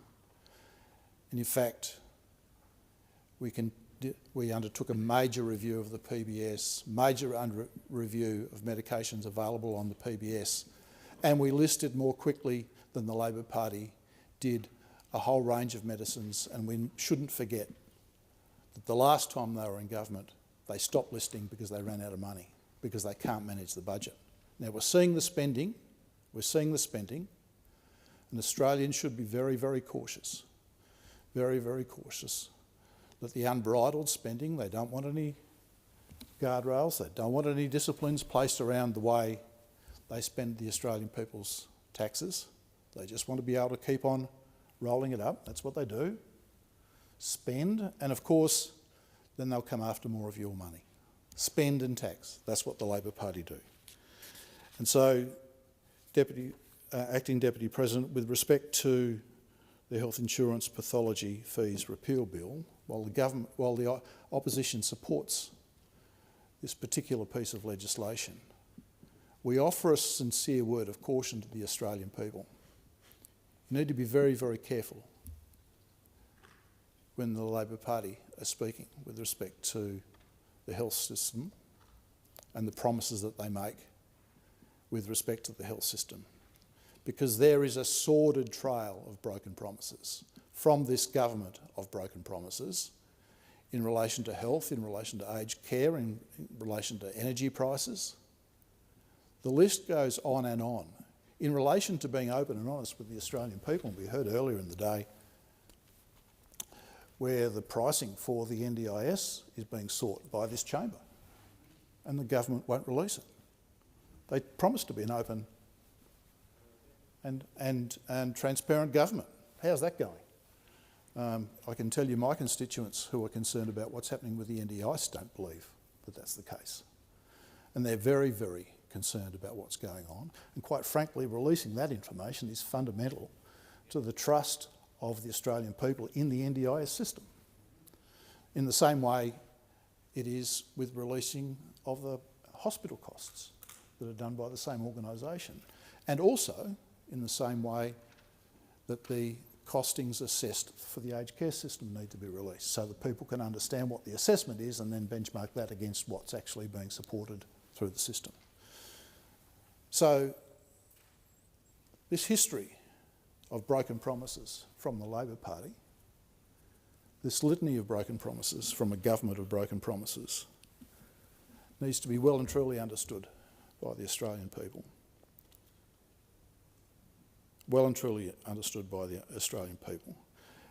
And the Coalition will continue to do what we've always done, is work responsibly with respect to measures that are brought into this place, making sure that the government is put under pressure to be open and transparent where they should be, as they should be with the costings for the review of NDIS payments and other things, including aged care. And in that context, we'll also support this piece of legislation, and I'm pleased to put my contribution in that context onto the record tonight. Thank you. Minister. Thanks, Acting Deputy President. Well, it is interesting to hear Coalition senators try and rewrite their own history in relation to Medicare, because the truth is, and I think the Australian public know this, that when we came to government in 2022, it had never been harder or more expensive to find a doctor. Bulk billing was in freefall. It was after a decade of cuts and neglect. And it is why we came to government determined to strengthen Medicare. In the first term of Parliament, we delivered more doctors, more bulk billing, cheaper medicines. We opened 87 Medicare urgent care clinics. And the truth is that Labor established Medicare and it is only Labor that can be relied upon to protect it. That, of course, provides context for the bill that's before the chamber at the moment, but this bill is rather more specific than many of the contributions in what has been a wide-ranging debate, and I thank senators for their contributions. The bill before us relates to the fees imposed on the pathology sector for certain categories of pathology applications, and this bill will reform the pathology charging arrangements applying to those categories. So the Health Insurance Act 1973 requires Medicare-eligible pathology services to be rendered by or on behalf of an approved pathology practitioner in an accredited pathology laboratory operated by an approved pathology authority. And under these arrangements, a practitioner is required to sign an undertaking to the Minister that they'll comply with the requirements of the legislation and certain administrative arrangements and pay an acceptance fee to become an approved practitioner. The proprietor of a laboratory must sign an undertaking and pay an acceptance fee to become an approved authority, and a laboratory premise may be approved as an accredited laboratory by the Minister after an application has been submitted with relevant supporting documentation and the accreditation fee has been paid. The accreditation requirements impose obligations on approved practitioners, accredited laboratories and approved authorities to undertake to meet or to demonstrate compliance with quality assurance standards for pathology services provided under Medicare. The Health Insurance Pathology Fees Act 1991 specifies the fees which must be paid for the acceptance and approval of approved practitioner, approved authority and accredited laboratory applications. The approval of these applications allows the providers of pathology services to be identified in the Services Australia billing system as approved providers of Medicare-eligible services. The current pathology charging arrangements were reviewed as part of the 2022 Health Portfolio Charging Review, which identified that these arrangements do not align with the Australian Government's charging framework. Removing the fees applied to the three categories of applications through the repeal of the Pathology Fees Act will resolve this misalignment with the charging framework. It will also provide the pathology sector with fee relief and a reduced administrative burden. However, it will preserve the high level of confidence in the accuracy of Medicare-eligible pathology services by retaining administrative requirements, including accreditation obligations. And I thank senators for their contributions to the debate. Question is that the bill be now read a second time. Those that opinion say aye. Aye.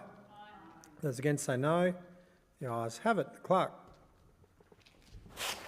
A bill for an act to repeal the Health Insurance Pathology Fees Act 1991 and for related purposes. No amendments have been circulated. Does any senator require a committee stage? No. Therefore, I will call the Minister to move the third reading. I move that the bill be now read a third time. The question is that the bill be now read a third time. Those that opinion say aye. Aye. Those against say no. I believe the ayes have it. The clerk. A bill for an act to repeal the Health Insurance Pathology Fees Act 1991 and for related purposes.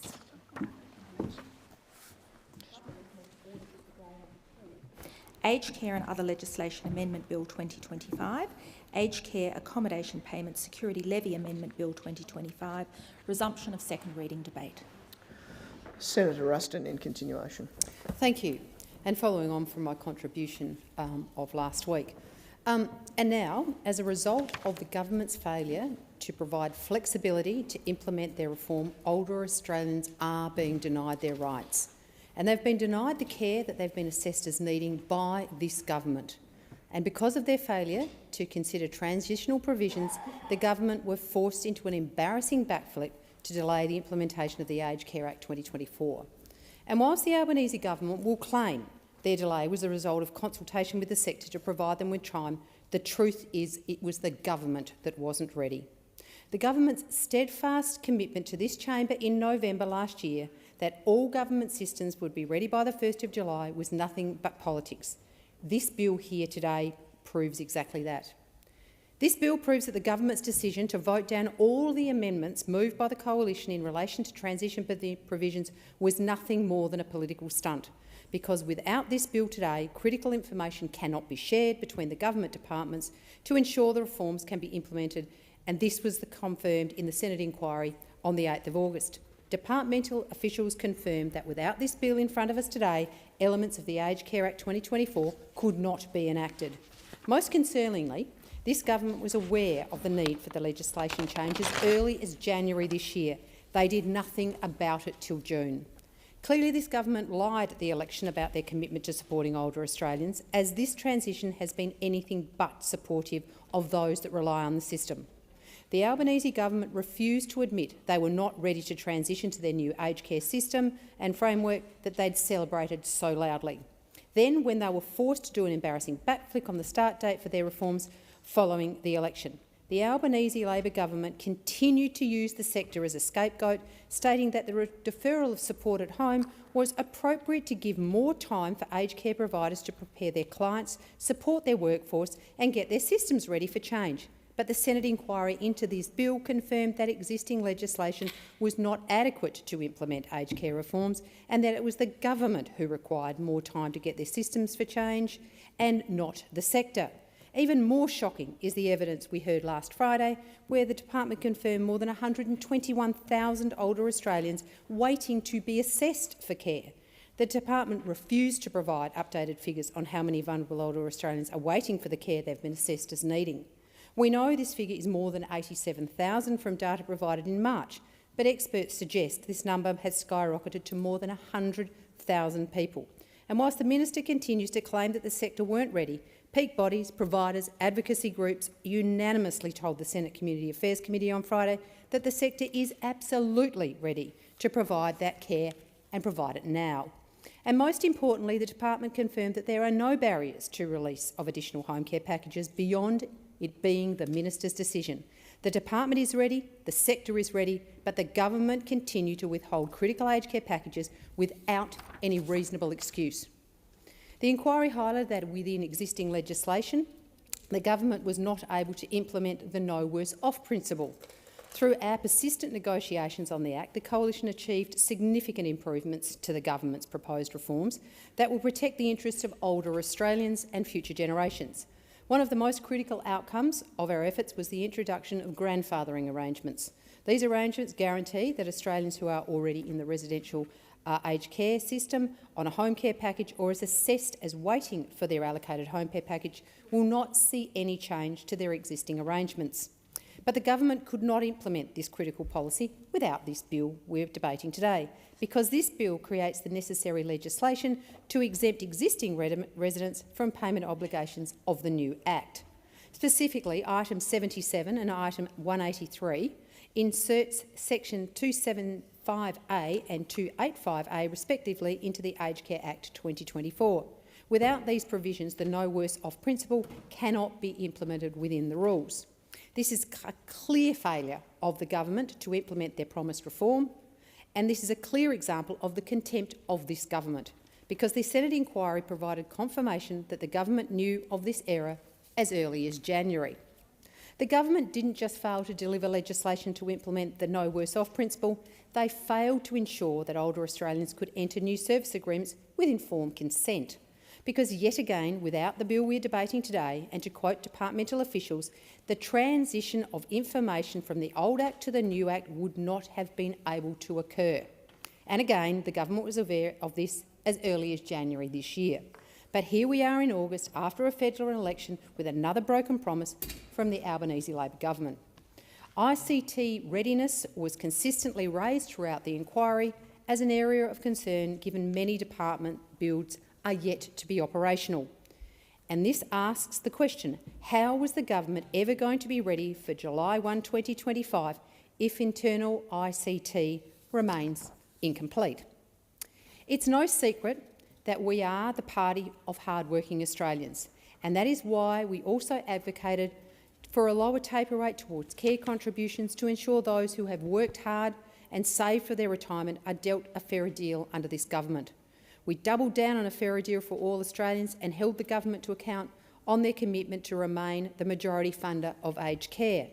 We fought for the maintenance of a lifetime cap on care contributions, and we fought to remove the Labor government's introduction of arbitrary caps on access to gardening and cleaning, a cap the Coalition did not want to see implemented during a cost of living crisis.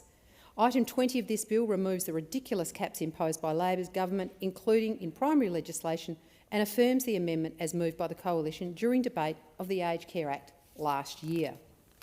The most egregious aspect of the government's delay on the aged care reforms is the impact on older Australians who need essential home care services. Anthony Albanese and his government have abandoned older Australians who need support to stay independent living in their own homes.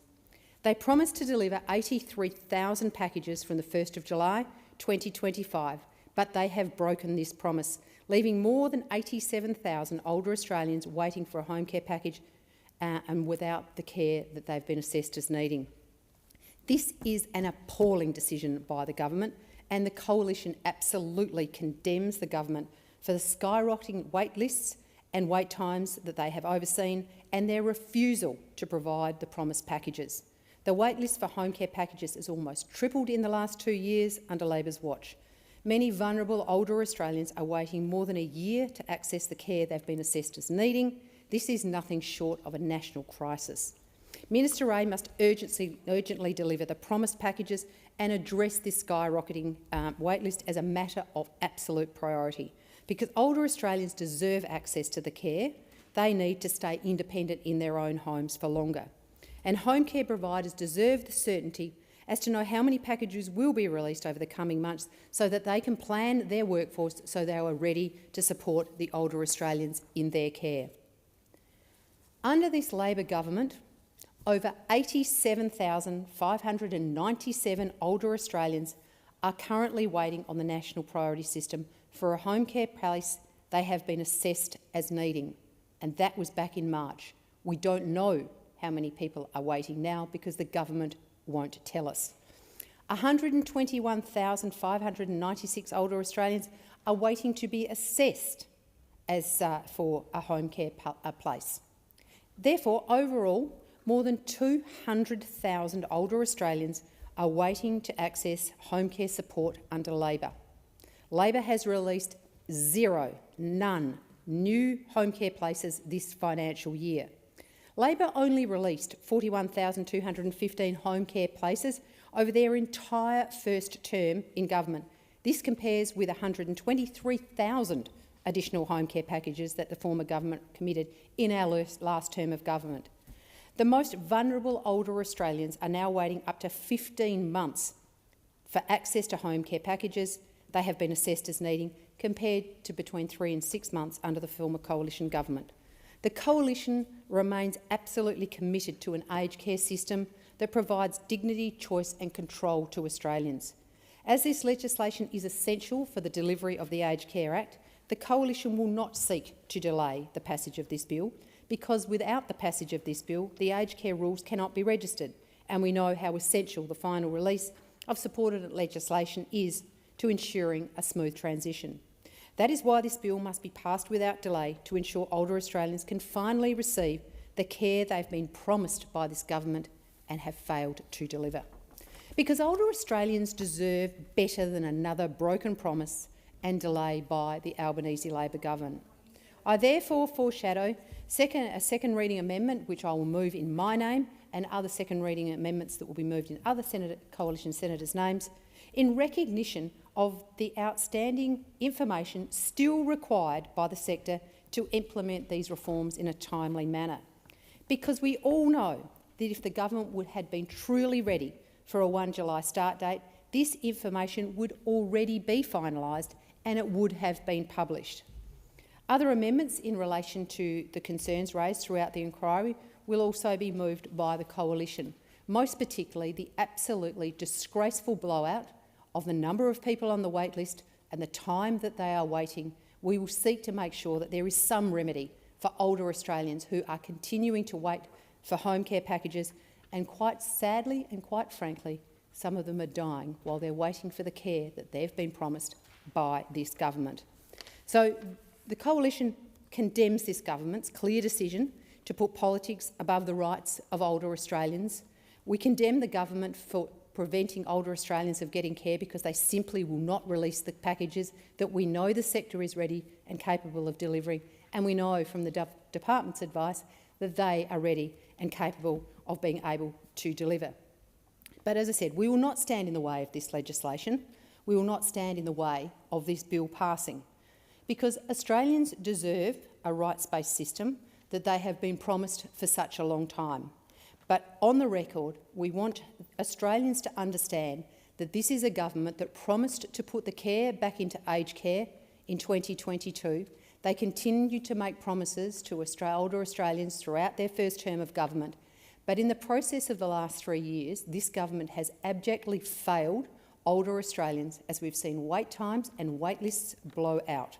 But as I said, we will not stand in the way of this legislation because we understand its importance, because we will hold the government to account for the delivery of the Aged Care Act starting on the 1st of November, as you have promised Australians, and we will stand ready to condemn you again if you do not have the Act start on the 1st of November.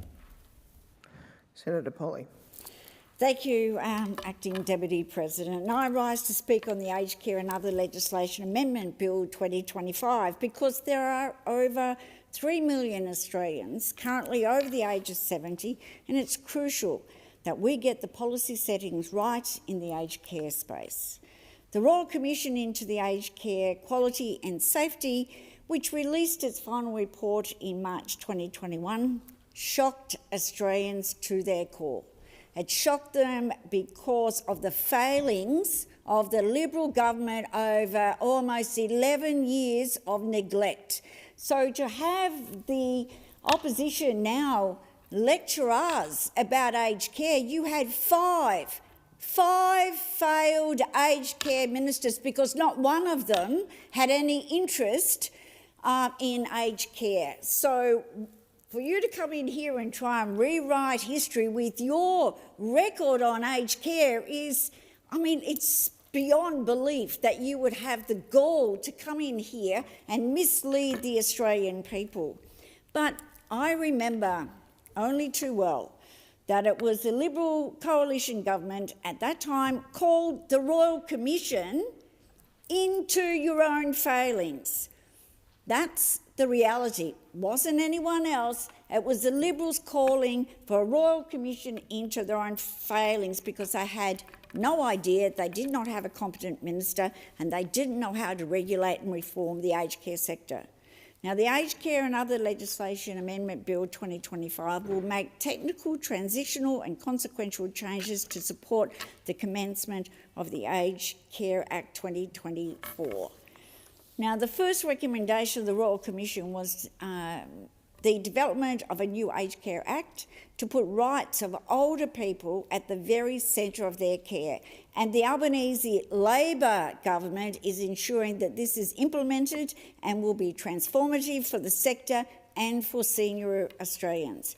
And I'd like to acknowledge tonight the contribution over a very long period of time of Minister Butler, Minister Wells, for their work in this portfolio. And also, I might add, at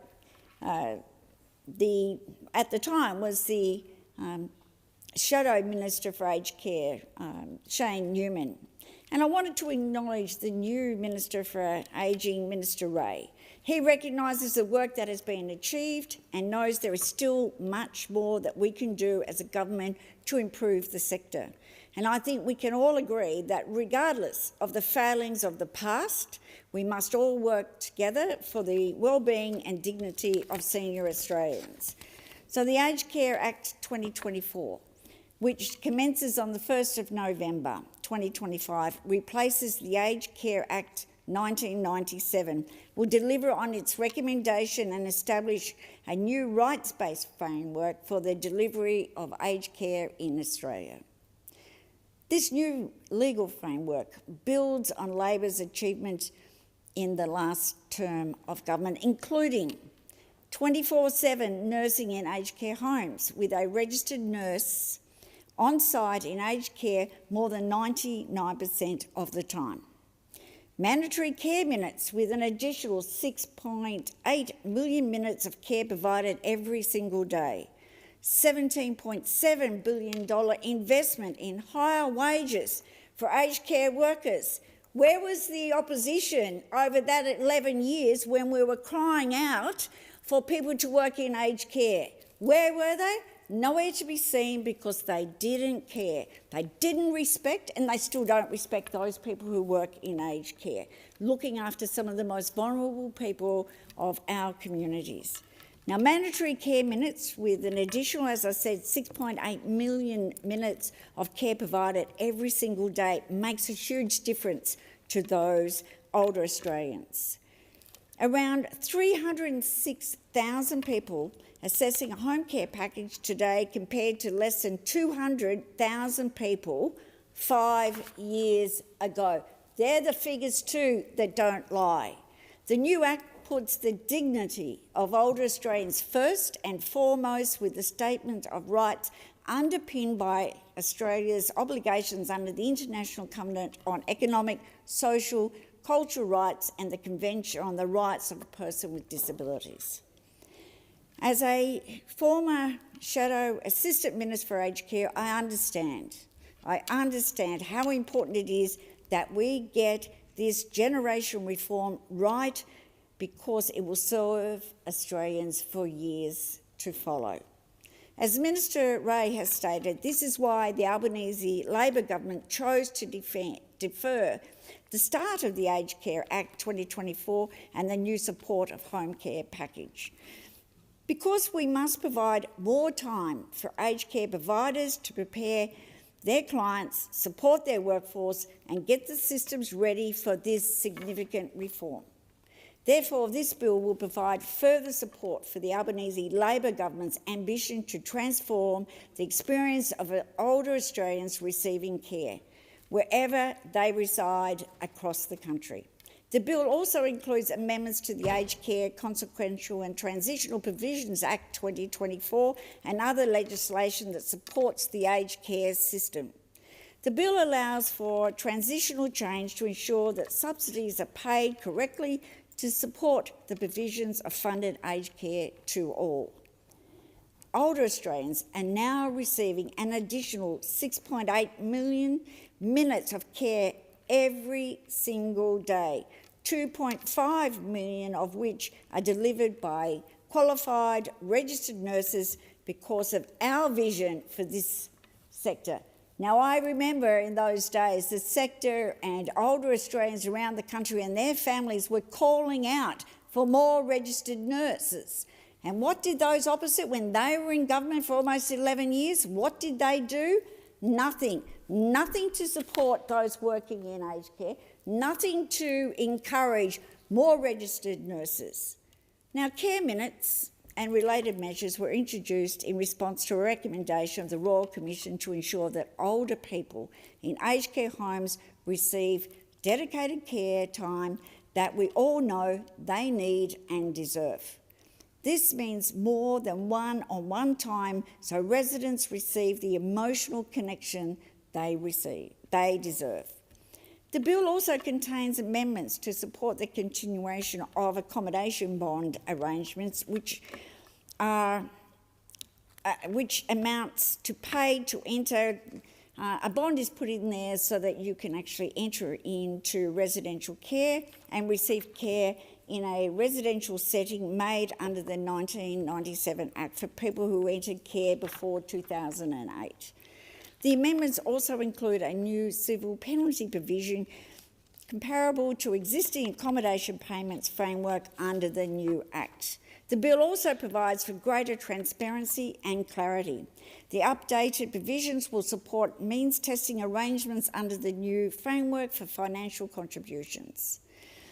The protections of personal information and the regulations of its use and disclosure consistent with both Australian law and international standards remain a key priority.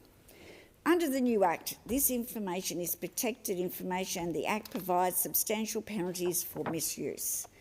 Amendments will also reform the star rating program. The introduction of this program has given older Australians and their loved ones more information about residential aged care homes. But based on public consultation and feedback, amendments will be made to better utilise compliance information in determining and publishing a registered provider's compliance with their obligations under the law. This new bill also introduces a requirement that the aged care quality standards are reviewed every 5 years to ensure that the standards of care that we all expect for older Australians are regularly considered against and aligned with best practice. The bill will also make consequential changes to legislation that references the Commonwealth aged care system. These amendments will ensure that funded aged care services are provided in a manner consistent with other Commonwealth legislation. Amendments will ensure that existing exemptions to the application of the GST remain in place for aged care services. I'm actually very proud of what our government has implemented over the course of the last term of government and what we will now build upon. Because this is about nation-building reforms. This is about supporting seniors and older Australians in this country to provide them with the best care possible. Now, for too long, well over a decade, almost 11 years, the previous government neglected older Australians.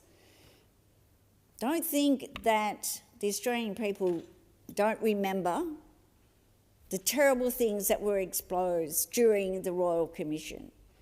And I've never actually experienced a government that's had to call a Royal Commission into their own failings. This is extraordinary because they ran out of ideas, they'd run out of ministers, and they just didn't understand the system.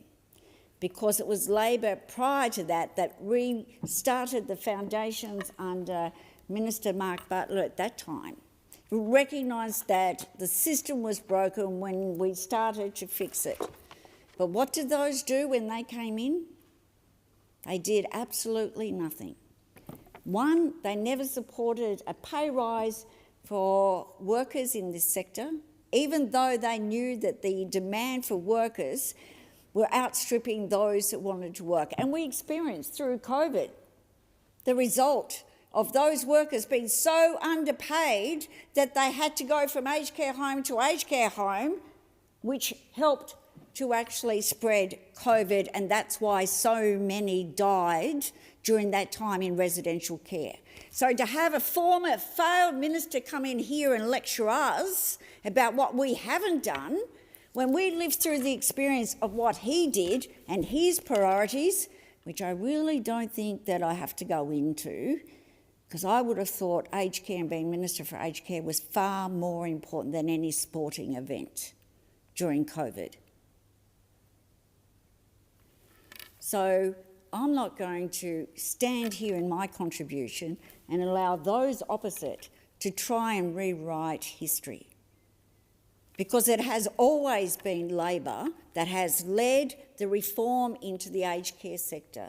It will always be Labor that supports those people who work in the care economy, just like we have in early childhood education. Those opposite, again, yeah, they talk a lot and they have crocodile tears, but when the reality is when they're on the government benches, they fail to support those workers. What we're about as a government is we're about building up this workforce, we're about recognising this workforce, we're actually respecting older Australians, and we want to ensure that we provide the best possibly world-leading care in this sector. And we will fight for that every single day. And bearing in mind, we have to clean up not just the mess in aged care that you left behind. We've had to tackle inflation, we've brought down interest rates, we're supporting workers, we're addressing the cost of living. So we do have ambition, but we work with the sector, we work with unions, and we work with older Australians to ensure that we provide world's best practice when it comes to aged care. That's why people look to Australia in this sector to see what we're doing. But none of that, unfortunately. I don't take any glee in reminding people the failure of those opposite after 11 years. Failure. How many was it? 5 ministers who failed, and not one of them was actually interested in aged care. So, but at the same time, I may not take any glee because I actually care about this sector. I care about older Australians, I care about workers. But I'm also not going to stand here and have to sit here when there's a contribution on that side trying to again rewrite history, not acknowledge their own failings. Not once has anyone on that side apologised to the Australian community for their failures. Not once. Not even when people died in nursing homes unnecessary because of the failures of that government.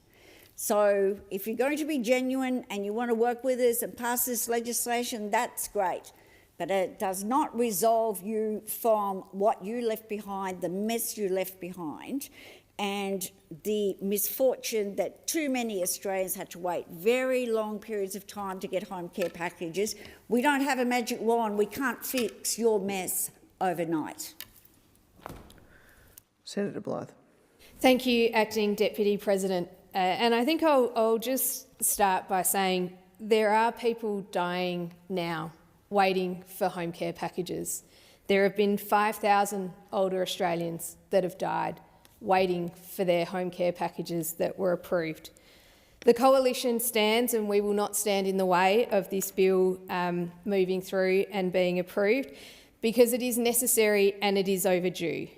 It is essential to delivering the Aged Care Act 2024 and implementing the recommendations of the Royal Commission, which was instituted under the former Coalition government. The Coalition supports aged care reform. We support a system that delivers dignity, safety and quality care to older Australians. What we do not support is a reform process that is rushed, poorly planned and leaves vulnerable Australians behind. This government's handling of the aged care reform has been nothing short of chaotic. The Aged Care Act 2024 was Labor's package. It wasn't co-designed with the Coalition, and from the outset, we warned that reform of this scale could not be implemented in a matter of months. We moved amendments to ensure transitional arrangements for the home care package program, allowing it to commence without delay. Labor voted against them. The government has now been forced to delay implementation to November 1, which is a far cry from the target of July 1st. This is not a minor adjustment, it is a failure of governance. More than 87,000 older Australians are waiting for a home care package at their approved level. Many have been waiting for more than 15 months. And this figure doesn't include those still waiting to be assessed, which is about 120,000 older Australians. Together, it is a staggering... Sorry to interrupt. It being 8 o'clock, we'll now move to adjournment. You'll be in continuation. Senator Polley. Thank you, Acting Deputy President. I rise today during Women's Health Week to speak on a matter that touches every family, every community and every corner of our nation, the health and well-being of Australian women. Women's Health Week is more than a campaign. It is a call to action. It is a reminder that women's health must be prioritised, protected and properly funded. It is a time to listen to women, to learn from their experiences and to lead with compassion and purpose. I know firsthand the strength and resilience of our women, mothers, daughters, sisters, carers, workers, leaders, but I also know the quiet struggles many face when it comes to assessing and accessing timely, affordable and respectful health care. For too long, women's health has been treated as an afterthought. It has been underfunded, under-researched and too often misunderstood. That's why I'm proud to support the work this government is doing to improve women's health outcomes. They are not just policy announcements. They are a promise to Australian women that their health matters. In last year's federal budget, the Albanese Labor government delivered targeted investment to improve access to care for women with complex gynecological conditions. This included new Medicare rebates for longer consultations with gynecologists, funding to improve menopause treatment, expanded access to midwifery services and free period products for First Nations women and girls. We have also taken important steps in reproductive health. For decades, women have shouldered the financial burden of managing their fertility. This government has changed that.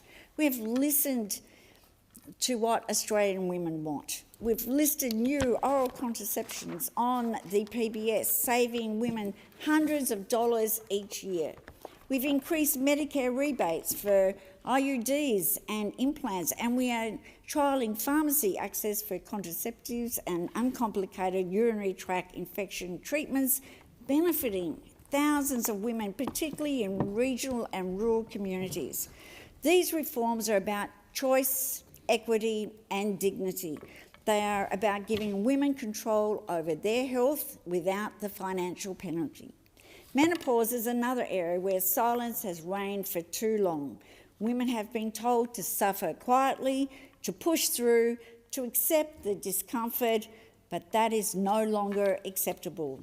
We now have a Medicare rebate for menopause health assessments, national clinical guidelines, a public awareness campaign and new hormonal therapies listed on the PBS. Endometriosis affects 1 in 9 Australian women. It is painful, debilitating and too often undiagnosed or misdiagnosed. That's why we've expanded our network of endometriosis and pelvic pain clinics to dozens of locations around the country. These clinics now treat a broader range of conditions, including menopause. I've spoken in this chamber before about the need to break the silence about gynecological cancers. I have supported the Senate reporting Breaking the Silence, which calls for better awareness and early detection and support women facing these devastating diagnoses. I also want to acknowledge the burden of chronic conditions like arthritis, which disproportionately affects women. As a member of the Parliamentary Friends of Arthritis, I've worked alongside Arthritis Australia and heard directly from women living with this condition. Arthritis is one of the leading causes of pain and disability in Australia, with some 7 million Australians being diagnosed with this disease. And it is vital that we continue to invest in prevention, early intervention and support. These reforms were shaped by the Senate inquiry, the National Women's Health Advisory Council and the voices of women across Australia. This is what good government looks like: listening, acting and delivering. And that's why when you have the majority of your members of caucus, as we do as women, it changes governments and it changes the nation. And I'm very proud to be part of this Labor government that is delivering not just for women, but the impact on women's health has an impact on their families and on their community. So I'm very proud to be part of this government, and the ministers in this area with the responsibility and the leadership that they have shown. Thank you, Senator Polly. Senator Dean Smith. I rise to mark Tibetan Lobby Day, which is happening in the Australian Parliament today and tomorrow. This is a day when members of the Tibetan community, who have carried both the pain of exile and the pride of their culture for so many decades now, remind us of what is at stake when freedom is denied.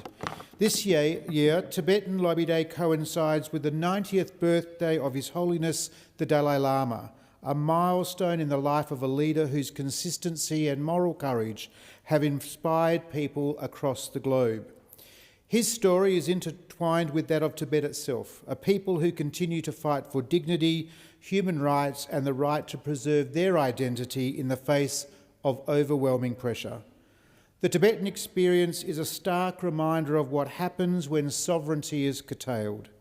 Since 1950, Tibetans have endured the steady erosion of their religious freedom, language and culture.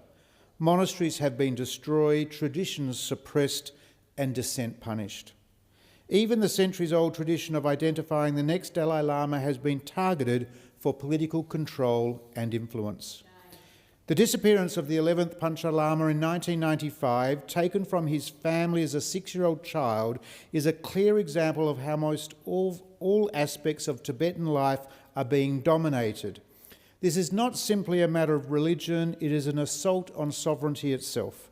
Repression continues today, peaceful protest is criminalised, surveillance is ever present, and religious practice is restrained and denied.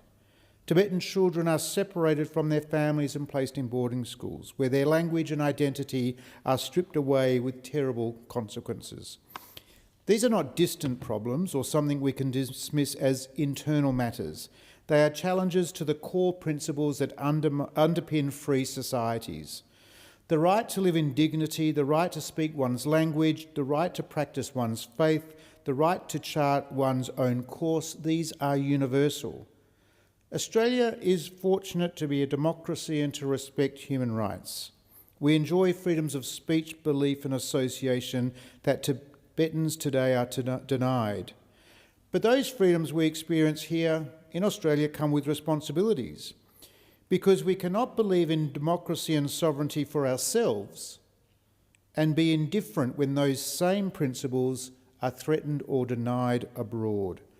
That's why Tibetan Lobby Day matters. It is not a symbolic exercise, it is a reminder that our Parliament can and should use its voice on issues such as this, and to do so in a bipartisan and even tripartisan manner, which is why I joined colleagues from across the Senate this morning at a media conference to launch and to draw attention to my colleagues of Tibetan Lobby Day today and tomorrow. It means supporting the preservation of Tibetan language and religion in exile. It means ensuring that Tibetan Australians are recognised and valued as part of our national story. It means maintaining a respectful but open and frank dialogue with those nations who might choose to deny Tibetans their right to self-determination.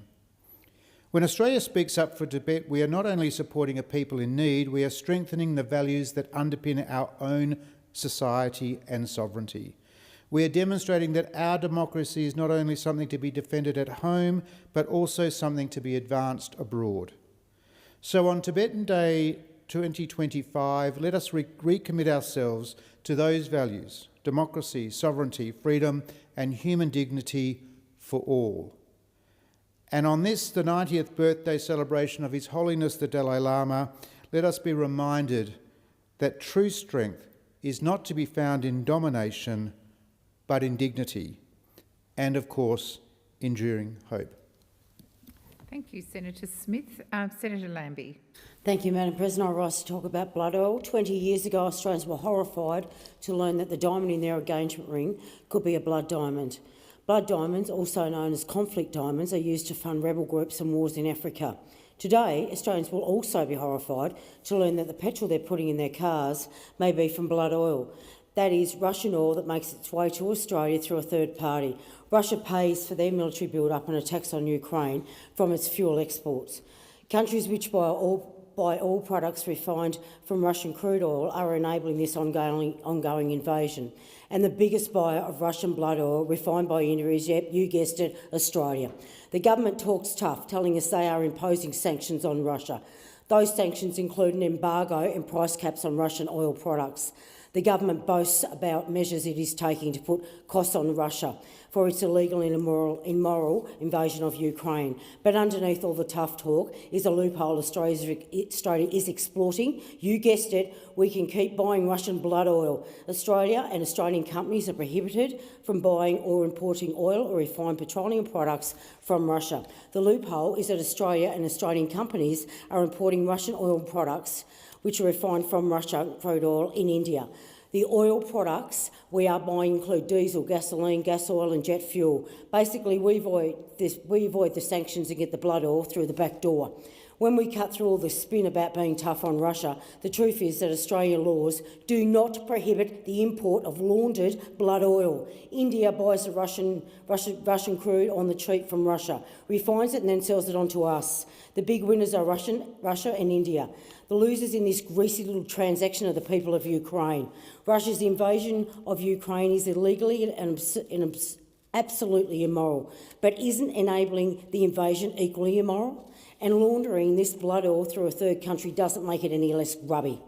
And speaking of grubby, the question is how much are the importers of oil products making from this? And exactly how transparent are the likes of BP, ExxonMobil and Ampol when it comes to their supply chain? I reckon they're about as transparent and slippery as the Russian crude oil itself. Our Russia sanctions regime applies to Australian registered companies, but companies can get a permit to avoid the sanctions. How's that? The vague rules on permits, along with the Indian loophole, allows these companies to say, look, no Russian oil on my hands, when in fact they're up to their elbows in grease in it. To rub oil into the wound, the amount we are giving Russia to wage war is twice what we are giving Ukraine to defend itself. Of course, fuel security is critical for Australia, but at what price? And can we have fuel security without relying on Russian blood oil? The answer is we don't need to rely on blood oil. We can ban all imports from Indian refineries without any significant inflationary or supply pressure here. And in 2024, our imports of diesel from the Indian refineries was only 20% of our total imports. Since the 2023 invasion, we have imported about $3.7 billion of Russian crude in oil products from these refineries. That has put $1.8 billion in tax revenue in Putin's pocket. Stopping imports of oil products from these refineries would give Putin a punch in the financial nose. But our imports of Russian blood oil products from Indian refineries are increasing each year. The more we import, the more reliant we are likely to become, and that's very risky. The 2023 Defence Strategic Review talks about needing a more robust fuel posture. Russia cannot be relied on to deliver a robust fuel posture or energy resilience. Russia cannot be relied on, full stop. What we can rely on are our strong domestic resource capabilities. The strategic review identified the need to leverage our minerals and petroleum resources infrastructure to achieve resilience. As an alternative to keeping our hands filthy with Russian blood oil, national energy resilience might require using infrastructure that is already being decommissioned. In flexing its sanction muscles, the government talks about the need to support stability in global energy markets, but at what price? And how does killing the Kremlin's tax coffers to the order of $1.8 billion help global energy markets? It has certainly propped up the price of Russian oil and has helped to increase the volume of oil Russia sells globally. In fact, Australia has done so well to prop up the Russian oil market that we've fallen first place among the buyers. What a disgrace. A fight against missiles, drones and tanks, all of which are paid for with the money from the sale of blood oil, including that is the true price of a system which allows the big petroleum companies to operate behind opaque supply chains. It is time we wash this blood off our hands. Thank you, Senator Lambie. Senator O'Neill. Thank you very much, President. I want to begin by acknowledging that it is Women's Health Week, and what a week to acknowledge the meaningful change our government's made towards protecting victims of financial abuse. Devastatingly, a major threat to women's health is domestic violence. That's why we endeavoured last year in our inquiry into financial abuse to properly recognise economic control as a form of domestic violence, and Labor wants to increase the levels of support for victims. Women already face major barriers in achieving economic equality, whether that's accessing equal pay at their workplace or having a say in financial decisions in their home. It's beyond unfair that they're so disproportionately impacted by such insidious forms of domestic abuse. I was proud in the last Parliament, as Chair of the Parliamentary Joint Committee on Corporations and Financial Services, to conduct that inquiry and publish our unanimous report with 61 recommendations titled Financial Abuse, an Insidious Form of Domestic Violence. What was clear to us is that the onus should not be on victims of financial abuse to rectify their own situation. We saw that too many financial institutions had systems that protected perpetrators and made it challenging or impossible for victims to escape situations of coercive economic control. By empowering financial institutions to initiate relevant checks, to ensure equal access to joint accounts, and to establish greater transparency when operating shared accounts, there is space for intervention of highly coercive behaviours. Sharing the responsibility of preventing financial abuse is critical to protecting victims. Too long, systems have enabled perpetrators to control and weaponise finances. For too long, women have bravely escaped abusive situations only to be left with a future swamped in partner-acquired debt, immense debts. For too long, good Australians have ignored financial abuse as a form of insidious domestic violence. Labor has recognised that having victim and advocate involvement in designing legislation reform is invaluable to making a legitimate change. Crimes like financial abuse are so subtle to those outside the relationship that to recognise when they're occurring has actually been a long-term challenge. It's been far too easy for perpetrators to exploit current institutional systems, and the evidence is, without legislation informed by victims, it's hard to catch and respond to these behaviours where they're occurring. Like most forms of domestic violence, financial abuse disproportionately affects the most vulnerable. It's not okay that our First Nations people, First Nations, Aboriginal and Torres Strait Islanders, are disproportionately targeted by financial abuse. So are the elderly and, tragically, those with disabilities. People shouldn't have to carry horrific experiences with them their whole life. Everyone deserves to have and experience financial freedom, to live a life that's safe and to have their ability to do this. It shouldn't be taken away by abhorrent crimes. We've taken necessary steps to uphold our obligations to victims of financial abuse. There's much more to do, but we've already begun. Sadly, survivors can be abused even if they've escaped their situation. In fact, we know the most dangerous time for a domestic violence victim is not during the relationship, but in the time after leaving. How terrifying to leave a domestic violence situation, not only find and not only know the perpetrator has unmitigated access to your financial accounts, but also to the choices you made under duress that might place you in a significant debt or legal trouble. That's why Labor's recent reform to empower Social Services Australia to waive debts that have resulted through coercive control will help victim survivors to recover and ensure that our social systems are not complicit in such horrendous abuse. And this is one of those very serious recommendations by the committee, the unanimous report, with the 61 recommendations for the government, not just financial institutions, the government to look at our systems and see where we are enabling.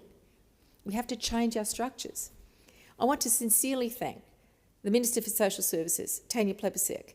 This action is what authentic leadership and action in the national interest looks like, and it's happening very quickly on the back of good work done by senators who are united in our service of the nation. It's past time that we protect victims and stop conniving perpetrators from weaponising financial institutions and social security measures, and we will continue to act to protect victims of financial abuse. Thank you, Senator O'Neill. Senator Blythe. Thank you, Madam President. As someone who worked in university administration for more than 2 decades, I have seen higher education from the inside. What I see now is a system in decline, and artificial intelligence is simply the latest development to expose its flaws. AI cheating is rampant across our universities. Students can now progress through entire degrees without even opening a textbook or attending a lecture, or developing any real understanding of their discipline. With a few well-phrased prompts, AI can produce polished essays, pass online quizzes, and even generate original research papers. The safeguards that universities boast of, detection software and academic integrity codes, are in truth little more than window dressing. The result is that a student can now emerge on graduation day, cap and gown in place, with a degree certificate in hand, and yet know almost nothing of substance about their field. For families who have worked hard and saved to put their children through university, this is nothing short of a scandal. But here is the uncomfortable truth. Perhaps this is not entirely a bad thing, because long before AI arrived, universities were already failing in their most basic responsibility, teaching proper foundational concepts. For years, I saw curricula stripped of its rigours, knowledge-based content, and once defined the great traditions of higher learning. In this place, we have witnessed an obsession with ideological conformity. Courses that once challenged students with history, philosophy, science and literature have too often become platforms for fashionable dogma. This is not merely my personal impression.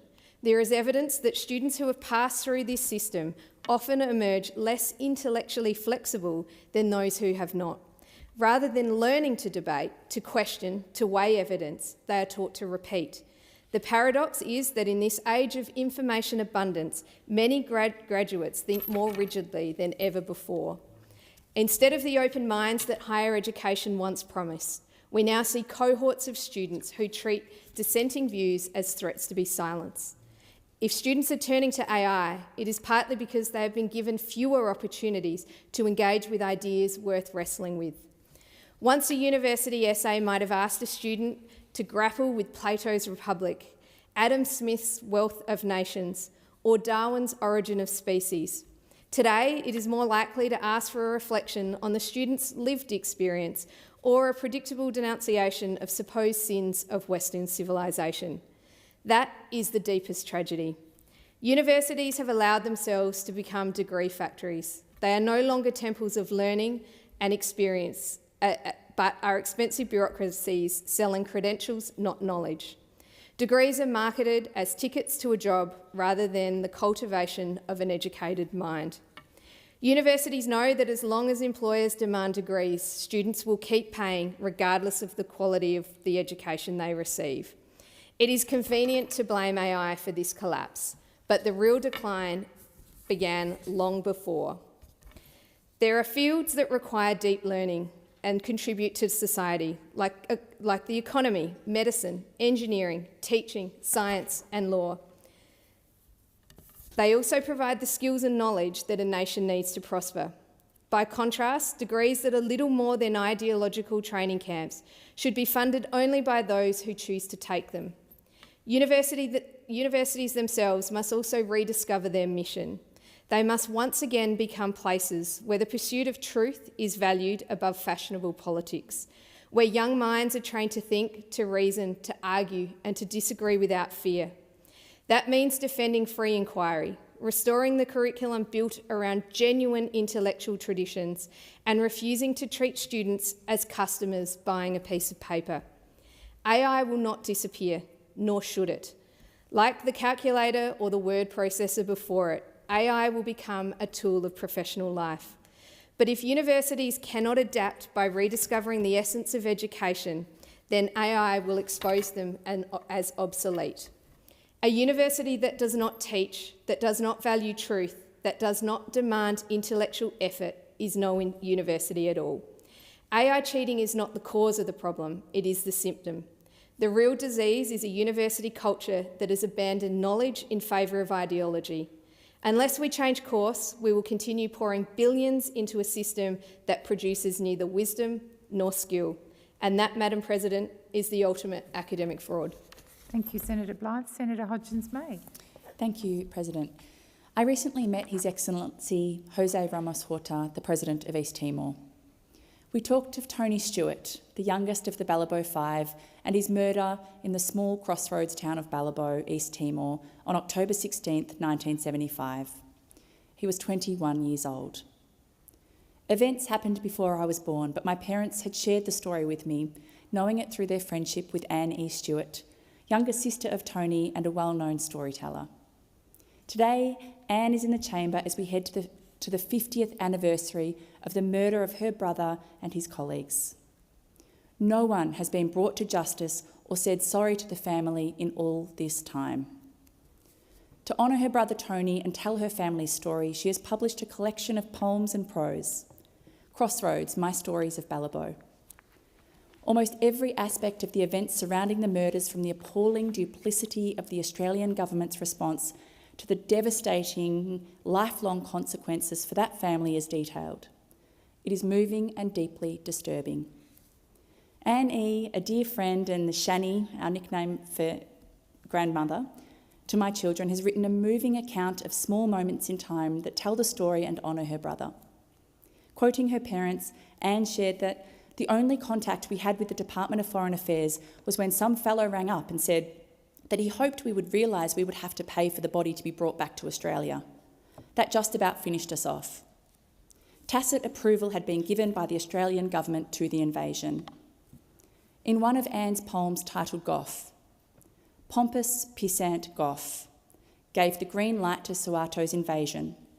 We'll do absolutely nothing. as is quoted in the Sydney Morning Herald 3 days before the invasion. And here in the hallowed halls of Parliament, with its access to the National War Memorial, a quote from the poem entitled Family Law. We weren't told about his funeral until it was over. Anthony John Stewart, loved son of Noel and June, rest in peace, inscribed on the headstone in a Jakarta cemetery. Fake funeral held December 5th, 1975.